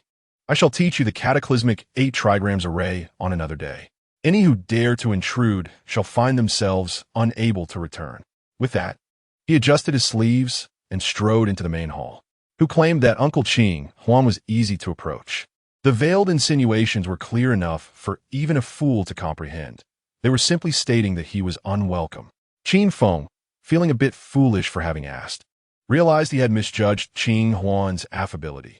It seemed he reserved such kindness for select individuals, reinforcing that not all rumors were unfounded. "Junior brother, since Uncle Qing Huan does not welcome me, I will not linger here. Today, Luo Su is taking a master, so you may stay here with her for a while. I shall attend to other matters within the sect." Qin Feng, understanding the situation, chose not to overstay his welcome and departed the Xinyu Palace. Luo Lin, feeling slightly awkward, extended a hand as if to grasp his senior brother's, but reconsidered, choosing silence instead as he watched him leave. Luo Su observed the unfolding scene and felt that having Qing Huan as her master was indeed a blessing. Initially, she had harbored concerns that the war god would be overly demanding as a teacher, yet now she realized that her master was even more indulgent than her brothers. Oh, how blissful! The siblings followed Mu Yuntian and Qing Huan into the grand hall of the Xinyu Palace, where Qing Huan took his seat in the main chair, exuding an air of authority that starkly contrasted with his earlier demeanor. Luo Su graciously accepted the tea offered by Mu Yuntian and knelt elegantly before Qing Huan, saying, "Master, I humbly request to pay my respects to you." She raised the tea above her head as an offering. Qing Huan took a few sips of the tea presented by Luo Su and smiled warmly as he said, "Thus, Luo Su, you have entered my fold. From this moment on, I shall be your master, and I have a few words to impart to you. Please rise so we may converse." "Yes, master," Luo Su replied obediently. Luo Lin watched the three of them and suddenly felt superfluous, neither able to leave nor stay comfortably, ultimately resigning himself to quietly listening. "I am often away from the island, journeying across the divine lands for many years. Yuntian encountered me during my travels and requested to join my sect. His knowledge is not derived from my teachings. Though he is a war god, his accomplishments are solely his own. As a young woman, I am unsure what to teach you. Here is a manuscript I hastily composed yesterday, containing the formations and mental techniques I have learned throughout my life. Familiarize yourself with it and consult your senior brother Mu Yuntian with any questions. I am feeling somewhat fatigued and shall retire for a brief rest. This afternoon, you may come to the Wuwang Palace, and I will show you around the other palaces to help you acclimate to the island's environment." Qing Huan stifled a significant yawn and remarked that he had initially intended to simply accept a disciple and subsequently introduce Luo Su to the various aspects of the sect. However, having exerted himself far too much the previous night, he lamented that his advancing years made it difficult to endure the rigors of staying up late. He needed to return and rest a while. Luo Su reached out to receive the thick tome handed to her by her master. "Oh, so many!" she exclaimed, realizing she now held a treasure that countless individuals could only dream of possessing. Standing nearby, Luo Lin was rendered speechless by the scene before him. What was happening? Unconsciously, he scrutinized Mu Yuntian, who had achieved such remarkable prowess through solitary cultivation. It was no wonder that Qing Huan sought him as a disciple. Such an impressive figure commanded his admiration. Yet, the ceremony for accepting a disciple seemed rather trivial, had he not witnessed it with his own eyes. He would have found it difficult to believe that Luo Su had encountered such extraordinary fortune. Qing Huan was nonchalant upon his arrival and equally so upon his departure. Luo Su quickly replied, "Master, please rest assured. I shall memorize this text at the earliest opportunity. You should return and take your rest. I will seek you out in 2 hours." Without a word, Qing Huan vanished. The vast chamber suddenly fell into silence, leaving the three of them exchanging glances, unsure of what to say. Luo Lin suddenly had an idea and said, "Little sister, perhaps you should move." Before he could finish, Luo Su interjected, "No need to worry about me, second brother. The Xinyu Palace is vast, and there are plenty of rooms available for me here. Master instructed me to memorize this book, and I have many questions to ask Brother Mu. It would be more convenient to do so nearby." How could she pass up the opportunity to be close to Mu Yuntian? Such proximity was indeed a stroke of fortune. After all, there are distinctions between men and women. You are living too close together, and I am concerned, Luo Lin patiently explained to Luo Su. "It's all right, second brother. Brother Mu is warm and hospitable, upright and courteous." "You need not worry," Luo Su quickly countered. "Warm and hospitable?" Luo Lin gazed at Mu Yuntian, who resembled a block of ice. He found it hard to perceive any warmth in him, as if others owed him a debt. "Brother Lu, Sister Lu may stay temporarily at the Xinyu Palace. I do not often reside here myself, so there is no need for Brother Lu to worry," Mu Yuntian said, feeling inexplicably uncomfortable at the thought of Luo Lin wanting Luo Su to move away from his watchful eye. "In that case, I must trouble you, Brother Mu. Tomorrow, I will accompany Master on a journey. You must be obedient while on the island and refrain from causing any trouble. If there is an urgent matter, send a discreet message to Senior Brother Qin, and I shall return swiftly. Luo Lin expressed his concerns for Luo Su. Knowing she had never ventured far from home and feeling uneasy about leaving her alone on the island. Second brother, you should focus on enjoying your trip with Master Taiji. With Brother Mu here, who would dare to bully me? Besides, my master is a war god. Anyone who dares to bully me will face his wrath. Luo Su declared proudly, her confidence bolstered by her formidable backing. Seeing his sister's spirited demeanor eased Lilin's worries somewhat, yet he still addressed Mu Yuntian, saying, my little sister is rather naive. I hope you will keep a close watch on her. If anything goes amiss, I kindly ask for your understanding. Brother Luo, there is no need for such formalities. Within the sect, there is only Sister Luo Su, and I assure you, she will not be subjected to any bullying. You may rest easy. Murong Tian solemnly assured Luo Lin. If their second brother were to discover his hidden affections, would he not be furious enough to spank him? Should their second brother learn about Murong Tian's deeper feelings for her, would he still entrust him with her care? Luo Su stifled the urge to smile, feigning reluctance as she addressed her second brother. Rest assured, brother, I shall diligently pursue my studies on the island. When you return, I will surely impress you. Chapter 39. The Arrival of the Green-Clad One. Ha ha ha. Splendid. You truly are my sister, Luo Lin. Such ambition. Luo Lin, feeling completely at ease, declared. Then I shall head to the Tai Chi Hall to catch up with my fellow brothers. You should rest here. After speaking, Luo Lin cupped his fist in salute to Murong Tian, then affectionately ruffled Luo Su's disheveled hair before departing from the Xinyu Palace. Brother, I look forward to your guidance in the future. Hee, as I am new here, should I inadvertently offend you due to my ignorance of the customs? I hope you will forgive me, Luo Su said with a mischievous smile. The prospect of frequently encountering Murong Tian in the Xinyu Palace filled her with delight. It was as if fortune had smiled upon her. There is no need for such courtesy, sister. Our rules are few, but one principle you must remember.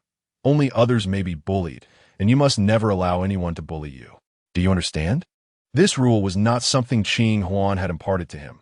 Rather, it stemmed from his observation of Luo Su, who appeared as soft and pliable as a cotton ball. He feared that she might be bullied by the other disciples, thus creating this temporary guideline. Oh, this rule is quite domineering. What if we are in the wrong? Luo Su blinked her innocent eyes and inquired. Wrong. Murong Tian firmly gripped the Qinyan sword, thrusting it before Luo Su. We shall see if it can defeat me. If it can, I shall accept its reasoning. If not, then I am the reason. Oh dear, brother, you are all formidable. Yet I am but a novice in the sect. What if I am not as powerful as you, or master? Luo Su realized the source of Murong Tian's arrogance. Strength indeed conferred authority. This is my communication talisman. Should you require my assistance, simply use it. Murong Tian declared as he produced a talisman from his chest and handed it to Luo Su. Brother, how does one utilize this talisman? Luo Su examined the yellow paper in her hand, puzzled by how such a simple object could convey messages. She was utterly ignorant of the mystical arts in this life, and even her brother had disclosed not a whisper about them, leaving her curious about these novel concepts. Observing Luo Su's perplexed expression, Murong Tian could not help but tousle her hair, noting its softness. It was no wonder he often saw her brother perform this gesture. Luo Su gazed into Murong Tian's eyes, where a gentle smile emerged, and she felt inclined to tease him. You've disheveled the hair I painstakingly groomed. Be careful, or I might just nibble you. Luo Su playfully threatened, baring her teeth. Ha ha! Murong Tian's laughter rang out, a rare and joyous sound. It was the first time Luo Su had witnessed such a display from him.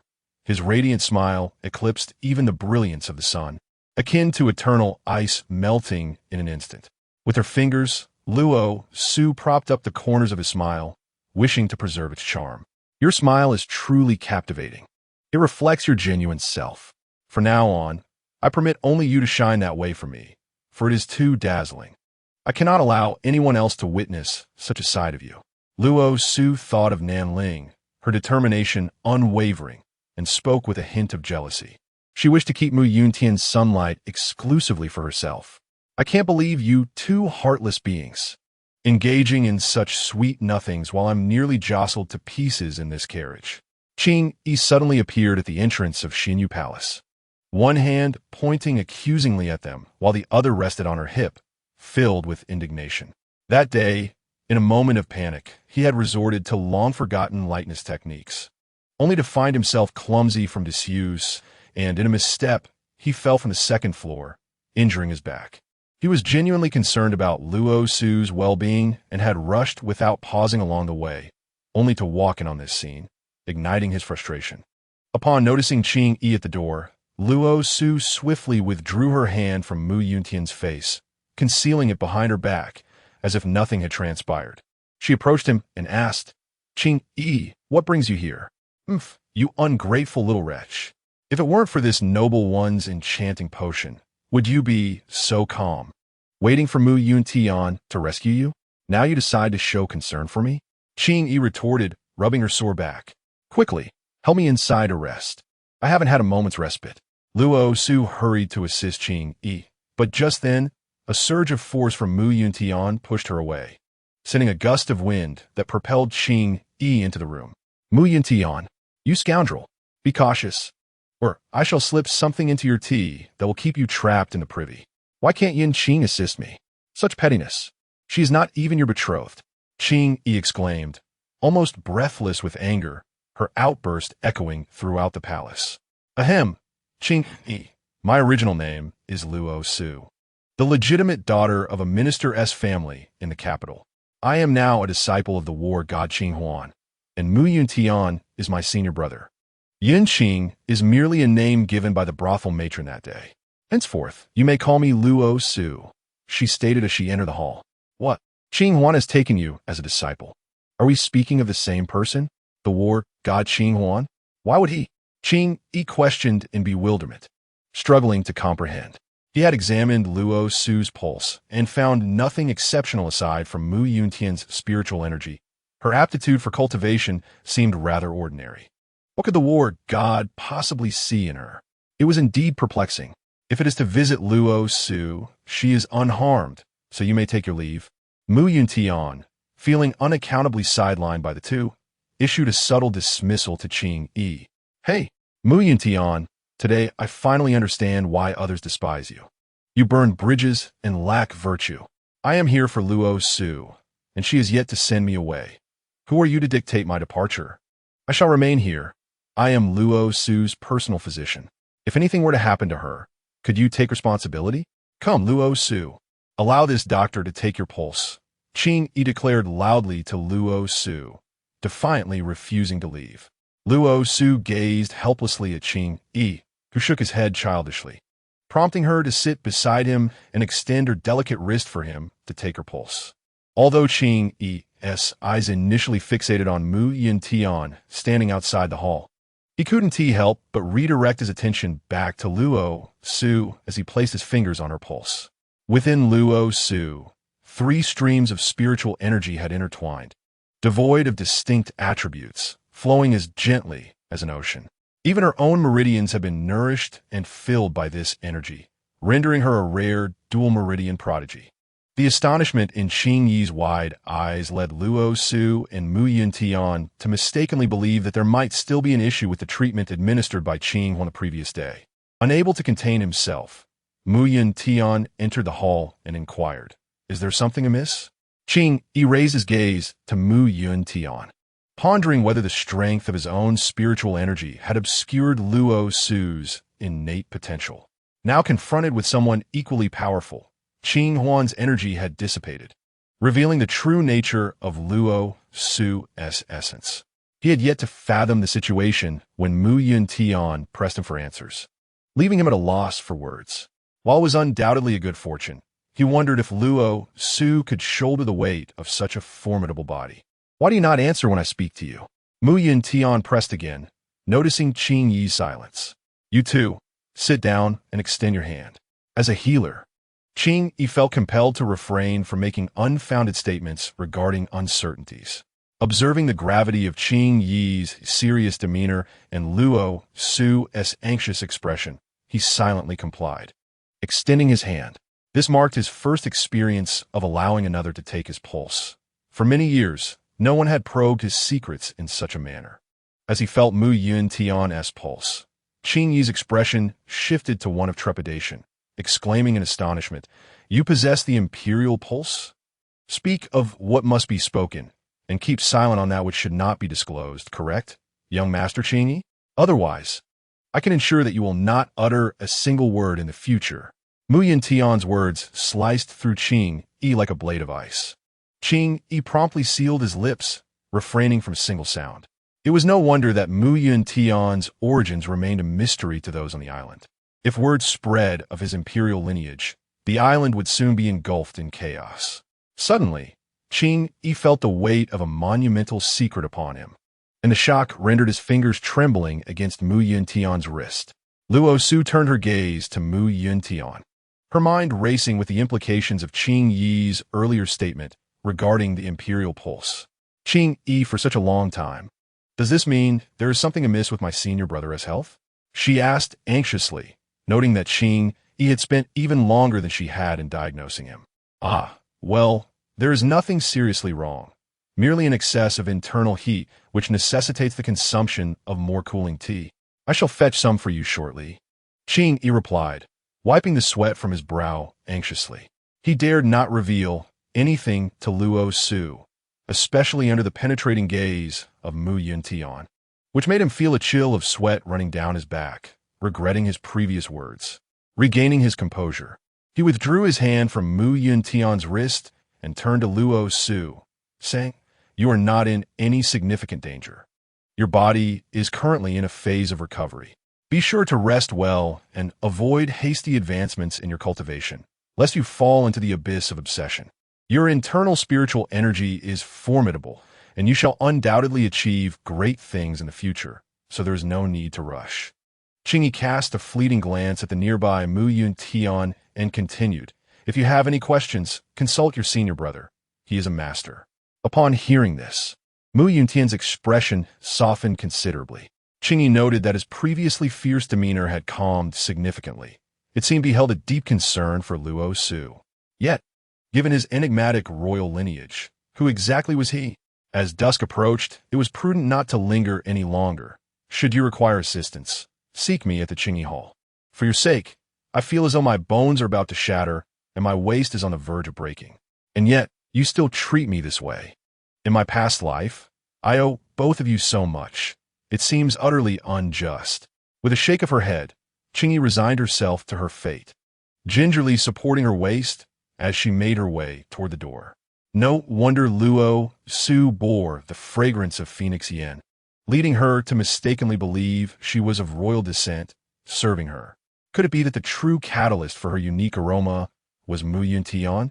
Suddenly, Qing Yi turned back to glance at Mu Yuntian, who remained seated and unmoving. Sensing her gaze, Mu Yuntian met her eyes without fear, allowing her to scrutinize him. He was indeed formidable, his schemes running deep. If he had been so perceptive from the outset, then he must have been watching over Luo Su in secret. Chapter 40. The entrance ceremony goodbye. No need to see me off, Mu Yuntian remarked, noticing Qing Yi's unwavering stare, uttering those 4 words with a casualness that nearly caused Qing Yi to choke on her indignation. After all, he was the true master here. She dared not act recklessly. The royal lineage had always been the powerful followers of the Qing Yi clan, serving as their lifelong lords, and so she could only silently shed tears as she stepped away. "Qing Yi, I must apologize. Is your residence far from here? Allow me to escort you back," Luo Su offered, feeling a sense of guilt for Qing Yi's injury, knowing it was her fault that Qing Yi had sustained such an ailment. "That would be most agreeable, truly," Qing Yi replied. "The Qing Yi Hall is not far, it is just—" Before she could finish, Mu Yuntian interrupted. "Junior sister, the master has awakened. If we delay, he may be displeased." Luo Su, who had intended to accompany Qing Yi, found her attention diverted by Mu Yuntian's words. "Oh, the master has awakened? We must hurry. It would be improper to keep him waiting. This morning's initiation was my fault. I allowed the master to come personally, and it must not happen again." Luo Su nodded resolutely. "Qing Yi, I truly regret that I cannot accompany you back today. I promised the master I would visit each sect this morning. I shall come to see you next time, bringing you some of my handmade lotus cakes. How does that sound? Luo Su expressed her sincere apologies. Not at all. Since you have matters to attend to, simply remember to visit when you can. I seldom venture out, being the only one in the hall, so you are welcome anytime, Qingyi graciously replied, dismissing any concern for Mu Yuntian's thoughts. Brother, let us depart. I fear the master may hold it against us if we tarry too long, Luo Su said, reaching to tug at Mu Yuntian's sleeve, yet he remained steadfast, unmoving. Luo Su found it odd that he would not budge. Mu Yuntian gazed at her hand, grasping his sleeve, and replied, The lotus cakes will be delivered tonight. If you wish to accompany me, you must wait. Before Qingyi could exit the Xinyu Palace, she overheard Mu Yuntian's words and rolled her eyes dramatically. She had never encountered such a miserably picky man when it came to food. It was time to leave this place, the atmosphere suffocating. It was simply not to her liking. As she quickened her pace, suppressing the pain radiating from her waist, she feared that lingering any longer would lead to more than just a mere discomfort. It might even cause her heart to ache with indignation. On the surface, Luo Su appeared unaffected, yet internally, she was elated. Was the iron tree finally blossoming? It was rare to see Mu Yuntian display such a childlike temperament, as he typically maintained a facade of indifference, seemingly unconcerned, while in reality, he was quite the opposite. How could she dare defy her senior brother's wishes? She promised that the lotus cake would be delivered warm to his lips tonight. Shall we depart now, dear brother? Luo Su playfully tugged at Mu Yuntian's sleeve. Swaying from side to side, Mu Yuntian felt quite pleased by her antics. Though he uttered not a word, his body obediently led them toward the Wuong Palace. As they passed by Qingyi, Luo Su winked at him, but he offered not even a glance in return, and they continued on their way. Observers noted the striking beauty of Luo Su pulling at Mu Yuntian's sleeve, pondering what extraordinary origins she might have, and how it was that Mu Yuntian allowed her such liberties, truly a rare sight. Qin Lan, who had initially set out to find her brother, witnessed the scene unfold. Her hand clenched tightly within her sleeve, seething with resentment at this brazen harlot who dared to encroach upon her territory. Concealed in the shadows, she brooded.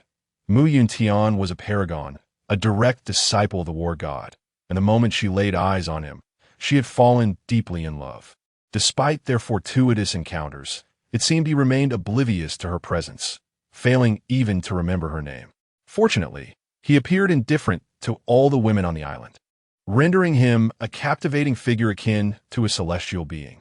However, the appearance of this particular woman was evidently a departure from the norm, prompting her to feel a sense of urgency to uncover the truth. She resolved to seek her brother in the Taiji Hall to inquire about this mysterious lady. Throughout their journey, Luo Su noticed many female disciples clad in the garments of the sect blush upon seeing Mu Yuntian. While he might be aloof, it did not deter the affections these young ladies harbored for him. She stole a glance at her seemingly ethereal senior brother and mused upon the entanglements of their past lives. At this moment, she could scarcely prioritize vengeance over romantic pursuits. If her beloved were to be claimed by another, it would be a grievous loss. Thus, she decided to probe Mu Yuntian's heart to ascertain whether he harbored feelings for anyone else before she could lay claim to him. Brother, who is the most beautiful disciple on this island? She inquired with an air of innocent curiosity. Mu Yuntian was taken aback, uncertain why she would pose such a question. Well, I seldom pay attention to such matters, he replied with a hint of formality. However, I have heard Master mention that Yao Ji was once the most beautiful woman on this island. Yao Ji? Who is she? Can you tell me what she looks like? Luo Su asked, intrigued by the first name of a woman she had heard from Mu Yuntian, especially one that carried such an air of distinction. She was my mother, now deceased. I have never laid eyes upon her. Whether she resembled what Master described remains unknown. Mu Yuntian's expression was calm, as if he were discussing the affairs of others.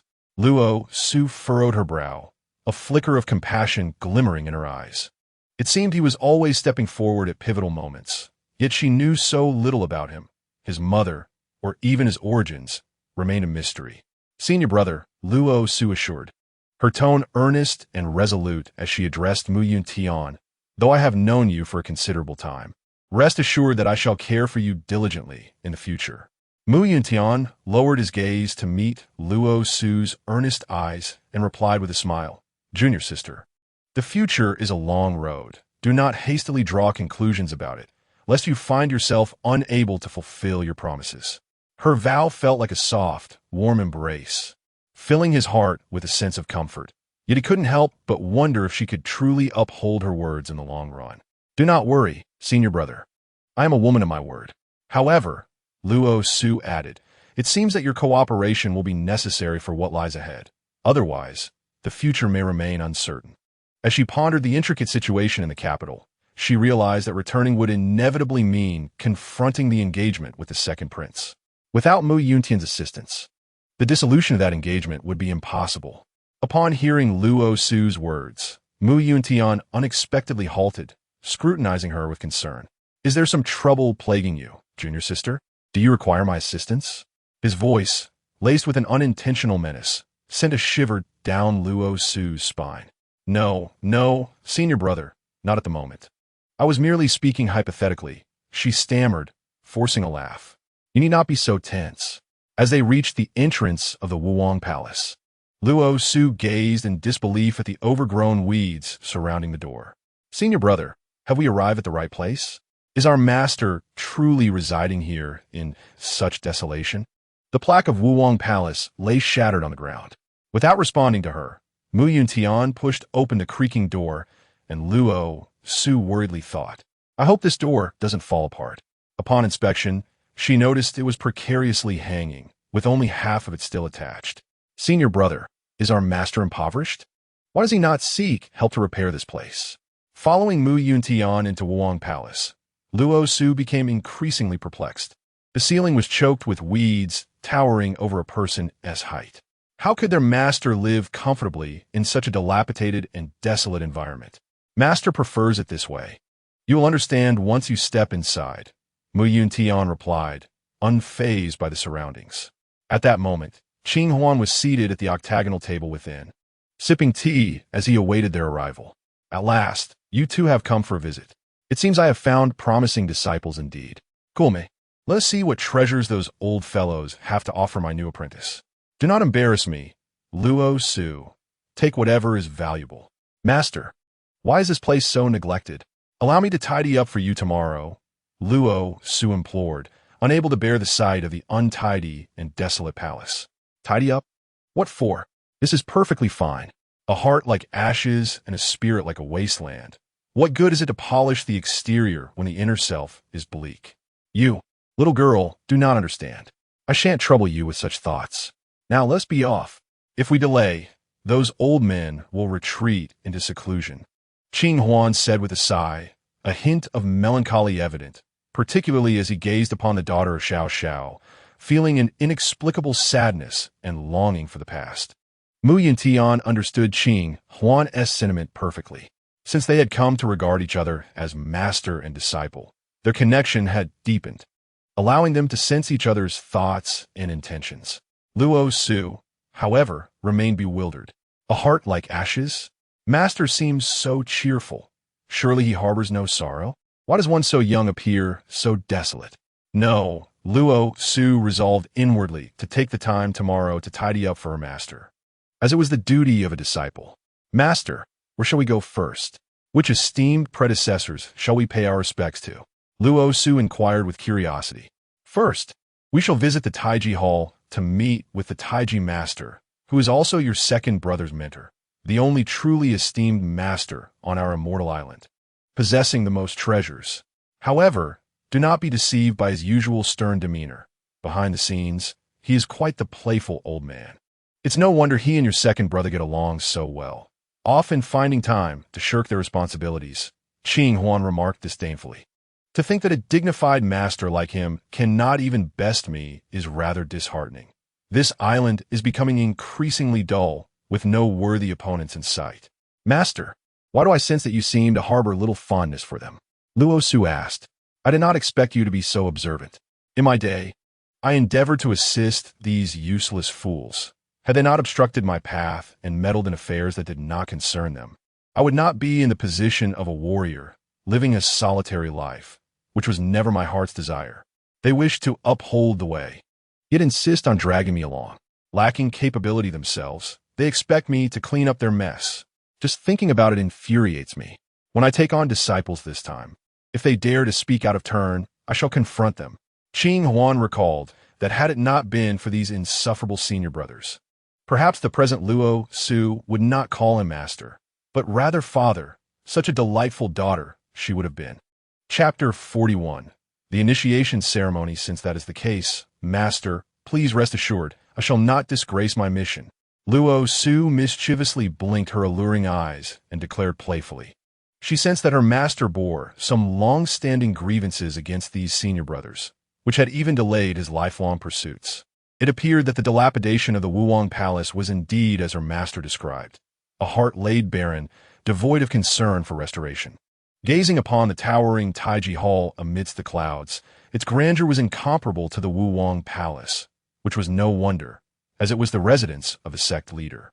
Qing Huan led his two disciples up the steps with a leisurely gait. Qin Feng awaited them at the palace entrance, accompanied by his sister Qin Lan, who harbored an admiration for Mu Yuntian. Greetings, Master Uncle.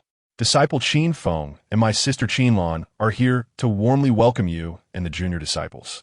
Qin Feng respectfully said, bowing with grace. Master has been awaiting your arrival for some time, and the disciples of the Taiji Hall have gathered inside to honor your illustrious presence. Qing Huan glanced at Qin Feng and remarked, your master is quite fortunate to have a disciple as capable as you, who arranges everything so thoroughly. Unlike this great iceberg beside me, who, despite accompanying me all the way, hasn't he even called me master. Truly, the comparison is disheartening. Master, Mu Yuntian interjected, responding to Qing Huan's words with two frigidly blunt syllables that nearly caused the war god to stumble forward. Disciple, perhaps it would be wise to remain silent. You almost caused me to lose face in front of others, Qing Huan retorted, exasperated. Luo Su found amusement in the dynamic between her master and senior brother, as they seemed to constantly undermine one another. Junior sister Luo Su, I see you have improved greatly since our last meeting, Qin Feng expressed with concern. Thank you, senior brother, for your concern. With master and senior brother here, my recovery indeed progresses swiftly. On that day, I expressed my gratitude to my senior brother for conveying a message to my second brother, alleviating his concerns. Luo Su's lips curled into a polite smile as she spoke. Although her appearance may not rival Luo Su's brilliance, Qin Lan stood out among the female disciples of the Taiji Hall due to her intelligence, firmly securing her position as the eldest sister. However, since she had observed Mu Yuntian and Luo Su walking together, she silently scrutinized every gesture of Luo Su. She thought to herself that this woman, though young, possessed an alluring charm that was somewhat displeasing. Junior sister need not be so formal. This is my younger sister Qin Lan, who entered the sect long before you and rightfully deserves your respect as elder sister. In the future, if you have any matters concerning women, you may discuss them with her. Qin Feng introduced the two girls to each other. Elder sister, I greet you. As a newcomer, if I have been remiss in any way, I hope elder sister will forgive me, Luo Su said, bowing slightly towards Qin Lan. Perhaps it was a woman's innate sensitivity, but she felt that Qin Lan harbored some animosity towards her, as her gaze was constantly fixed upon her. Junior sister need not be overly courteous. There is plenty of time ahead. Cultivating the Tao is arduous, and one must remain focused. It is crucial to avoid entanglements of affection, for straying into obsession would be disastrous, Qin Lan remarked, her words laced with a hint of sarcasm, which left Qin Feng feeling somewhat embarrassed. He hurriedly interjected, what she means is merely a kind reminder, a kind reminder. My younger sister speaks plainly, with no ill intentions. There is no need for anyone to take it to heart. Qin Lan, go inform our master that Shu Qinghuan has arrived. Qin Feng shot an admonishing look at his younger sister, who seemed increasingly oblivious to propriety, making such inappropriate remarks in front of so many people. Yet to break through to the golden core stage, and here you are, speaking so presumptuously. Mind your tongue. Mu Yuntian retorted, unable to tolerate the disrespect towards Luo Su. However, to Qin Lan's ears, his words were particularly grating, as he was her heart's desire. She bit her lip and glared at Luo Su before dashing toward the main hall. It was then that Luo Su realized Qin Lan indeed held feelings for Mu Yuntian. Viewing her as a rival, she intended to tease Mu Yuntian, but hesitated upon entering the hall, swallowing back her words. Noticing Luo Su's expression, Mu Yuntian inquired, "What is it? Do you have something to say?" "Nothing of great importance. I can speak of it later." Luo Su waved her hand in response. Looking at the throng of disciples lining both sides, she felt that her master was truly humble, for there were only the two of them as disciples. "Ah, my second brother is also here. Besides the numerous disciples, there are only 3 direct disciples of the Tai Chi master, Qin Feng, Luo Lin, and Qin Lan." The 3 stood beside the Tai Chi master. "Honored guests, honored guests. It is a rare occasion for my junior brother to bring his disciples to visit the Tai Chi hall. Please take a seat," the Tai Chi master said with a smile, directing the disciples to arrange seats for Qing Huan and his 2 disciples. Immediately, disciples brought 3 8 Immortals chairs into the hall. "Brother, this is my disciple for today, who happens to be the younger sister of your disciple, brought here to pay her respects and to introduce her to everyone. Should my disciple face any injustice in the future, I trust you will intervene fairly, without partiality," Qing Huan said, seemingly in jest. Yet the underlying meaning was clear to all present. The god of war was fiercely protective of his own. It was evident that anyone daring to bully his disciple would face his wrath. "Ha! Dear junior brother, your words are too flattering. I never imagined that when you took Yuntian as your direct disciple that year, it would astonish me so profoundly, and now it brings me even greater joy. However, have you assessed whether her constitution is suitable for cultivation? Why not allow me to explore her spiritual meridian attributes? The esteemed Master Taiji is indeed curious. For Qing Huan to willingly accept her as a disciple, there must be something extraordinary about her. Or perhaps it is merely out of regard for Mu Yuntian that she was accepted, which seems uncharacteristic of Qing Huan's usual manner. Since you are so eager, it is indeed a blessing for Luo Su. Disciple, the headmaster is willing to examine your meridians, a rare opportunity that many disciples yearn for, so do hurry."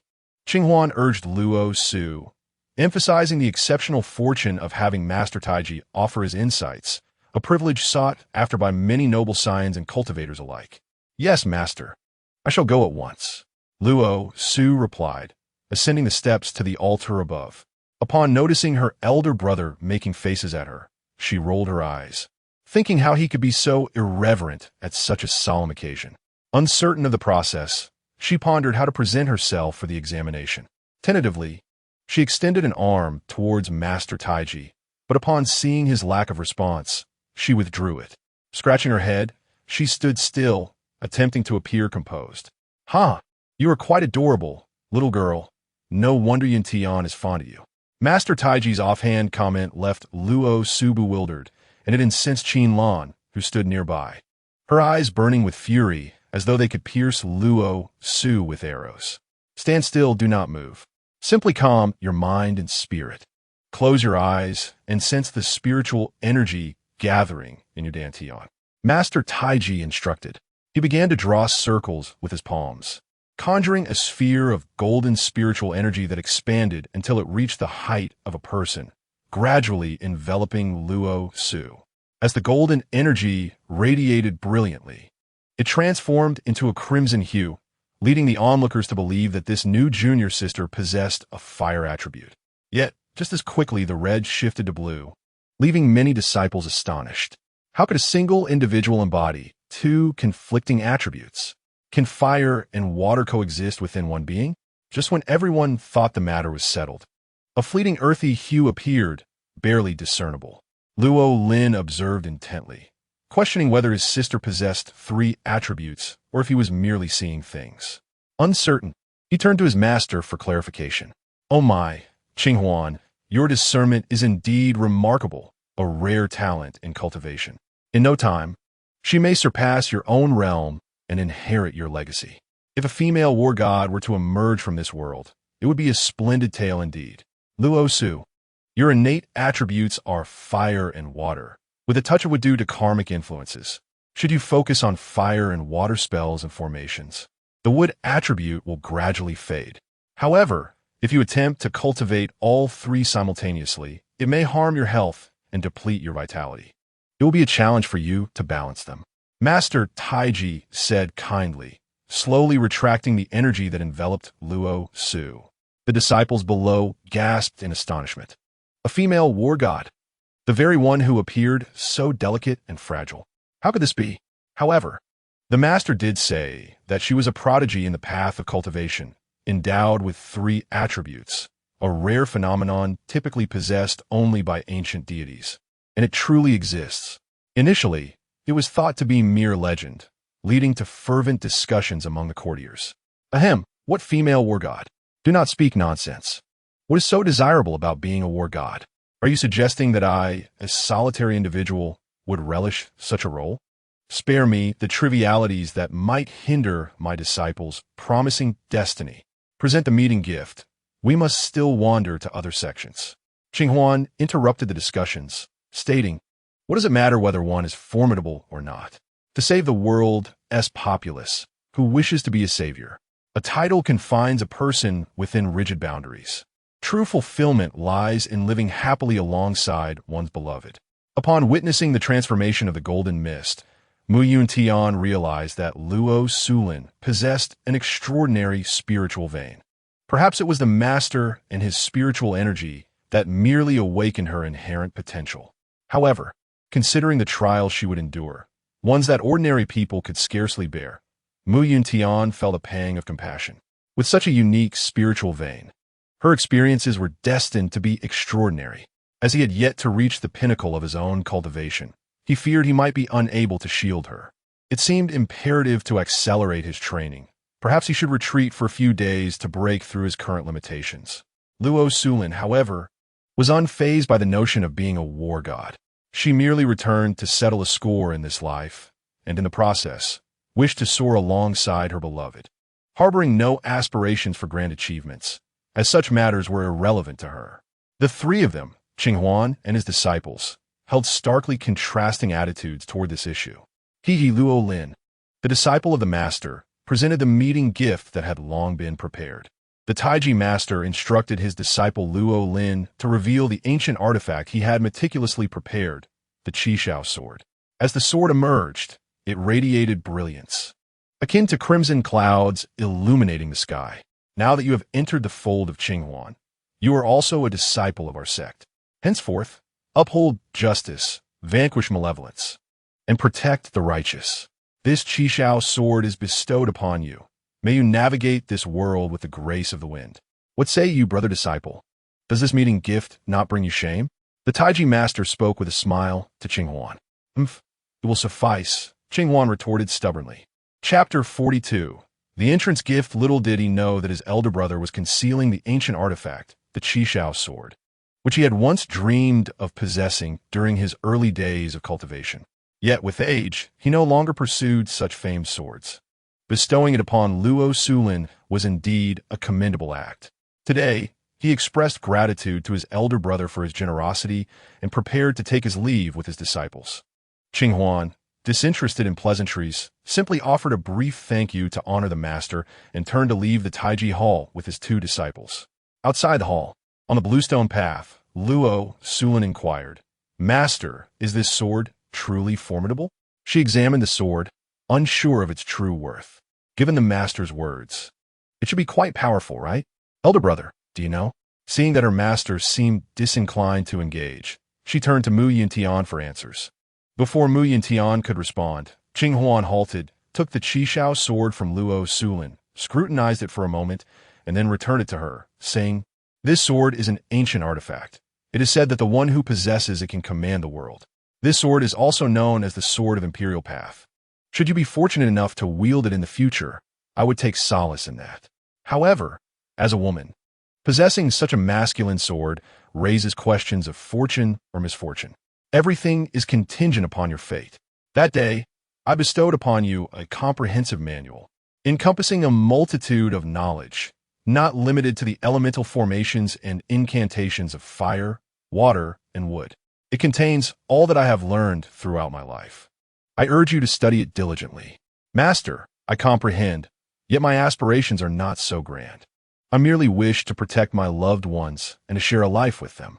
As for other matters, I do not seek to understand. Luo Su expressed her thoughts candidly. Ah, how open-minded you are. Your loved ones? Fate often dictates our paths, and sometimes we are not the masters of our own destinies. Qing Huan remarked with a sigh. Yuntian cast a knowing glance at Luo Su. A loved one? Could it be that she has already captured someone's heart? Who could it be? The second prince? The more he pondered, the darker his expression became. I hope you remain steadfast in your desires. I shall lead you to another place, the Qing Yi Hall. Qing Huan mused, recalling whether at that time, Xiao Xiao too wished to be with her beloved, forever intertwined. Yet now it is a distant memory, a promise unfulfilled. Master, you are acquainted with the Qing Yi Hall? Who exactly is this Qing Yi? Although Luo Su had interacted with him on several occasions, she remained unaware of his true origins. He is an old friend of mine. Had he not rescued me during my tribulations, the god of war Qing Huan might not have existed. You should refer to him as Shu, Qing Huan inadvertently revealed. What? Shu. I was fortunate to be saved by Shu Qing Yi during my last encounter at the brothel. Otherwise, I would have fallen prey to that Qi Tian. Luo Su exclaimed in astonishment. Yet, Qing Yi appears to be of a similar age to us. How can he be a Shu? Is it merely a matter of seniority? Master, may I inquire how old Shu Qing Yi is now? Luo Su earnestly sought to uncover the truth. Ah, he must be around 10,000 years old. Qing Huan replied nonchalantly, recalling the time when Qing Yi had carried him away from the desolate wasteland of bones and brought him back to the palace of despair. At that moment, he was devoid of life, stripped of any will to survive, having witnessed the cruel cycle of life and death.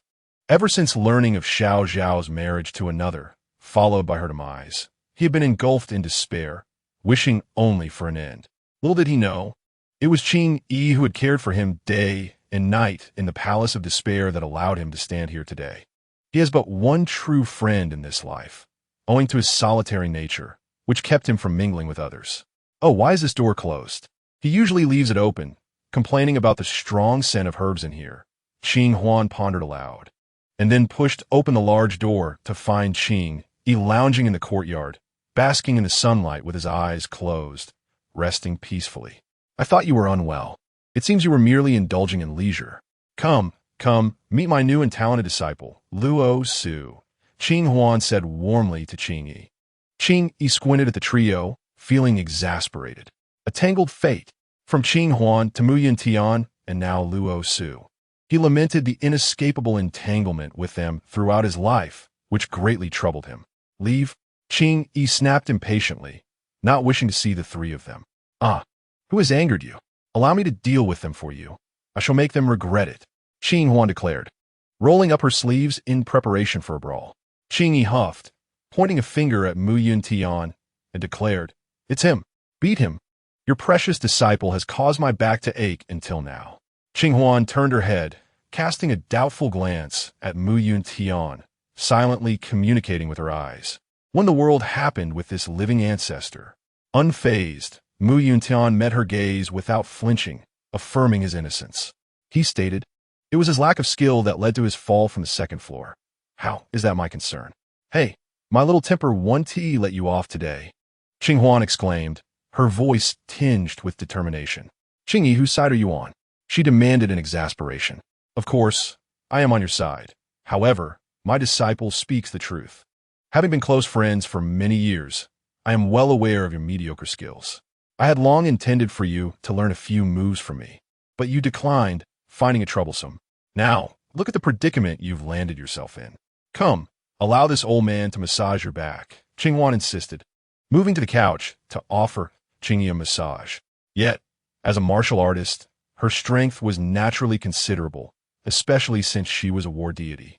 A single punch from her could split the divine stone atop Tianmen Mountain. Ouch! Release me. Are you trying to break my back? Let go. You brute. I fear I shall perish at the hands of you two. Qingyi yelped in distress. Embarrassed, Qinghuan withdrew her hands and cleared her throat, stating, "Today bears significance. Luo Su has joined my sect. I wish for you to meet her. She has just received a prized red sky sword from our senior master. You wouldn't want to tarnish your reputation, would you? Perhaps you could present her with a token of your esteem." "Oomph. I knew your visit would bring nothing but trouble." Though Qingyi protested vocally, he slowly rose from the couch and retreated indoors. Shortly thereafter, he emerged with an ancient tome, handing it to Qinghuan, saying, "Here, this is for her. I hope she finds success in her studies." Qinghuan examined the book and gasped, recognizing it as the cherished Qing family medical tome. "Are you certain you wish to give this to Luo Su? Is it your intent to abandon your duties and wander the world? Or do you seek to take her as your disciple? I recall this book is only meant for direct descendants. Am I mistaken?" Upon seeing the book, an ominous premonition washed over Qinghuan. Qingyi was not one to act so generously without reason, especially by offering his master's secret manual. "That is indeed my intention. If she possesses the aptitude, she may seek me out for clarification. Why would I be unwilling to share my prized disciple with you?" Qingyi replied tersely. After contemplation, Qinghuan concluded that it would not be detrimental for her disciple to acquire more knowledge, especially considering it was the Qing family medical tome. After all, they were friends. And she chuckled. "It seems I am the one benefiting here. What could I possibly object to? Luo Su, hurry and pay your respects to your master." Now, it was Luo Su's turn to be bewildered, caught off guard by the sudden development of having two masters in one day. Could one truly serve two masters simultaneously? Yuntian gently nudged the dazed Luo Su from behind. Regaining her composure, Luo Su knelt and performed a deep bow, saying, "Master, please accept my reverence." "That is more like it.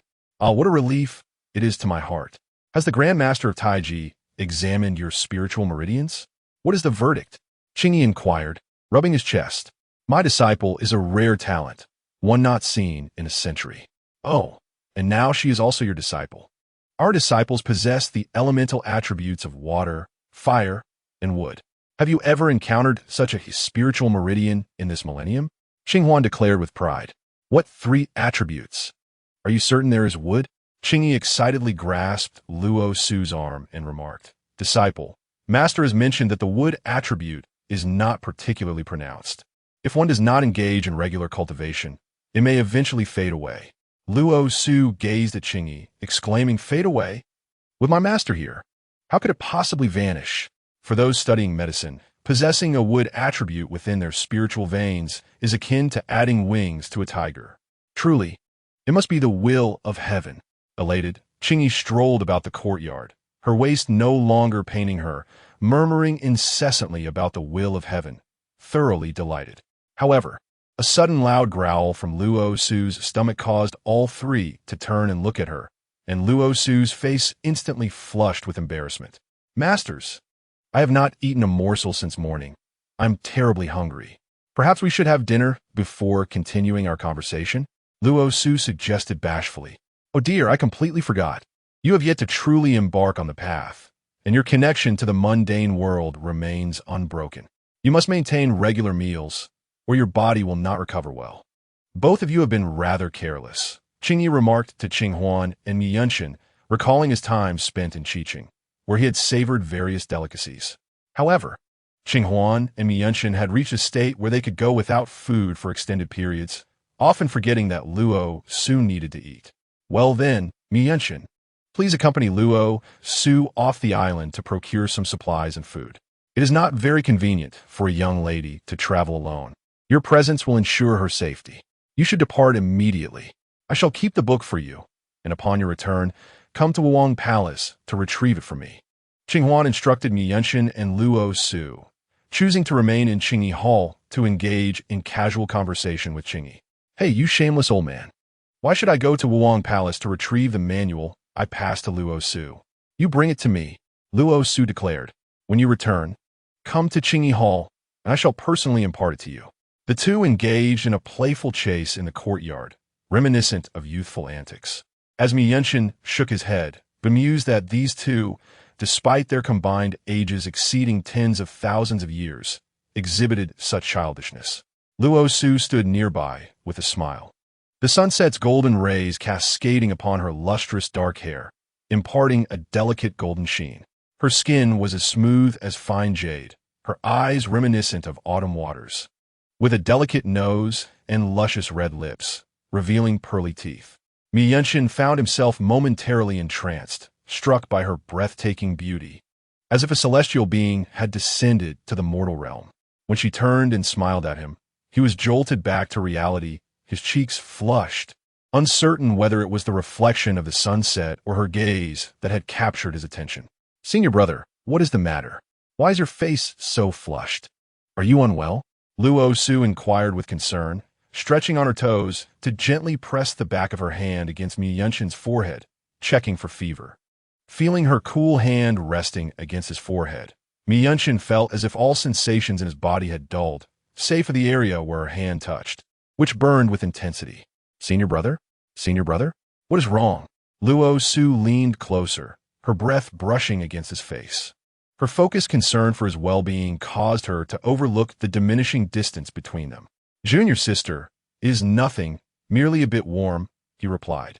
Yuntian spoke with restraint, suppressing the urge to wrap his arm around her waist.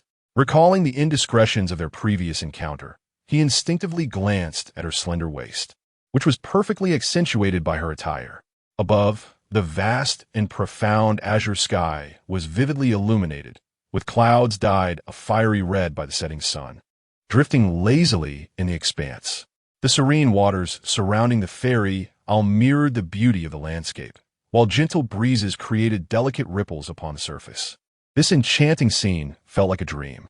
As she gazed into the distance, she unconsciously uttered, "If there exists a paradise in this world, far removed from the mundane, would you accompany me, senior brother?"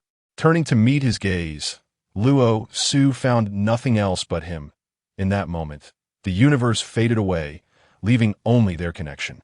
"If such a place exists, it would not hurt to explore it," Yuntian replied, captivated by her presence, seeing a tender reflection of himself in her eyes. Both himself, and yet not quite. "Senior brother, you must not backtrack on your words." Luo Su playfully tugged at Yuntian's hand, intertwining their pinkies as she declared, "A pinky promise. 100 years, unchanging." Yuntian looked at her childlike demeanor with affection, pondering whether a mere century was sufficient. Perhaps he yearned for eternity. "Be cautious. I will teach you to fly with the sword.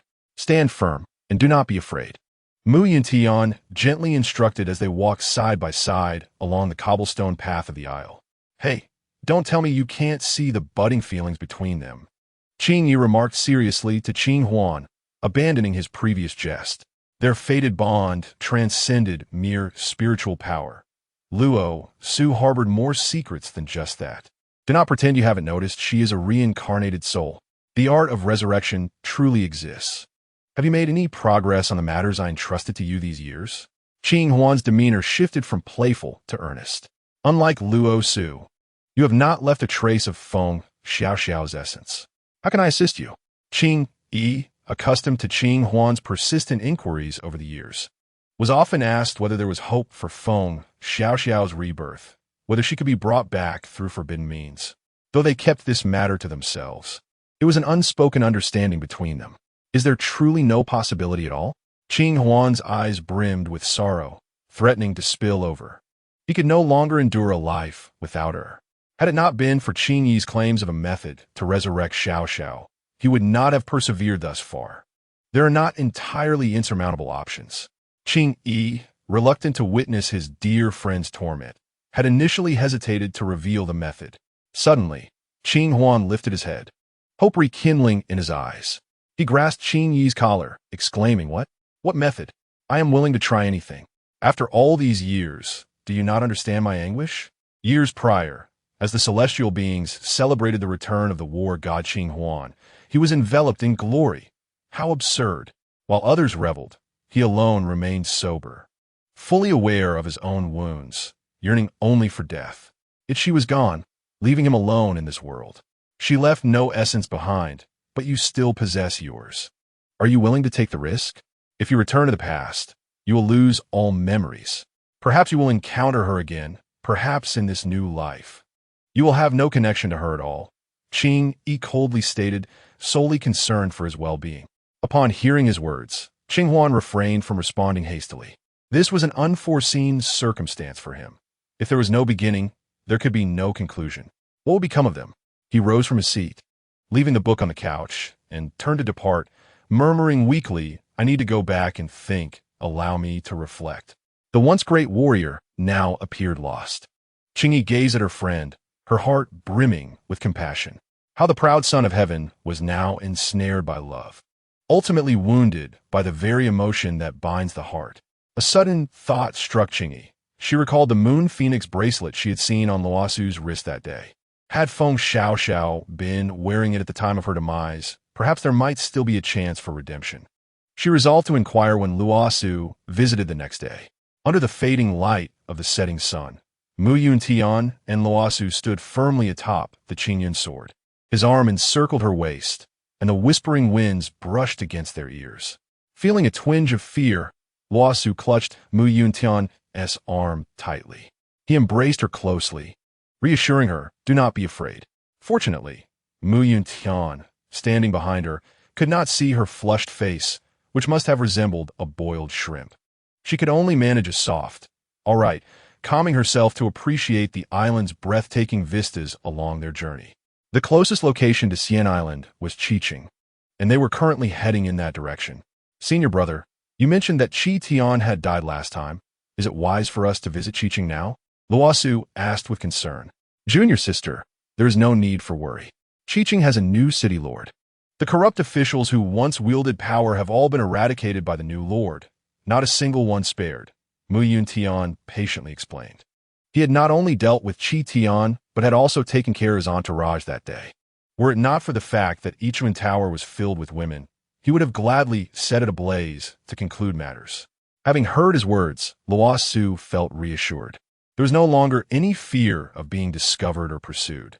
To avoid unnecessary trouble, they chose to land in a secluded spot rather than a crowded marketplace. "Senior brother, thank you for accompanying me on this journey. Oh no, I forgot to take my silver. In my haste, I neglected such an important matter," Luo Su exclaimed, recalling the pouch of gold leaves she had prepared, now uncertain of its whereabouts, whether left behind in the brothel, in her elder brother's carriage, or at the inn. "Is this what you meant, junior sister?" Yuntian pulled out a pink pouch embroidered with hibiscus flowers from his sleeve and handed it to Luo Su. "Oh, where did you find this, senior brother? How wonderful. I thought I had lost it," she said, quickly opening the pouch to reveal the recovered gold leaves, instantly restoring her confidence. "Senior brother, on our return journey, we must hire a carriage. I fear we will have too many purchases to carry," Luo Su suggested, weighing the pouch of coins in her hand. Given that they would be acquiring necessities at Xinyu Palace, she realized it was impractical to continually rely on Yuntian. She needed to take care of herself without burdening him. "What do you intend to buy?" Yuntian inquired, puzzled, as he believed that apart from food, he lacked nothing. "Senior brother, the items I wish to purchase are numerous and cannot be easily summarized. First, let us dine at the largest tavern in Qiqing. Whatever you desire, it shall be my treat." Luo Su, with a flourish, patted her purse and spoke to Yuntian. "Junior sister, there is no need for formality. As your senior brother, after years of cultivation, I do not require sustenance. And if you were to practice for an extended period, you too would find no concern in matters of hunger." Yuntian never allowed such mundane affairs to trouble her. "Brother, such a mindset deprives you of much of life's joys. How can delectable food be a burden? I promise to make you lotus cakes, and I shall soon seek out flour and other ingredients so you may savor my culinary skills." Luo Su replied sweetly, brimming with confidence in her ability to prepare the lotus cakes. The thought of indulging in her own creation seemed quite delightful, especially considering it had been 10 years since he had tasted anything substantial. The sun had been completely engulfed by the encroaching twilight. The vibrant evening glow in the sky had turned a dull brown, as if torn apart by unseen hands, scattering like threads across the western horizon. As they strolled into the bustling streets of Qi City, the first lights of evening flickered on, illuminating the streets lined with taverns and tea houses, where laughter and smoke mingled in the air. It had been a long time since they had wandered so freely along the flagstone path. Walking side by side, many young gentlemen and ladies on the street cast bold glances at the pair. Their striking appearances were undeniable. The peerless man, though possessing a cold demeanor, gazed upon the woman with a tenderness that belied his countenance. The woman, with her delicate hands, skin like cream, graceful neck, and enchanting smile, exuded an allure that captivated all who beheld her. Today, Luo Su donned a pale blue gown embroidered with peonies, cinched at the waist with a matching silk ribbon, presenting an image of both elegance and vivacity. Her long hair was secured with a jade hairpin, with a few strands gently brushing her neck, adding to her charm. This was the standard attire for the female disciples on the island, though they were permitted to wear their own garments. Her recent illness had prevented Yuntian from preparing her clothes in time. Thus, she wore the uniform of the sect. They first hired a carriage at the eastern end of the city before proceeding to the largest tavern in Chi City, Tongfu Tavern. The place was bustling with patrons, and the waitstaff moved about like busy bees. Two esteemed guests have arrived. Would you prefer a private room or a table in the main hall? A sprightly young waiter approached them eagerly. A private room, Yuntian replied, noticing the throng of diners in the main hall, most of whom were men, and he felt quite displeased as their unabashed gazes fixated on Luo Su's beauty upon her entrance. Very well, please follow me to the second floor. Mind your step. The young waiter led them to a private room named Qingxin on the second floor. What would you both like to order? He inquired. We have savory duck, braised carp, soy sauce beef, ed eel, drunken 3 immortals, and 3 silk vegetables, all house specialties. The waiter enthusiastically recommended the tavern's renowned dishes. Luo Su's eyes sparkled with excitement as she listened, her hunger piquing her interest. Yuntian, however, had little enthusiasm for the dishes the waiter described. Instead, he found amusement in watching Luo Su's eyes brighten with each mention of the delicacies, resembling a little fox with glimmering eyes spotting its prey. Bring us all the dishes you mentioned. Quickly, Yuntian interrupted the waiter, urging him to hasten the service. Chapter 44. Market purchases, good sir. Your dishes will be ready shortly. Would you care for some wine? Our renowned Zweiking, Nerhong, and Shirley Xiang are all celebrated brews from Chiching. The waiter said with eager hospitality. No need, Yuntian replied coldly. Wait, bring a pot of Zweiking. Luo Su urgently called out to the waiter. Now that we're here, it would be a shame not to enjoy a drink. Yuntian raised an eyebrow and glanced at Luo Su, inquiring, Are you certain you wish to drink? Are you confident in your tolerance? It's not that I'm particularly skilled, but today I have the joy of having taken on 2 masters. Shouldn't my senior brother share my happiness? A toast is in order, wouldn't you agree? Luo Su's eyes sparkled with delight, her expression radiant like a crescent moon. Very well. Yuntian, moved by Luo Su's exuberance, decided to indulge her wishes. Before long, several attendants arrived, laden with the dishes Luo Su had ordered, which filled the table to the brim before they retreated. Senior brother, eat quickly. It will be less enjoyable if it cools down. I am truly famished. I won't stand on ceremony any longer, unable to resist the temptation of the feast before her. Luo Su, her stomach protesting after a day of hunger, quickly took a slice of marinated beef. The flavor is rich and the meat tender. Next, she scooped up a spoonful of stir-fried eel. Wow, such a delightful taste. Hey, senior brother, why aren't you eating? She urged, her mouth full. It's no fun eating alone. Come on.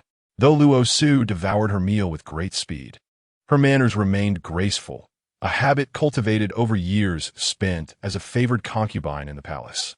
Feeling a tad self-conscious under Yuntian's gaze, she touched her cheek, wondering if she had somehow smeared sauce on her face. Yuntian shifted his focus, pouring a glass of wine for each of them. He raised his cup and declared, To my junior sister, may you find success with your newly acquired swordsmanship and teachings. Luo Su mirrored his action, downing her drink in one go. Wow, that is spicy.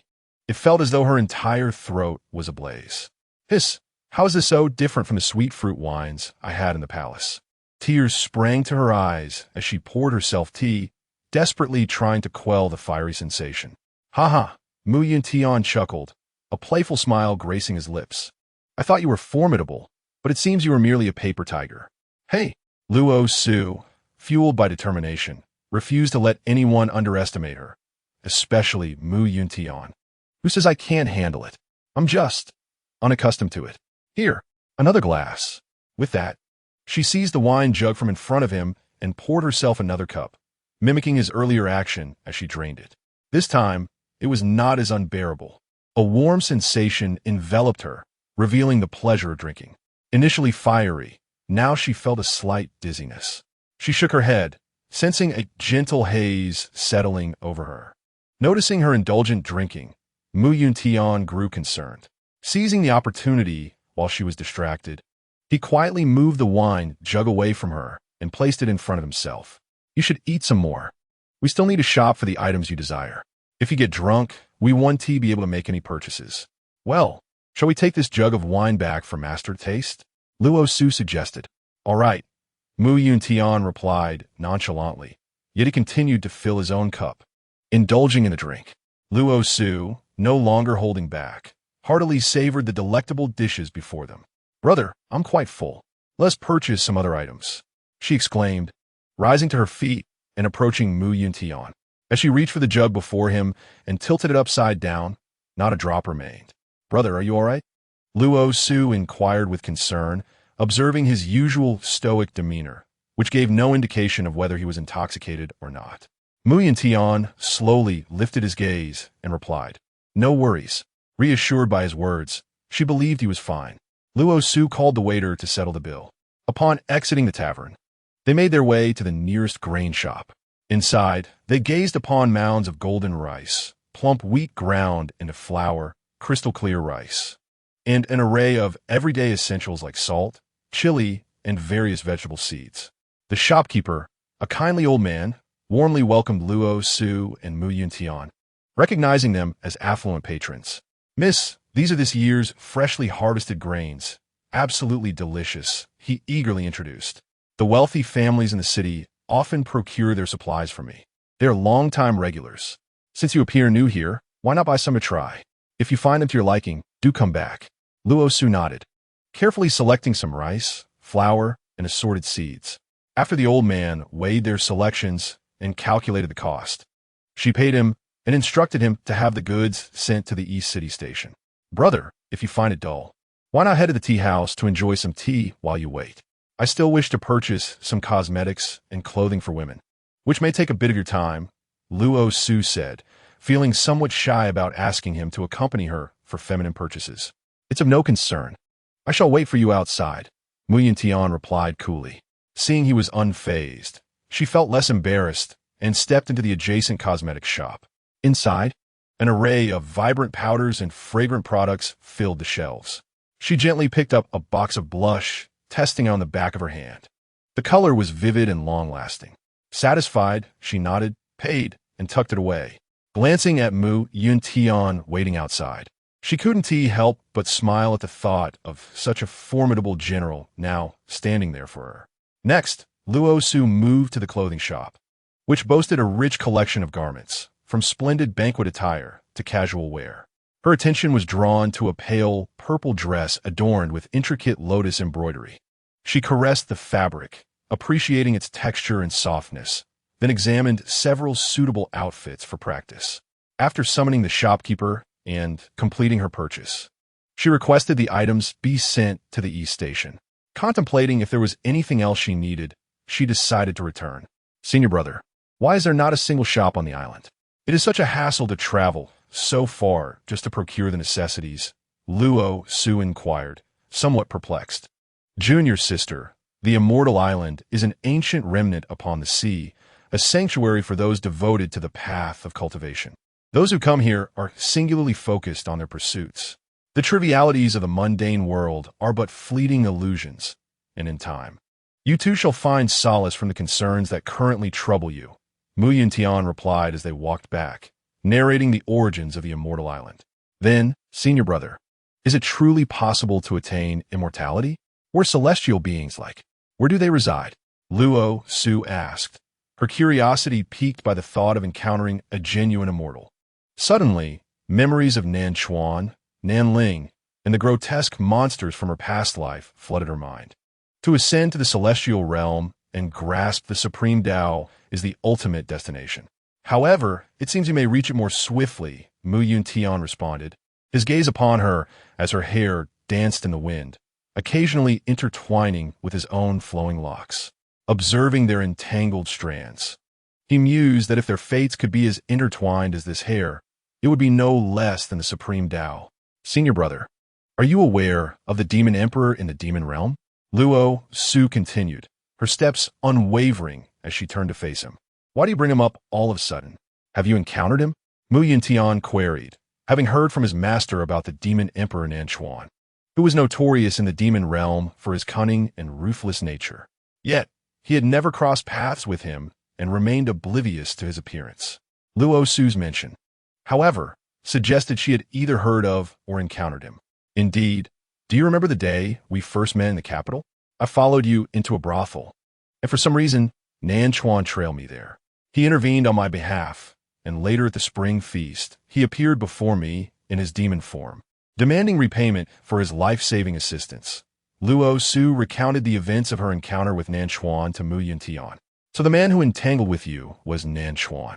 I had imagined he was merely a scion from one of the noble houses in the capital, but to think the esteemed demon emperor would infiltrate the palace. Yuntian remarked, intrigued. Did you see his demon form? Yes, he was a magnificent white nine-tailed fox. He even attempted to bewitch me with his charm. Had it not been for the warning from the Moon Phoenix bracelet, I might have fallen into his trap. Senior brother, that male fox spirit was truly handsome. Luo Su recalled, feeling a chill at the memory. After all, he was the foremost among the demons, and it would have been all too easy for him to consume her. More handsome than me? Yuntian blurted out, immediately regretting his words. When had he begun to care about appearances? Perhaps it was due to his concern for her thoughts. Luo Su was momentarily taken aback by Yuntian's comment. Was this really the aloof and indifferent Yuntian she knew? He seemed more like a jealous child. Observing his awkward demeanor, she playfully tugged at his sleeve and chuckled. In my heart, senior brother is the most handsome. Caught by her playful pull, Yuntian found himself unable to move forward. Her words ignited a flurry of emotions within him, and his ears flushed crimson, hidden beneath the cloak of night. He chose not to speak further. Feeling a wave of shyness wash over him, Luo Su allowed herself to be led forward by Luo Su, the cobblestone street uneven beneath their feet. As Luo Su stumbled, she instinctively tightened her grip on Yuntian's sleeve. He swiftly turned, enveloping her in his embrace, catching her securely and feeling her frantic heartbeat. Gently, he caressed her hair and whispered soothingly, "Fear not, for I am here. You shall not fall." Luo Su wrapped her arms around his waist, inhaling deeply the subtle fragrance of bamboo leaves emanating from him, a scent that brought her comfort. "Thank you, senior brother," she said, lifting her gaze while her arms remained steadfastly around him. His palm was broad and warm, his arms strong and solid, resting firmly at her waist. His eyes burned with an intensity that seemed capable of consuming her entirely. Chapter 45. Nanchuan, what brings you here? The sound of galloping hooves startled the two reluctant to part, prompting Yuntian to draw Luo Su aside. A carriage sped past them, only to soon turn back in their direction. Confusion clouded Luo Su's expression as the carriage halted before her, revealing two individuals she never expected to see, Muronghan and Nanchuan. Upon recognizing them, Yuntian instinctively shielded Luo Su behind him. Nanchuan regarded Yuntian with keen interest, sensing that he was no ordinary adversary, yet remaining unfazed as he turned his attention to Luo Su. "At last, my little Su, it has been far too long since our last encounter, and my heart aches with longing. Fortune smiles upon me, allowing this serendipitous meeting. Do you not think we are fated to be together? Why not accompany me back this time?" Nanchuan said, his expression full of affection and wholly disregarding Yuntian's darkening countenance and Muronghan's awkward demeanor. "Nanchuan, Luo Su is the fiancé of my elder brother. As I previously explained, your persistent delusions may tarnish both your and Miss Luo's reputations. Fortunately, we are far from the capital, should an ill-intentioned person overhear us. The Luo family could face dire consequences. The sixth prince, Murong Han, cautioned with concern. Upon hearing Murong Han mention Murong Hong, Luo Su felt an urgent need to depart. Nanchuan, sixth prince, this is my senior brother. I am currently devoted to the path of cultivation under the auspices of the Immortal Island sect. My master has summoned me, and I mustn't delay, lest I incur his wrath. I shall take my leave now. Please excuse us, senior brother. Let us go. The moment Nanchuan called her little Su, Luo Su could sense the volatile energy emanating from Yuntian, whose fury was palpable, as if he were ready to vanquish Nanchuan. Just as she grasped Yuntian's sleeve to depart, Nanchuan stepped in front of her, grasping her other arm. After so many days apart, you do not miss me at all? How could you be so heartless, little Su? Release her. Yuntian commanded in a voice as cold as ice. And if I refuse to let go, what of it, senior brother? You are merely her senior brother, not someone of significance in her life. Why should you dictate her friendships? Nanchuan retorted, still addressing her endearingly. Isn't that right, little Su? Nanchuan, inherently enchanting, now finds himself amidst the bustling streets, where two strikingly distinct young gentlemen appear to vie for the affections of fair maiden. Passers-by halt in their tracks, captivated and engaged in hushed discussions. Facing the persistent Nanchuan, Luo Su finds herself at a loss. Like an unyielding plaster, he clings to her. Yet recalling the onslaught she dreamt of against Yuntian, she can only respond with icy words. Nanchuan, though I'm grateful for your previous assistance, I am unable to bear your overwhelming affection. I kindly ask you to refrain from such attentions. Oh dear, little Su, how cruel you are. My heart is wholly devoted to you, and yet you respond thus. Nonetheless, I find your demeanor rather endearing. Fear not, I am patient. Since you have matters to attend to, I shall take my leave with the sixth prince. Rest assured, I shall seek you on Xian Island soon. It has been far too long since I engaged in discourse with that old Taoist Tai Chi. I wonder how much he has progressed over the years. Until then, I shall come find you, little Su. With that, Nanchuan paid no heed to Luo Su's reaction or response, whisking Murong Han away in a flurry, leaving as if he had never been there. Sighing, Luo Su pondered the enigma that was Nanchuan. A true headache. Cautiously, she stole a glance at Yuntian's expression, which did not bode well. She had only witnessed such a stormy countenance once before, on the day of her betrothal to the second prince. His silence belied the tempest brewing within, his grip tightening around the Qingyun sword. If he dares to approach you on the island, I shall ensure his utter annihilation. Yuntian ground his teeth, furious that Nanchuan had the audacity to grasp Luo Su's arm before him, to claim her presence. Senior brother, we should return to the island swiftly. Do we not promise to make you the hibiscus cake? Noticing Yuntian's displeasure, Luo Su sought to divert his attention, sweetly coaxing him. Her words seemed to stir something within him, prompting him to stride forward with purpose. Senior brother, you're walking too fast. Wait for me, Luo Su called out, hurriedly trailing after him, but he seemed impervious to her entreaties, quickening his pace. Upon reaching the post station, the carriage was already brimming with goods. Luo Su caught up to Yuntian and once again grasped his sleeve, asserting, now you cannot escape. I asked you to wait, yet you act as if you cannot hear me, moving so swiftly. It's so hot. As she jogged alongside him, she fanned her flushed cheeks, perspiration glistening on her skin, an alluring fragrance wafting around her, causing Yuntian to feel slightly dizzy. Let us return, he said coldly, gazing at her rosy visage under the glow of the post station's red lanterns. Senior brother, are you angry? Please do not be upset. I promise I shall not see him again. It was merely a coincidence. I had no inkling he would be in Qiqing. Had I known, I would never have come truly. Luo Su implored, grasping both of Yuntian's sleeves in desperation. He turned to her, seeing only his reflection in her eyes. All he desired was to remain the sole focus of her gaze. Nanchuan's words had pierced his heart like a thorn. What if Luo Su were to develop feelings for another?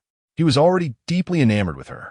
The thought of her loving someone else was unbearable. Moreover, the marriage proposal mentioned by the sixth prince ignited a fierce blaze of resentment within Yuntian's chest, causing his emotions to surge tumultuously. Brother, I feel quite dizzy. Will you accompany me in the carriage? Luo Su said, resting her forehead against her hand. The lingering effects of the 2 cups of wine consumed the tavern, coupled with the hurried run, intensified the alcohol's impact on her system, rendering her utterly disoriented and unsteady on her feet. Yuntian assisted her into the carriage, where the hired coachman sat steadily at the front, guiding the horses. After a moment's contemplation, he lifted the curtain and entered as well. The spacious carriage seemed to shrink upon his arrival. Luo Su, feeling faint, leaned against him with her eyes closed, and as her head began to drift perilously close to the carriage frame, Yuntian gently cradled her head, resting it upon his lap. Perhaps he too was inebriated, as he removed his outer garment and draped it over her, closing his eyes in a moment of respite. The low-hanging clouds drifted slowly across the night sky, while a chill breeze stirred the chaotic shadows of the trees, mingling with the distant, fluctuating sounds of insects, reminiscent of a gentle, persistent rain. Outside the city, the carriage jolted onward toward the island, and within its confines, the two enjoyed a fleeting moment of tranquility. Luo Su found herself ensnared once more in a foggy haze. She was aware that Yuntian was at her side, longing to call out to him, to shatter the dreamlike state, yet her lips parted in silence, unable to produce any sound. Suddenly, a fierce gust of wind swept through, forcing her eyes shut. When she finally managed to see, she was met with the sight of Yuntian, bloodied and battered, while Nanchuan was no better off, his crimson robe stained with dark splotches of blood. Nanchuan seductively taunted Yuntian, "You are the disgrace of the divine realm. Your existence is a blemish that the celestial beings wish to eradicate. Surely, the taste of survival is bitter, is it not? Why not join me in our descent into darkness and obliterate the divine realm?" "Silence," Yuntian retorted, summoning the Qingyun sword, its light slicing through the void, its intent like an ocean, aimed at Nanchuan.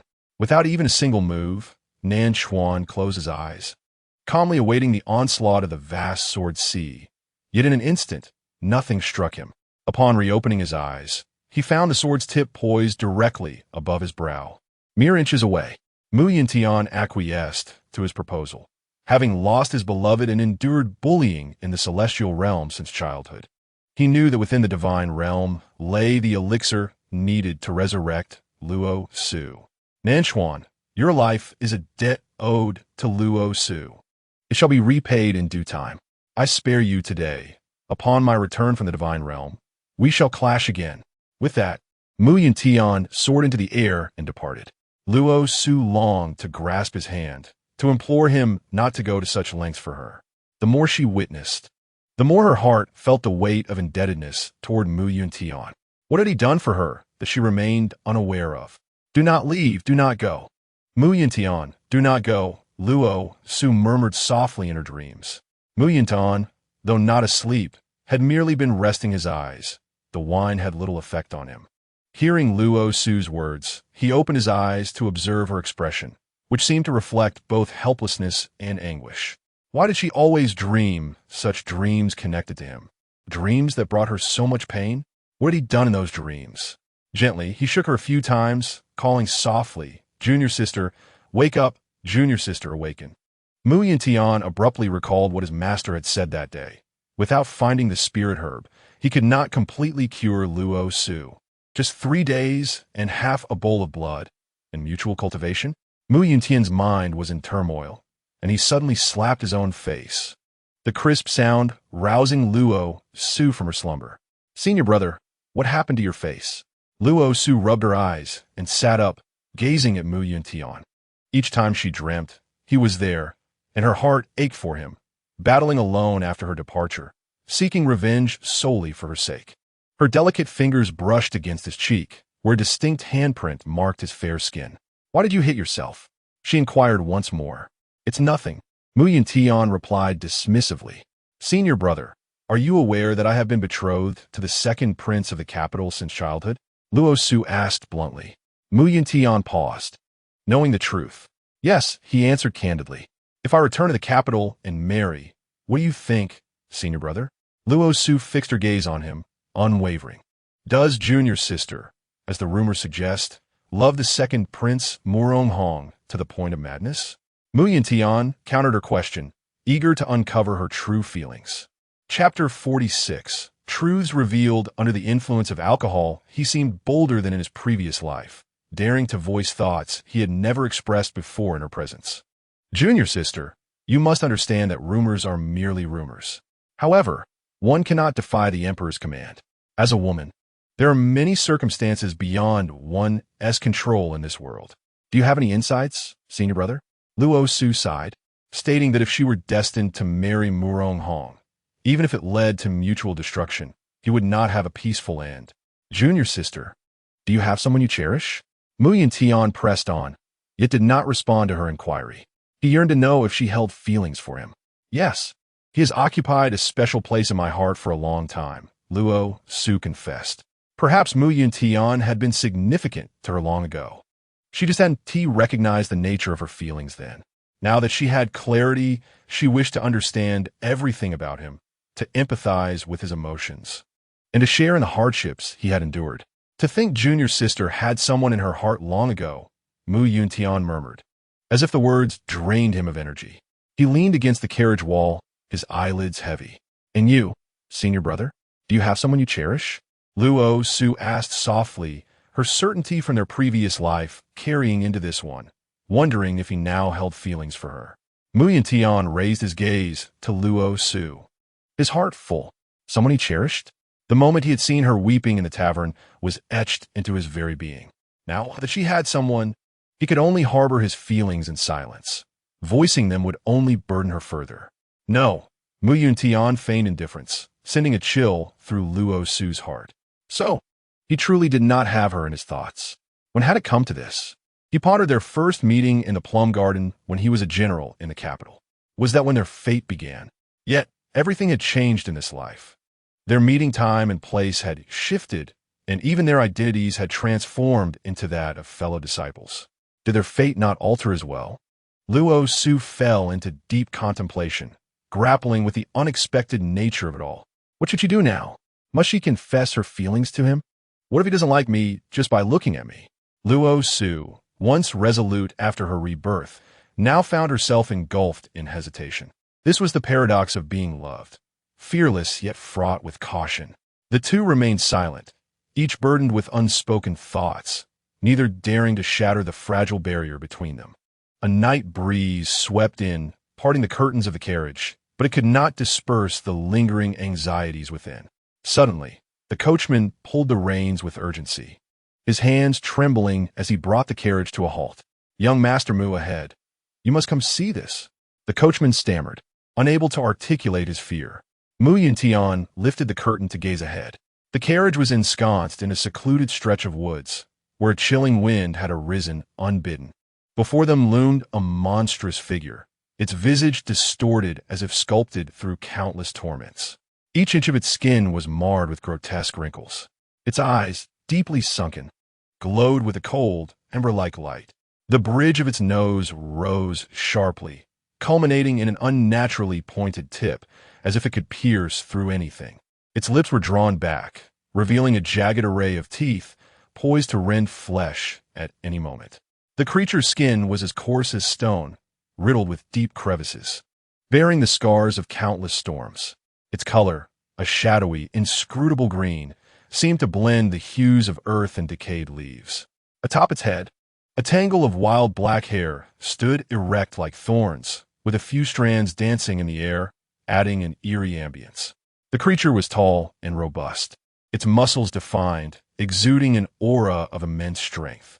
Its limbs were extraordinarily thick, with hands of an astonishing size, each finger ending in sharp claws. Its back arched as if burdened by an invisible weight.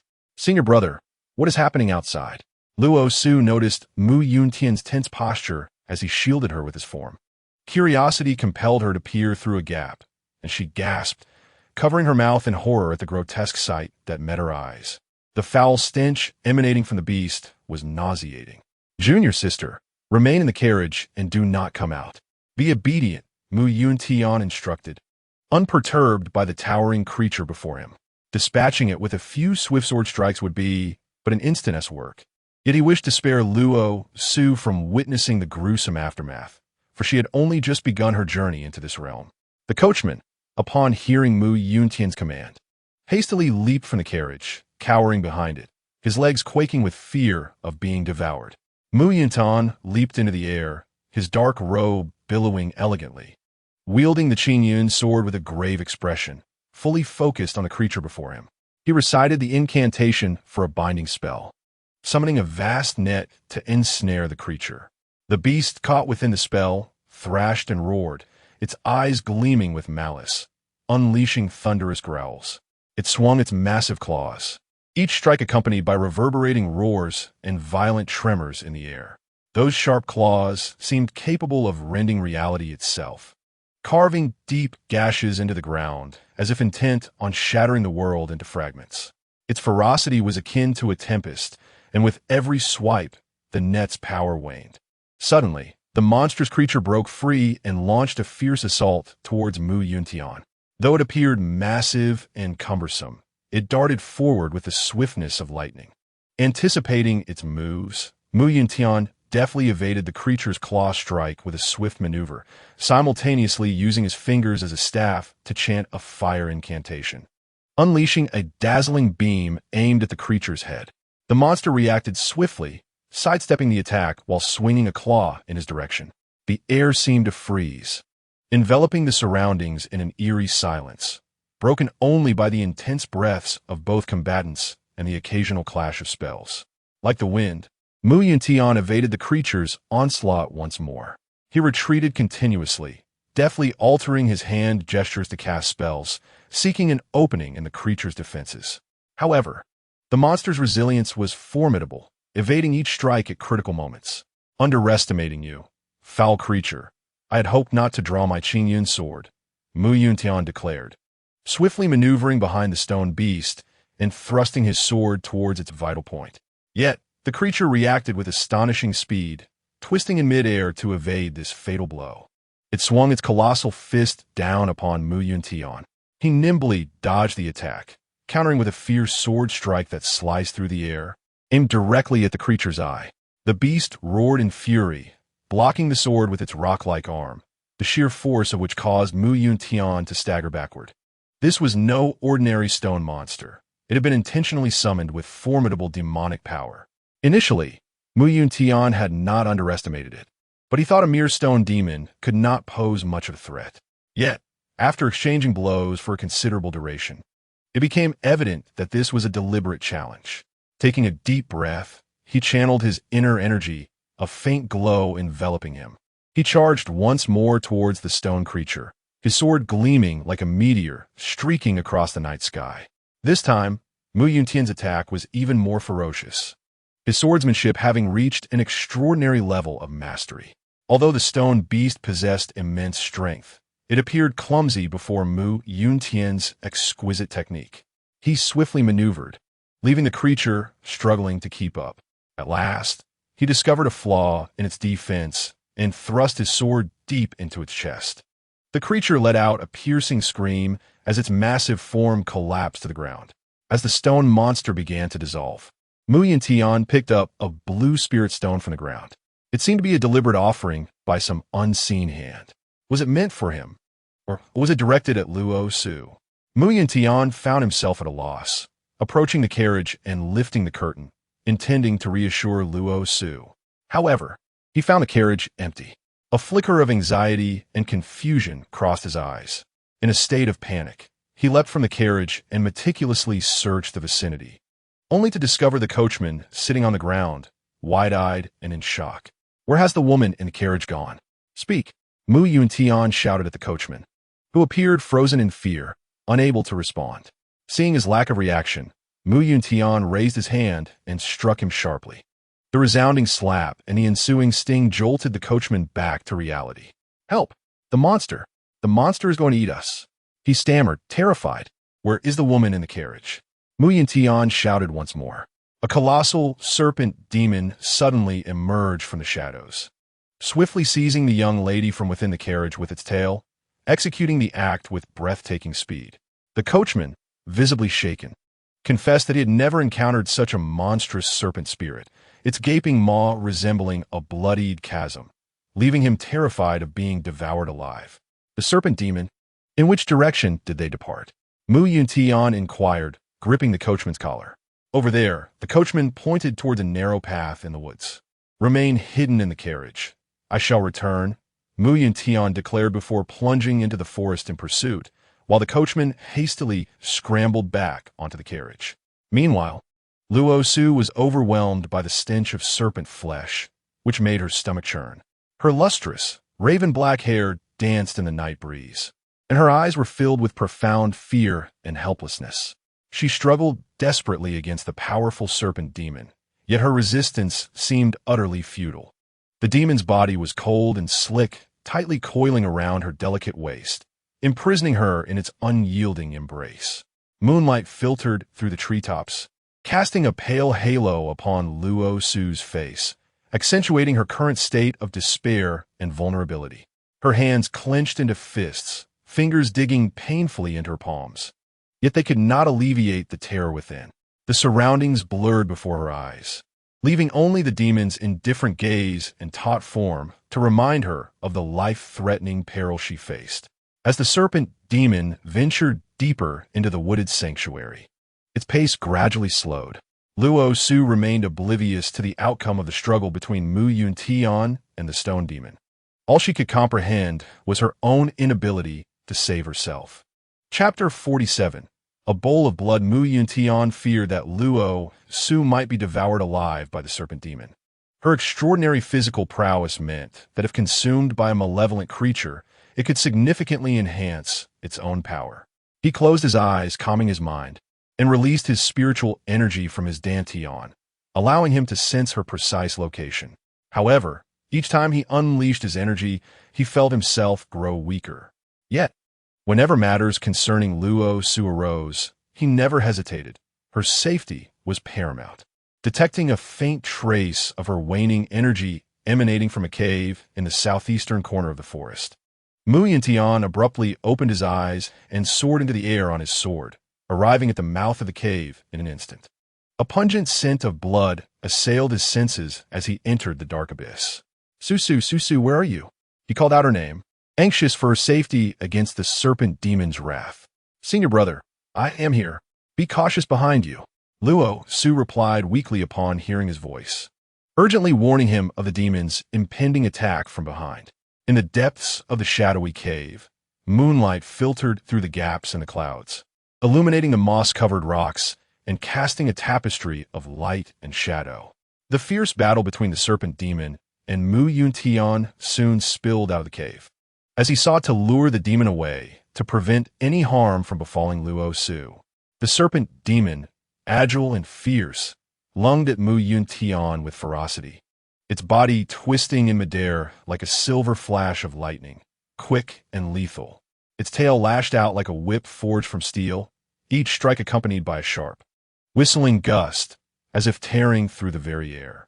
The demon's eyes glinted with a chilling green light, betraying its cunning and cruel nature. In contrast, Yuntian appeared calm and reserved. His form was lithe, and his strides were steady, as if he were gracefully dancing to evade the fierce onslaught of the serpent demon. His hands were clenched into fists, and he silently intoned incantations, surrounded by a faint golden aura that seemed to envelop him in a sacred power, enabling him to maintain composure and focus amidst the chaos of battle.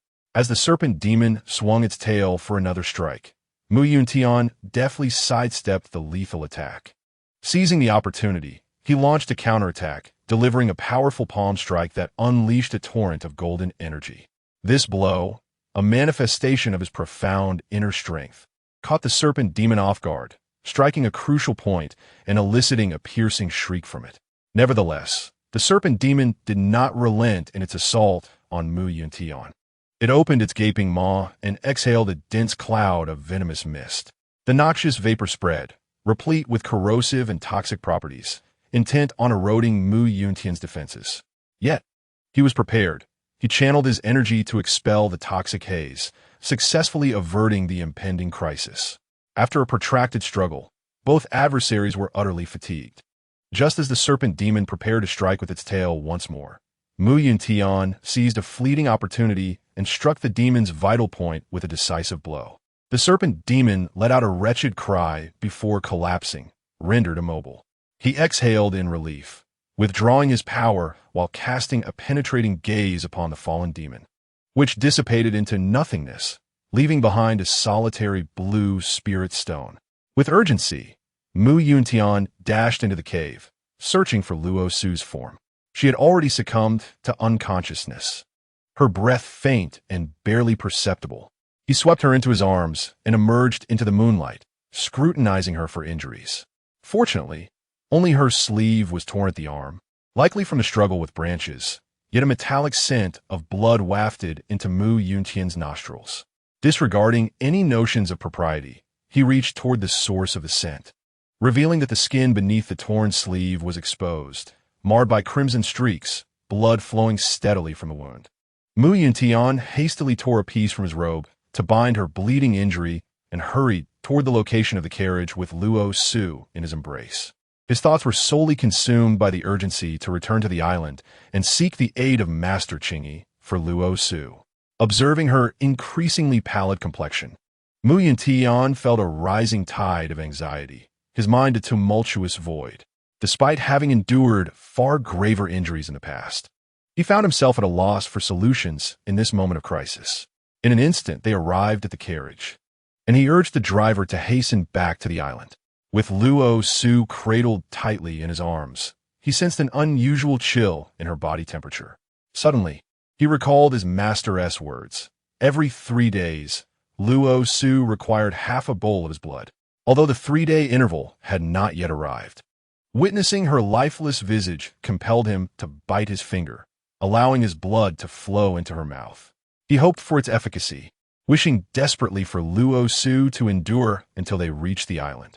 In her unconscious state, Luo Su instinctively suckled on the blood that dripped from Yuntian's finger, while the moon phoenix bracelet emanated a gentle glow that enveloped her form.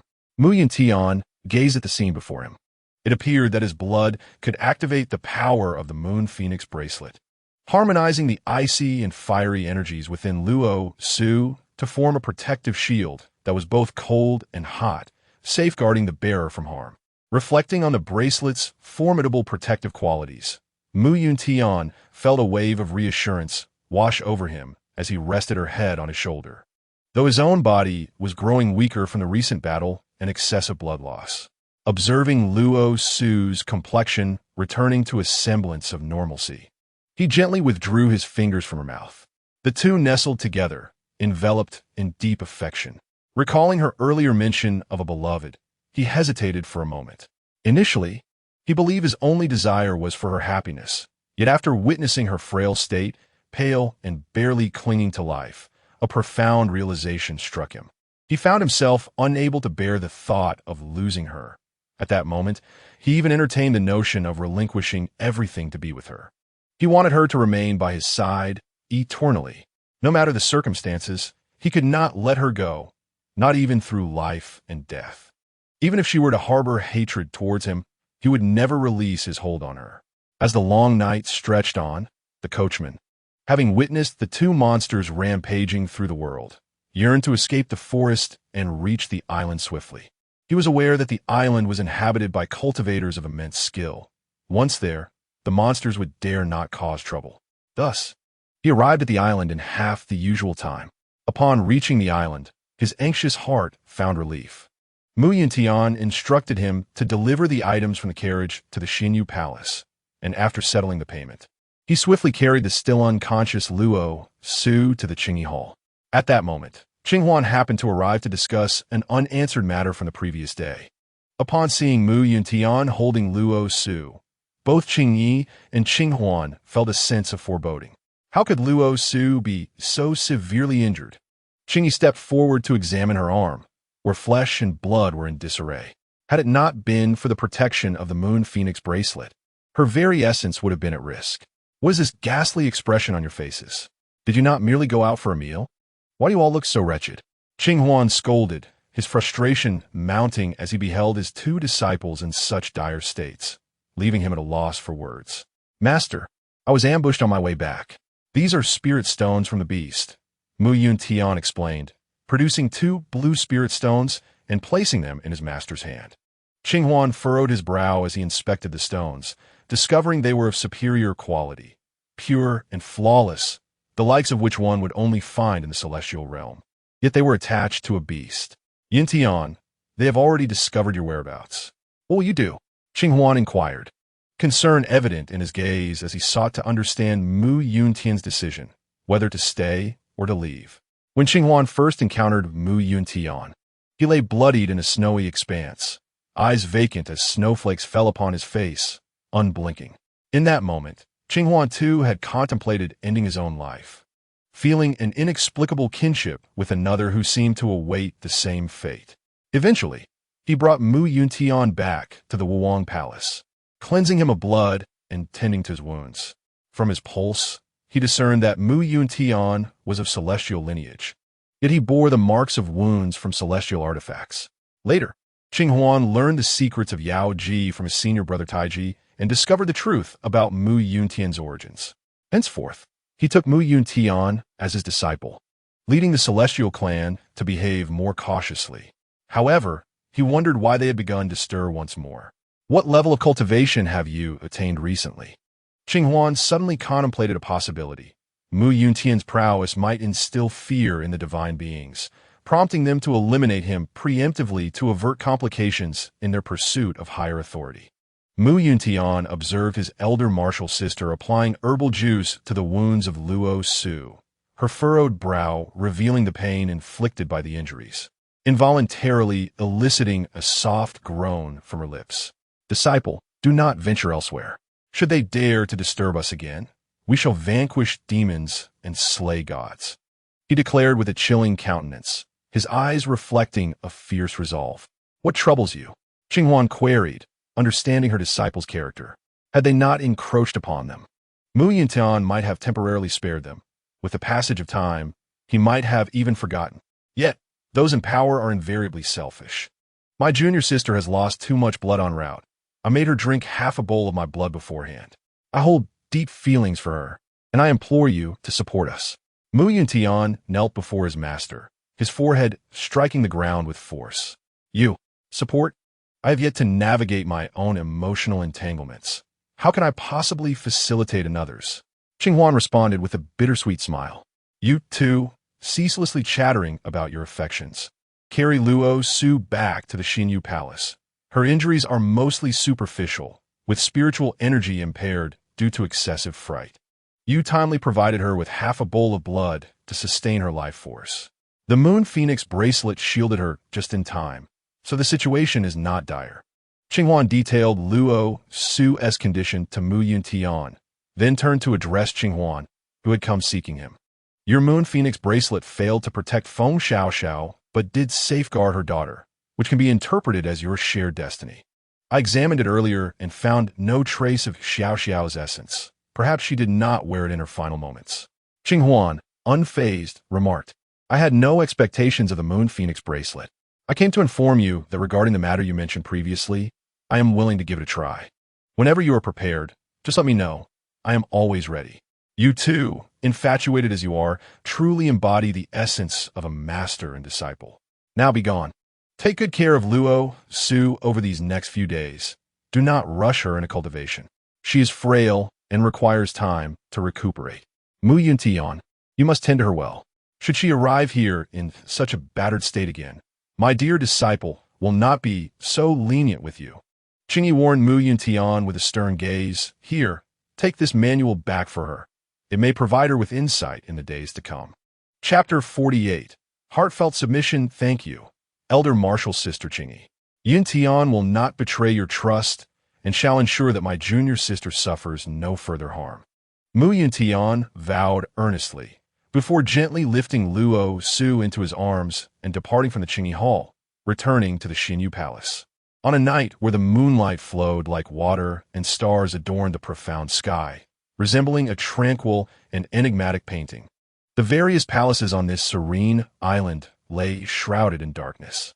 The rhythmic sound of Luo Su's steady breathing filled the air, and his heart mirrored the night, serene stillness. Entering his chamber, he found a floor cluttered with items purchased by Luo Su. The carriage driver had hastily unloaded the goods before departing in haste. Yuntian bypassed the scattered belongings and entered his sleeping quarters. Moonlight streamed through the window, cascading upon the exquisitely crafted bed, and in just one day, the space was filled with her essence. It seems that every encounter with him leaves her wounded. Yuntian's dark brows furrowed, his eyelashes trembling as he gazed at the figure of Luo Su lying on the bed. Her complexion was pale as jade, her eyes tightly shut, and her long lashes cast faint shadows upon her cheeks. At her bedside, Yuntian stood vigil, his face etched with worry and unease, his deep-set eyes brimming with anxiety. He held her hand tightly, as if wishing to transfer his strength to her, urging her to awaken swiftly. His gaze never strayed from Luo Su's visage, meticulously observing every subtle change in her features while listening intently to her faint breaths. Each time her pallor deepened or her breathing quickened, his heart constricted in response. Gently, he caressed Luo Su's cheek, his voice soft yet trembling. Su, do you know? You once asked me if I had someone in my heart. I deceived you. You have always occupied that space within me. I cannot fathom a life without you. Yuntian was astonished by his own vulnerability. Should anyone discover that she was his weakness, her predicament could become perilous. Once she awakened and regained her strength, he would ensure she swiftly progressed in her cultivation. During the interminable wait, Luo Su's fingers stirred slightly. Yuntian immediately noticed this subtle movement, and a joyful smile broke across his face. He grasped her hand tightly, his voice quavering with excitement. Su, you're awake. This is wonderful. Do you know how worried I've been about you? His words were interrupted by Luo Su's faint groan as she slowly opened her eyes, meeting the expression of concern and joy on Yuntian's face. She offered a gentle smile and weakly replied, Senior brother, do not worry. I'm fine. However, I must regretfully inform you that I cannot fulfill my promise to make you the lotus cake today. Upon hearing this, Yuntian's anxieties were finally laid to rest. He enveloped Luo Su in a tight embrace, his eyes filled with gratitude and joy. Senior brother, you're hugging me too tightly, Luo Su murmured softly. Oh, does it hurt? In my moment of joy, I didn't notice. Are you feeling unwell anywhere else?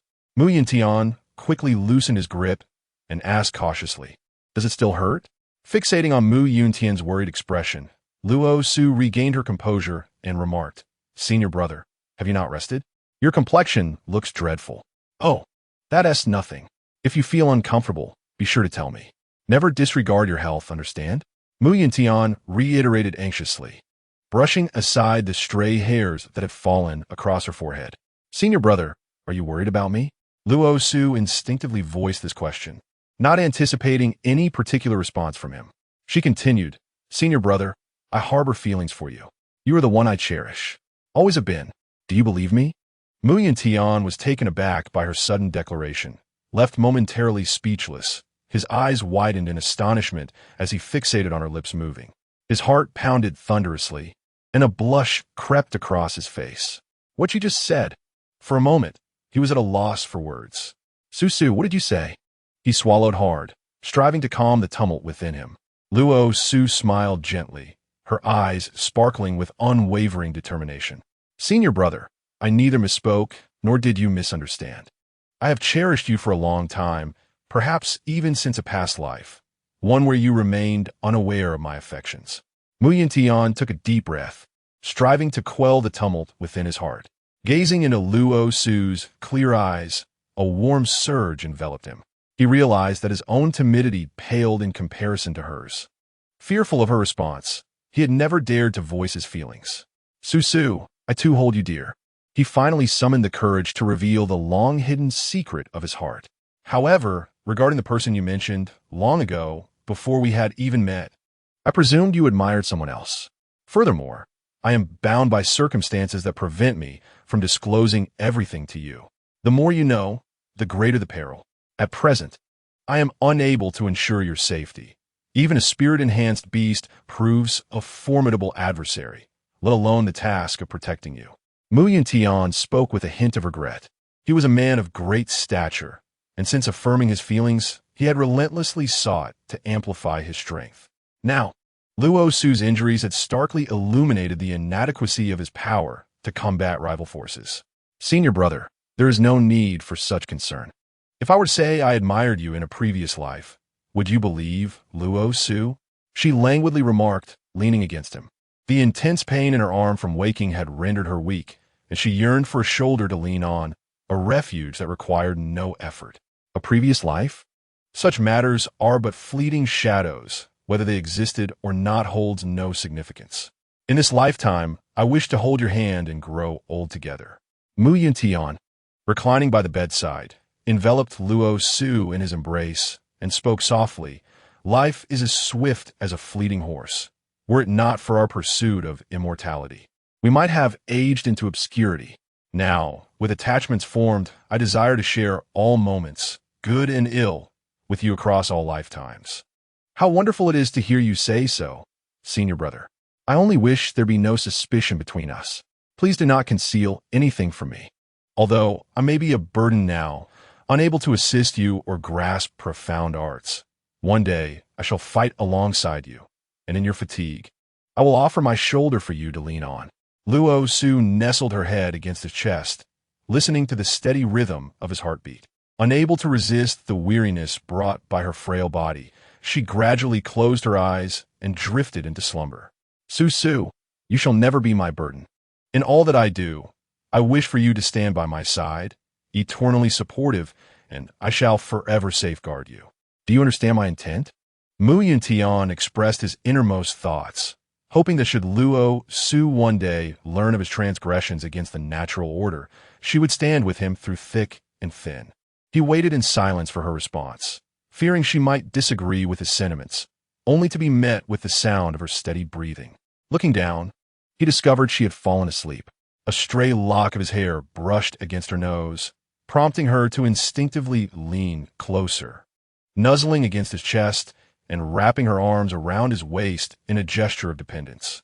Gently, Yuntian removed her arms and laid her down softly onto the bed, tucking her in with a silken coverlet. As he prepared to leave, he noticed Luo Su stubbornly gripping his sleeve, unwilling to let go. He suppressed the fluttering sensation within, his throat moving slightly as his eyelashes quivered. The hand beside him gradually tightened and then relaxed. Gazing at Luo Su, who lay in slumber, a figure so exquisitely delicate and charming, resembling a soft and fluffy ball of silk, he marveled that she truly harbored affection for him. Yuntian, reluctant to pull his sleeve from her grasp, quietly turned to lie beside her, a slight smile gracing his lips. Wearied himself, he adjusted his inner breath and soon drifted into slumber, yet his arm instinctively encircled Luo Su, as if to offer her a sense of security even in dreams. The morning sunlight caressed the two on the bed like golden fingers, spilling through the window and casting dappled shadows upon the intricately carved bedpost. As the warmth of the sun enveloped him, Yuntian slowly awakened, his eyelids fluttering, long eyelashes casting a fan-shaped shadow upon his cheek. He opened his eyes, revealing a gaze both profound and bright, reminiscent of twinkling stars in the night sky. He remained still, quietly observing Luo Su beside him, admiring her tranquil beauty in sleep, her visage as flawless and radiant as fine porcelain. Seemingly aware of his gaze, Luo Su opened her eyes, her expression clear and lively, as if capable of perceiving all the world as truths. Their gazes met, breaths intertwining, and the intensity with which he regarded her was akin to a surging sea, deep and fervent, as though he wished to envelop her within his very essence. Unable to withstand the intensity, she lowered her head, her heart racing. "Please don't look at me like that," she murmured, her voice softer than a whisper. However, Yuntian found her bashfulness only encouraged him further to tease her. Drawing nearer, his warm breath cascaded over her exposed neck as he queried, "What did you say?" With a mischievous grin, he pressed a kiss to her neck and continued, "Repeat what you told me yesterday. I relish hearing it." Flustered, Luo Su burrowed deeper beneath the covers, resembling a timid quail unwilling to speak. "You're so wicked. I want to speak to you again. Leave me be." From within the blankets, her muffled voice emerged as she playfully kicked at his leg. Fully aware that she had mustered her courage the previous night to express her feelings, she was now vexed that he found joy in teasing her about it. He was truly insufferable. She resolved to ignore him. Internally, she chastised him, her face aflame as her heart raced uncontrollably. Observing her endearing antics, especially where he had been playfully kicked, felt akin to a delightful tickle. Yuntian tossed aside the silken coverlet that shrouded her, propping himself above her, admiring the blush that lingered on her cheeks, akin to a vibrant, dew-kissed hibiscus. "Then let me say this, Su, may there be years to reminisce, and may we share a deep affection until we grow old together." With that, he gently pressed a kiss upon her tender lips, sealing it as a promise. Rising from the bed, he refrained from any further advances. Chapter 49. Luo Lin's departure. Her voice was faint and trembling, betraying a hint of shyness and allure. Her hands unconsciously clutched the silken coverlet, her fingertips turning pale from tension. Her lips parted slightly, as if she wished to utter something, yet found herself at a loss for words. Quickly, she pulled the brocade quilt up to cover half her face, glaring furiously at Yuntian, this rogue. How could he, usually so indifferent and aloof, now seem like an entirely different person? "So you are mine. When we are in public, I shall call you my junior sister. When we are together, can I call you Su?" Yuntian shamelessly declared, his face unflinching, as if he were merely suggesting a meal. "You have changed," Luo Su exclaimed in disbelief as she sat up, only to have her already loose garments slip down, revealing half of her delicate shoulder. Yuntian stood above her, taking in everything she revealed. Her skin was as white as jade, seemingly infused with the essence of heaven and earth, exuding a translucent beauty. The morning breeze gently stirred her long hair, exposing her skin that resembled the finest of creams. Every inch of her flesh was akin to the most exquisite porcelain, smooth and delicate, as if it would shatter at a mere touch. He had always known her beauty was unparalleled, as if she had stepped out from a painting. Her brows resembled distant mountains cloaked in mist. Her eyes mirrored the tranquil autumn waters. Her nose was elegantly straight, and her lips bloomed with a vivid cherry hue. Her allure transcended mere appearance. It emanated from an inner grace and charm. Each movement revealed an elegant composure that left others enraptured. Yet today, he was even more astonished to find that such a stunning woman harbored feelings for him. "Where have I changed?" he replied nonchalantly. Su, you." Luo Su was at a loss for words, bewildered by how this man had become so brazen. Yet, she struggled to articulate her thoughts further. Yuntian gazed at her, a hint of mischievousness curling at the corners of his lips. He slowly leaned down, pressing her onto the bed with one hand, while the other glided down her waist. Luo Su, with great difficulty, sought to voice something but found herself at a loss. Instead, she merely gazed into his eyes. "You were once distant, but now you act like a rogue." She buried her face in the crook of his neck, hoping to absorb the heat and warmth emanating from him. Yuntian had not expected her to speak thus. He was momentarily taken aback before regaining his composure. "Is it not because of you? The rumors say the noble daughter of the Xiang family is infatuated with the second prince and will marry no one else. How could I dare to disrupt your happiness? They say those are just rumors, and rumors are not to be trusted," Luo Su replied, nodding. Yuntian looked at her, burying his face against her neck, finally uttering, "I am not happy." Luo Su lifted her head, meeting his gaze. "Yuntian, you know my heart has always been with you. How could I know your heart is with me?" Yuntian teased, observing his every move. Luo Su suddenly realized that beneath his seemingly cold exterior lay a young man not much older than herself, grappling with insecurities and fears of loss regarding the woman he cherished.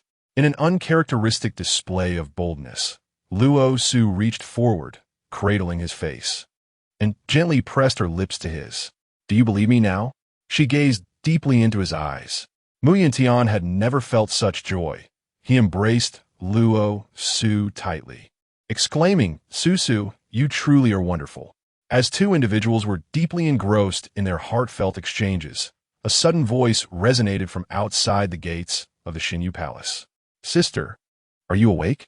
There are so many items scattered on the ground in Mu Yuntian's palace. Are you moving?" Luo Su hastily pushed Mu Yuntian aside, flustered, and retreated back to her bed, covering herself with a silk quilt to feign sleep.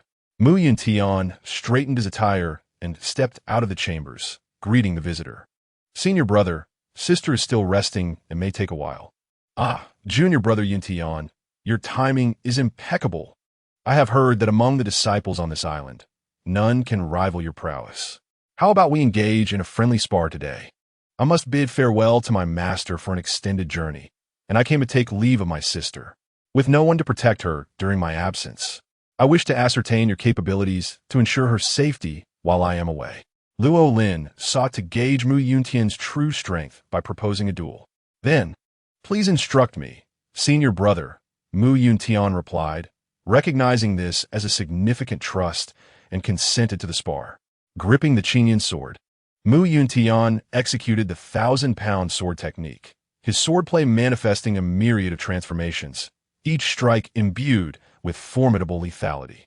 Luo Lin employed the Tiangang sword formation, which not only enhanced his agility, but also allowed him to merge with the surrounding environment, rendering his assaults exceedingly unpredictable. The two contended fiercely, neither gaining a clear advantage, until suddenly, a minor flaw in Luo Lin's formation was detected by Mu Yuntian, with his Qingyun sword aimed directly at Luo Lin's brow. Luo Su fortuitously emerged from the chambers and beheld the two engaged in combat.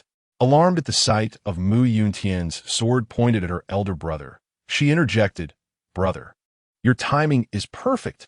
Yesterday, sister visited the market in Qiqing and purchased numerous ingredients. Why not enjoy a meal with me before you depart?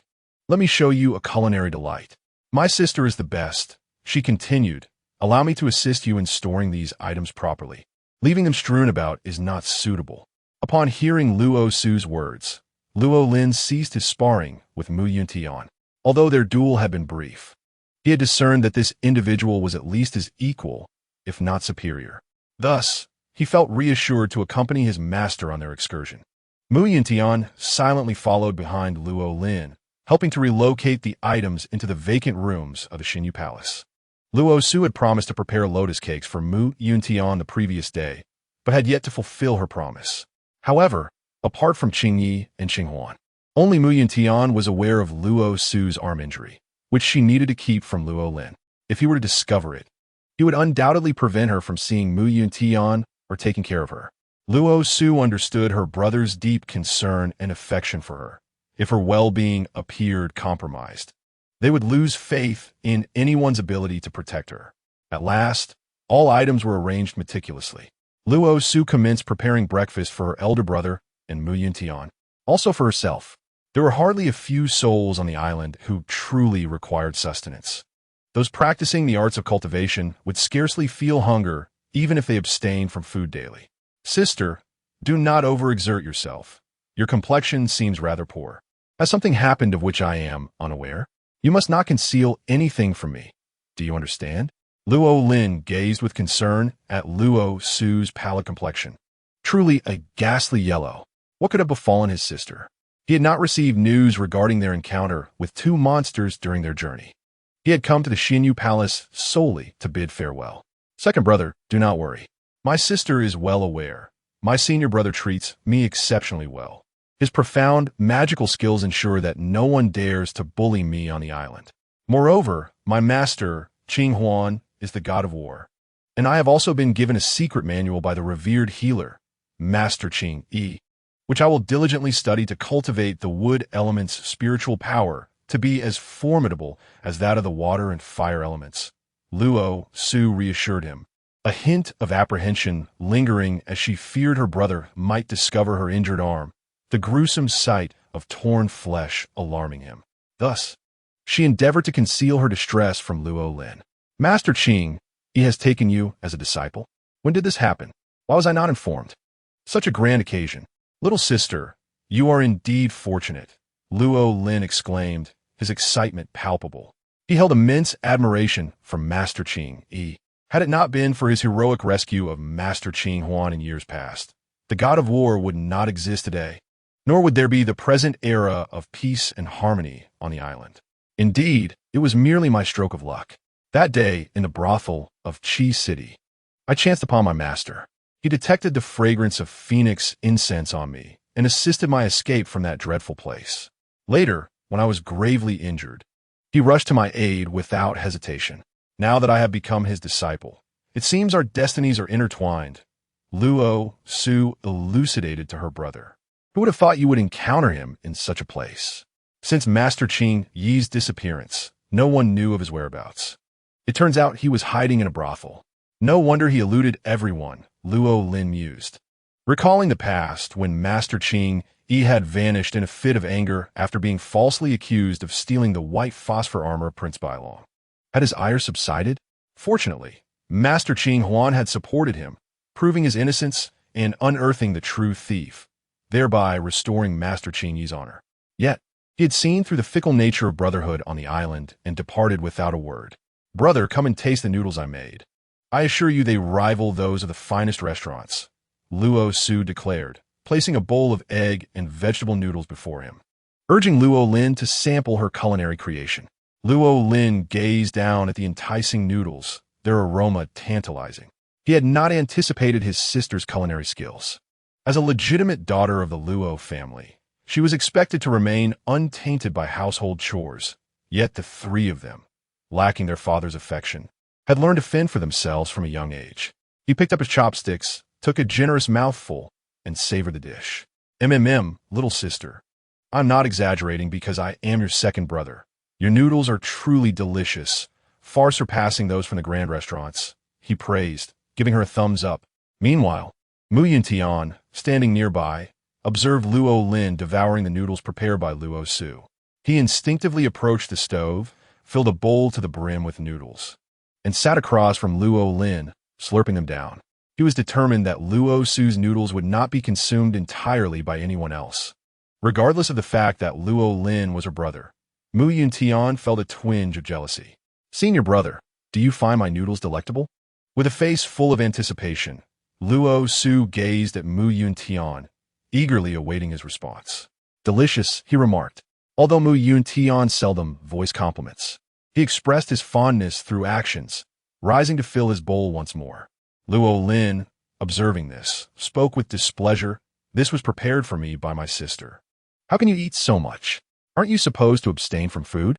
Ignoring Luo Lin's words, Yuntian thought, regardless of his protests. How could he allow another man to consume the noodles crafted by his beloved? He intended to devour every last bite. Chapter 50. The Cleansing Technique. Hey, what is wrong with you two? You're going to finish an entire pot of noodles. I'm still hungry. Leave some for me, Luo Su exclaimed, noticing that neither of them had saved any for her. In haste, she served herself a bowl. Satisfied, Luo Lin finished his noodles and, in a serious tone, advised Luo Su, brother's journey may take a while. Should anything arise, seek your master or senior brother.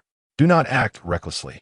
While there are no malevolent spirits on the island, one cannot be certain that some seemingly righteous disciples do not harbor ill intentions.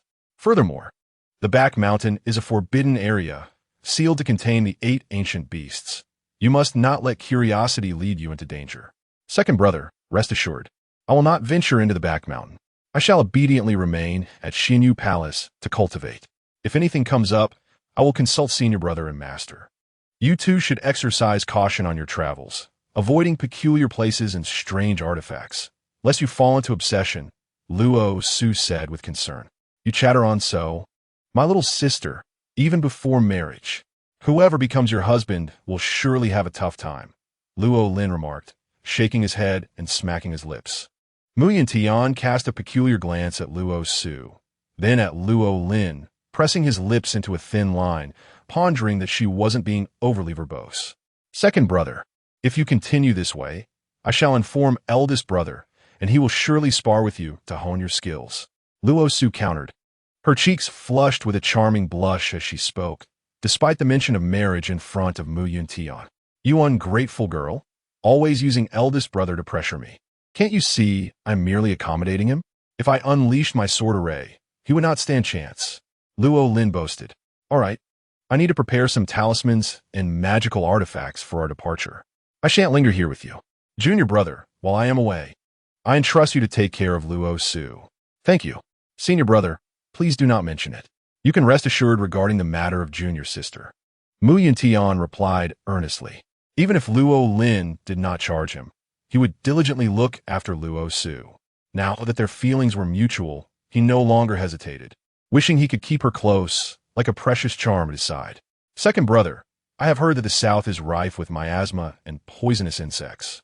Be cautious if you venture into those deep forests, especially with the bizarre insects of the barbarians. One must not be careless. Luo Su remained concerned for her brother, recalling his carefree demeanor, prompting her to voice her warning. My dear sister, I am well aware. Women are often more observant, accompanying master on this journey. I have nothing to worry about, Luo Lin said, gazing softly at Luo Su's worried expression, gently ruffling her hair. When I return, the sword competition will be upon us. You must ensure to impress your brother. Indeed, indeed. When the time comes, my sister shall secure the first place, and I shall take great pride in her. The fire of determination ignited in Luo Su's eyes as she declared resolutely. Such ambition. No wonder you are my sister, Luo Lin. When I return, I shall prepare a grand gift for you. Luo Lin vowed, patting his chest. He then bid farewell to Luo Su and Mu Yuntian, returning to the Taiji Hall to gather his belongings for departure. After her brother left, Luo Su felt a twinge of boredom as she sat on a bench in the courtyard, examining her arm and the wound that had yet to heal. Although the medicine provided by Master Qingyi had hastened her recovery, she still needed a few more days of rest to avoid scarring. Having not bathed for quite some time, and emerging from the serpent's lair, she was plagued by an unpleasant odor that made her feel quite uncomfortable. As a woman, she hesitated to mention this to Mu Yuntian. Brother, do we have any hot spring water on the island? Luo Su inquired, yearning to find a place to cleanse herself of the foul smell. There's indeed a hot spring in the back mountain, but as you mentioned earlier, it is a forbidden area, sealed off due to the ancient 8 great demon beasts. Our sect has strictly prohibited disciples from entering to avoid disturbing the beasts and unleashing them upon the world. Mu Yuntian explained, bewildered by her sudden inquiry.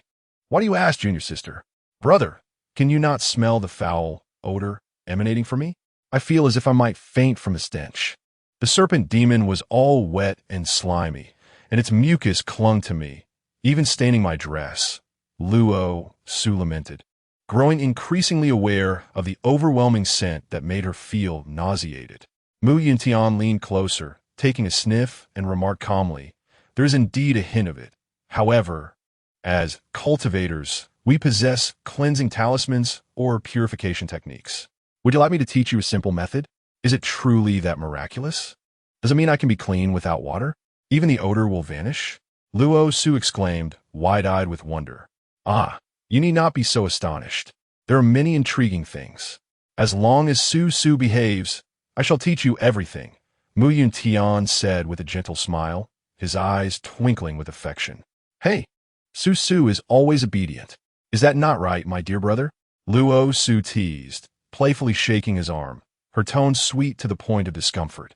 However, Mu Yuntian appeared quite pleased, reaching out to gently tap her nose. Su, where did you learn such things? Do not speak like this in front of others. The sugary tone of Luo Su's voice had stirred something within him, leaving him blissfully unaware of how enchanting she appeared. I understand, brother. Please teach me how to use that purification technique. Luo Su implored eagerly, desperate to rid herself of the unpleasant odor and discomfort. Mu Yuntian wrapped his arm around Luo Su's waist, conjured the Qingyun sword, and they soared towards a towering mountain that pierced the clouds. Sunlight filtered through the clouds, casting a gentle glow upon the earth. Standing at the peak, with a vast sea of clouds behind him, Mu Yuntian resembled a celestial being, tall and resplendent in his flowing white robes. Beside him, Luo Su, adorned in a delicate lavender dress, appeared fresh and ethereal. As she gazed at Mu Yuntian, her eyes sparkled with love and anticipation. The cleansing technique is the supreme method for purging the impurities within and without the body, harmonizing the vital energies. Mu Yuntian spoke, his voice deep and resonant, as if it emanated from the very fabric of the earth and sky. He gestured toward a massive boulder ahead and instructed, "First, attempt to concentrate your true energy at your fingertips, then release it." Upon hearing this, Luo Su immediately adjusted her breathing, closing her eyes in focused concentration. After a brief moment, a wisp of pale violet energy coalesced at her fingertip. With a gentle flick, the energy transformed into a beam of light that struck the boulder. A soft thud echoed as the energy left a faint mark upon the stone. Yuntian nodded in approval and continued. "The essence of the cleansing technique lies in harmonizing the vital energies and refining the impurities. You must learn to guide your true energy to circulate through your body before condensing it at a single point. Through repeated practice, you shall master it." As he spoke, he extended his right hand, palm facing upward. Instantly, an invisible force gathered in his palm, forming a miniature whirlwind. With a subtle pull, the whirlwind ascended along his arm, culminating in a resplendent column of light above his head. "Observe closely," Yuntian commanded, swiftly clasping his hands together in front of his chest to perform a series of intricate gestures. As he did so, the column of light shattered into numerous slender beams, each radiating a dazzling brilliance. These beams intertwined in the air, creating a complex pattern before gradually dissipating. "This is the fundamental gesture of the cleansing technique," Yuntian elucidated. "Now, endeavor to replicate my movements." Upon hearing this, Luo Su focused intently and began to imitate Yuntian's actions. Although her initial attempts were somewhat clumsy and unfamiliar, her tenacious spirit and innate intelligence allowed her to continually refine and enhance her movements. After considerable effort, she finally succeeded in forming her first gesture. Yuntian observed Luo Su's progress with satisfaction. He recognized her keen intellect and perceptiveness, prompting him to patiently guide her through every nuance and detail, aiding her in grasping the profound essence of the cleansing technique more swiftly. As time passed, under Yuntian's mentorship, Luo Su gradually comprehended the quintessence of the technique. Her true energy became increasingly pure, as the impurities and unpleasant odors within her were steadily eradicated. Her demeanor transformed as well, becoming more elegant and fresh, akin to a lotus flower blooming untainted from the murky depths. "Senior brother, this cleansing technique is indeed remarkable. Yet I still find a soak in a hot spring to be far more comforting. The warm waters nourish the skin, providing a different kind of pleasure," Luo Su reminisced. Even though she had mastered the essence of the cleansing technique, the allure of the hot spring lingered in her mind, prompting her to contemplate sneaking away under the cover of night to indulge in the soothing waters while her senior brother slept. As night fell, the moonlight cascaded serenely over the dense woods of the back mountain. Luo Su tiptoed from her room, cautious not to disturb the slumbering Yuntian next door. She harbored a small secret as she ventured to the back mountain in search of the legendary hot spring. Navigating through the silent corridor, she reached the rear mountain. The nighttime forest was tranquil and enigmatic, only occasionally disrupted by the calls of insects. She carefully brushed aside the branches obstructing her path, progressing along a concealed trail. After an indeterminate duration, she finally arrived at a clear stream, veiled by the surrounding trees. Under the moonlight, the stream sparkled with a silvery glow resembling a flowing galaxy. She crouched down, cupping some water in her hands, feeling its silky touch and gentle warmth. Could this be the spring water she had been seeking? Luo Su's heart raced with excitement as she quickly shed her outer garments, leaving only her underclothes, and gently immersed herself in the water. The spring water enveloped her in warmth and comfort, as if a magical force was cleansing her of fatigue and impurities. She closed her eyes, savoring this rare moment of bliss. However, such delightful moments are often fleeting. Just as she was lost in tranquility, a faint sound of footsteps echoed in the distance. A pang of anxiety gripped Luo Su's heart. Had her senior brother discovered her whereabouts? She quickly held her breath and submerged herself, waiting for the intruder to leave. Before long, a figure appeared at the water's edge. Luo Su held her breath and glanced up from the water, only to find it was Mu Yuntian. He seemed to sense something amiss. Glancing around for a moment, seeing the water's surface calm and still, he turned and departed. Luo Su let out a sigh of relief, grateful to have narrowly escaped detection. She suddenly burst forth from the water, the sound of splashing echoing crisply. She longed to continue relishing this peace and comfort. "Susu, why are you so disobedient?" Mu Yuntian's voice rang out from behind, startling Luo Su into a shriek. Chapter 51. Discovery. Luo Su submerged herself once more, her arms wrapping around her chest, the damp fabric clinging to her skin. Bathed in moonlight, she resembled a water nymph, captivatingly beautiful. Mu Yuntian gazed at her, awestruck by her form as it swayed gracefully in the water, causing him to involuntarily swallow hard and turn away. "Senior brother, what brings you here?" Luo Su asked, her voice tinged with guilt. "Hurry and put your clothes on. I will escort you away to avoid being seen by others. Otherwise, you risk expulsion from the sect," Mu Yuntian urged. Upon hearing the words expulsion from the sect, Luo Su felt the gravity of the situation and immediately rose from the water. Knowing that Mu Yuntian was a man of propriety who would not peek while she dressed, she boldly donned the clean garments she had brought. "Senior brother, let us depart," Luo Su stated, now fully attired before him. As Mu Yuntian observed Luo Su's slightly damp hair, concerned that flying on their swords might expose her to the cold night air, he draped his outer robe over her head, saying, "We will fly on our swords shortly. The night wind is chilly. Wear this to prevent falling ill." "Senior brother, you are so kind." "Thank you," Luo Su replied, adjusting the long robe that still carried the warmth and fragrance of bamboo from Mu Yuntian, filling her heart with sweetness. Together, they embraced on the Qingyun sword, soaring back to the Xinyu Palace. Unbeknownst to them, within the Taiji Hall, Qinlan had witnessed their flight together in its entirety. Infuriated, she cursed under her breath, declaring that this vixen was indeed a troublesome presence, daring to embrace Mu Yuntian while flying on a sword. Last time, after much effort, she had procured 2 exquisite blue spirit stones to use on the 2 beasts she had captured, yet was unable to eliminate Luo Su. It was truly a pity. Next time, she vowed not to let Luo Su escape so easily. Qinlan swore to rid herself of Luo Su for good.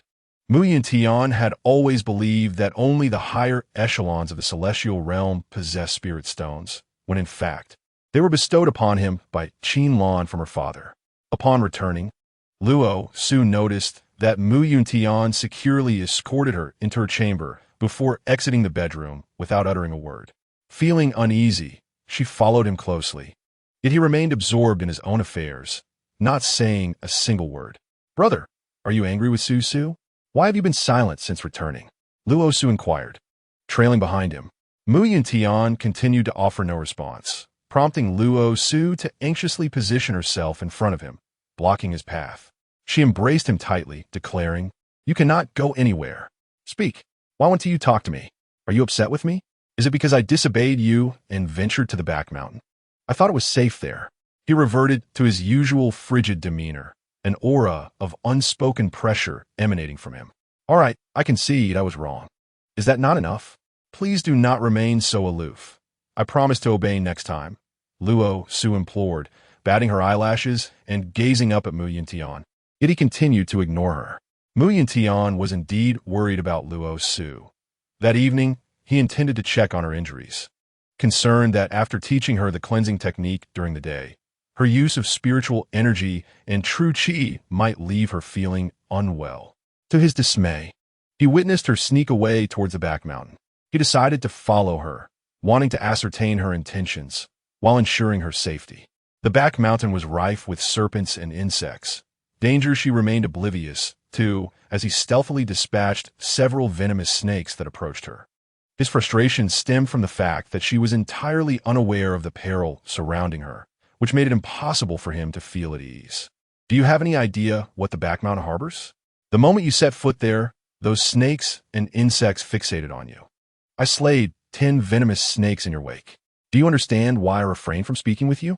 Mu Yuntian stated coldly, determined to impart the lesson that sometimes capriciousness leads only to trouble and cannot serve as an excuse or justification. Luo Su gazed at him in astonishment. What? You were protecting me all along? The realization dawned upon her. He must have discovered her stealthy exit from the Xinyu Palace sooner than she anticipated. The back mountain was vast, yet he had found her at the hot springs. Recalling her harrowing encounter with the serpent demon sent a shiver down her spine. 10. She finally comprehended the root of Mu Yuntian's anger, his genuine concern for her safety. Brother, I truly understand my mistake this time. I promise never to leave the palace without informing you again. I will always let you know where I am headed, all right? Luo Su stepped closer, scrutinizing Mu Yuntian's averted gaze, aware of his talent for concealing his emotions, making it difficult to discern whether he was indeed angry or indifferent. With a resigned sigh, she stood on her tiptoes and pressed a kiss to his lips in hopes of soothing his ire. To her surprise, Mu Yuntian tightened his embrace, deepening the kiss. A punishment for her disobedience. Luo Su gasped for breath, her voice trembling. Mu Yuntian, let go. I can't breathe. In desperation, she bit the corner of his mouth, mingling her blood with his. Yet, he remained unwilling to release her until he noticed her flushed cheeks, at which point he relented, saying, should there be a next time, do not expect me to let you off so easily. Finally, the lungs were graced with a long-awaited breath of fresh air. Luo Su resembled a fish stranded upon the shore, gasping for breath. As she gazed at Mu Yuntian, he licked the blood from the corner of his mouth, alluringly curling one side of his lips into a smile directed at her, who claimed that the term enchanting only applies to women. At this moment, the only words that could encapsulate Mu Yuntian's appearance in her mind were these two. Luo Su clutched her chest, attempting to steady her racing heart. Not wishing to behold his visage any longer, for fear that he might hear her accelerating heartbeat, she hurriedly turned to retreat to her chamber. Yet, before she could take a single step, Mu Yuntian swept her up in his arms. Put me down. What if someone sees? Luo Su exclaimed, her words tumbling out in a fluster. Who would see? In this vast Xinyu palace, it is but the two of us. Dare to intrude here, and there will be no return. Mu Yuntian retorted, his tone laced with arrogance. Why must you be angry with me for your own folly? It is utterly irrational. Fuming with indignation, Luo Su bit down on Mu Yuntian's shoulder, her petite mouth applying every ounce of strength. It felt no more painful than a mere tickle to him. What? Unable to counter my words, you resort to biting? He chuckled at her adorable antics. Allow me to inspect your wound. You ventured into the hot spring when it was still unhealed. Should it fester, you will lament too late. Prepare for Uncle Qing Yi's reprimands. He carried her into the chamber, intending to remove her outer garment. What are you doing? Luo Su gasped, hastily grasping his hand and pulling her half-removed outer garment back on. Susu, where are your thoughts wandering? How could I take advantage of you? I merely wish to ascertain whether your injury has worsened due to the water. The medicinal powder would have surely washed away, and I have brought some to reapply, ensuring a swift recovery. Mu Yuntian patiently explained. Brother, it's unnecessary. I can manage it myself. Please just put down the powder, Luo Su insisted, though she had already accepted in her heart that Mu Yuntian was to be her future husband. However, she felt embarrassed in their current situation. Are you not reassured by your brother's character? Mu Yuntian pressed, determined to see her injury before he would relent. The standoff persisted until Luo Su finally conceded, saying, very well, very well. Since you are so concerned for my well-being, I suppose if I do not allow you to see my wound today, you shall not leave easily. Do as you wish.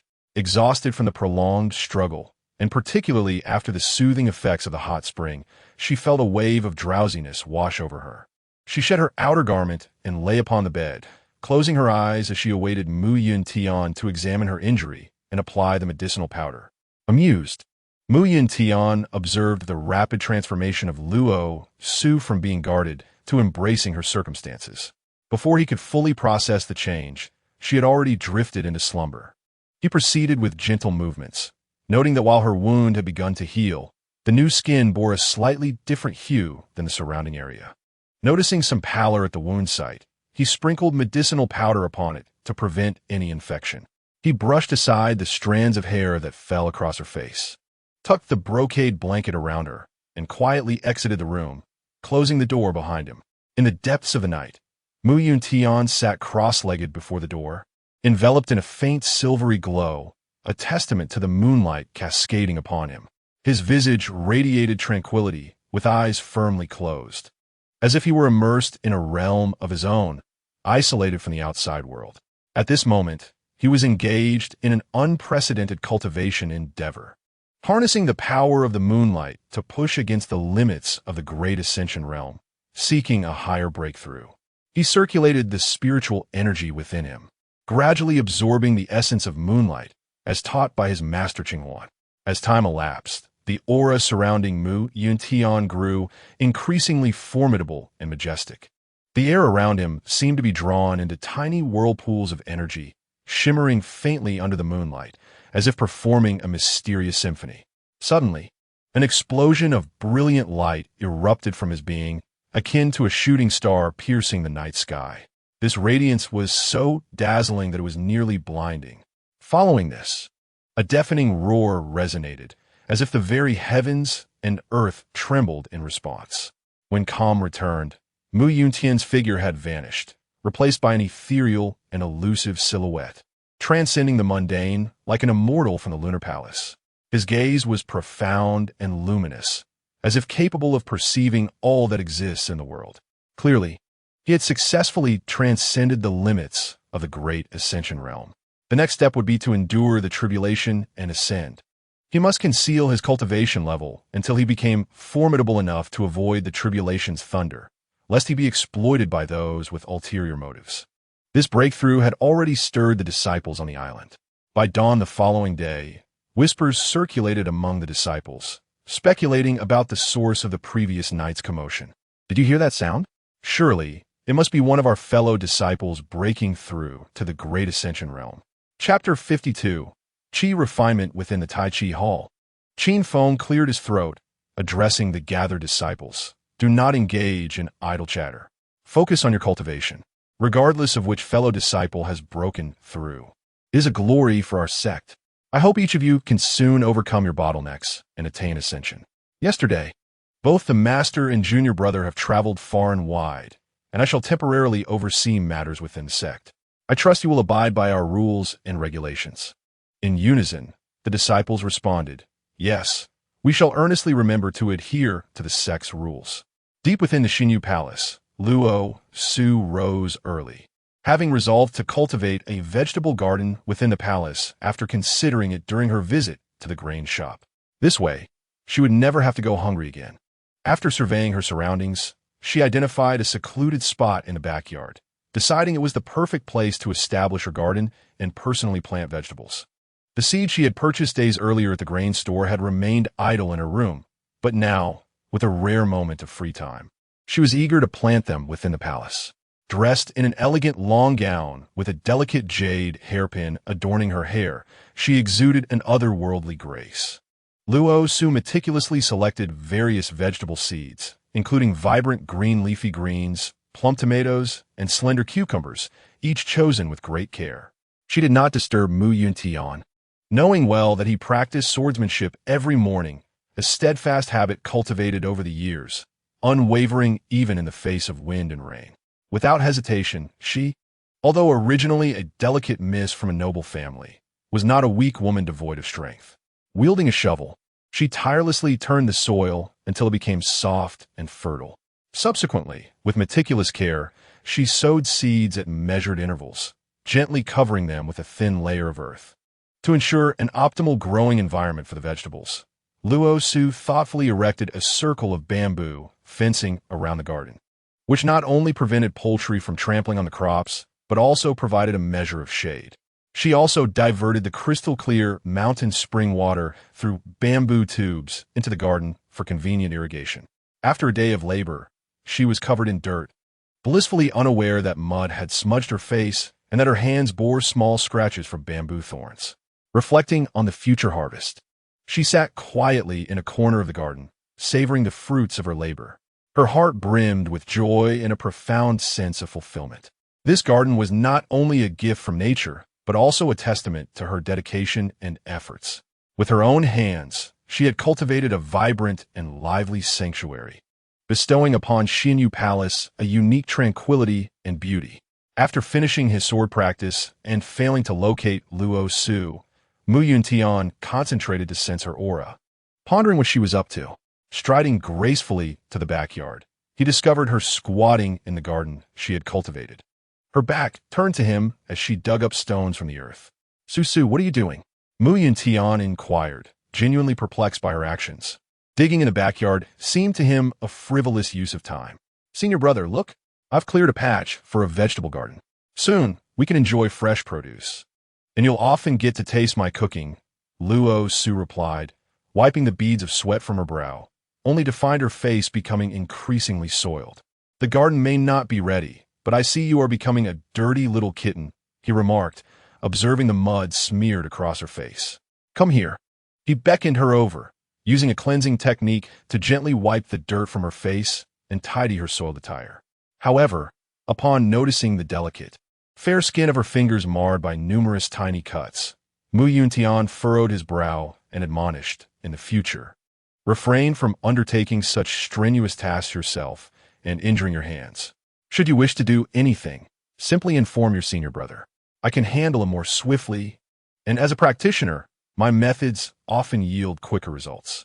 Look, as he spoke, he focused his energy and effortlessly extracted the stones from the soil. The stones seemed to heed his command, tumbling aside in the direction he indicated, forming a neat pile. Luo Su clapped her hands in admiration. Senior brother, you are truly impressive. Teach me how to do that, and I shan't have to exert myself so much in the future. Su, since you have free time, it will be better to direct your energy towards genuine cultivation. Today, I shall teach you the fundamentals of breathing techniques for refining qi, which is essential for achieving enlightenment and forms the bedrock of all practices. As you gradually transcend various realms, many tasks will become effortless.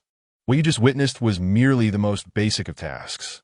In the realm of cultivation, the process of refining energy is regarded as the cornerstone of a practitioner's journey, an essential path toward attaining higher realms. Mu Yuntian, as the senior brother of Luo Su, possesses not only profound cultivation, but also a unique understanding and insight into the art of refining energy. Despite the immense spiritual power within Luo Su, Mu Yuntian believes that starting anew will elevate her skills to greater heights. His personal guidance in refining energy undoubtedly serves as a tremendous boon to Luo Su's cultivation journey. He begins by elucidating the principles of refining energy, helping Luo Su understand that this practice transcends mere breathing techniques. Refining energy is, in essence, a process of harmonizing one's spiritual power with the natural energies of the universe, he explains. Through this practice, we can absorb the essence of the cosmos, nurturing ourselves and enhancing our cultivation.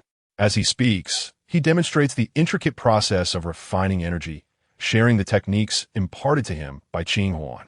Once Mu Yuntian is assured that Luo Su has fully committed the principles to memory and comprehended their true essence, he initiates her into practical training.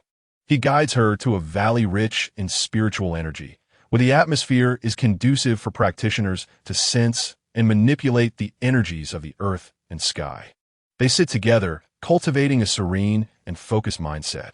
Mu Yuntian instructs Luo Su on how to regulate her breathing and channel the energy into her meridians, ultimately gathering it in her dantian. Beyond the fundamental techniques, Mu Yuntian shares with Luo Su some personal insights and methods he has gained through his own experiences in cultivation. As he circulates the energy within his dantian, he imparts wisdom. Luo Su, refining energy is not merely about drawing in spiritual essence. It is also a journey of cultivating one's character.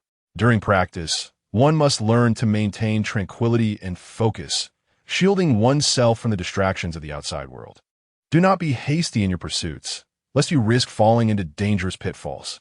Yes, senior brother, I understand, Luo Su replies, feeling the enveloping energy of the valley.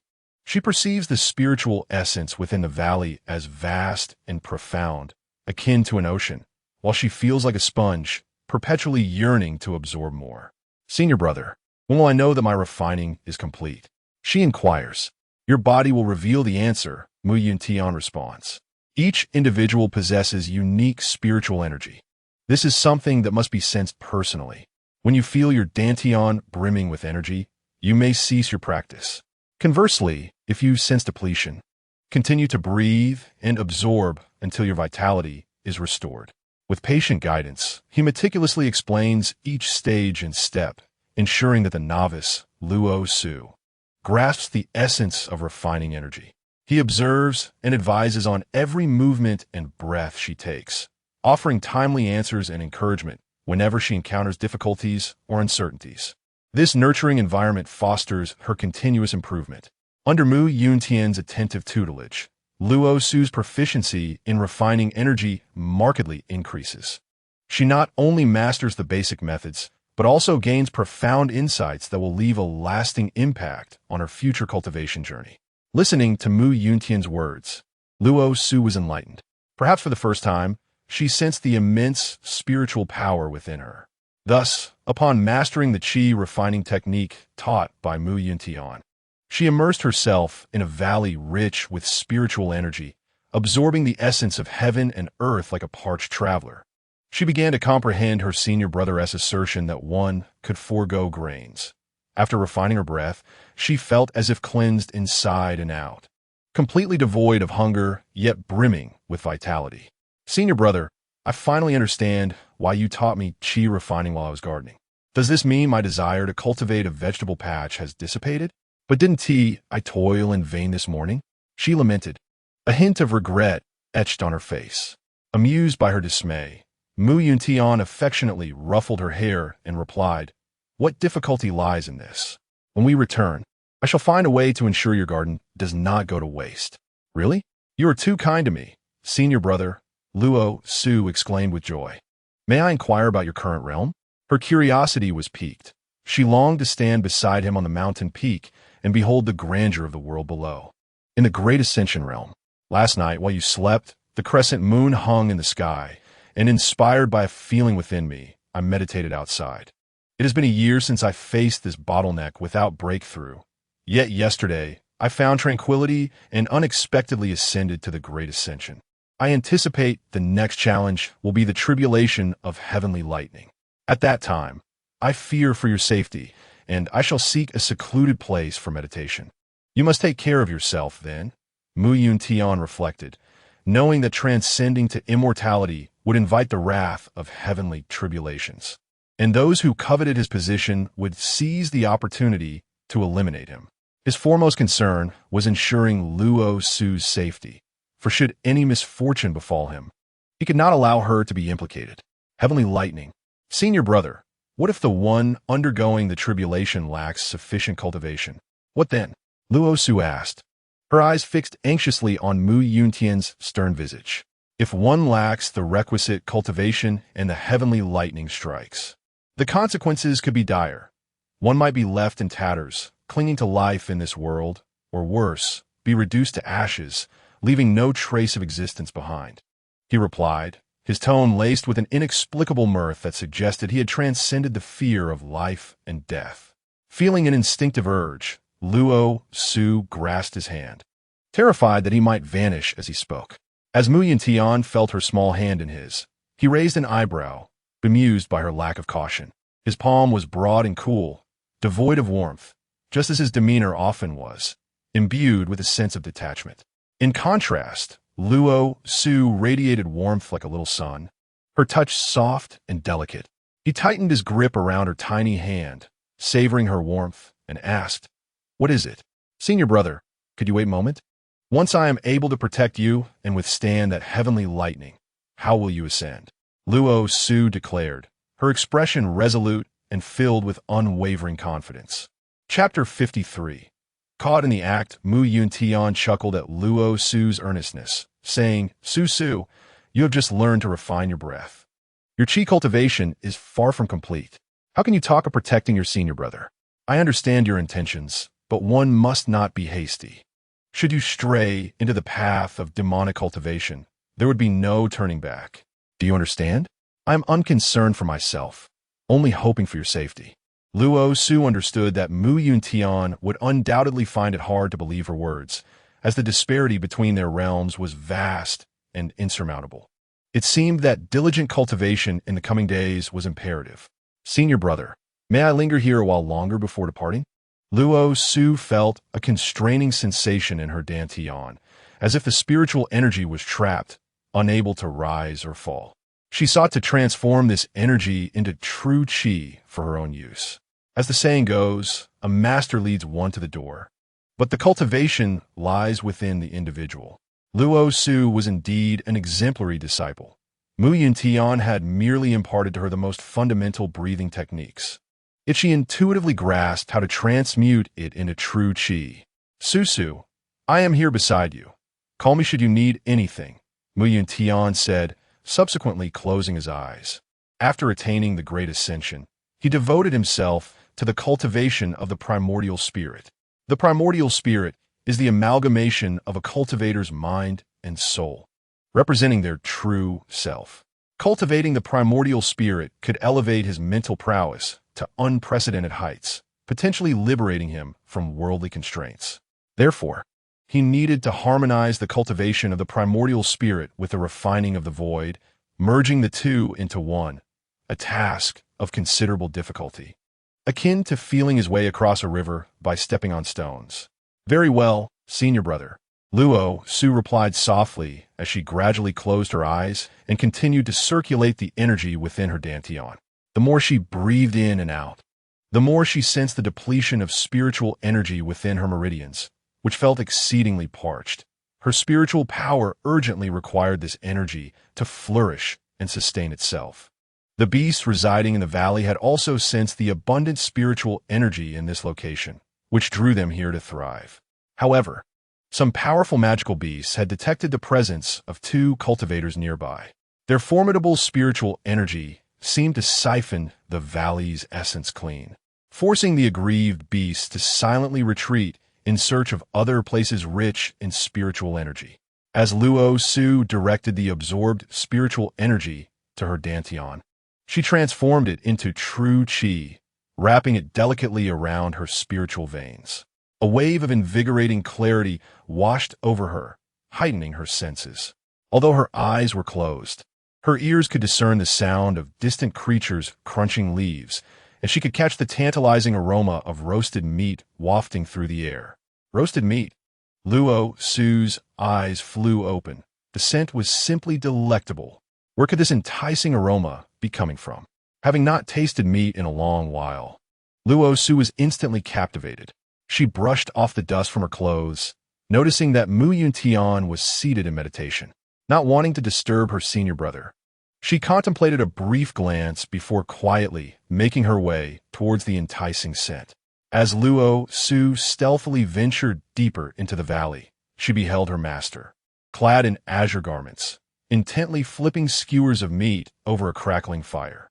The flames danced, casting a serene glow upon his flowing robe, creating a scene of tranquility and harmony.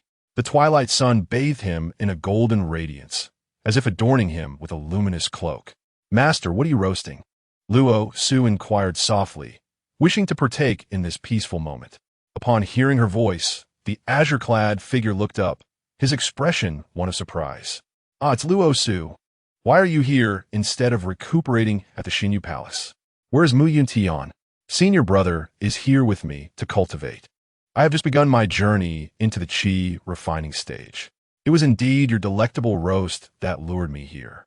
I was on the cusp of grasping the fundamentals of foundation establishment when the enticing aroma of your roast drew me in.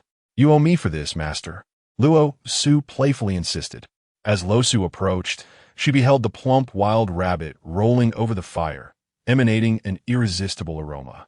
Unable to suppress a swallow, she sincerely exclaimed, "Master, your roasting skills must be exceptional. Otherwise, how could this rabbit appear so delectable?" Chingy chuckled heartily, appearing quite pleased. "Where did you learn such sweet words, my dear?" "Today, fortune smiled upon me, and I caught a wild rabbit, eager to test my roasting prowess. Here, you glutton, have a leg and savor the taste." Chingy tore off a rabbit leg and handed it to Luo Su. Upon taking a bite, Luo Su was instantly enveloped in a delightful crunchiness, the meat succulently tender and bursting with flavor. She praised, "Master, your roasted meat is truly exquisite. I have never tasted anything so delicious." Qingyi, satisfied by her enjoyment, replied, "I'm glad you like it. Roasting meat is not particularly difficult. The key lies in mastering the heat and seasoning. In the future, I shall teach you how to roast meat yourself." Luo Su nodded with excitement. "Really? That would be wonderful. Master, why do you enjoy such food?" "My senior brother says that cultivators like us do not require much sustenance. During my recent meditation, I felt invigorated and not at all hungry." Seated by the fire, they relished the delicious roast, cherishing this rare moment of master and disciple. The warm glow illuminated their faces, and Qingyi, with a knowing glance, remarked, "You do not comprehend this yet. Life, especially for cultivators like us, can stretch into eternity once we ascend. Without some hobbies, how dull it would be. My pursuits are simple: healing the sick and enjoying good food." In between bites of roast, Qingyi occasionally imparted medical insights to Luo Su. "Do you know that the manual I gave you was left by our ancient master? The most mysterious of its teachings is the art of resurrection, which needs no further elaboration, I presume. If you're intrigued, we could discuss it later." Qingyi cast a glance at Luo Su, filled with unspoken words, which Luo Su understood. It seemed her master was aware of her rebirth. "Master is indeed wise," Luo Su mused as she ate. "Once I have achieved progress or faced confusion, I shall surely seek your counsel. Master, I must return now. If my senior brother notices my absence, he will surely worry. I will visit you at Qingyi Hall again soon," Luo Su said, recalling that Yuntian was likely still meditating. She feared he might become upset if he found her missing again. And thinking of that kiss, she slapped her cheek to dispel such thoughts. "You need not return just yet," Qingyi replied languidly, leaning against the tree. The two of them resembled a cat and a mouse. It was unclear which role each played in this game of chase. "Why not, master?" Luo Su asked, perplexed, her expression one of confusion, for she found her senior brother's anger quite daunting. "Because I am already here." Yuntian emerged from the thicket, his expression far from pleased. Ever since he entered meditation, he sensed an elusive presence nearby, preventing him from continuing in peace. Upon opening his eyes to find no one, he clenched his fists, thinking, "Su is truly disobedient. We just spoke of this last time, and yet here we are again. Next time, I shall bring Master to bind her with the immortal binding rope." Luo Su stood awkwardly, hiding behind her master, and said, "Oh, brother, you've arrived. Look at my master grilling meat. It's so delicious that I simply couldn't resist. Why don't you join us?" Qingyi laughed heartily. "Are you inviting your brother to gnaw on leftover rabbit bones, or perhaps the remains of a rabbit's head?" Luo Su glanced at the wooden rack and felt even more flustered. The ground was littered with gnawed bones, and the rack held nothing edible. Her words felt like a slap in the face. "Ah, brother, you've come at an unfortunate time. We just finished eating, and I was about to head back. Truly, just ask my master." Luo Su attempted to don an innocent expression to earn Yuntian's forgiveness and sympathy, inching further behind her master, hoping this would prevent him from getting angry or punishing her. "You will be dealt with later." Yuntian grasped Luo Su by the collar and lifted her from beside Qingyi, pulling her possessively behind him. Luo Su stuck out her tongue upon hearing his words, relieved that he did not explode with anger on the spot, silently praying her brother would forget about the incident by the time they returned. "Master, Yuntian has something he wishes to inquire about. Please enlighten him." Yuntian had long remembered what his master had said regarding the spirit-connecting herb, particularly because it pertained to Luo Su's body and spiritual energy. As long as this hidden danger remained, he could not find peace. He feared not the matter of half a bowl of blood, but Luo Su's condition was unsustainable. "Oh, so it is this spirit-connecting herb. Had you not mentioned it, I would have forgotten. It seems Qinghuan has already informed you. Have you too begun your dual cultivation?" Qingyi recognized Yuntian's intent in probing this matter. Merely a lovesick fool. "Master, brother, what are you discussing? Does it concern me? What is the spirit-connecting herb? Is it something delectable?" Luo Su listened, bewildered, not quite grasping the conversation. "Do you truly not know? Qinghuan and Yuntian haven't told you?" Qingyi glanced between Yuntian and Luo Su, perplexed. "Why didn't you tell her? She will find out sooner or later." Does she not know about the incident with the half-bowl of blood? The more Qing Yi spoke, the more he felt Mu Yuntian had been overly reserved, unable to remain so silent. Master, I thought it inconsequential for Su to know about this matter, so I refrained from informing her. However, she ought to be aware now. After all, with time stretching ahead, it would be impossible to keep it hidden. Mu Yuntian felt guilty, unable to meet Luo Su's gaze. Master, what is it? I demand to understand everything that pertains to me. Luo Su felt a surge of anger. She could not believe Mu Yuntian had concealed such a significant matter. You're in for it now. Let your brother explain, lest your master say something amiss. Qing Yi did not wish to bear the brunt of the blame, leaving the opportunity for redemption to Mu Yuntian. Junior sister, last time you fainted at the inn, I took the liberty of using my spiritual energy to restore you. Unfortunately, when your energy mingled with mine, it created a significant impact on your body, risking harm to your heart veins and causing a spiritual surge. Thus, Master was informed to come to your aid. Merely allowing the Master's spiritual energy to enter your body serves only as a temporary relief. To completely eradicate your symptoms, it is essential to procure the spirit-connecting herb to thoroughly dispel the danger of your inner spiritual energy exploding, explained Mu Yuntian to Luo Su. What about the dual cultivation and the half-bowl of blood? Luo Su inquired, her curiosity piqued, particularly regarding the half-bowl of blood. Chapter 54. What is modesty? Can it be consumed? How can you, a young girl, be so shameless as to inquire about the matter of dual cultivation so casually? Qing Yi responded, flustered at Luo Su's mention of dual cultivation. Regarding this matter, your master, Qing Huan, once spoke to Yuntian. It turns out your body inherently possesses half of his essence blood and spiritual energy. If the two of you engage in dual cultivation, the benefits will be manifold, fostering both your cultivation and physical well-being.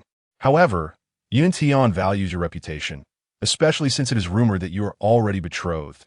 Qing Yi paused momentarily before continuing. As for the half-bowl of blood, if dual cultivation is not pursued, you must consume half a bowl of his blood every 3 days. Although its effectiveness is slightly diminished, it is certainly preferable to the peril of your spiritual energy causing your demise. Do you not agree, my dear disciple? Your senior brother has done so much for you. How can you still harbor resentment towards him? Qing Yi hoped to clarify the situation to prevent any misunderstandings between the two, lest he bear the blame for their discord. Luo Su had never anticipated such a revelation. The thought that he had sacrificed half of his essence blood and spiritual energy, along with the memories from her dreams, made her realize he had nearly given his life to save her after her death. How could she possibly be angry with him? She resolved silently. Senior brother, today marks the 3rd day, does it not? Luo Su inquired calmly. Mu Yuntian observed her demeanor, noting her expression remained placid and her tone unvaried, as though the prior conversation had little impact on her. Doubts stirred within him. He knew Luo Su would not so easily brush aside such matters, yet he could not discern her true thoughts. Indeed, today is the 3rd day. What are your thoughts, junior sister? Mu Yuntian replied, perplexed by her inquiry. Why do I have no recollection of drinking your half-bowl of blood last time? Luo Su pondered, unable to recall when she had ingested it 3 days prior. Mu Yuntian hesitated, unsure of how to explain, and merely cleared his throat. Actually, it was not 3 days ago.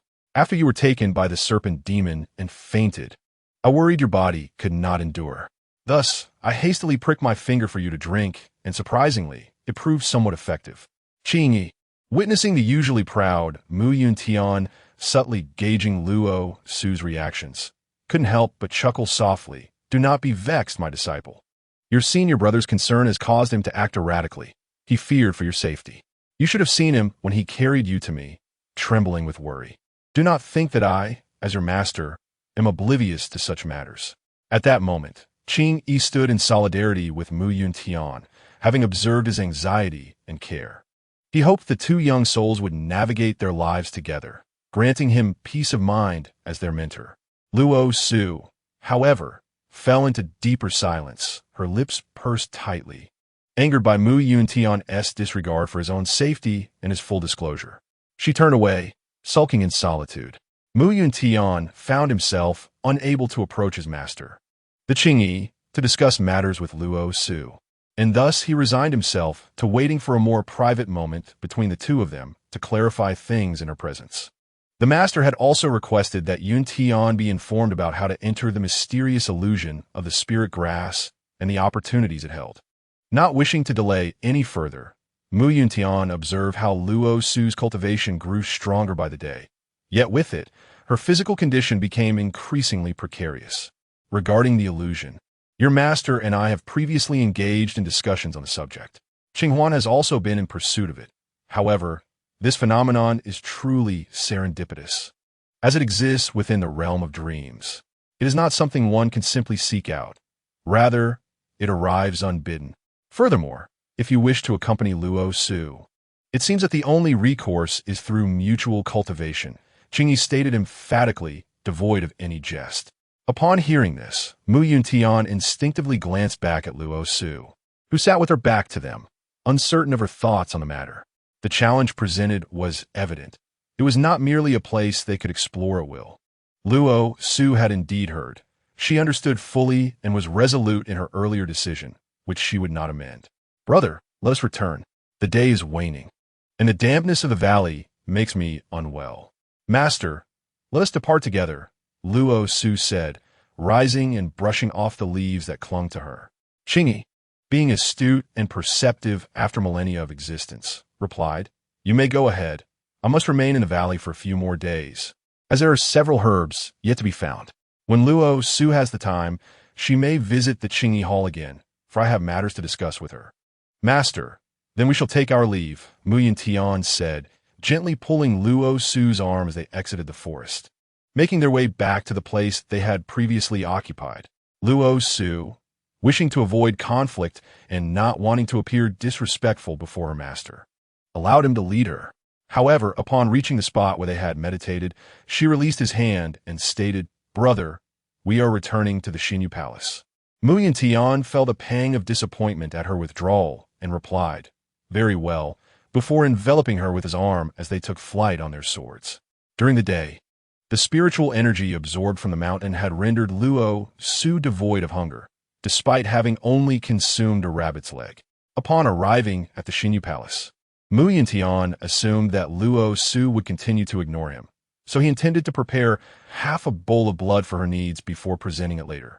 Yet, before he could turn away, Luo Su grasped his sleeve and inquired, Brother, where are you going? Her calm demeanor left Mu Yuntian unable to discern her emotions. Today marks the third day.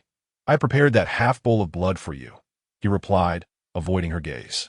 There's no need. I want to drink it. Luo Su firmly rejected, declaring that she would not allow Mu Yuntian to shed another drop of blood for her. Not drink. Su, do not be willful. If you refuse, your body will immediately succumb to unconsciousness, and in a matter of days, your body will be unable to withstand the overwhelming spiritual energy and will perish. Mu Yuntian exclaimed, his voice rising in alarm. Brother, follow me, Luo Su said mysteriously, leading him to her chamber before calmly shutting the door. As Mu Yuntian stood before the closed door, an uneasy feeling washed over him. Su, why close the door? Perhaps you should let me prepare that bowl of blood first. He remained unconvinced about her well-being. Luo Su had never been as resolute as she was at that moment. She turned to see Mu Yuntian standing at the doorway, seemingly preparing to leave. In a few swift steps, she reached him, grasping his hand and pulling him towards the bed. With a forceful push, the unsuspecting Mu Yuntian found himself toppled onto the bed, his usually impassive expression finally betraying a crack. What is the meaning of this? He quickly rose, but Luo Su offered him no respite, shoving him down once more. Mu Yuntian lamented his newfound vulnerability. His delicate constitution was ill-suited for such treatment. Su, what exactly do you intend to do? He was bewildered by her intentions. Before he could comprehend her motives, Luo Su began to remove her outer garments and dislodge the hairpin from her hair.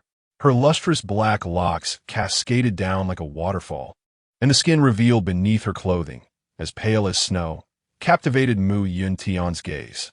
He stared wide-eyed at Luo Su, rendered speechless as she approached him step by step. Senior brother, Why do you not wish to cultivate together with me? Luo Su pressed closer. Realization dawned on Mu Yuntian, and he hastily picked up her discarded outer garment, draping it over her. Su, that. I. He stumbled over his words, unsure of how to articulate his thoughts. Why did he not desire to cultivate with her? It was a question he had never pondered, nor had he envisioned such a scenario. Perhaps the time was simply not right. They had yet to attune their hearts to one another. Yet, even with mutual feelings acknowledged, there remained a hesitation. It was the first time Luo Su witnessed Mu Yuntian in such a flustered state. But her anger surged as she rebuked him. Do you not care for your own body? A bowl of blood every 3 days. What do you think you are? Are you trying to throw your life away? In her frustration, she wished she could dissect his mind to understand his reasoning. Su, if you're concerned about my health, you need not worry. Each time I enter a period of recuperation, the damage to my heart pulse is minimal compared to what you endure. Mu Yuntian withheld the true extent of his condition from Luo Su. The intricacies of the heart pulse were far from trivial. If he did not procure the spirit herb, the damage could become irreversible. He concealed this from Luo Su to spare her worry. Having experienced a previous life, Luo Su understood Mu Yuntian's nature well. He was not one to disclose the truth, opting instead to bear burdens silently. She refrained from stating the obvious, fearing it would leave him at a loss. Senior brother, do you think Su would not worry for you? That I do not care for your well-being? If anything were to happen to you, I would risk my life to heal you. Why must you suffer in silence? Luo Su was perplexed by his intentions. Did he truly harbor feelings for her? Or is it all a facade? She pressed on with her inquiries, unable to fathom his reservations. Was it the engagement to the second prince? She loathed Murong Hong with a passion. What was Mu Yuntian's concern in this matter? Su, you are still young, yet to reach maturity, and do not comprehend the complexities of such relationships. My health is not as dire as you believe, Mu Yuntian reassured her, gently reattaching her hairpin and adjusting her outer garment with a steady hand. Is it possible that you are concerned about my engagement with Murong Hong? Luo Su inquired, her innocence belied by the wisdom of a soul that had lived anew. Despite her tender years, she was no stranger to the complexities of romantic entanglements, and upon hearing his words, she felt a profound urge to roll her eyes. Once gentle and warm, Mu Yuntian's countenance darkened at the mere mention of Murong Hong. He pressed his lips together in silence, a mute expression of his unspoken feelings revealing everything. Brother, if that is the case, let us become partners on the path of enlightenment. Upon our return to the capital, I shall dissolve my engagement with Murong Hong. What do you think? Chapter 55. The Journey into the Illusion Su. Have you made up your mind? Will you not regret this? Mu Yuntian pondered her words, his desire to forge a deeper bond with her evident. He was not deterred by the prospect of dual cultivation with the woman he cherished. Rather, it was the weight of his concerns that held him back. He feared that Luo Su, being so young, might waver in her resolve. Yet, upon reflection, he recognized these as mere excuses. If he had vowed never to let go, what more was there to hesitate over? Without awaiting her response, Mu Yuntian grasped the back of her head, pulling her close, while his other hand rested on her slender waist. As their lips met, the kiss ignited with an intensity that grew increasingly fervent, his gaze deepening with passion. Luo Su closed her eyes, feeling as though she were a small boat adrift in a turbulent sea of desire. His breath brushed against her ear, sending shivers down her spine. He let out a low chuckle, the sound laced with an enticing allure. Regret is futile now, Su. The two of them fell onto the bed, their bodies entwined. Every inch of skin pressed together, their breaths gradually melding into one. Her delicate fingers wound around his neck, and in the cloak of night, she became bolder, her long, slender legs wrapping around his powerful waist. She nibbled at his shoulder, her soft, white chest unwittingly grazing against him, causing Mu Yuntian's breath to quicken. His kisses fell like gentle raindrops, lingering on her lips and trailing down to her ear, where he teased and nibbled with calculated precision. Her soft earlobes and neck became his domain, and she surrendered to his advances. It was a bittersweet ache, a glorious feast of love.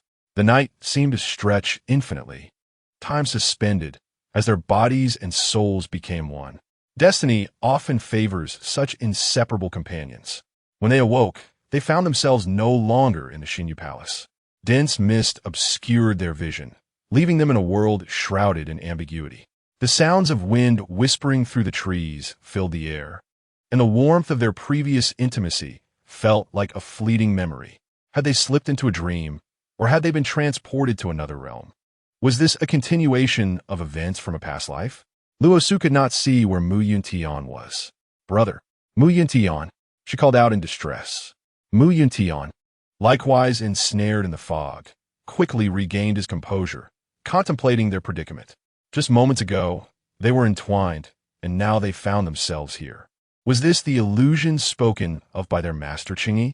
But where had Luo Su gone? A wave of concern washed over him. She was but at the qi refining stage, lacking experience.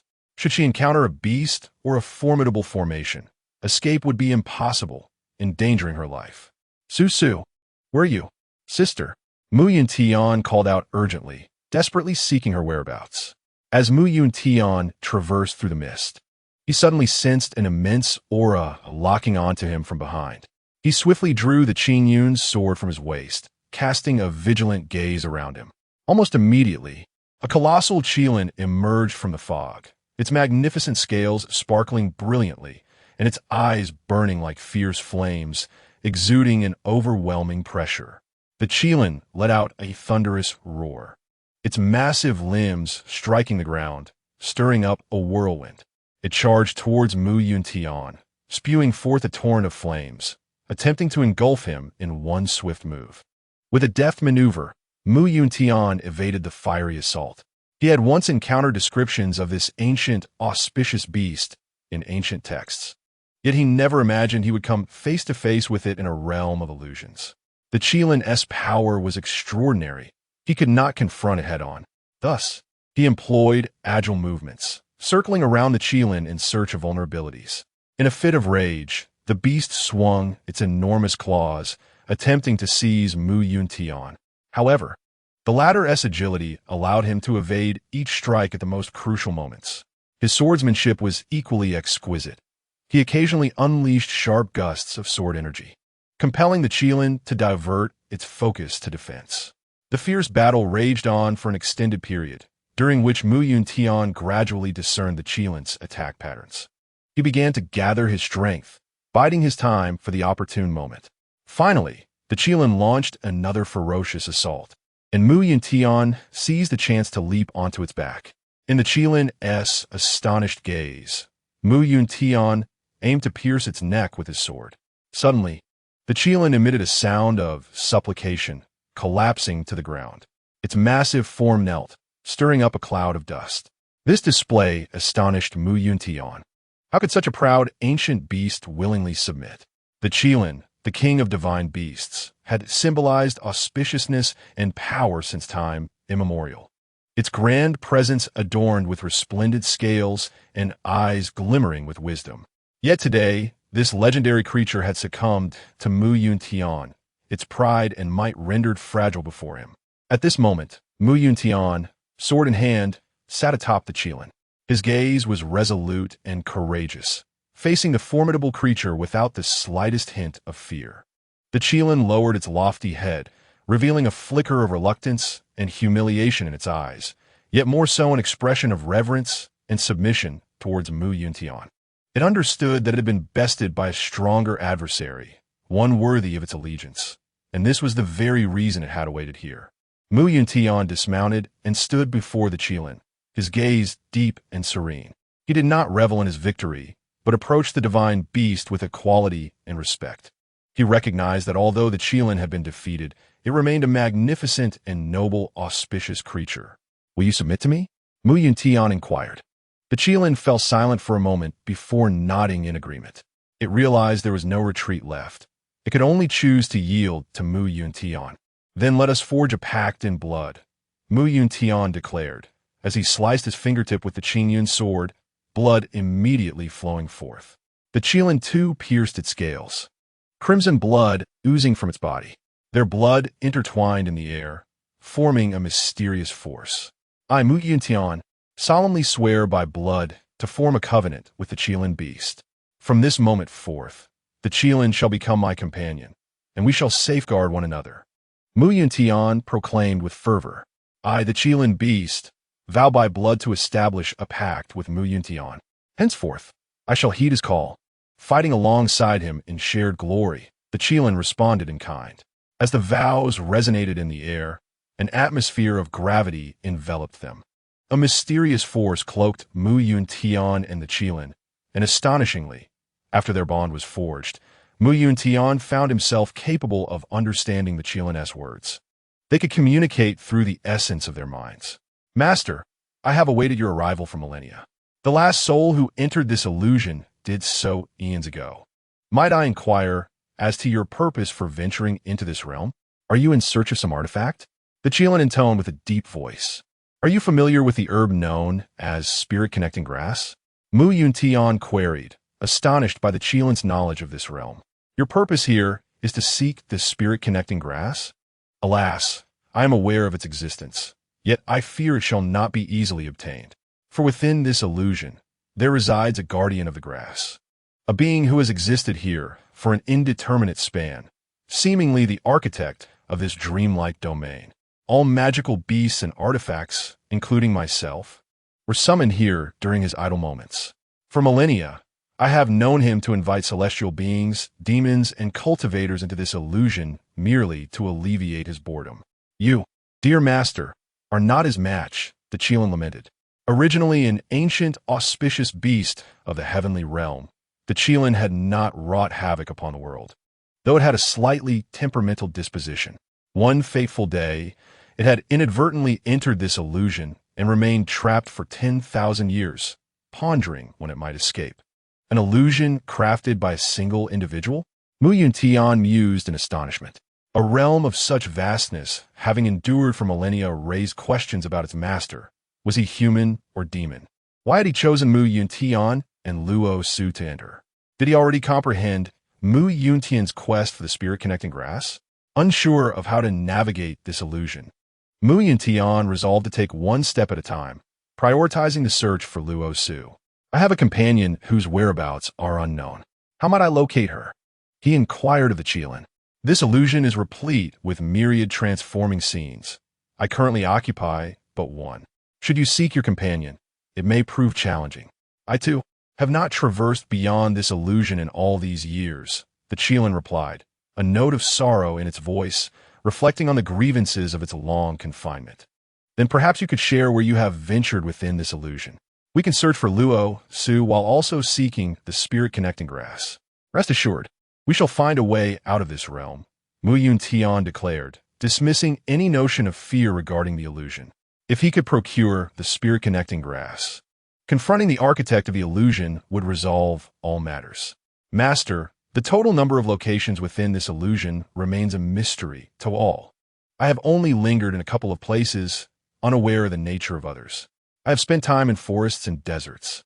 Yet I have heard whispers that the master of this illusion resides atop a tower, though none have ever glimpsed its true form, the Qilin explained, its demeanor softening into an adorable charm, resembling a docile lion as it swayed its large head like a playful rattle.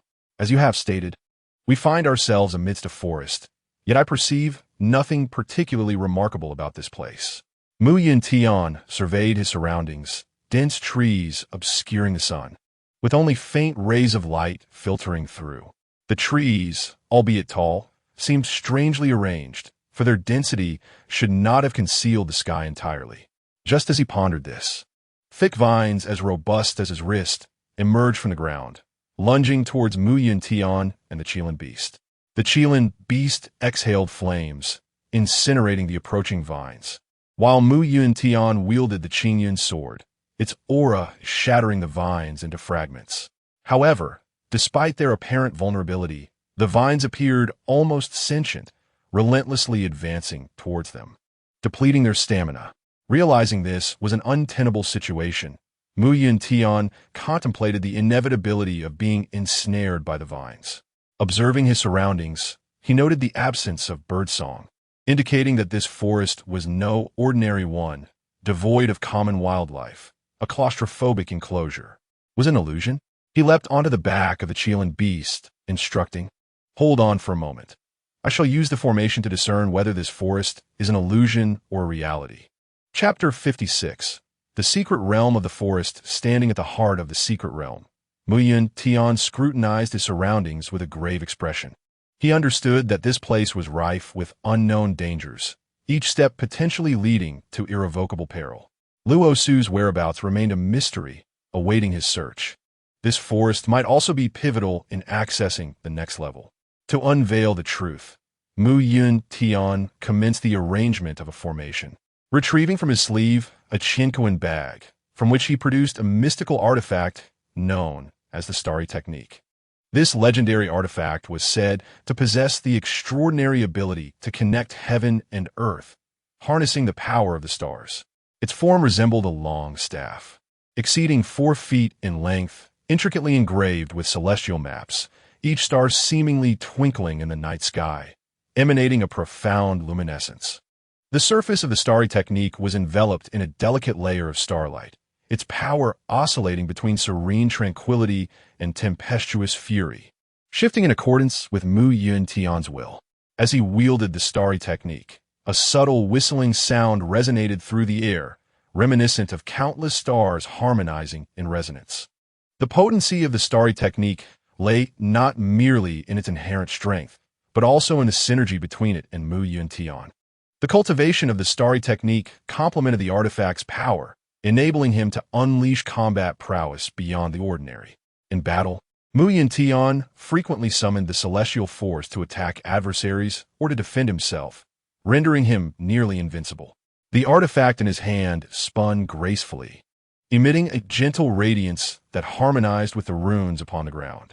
At that moment, the Chilean beast seemed to sense something, letting out a low growl and unleashing a torrent of flames. The fire danced through the forest, igniting the surrounding vines. The conflagration spread swiftly, yet under the Chilean beast's control, it did not encroach upon Yuntian. Gazing intently at the flames, a resolution began to form in his heart.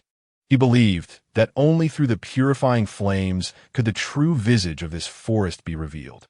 Thus, he continued to refine the formation, while remaining vigilant to the movements of the Chilean beast. As time progressed, the formation gradually took shape. Yuntian felt a formidable energy gathering at the center of the formation. He knew the moment had arrived. Taking a deep breath, he activated the array and shouted, "Heed my command, commence." The formation crafted by Yuntian grew, increasingly refined. As the magical instruments whirled, their radiance intensified, harmoniously intertwining with the runes etched upon the ground. The roar of the Chilean reverberated through the forest. Flames danced like serpents in the air, while vines twisted amidst the fire, yet remained under control. Bolstered by the Chilean's power, Yuntian understood that this formation would unveil the shrouded mysteries of the forest realm. His gaze unwavering, he swiftly and forcefully gestured in the air, guiding the luminous energy of the magical instruments to seamlessly merge with the ground's runes. As time elapsed, the formation was finally complete. Yuntian inhaled deeply and stepped aside, quietly observing the Chilean's movements. The Chilean seemed to sense the completion of the formation. It ceased spewing fire and stood still, its eyes shimmering with wisdom. Suddenly, a surge of potent energy erupted from the heart of the formation, causing the entire forest to tremble. Light and flames intertwined, forming a colossal halo that enveloped both Yuntian and the Chilean. The halo ascended gently, gradually dispelling the forest's mist. As the halo dissipated, the true visage of the forest was revealed at last. The once dark and damp thicket transformed into a bright and warm haven, with withered plants rejuvenating and deceased trees sprouting new buds. Yuntian and the Chilean exchanged a knowing glance, realizing that the forest had returned to its normal state. Yuntian turned his gaze toward the Chilean, acknowledging that its strength had enabled him to accomplish this arduous task. The Chilean, as if sensing Yuntian's gratitude, lowered its head slightly, gently touching the back of his hand with its forehead, a gesture of loyalty and trust. "I had not anticipated your prowess. You have worked hard." Yuntian expressed admiringly to the Chilean. Yet, contemplating the most pressing matter at hand, finding Luo Su, anxiety seized him once more. At that moment, Luo Su had been waiting in place for Yuntian for quite some time, too fearful to wander away lest he could not find her. The recent tremors had unsettled her, leading her to wonder if something had befallen Yuntian. A sense of worry inexplicably began to rise within her. Meanwhile, Yuntian suddenly recalled that he shared a spiritual connection with Luo Su, allowing him to sense her whereabouts through their shared energy. He promptly closed his eyes, concentrating on the flow of spiritual energy around him. His heart brimmed with concern and longing for Luo Su, and this emotion became part of his spiritual energy, sharpening his perception. At last, he caught a whiff of Luo Su's essence. She was not far away. He swiftly flew in the direction indicated by the energy, only to behold a massive curtain of water before him. He approached the shimmering veil, extending his hand to touch the delicate mist. The water curtain resembled a mirror, reflecting Luo Su's anxious and bewildered visage. Yuntian called out to the curtain, Susu, I am here. Susu. Yet his voice was unable to penetrate the barrier of the water, leaving him to watch helplessly as Luo Su anxiously searched the opposite side, unaware of his calls. Yuntian stared intently at the water curtain, his heart heavy with urgency. He was acutely aware that this curtain of water was no ordinary phenomenon, but rather a manifestation of formidable spiritual energy. He attempted to dismantle the water barrier with his own spiritual power, yet each endeavor proved futile, as his energy was merely absorbed by the curtain, leaving not a single breach. Yuntian understood that he needed to devise a method to penetrate this aqueous veil. He recalled a technique he had encountered in ancient texts, where the essence of spiritual energy is flow and transformation, while the water curtain is a result of energy condensation. To unravel it, he must identify the pivotal nodes of energy flow. Just as he was preparing to depart in search of these critical points, a commotion erupted from the direction of Luo Su. Turning his gaze, he beheld a colossal fire phoenix gracefully descending beside her. Its feathers blazed like flames, and its eyes glowed with a fierce yet enigmatic radiance. In a state of urgency, Yuntian called out, Su, be careful, run. However, Luo Su seemed oblivious to his warnings. Faced with such a powerful ancient divine beast, she exhibited no sign of trepidation. Instead, her eyes sparkled with resolute determination. She recognized that this phoenix was no ordinary creature, but a legendary, auspicious beast endowed with immense power. Realizing that fleeing would be futile, as its powerful wings could easily cast her aside, she contemplated her predicament. Being at the initial stage of chi refinement, and without her senior brother at her side, she felt lost and could only respond with steadfastness in the face of uncertainty. Yuntian held his breath, fearing for Luo Su's safety and unwilling to take a single step away from her. Suddenly, the phoenix unfurled its wings and lunged towards her, unleashing a torrent of flames in an attempt to consume everything in its path. Yet, at that critical moment, the Moon Phoenix bracelet radiated a brilliant light. This artifact, steeped in ancient power, activated its defensive mechanism, enveloping Luo Su in a protective light shield. This luminous barrier was not only remarkably resilient, but also emitted a gentle glow, effectively repelling the Fire Phoenix's assault and safeguarding Luo Su from harm. The Moon Phoenix bracelet shimmered mysteriously in the sunlight, seemingly resonating with the Fire Phoenix. Taking a deep breath, Luo Su felt an ancient incantation rise unbidden to her lips, inspired by the bracelet's aura. Upon hearing the incantation, the phoenix soared high, circling around Luo Su, its flames seemingly responding to her call. The gentle light of the bracelet complemented the fiery blaze of the phoenix. Luo Su extended her hands, palms upturned, as the phoenix descended slowly. When its flames touched her hands, a wave of warmth and potent energy coursed through her being, forging an invisible bond between her and the phoenix. As the incantation reached its conclusion, the Moon Phoenix bracelet blazed with resplendent light, enveloping Luo Su entirely. The Fire Phoenix, sensing the power of the bracelet, bent its head, allowing her to caress its feathers. In that moment, An extraordinary connection blossomed between Luo Su and the phoenix. Their spirits entwined, their powers harmonizing in a sublime unity. Luo Su felt the majesty and power of the fire phoenix, while the fire phoenix sensed Luo Su's kindness and resilience. This ancient incantation turned out to be an invisible covenant.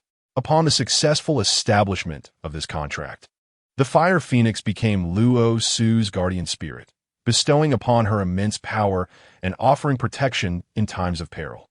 Ultimately, Luo Su forged a spirit beast contract with the fire phoenix, becoming partners with one another.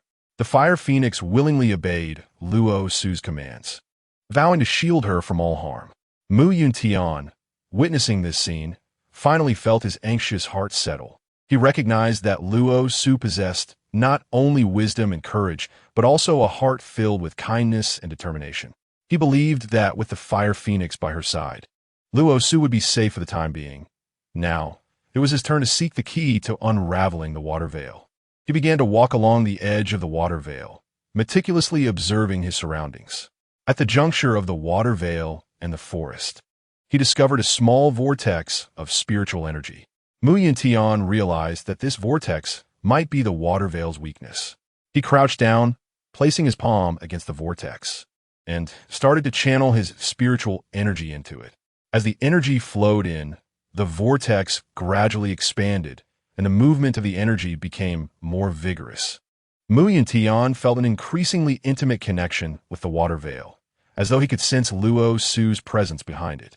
In an instant, he unleashed his spiritual energy to rupture the vortex, resulting in a brilliant flash of light from within the water veil, which then began to tremble before ultimately shattering. Chapter 57. Reunion. The Qilan beast howled as it raced toward Yuntian. He swiftly flipped over and mounted the Qilan beast, galloping toward Luo Su. The fire phoenix was particularly conspicuous above the forest, and the Qilan beast let out a skyward roar as it approached Luo Su.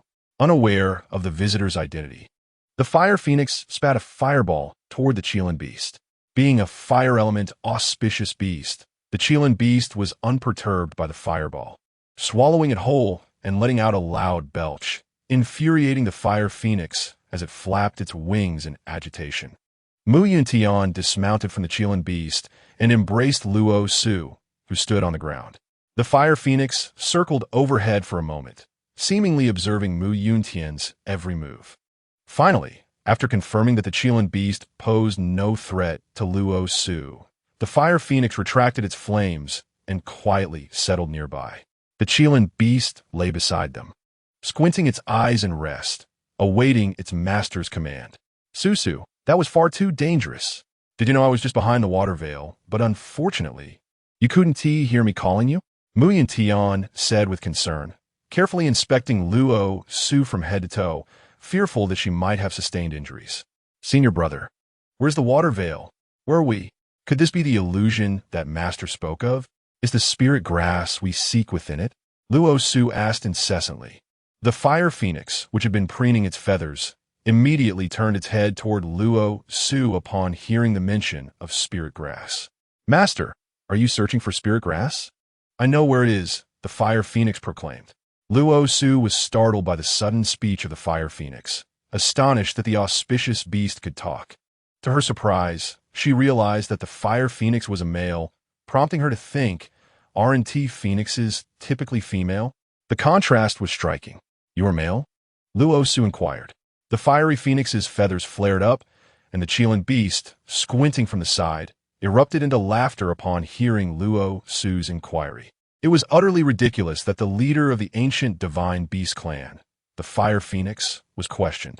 Silence, you long-haired lion.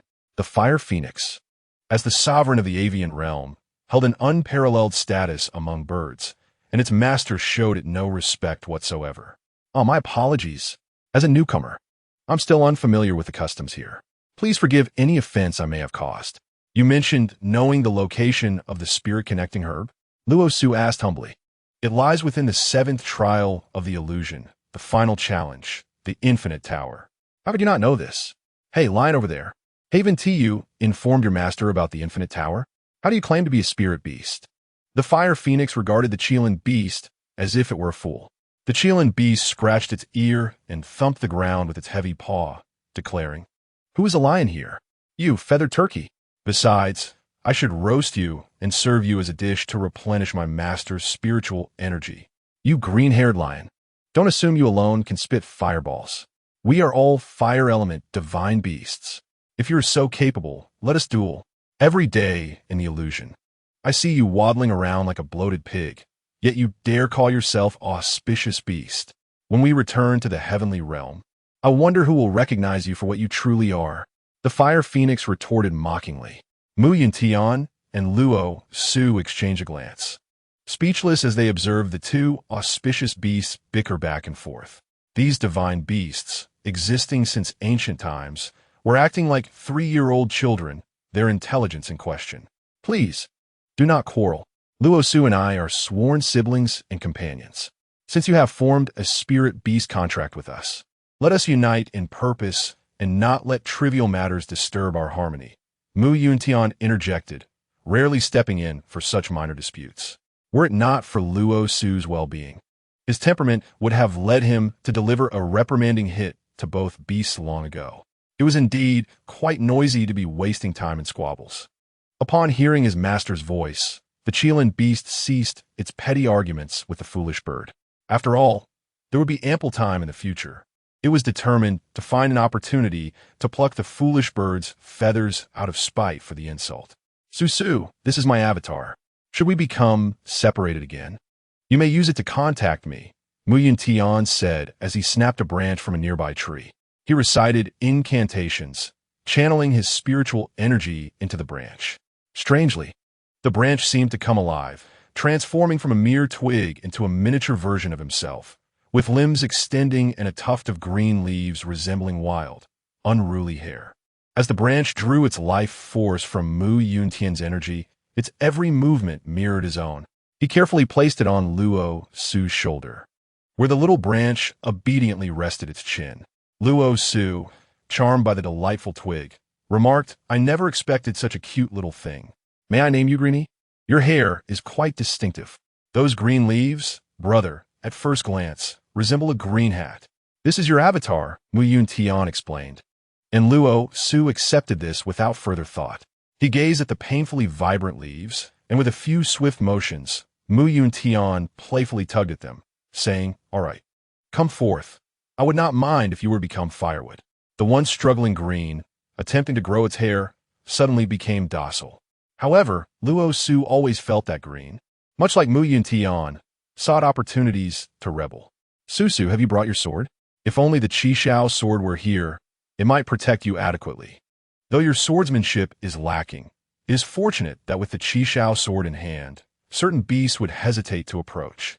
Yuntian remarked suddenly, recalling the Qishao sword. "Senior brother, I have always kept the Qishao sword with me," Luo Su replied, pulling a hairpin from her head. Yet this was no ordinary pin. It was the Qishao sword, capable of expanding and contracting. "Excellent. Keep it safe. We must seek the spirit herb and carve a path back to the island." Yuntian praised Luo Su. The two trudged through the forest fog, which seemed to warp the light with intent, making it challenging to discern their direction. Every step required Yuntian to rely on his instincts and experience, while the beasts of the forest appeared to sense their presence, eager to engage them in battle. As minor beasts emerged, Yuntian did not need to intervene. The Chilean beast and the fire phoenix dispatched one beast each with ease. Suddenly, a fierce wind surged, bringing with it a foul stench. The creature bore a human body, but possessed the wings and tail of a bird, its voice resembling a dog's bark. Before Yuntian could speak, the Chilean beast and the fire phoenix exclaimed in astonishment, "How could this beast be here? Xiongqi, my heavens! Wasn't it slain by the gods at the southern heavenly gate? How could it appear in this illusion? Did the master of the illusion save it?" Xiongqi once roamed the wilderness, known for its ferocity, aggressiveness, and taste for human flesh. Frequently associated with the other three great evils, Tao Tai, chaos, and Tao Wu, it was regarded as an omen of calamity, bringing disaster and chaos wherever it went. It was infamous for its belligerent nature, said to pursue and devour those who disobeyed its commands. Hearing the spirit beast's astonishment, Mu Yuntian realized that this beast was far from benign and would not be easily dealt with. Su, find a safe place to hide. Stay with the spirit beasts and do not rush out. Mu Yuntian urged Luo Su, pushing her towards the Qilin and the Fire Phoenix. One stood ready to confront Xiongqi. Before the beast could strike, he unsheathed the Qingyun sword, setting up the array of 10,000 swords returning to the origin. Channeling his internal power and placing the array as focal point beneath him, waiting for Xiongqi to attack.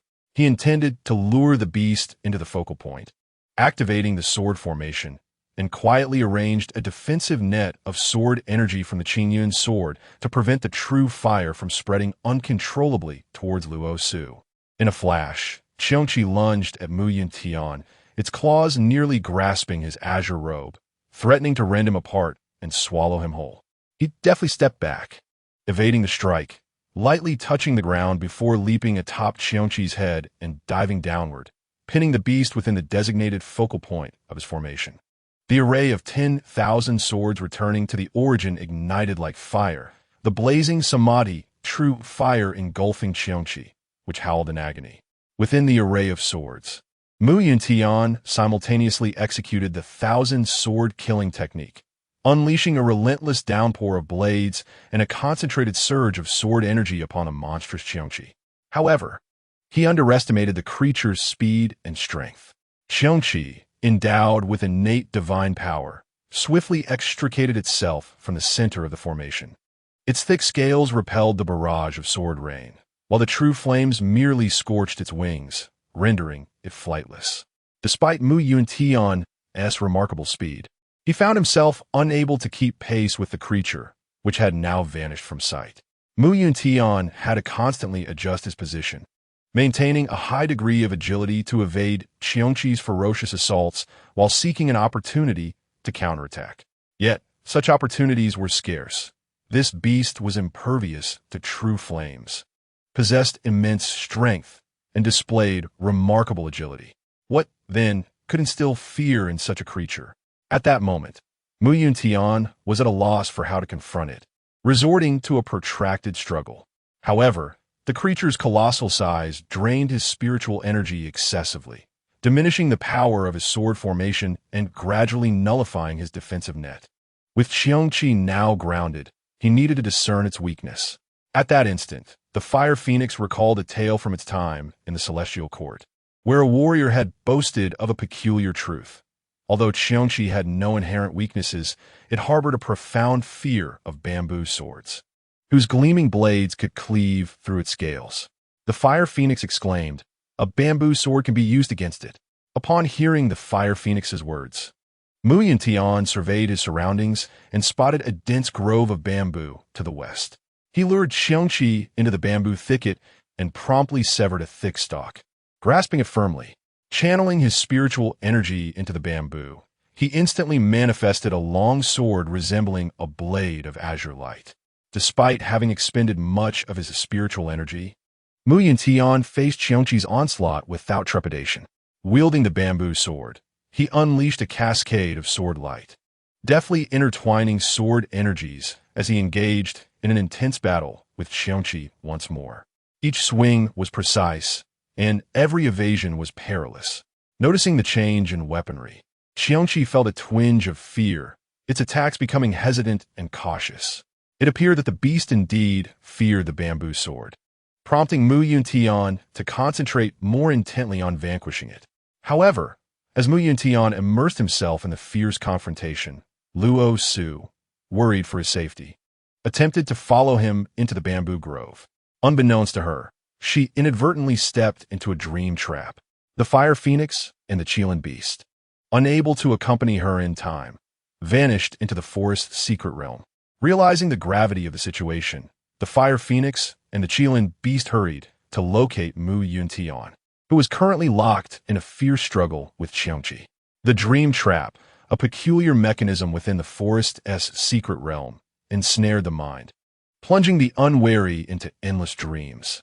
As Luo Su stepped into the trap, the scenery around her shifted dramatically, revealing a completely unfamiliar environment. the plum garden where she had first encountered Yuntian in their past lives. Chapter 58. Beautiful dreams. Qiongqi realized it had underestimated this human, finding itself unable to devour Yuntian. Its wings were destroyed, numerous scales had shed, and it bore several wounds. Continuing in this manner could threaten its very life. With its intelligence awakened, the beast, sensing danger, desperately sought to escape. Yet, Yuntian would not grant it such an opportunity. As the weary and massive figure of Qiongqi sought to escape, it was besieged by the Qilin beast, the fire phoenix, and Yuntian, who attacked with the ferocity of horns. Ultimately, Yuntian darted before it, his speed akin to that of thunder, and thrust his sword into Qiongqi's heart, bringing about its demise at his hands. He collected Qiongqi's scales and useful parts into his Qinquan bag for future weapon crafting. When he called for Su, he discovered that there was no trace of Luo Su around the fire phoenix and Qilin beast. He searched anxiously, unable to sense her presence, which filled him with dread. "Did either of you see how she vanished?" he inquired urgently. The Qilin beast replied in a deep voice, "She was running right in front of us and suddenly disappeared. We didn't even have the chance to follow her." It spoke with the demeanor of a child caught in wrongdoing. Lowering its large head and scratching the ground with its claws, attempting to mask its failure to safeguard Luo Su. The fire phoenix also kept its head down, not daring to speak, feeling the overwhelming aura of Yuntian, which emanated a natural authority, a regal presence that reminded it of a single individual it once encountered in the heavenly court. "What shall we do? Even my spiritual energy cannot locate her," Yuntian mused, his anxiety growing ever more palpable. Luo Su wandered into the plum garden as winter's snowflakes fell upon her, melting instantly without a hint of chill. Was this a dream or reality? Years ago, clad in armor to report to the capital, she had merely come to this garden to pluck a white plum blossom. For Hong had once remarked that the white plum against the snow was most becoming on her. She had waited for nightfall to stealthily slip out of the estate and ventured to this garden in the outskirts. Reflecting on that time, it seemed both foolish and brave for a solitary woman to roam alone at night in the frigid winter.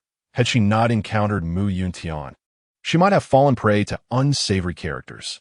Gazing at the vast expanse of white plums, their sparse flowers and cool buds appearing like a sea of snow, she felt a gentle breeze that caused the delicate blossoms to sway, scattering petals like 1,000 falling stars.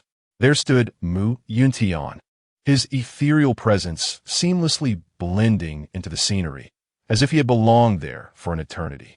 Hearing a sound behind him, he turned to see a captivating young maiden, her gaze holding a familiarity that was unmistakable. "May I inquire as to your purpose here, my lady? It grows late and the dew is heavy. It may not be wise to linger." Yuntian spoke coldly, his demeanor distant. Had he not been awaiting someone for a discussion, he would not have found himself in such a place.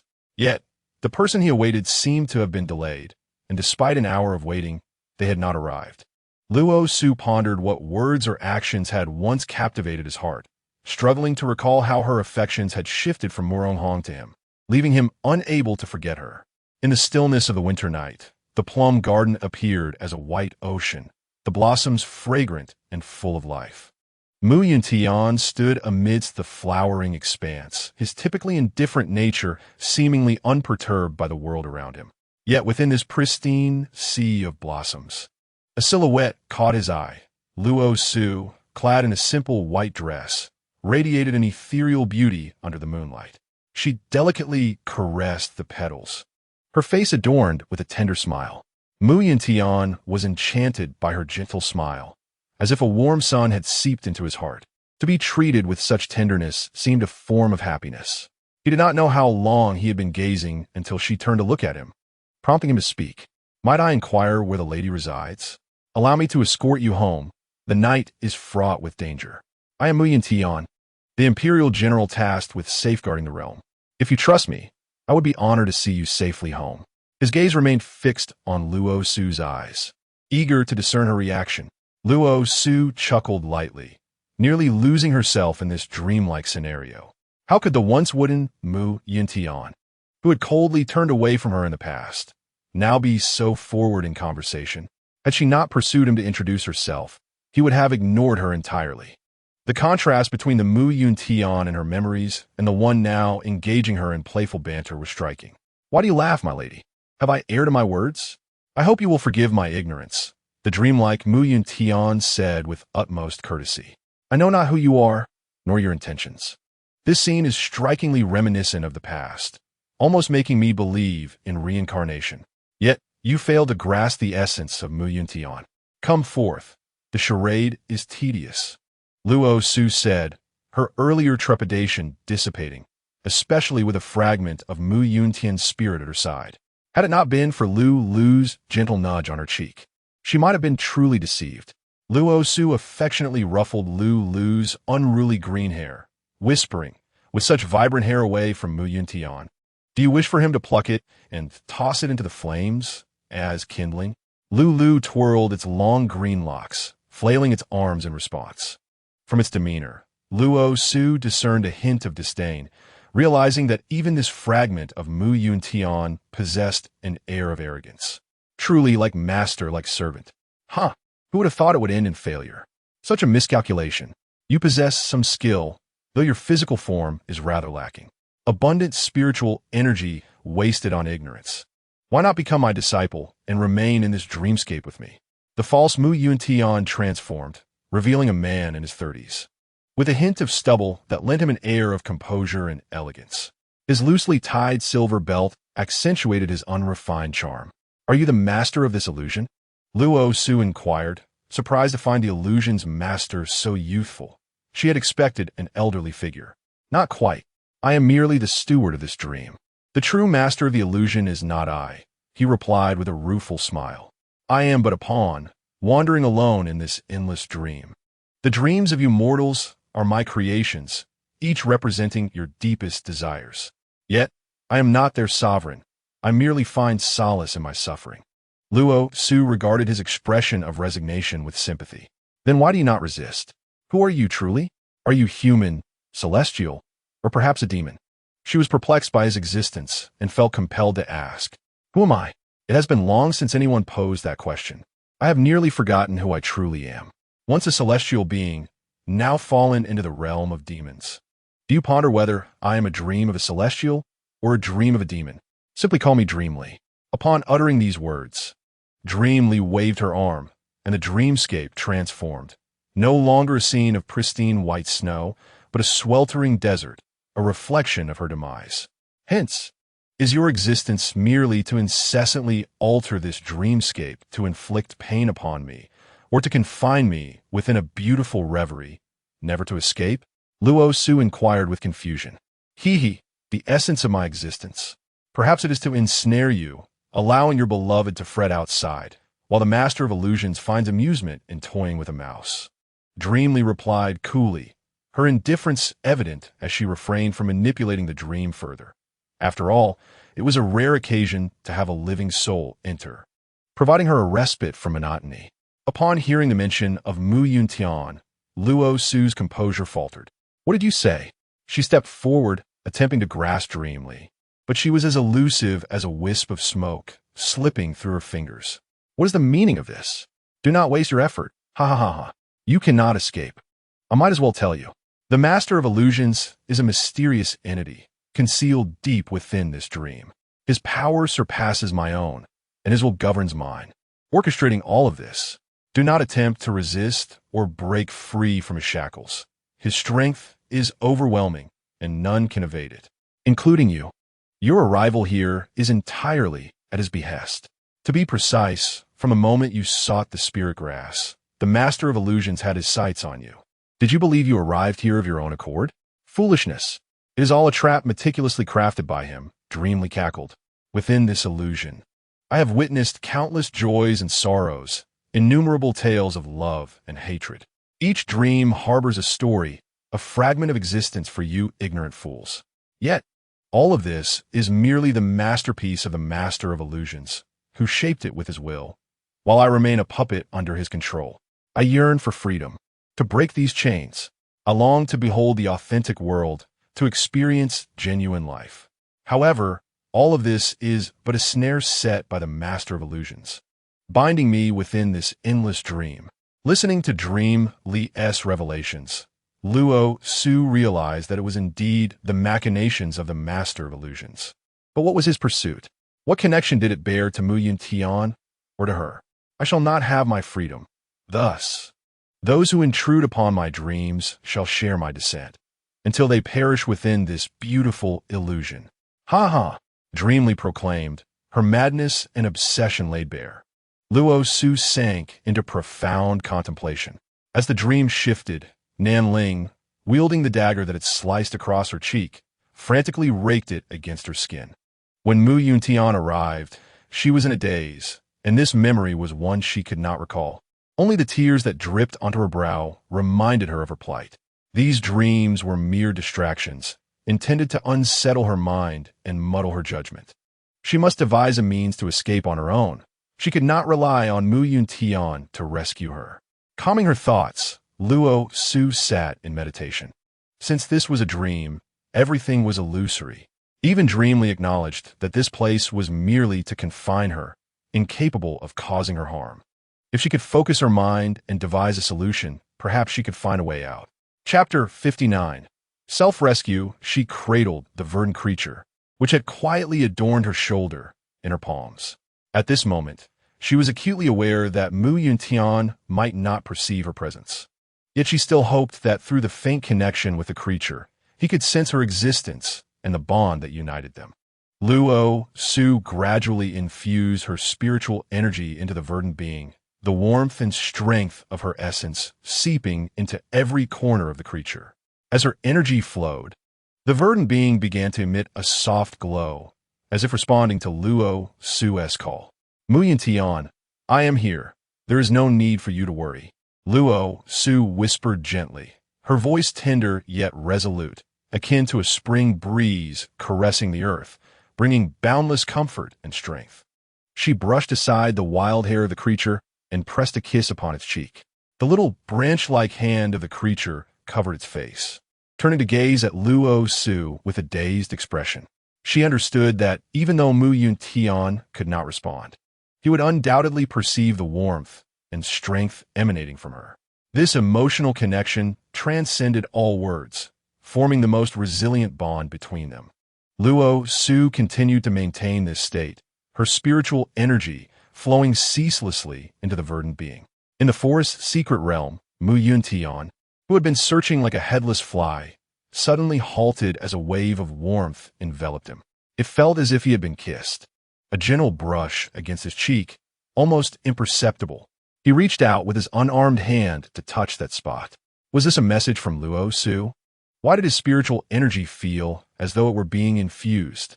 He focused his mind to sense his dantian, discovering an additional thread of spiritual energy.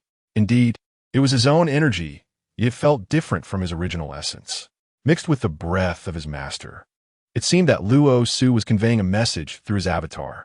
Yuntian exhaled, the anxiety that had gripped his heart beginning to ease. The fire phoenix, observing his actions, turned to the Qilin beast in confusion. What is wrong with your master? Why has he suddenly stopped moving? My master is still missing. Is he not going to search for her? Has he given up? Were they not said to be soulmates, deeply in love? You know nothing, you love-struck turkey. There must be matters we are unaware of. Just wait. My master will surely find her. The Qilin beast declared with conviction.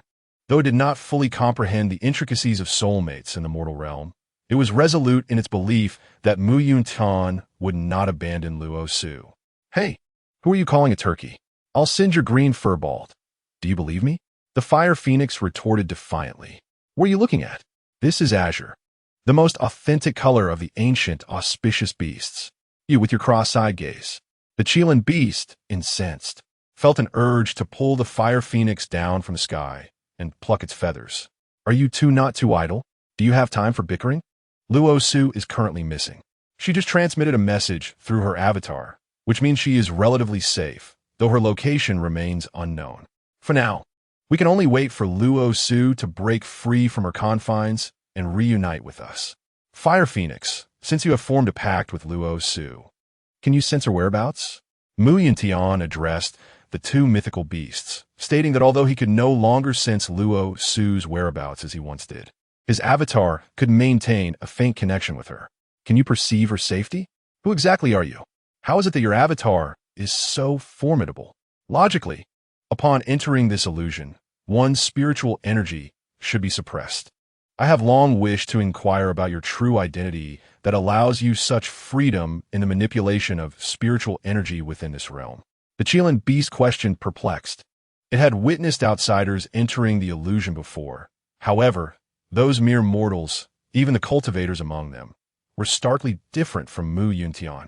They either succumbed to their inadequate spiritual power and perished, or were rendered powerless by the constraints of the illusion, ultimately meeting a tragic fate and becoming slaves to the dreamscape. Who I am is of little significance. While you are indeed mythical beasts, there are certain truths you should be aware of, and some inquiries are best left unasked. In due time, you shall come to know, Yuntian replied coldly. Upon hearing Yuntian mention his spiritual contract with Luo Su, the fire phoenix fluttered its wings, dispersing its spiritual energy like threads of flame throughout the dense forest. However, upon touching a specific area, it rebounded back. The fire phoenix let out a cry and flew towards that spot, while Yuntian mounted the Chilean beast, which followed closely behind the phoenix. They both halted before a mysterious boundary stone, engraved with ancient script that Yuntian could not decipher. Turning to the two divine beasts, he inquired, "Do you know what is inscribed upon this stone?" The fire phoenix, having never read any texts, found the task of comprehension to be more daunting than death itself. The Chilean beast stepped forward, crouching before the stone to read meticulously. As one of the earliest awakened among the ancient mythical beasts, it had once served as a steed to several divine beings of the celestial realm, rendering such tasks trivial. Master, this boundary stone is an artifact from the heavenly realm, chronicling the life of the dream immortal, detailing his fall into darkness and the events that led to his entrapment here. It is likely erected by the master of this illusion, the Chilean beast explained. The master of this illusion possesses remarkable power, capable of allowing immortals to enter this realm and relocating celestial artifacts here. Yuntian's curiosity about this figure's true identity and visage deepened. Given this, we shall remain here and await Luo Su's emergence. I have faith she will find a way to extricate herself. I have expended considerable spiritual energy. You both guard me while I enter a meditative state to recuperate. Yuntian declared, settling into a cross-legged position, closing his eyes and regulating his breathing to become slow and profound.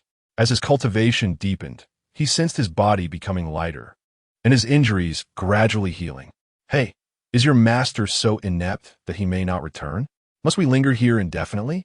The Chilean beast lazily remarked as it lay on the ground. Silence. If you cannot speak wisely, then do not speak at all. Are you not afraid of his wrath? The fire phoenix shot a glance at the seated Yuntian, signaling the Chilean to refrain from provoking him, for their master was not one to be trifled with. The Chilean beast snorted, turning its head away in silence. Avoiding confrontation was wise. It felt an aura from its new master that surpassed even the celestial emperors it had encountered, leaving it bewildered about his true nature, despite his apparent mortal status. Hey, I shall take a brief rest. Keep watch. If anything arises, rouse me, it said. Having finished speaking, the Chilean beast fell into a deep slumber, snoring softly. The fire phoenix, ever diligent and watchful, stood vigilantly nearby, its fiery red feathers glowing like flames. When confronted by those foolish little demons, it would swiftly dispatch them with a fireball, leaving them lifeless in an instant. Once a formidable entity high above in the heavens, it now found itself reduced to a mere guardian, echoing the saying that a fallen phoenix is no better than a chicken. Luo Su gently repositioned the small creature, green, onto her shoulder, ensuring it settled comfortably while she affectionately groomed its hair. She then seated herself cross-legged, resting her hands upon her knees, and closed her eyes in a meditative state. Her breathing grew calm and profound, each inhalation seeming to draw in the very essence of the universe, while every exhalation expelled the impurities within her. As time elapsed, Her body relaxed further, and an ethereal aura began to circulate around her, forming gentle halos of light. Her consciousness gradually transcended the confines of her physical form, entering a broader and deeper realm of awareness. In this dimension, she could perceive the subtle fluctuations of dreams and even engage in communication with the energies that resided within them. Immersed in her cultivation, Luo Su remained unaware that her abilities were subtly advancing, her internal energy swelling and transforming into spiritual power, enabling her to break through the chi refining stage directly into the foundation establishment stage. Abruptly, she opened her eyes in astonishment, exclaiming, "I never imagined the spiritual energy here to be so abundant." Dreamily, do not tell me this realm is crafted from the very spiritual power of the Dream Lord? Is he perhaps the creator? Dreamily, you have concealed my presence, yet I know you are near. Luo Su's inquiries went unanswered. For Dream, Li had been imprisoned by the Dream Lord, who would not allow any premature revelation of secrets that could thwart his plans. Particularly now, as this young woman had uncovered the true essence of the Dream Realm, an extension of the Dream Lord's consciousness. This place posed a double-edged sword for cultivators, offering either freedom or beautiful dreams, but not both. Luo Su found herself enamored with the potent spiritual energy here, far surpassing that which she had obtained previously with her senior brother in the valley. She resolved to break through to the foundation establishment stage and reach the core formation stage. This achievement would enable her to reunite effortlessly with Yuntian and fight alongside him. Channeling her Dantian energy, she inhaled the ceaseless flow of spiritual energy into her body, merging it with her own internal force, which coursed through her meridians. At this moment, the Moon Phoenix bracelet began to emit a faint orange and blue glow. Not only could her consciousness elevate her cultivation, but also enhance the efficacy of her magical artifact, rendering the Moon Phoenix bracelet even more translucent. Repeatedly reciting her mental techniques, she discovered that her internal energy seemed to possess a will of its own, gathering and circulating autonomously without her deliberate control. As the energy flowed, Luo Su felt as though she had forged a remarkable connection with the spiritual essence within her consciousness, her cultivation unwittingly advancing.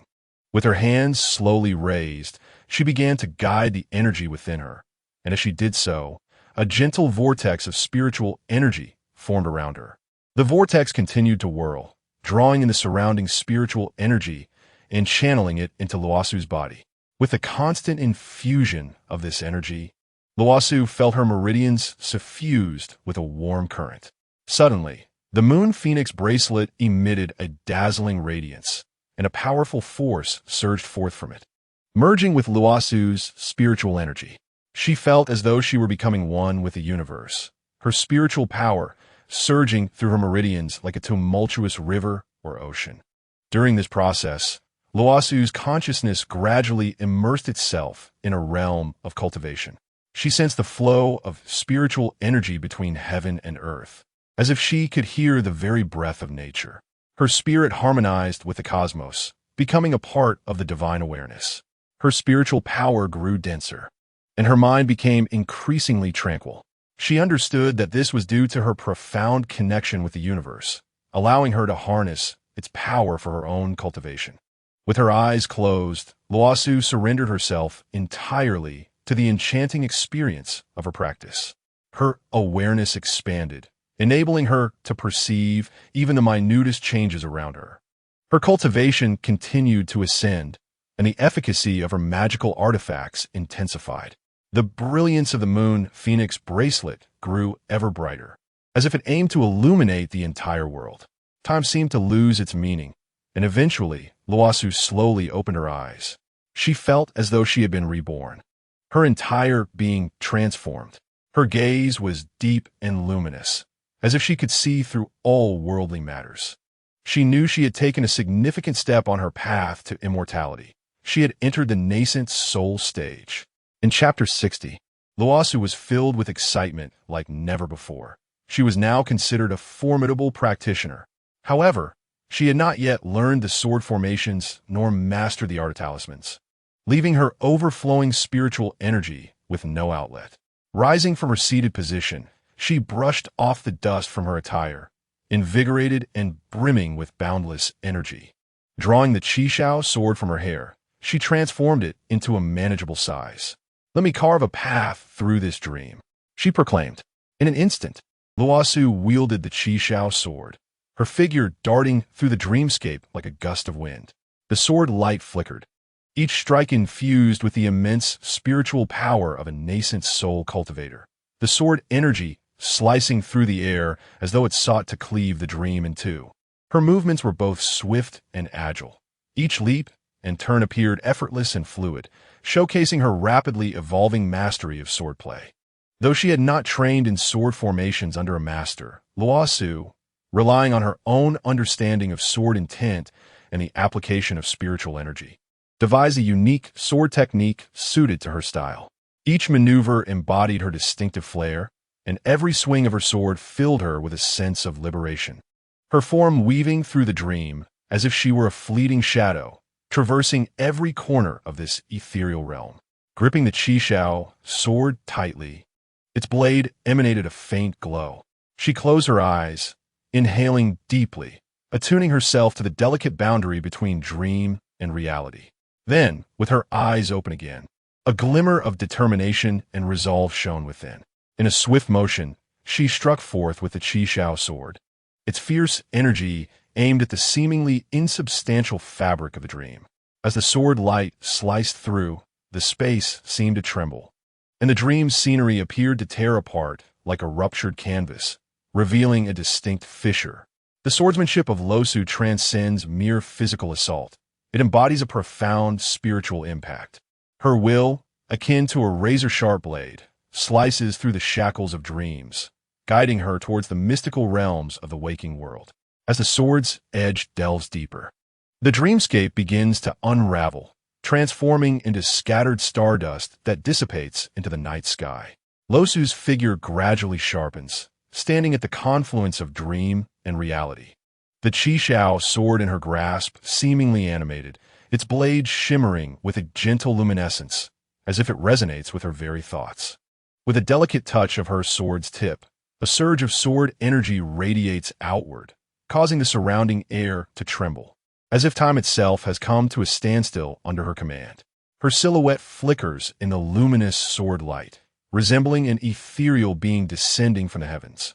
A vision of grace untainted by the mortal realm. In this exalted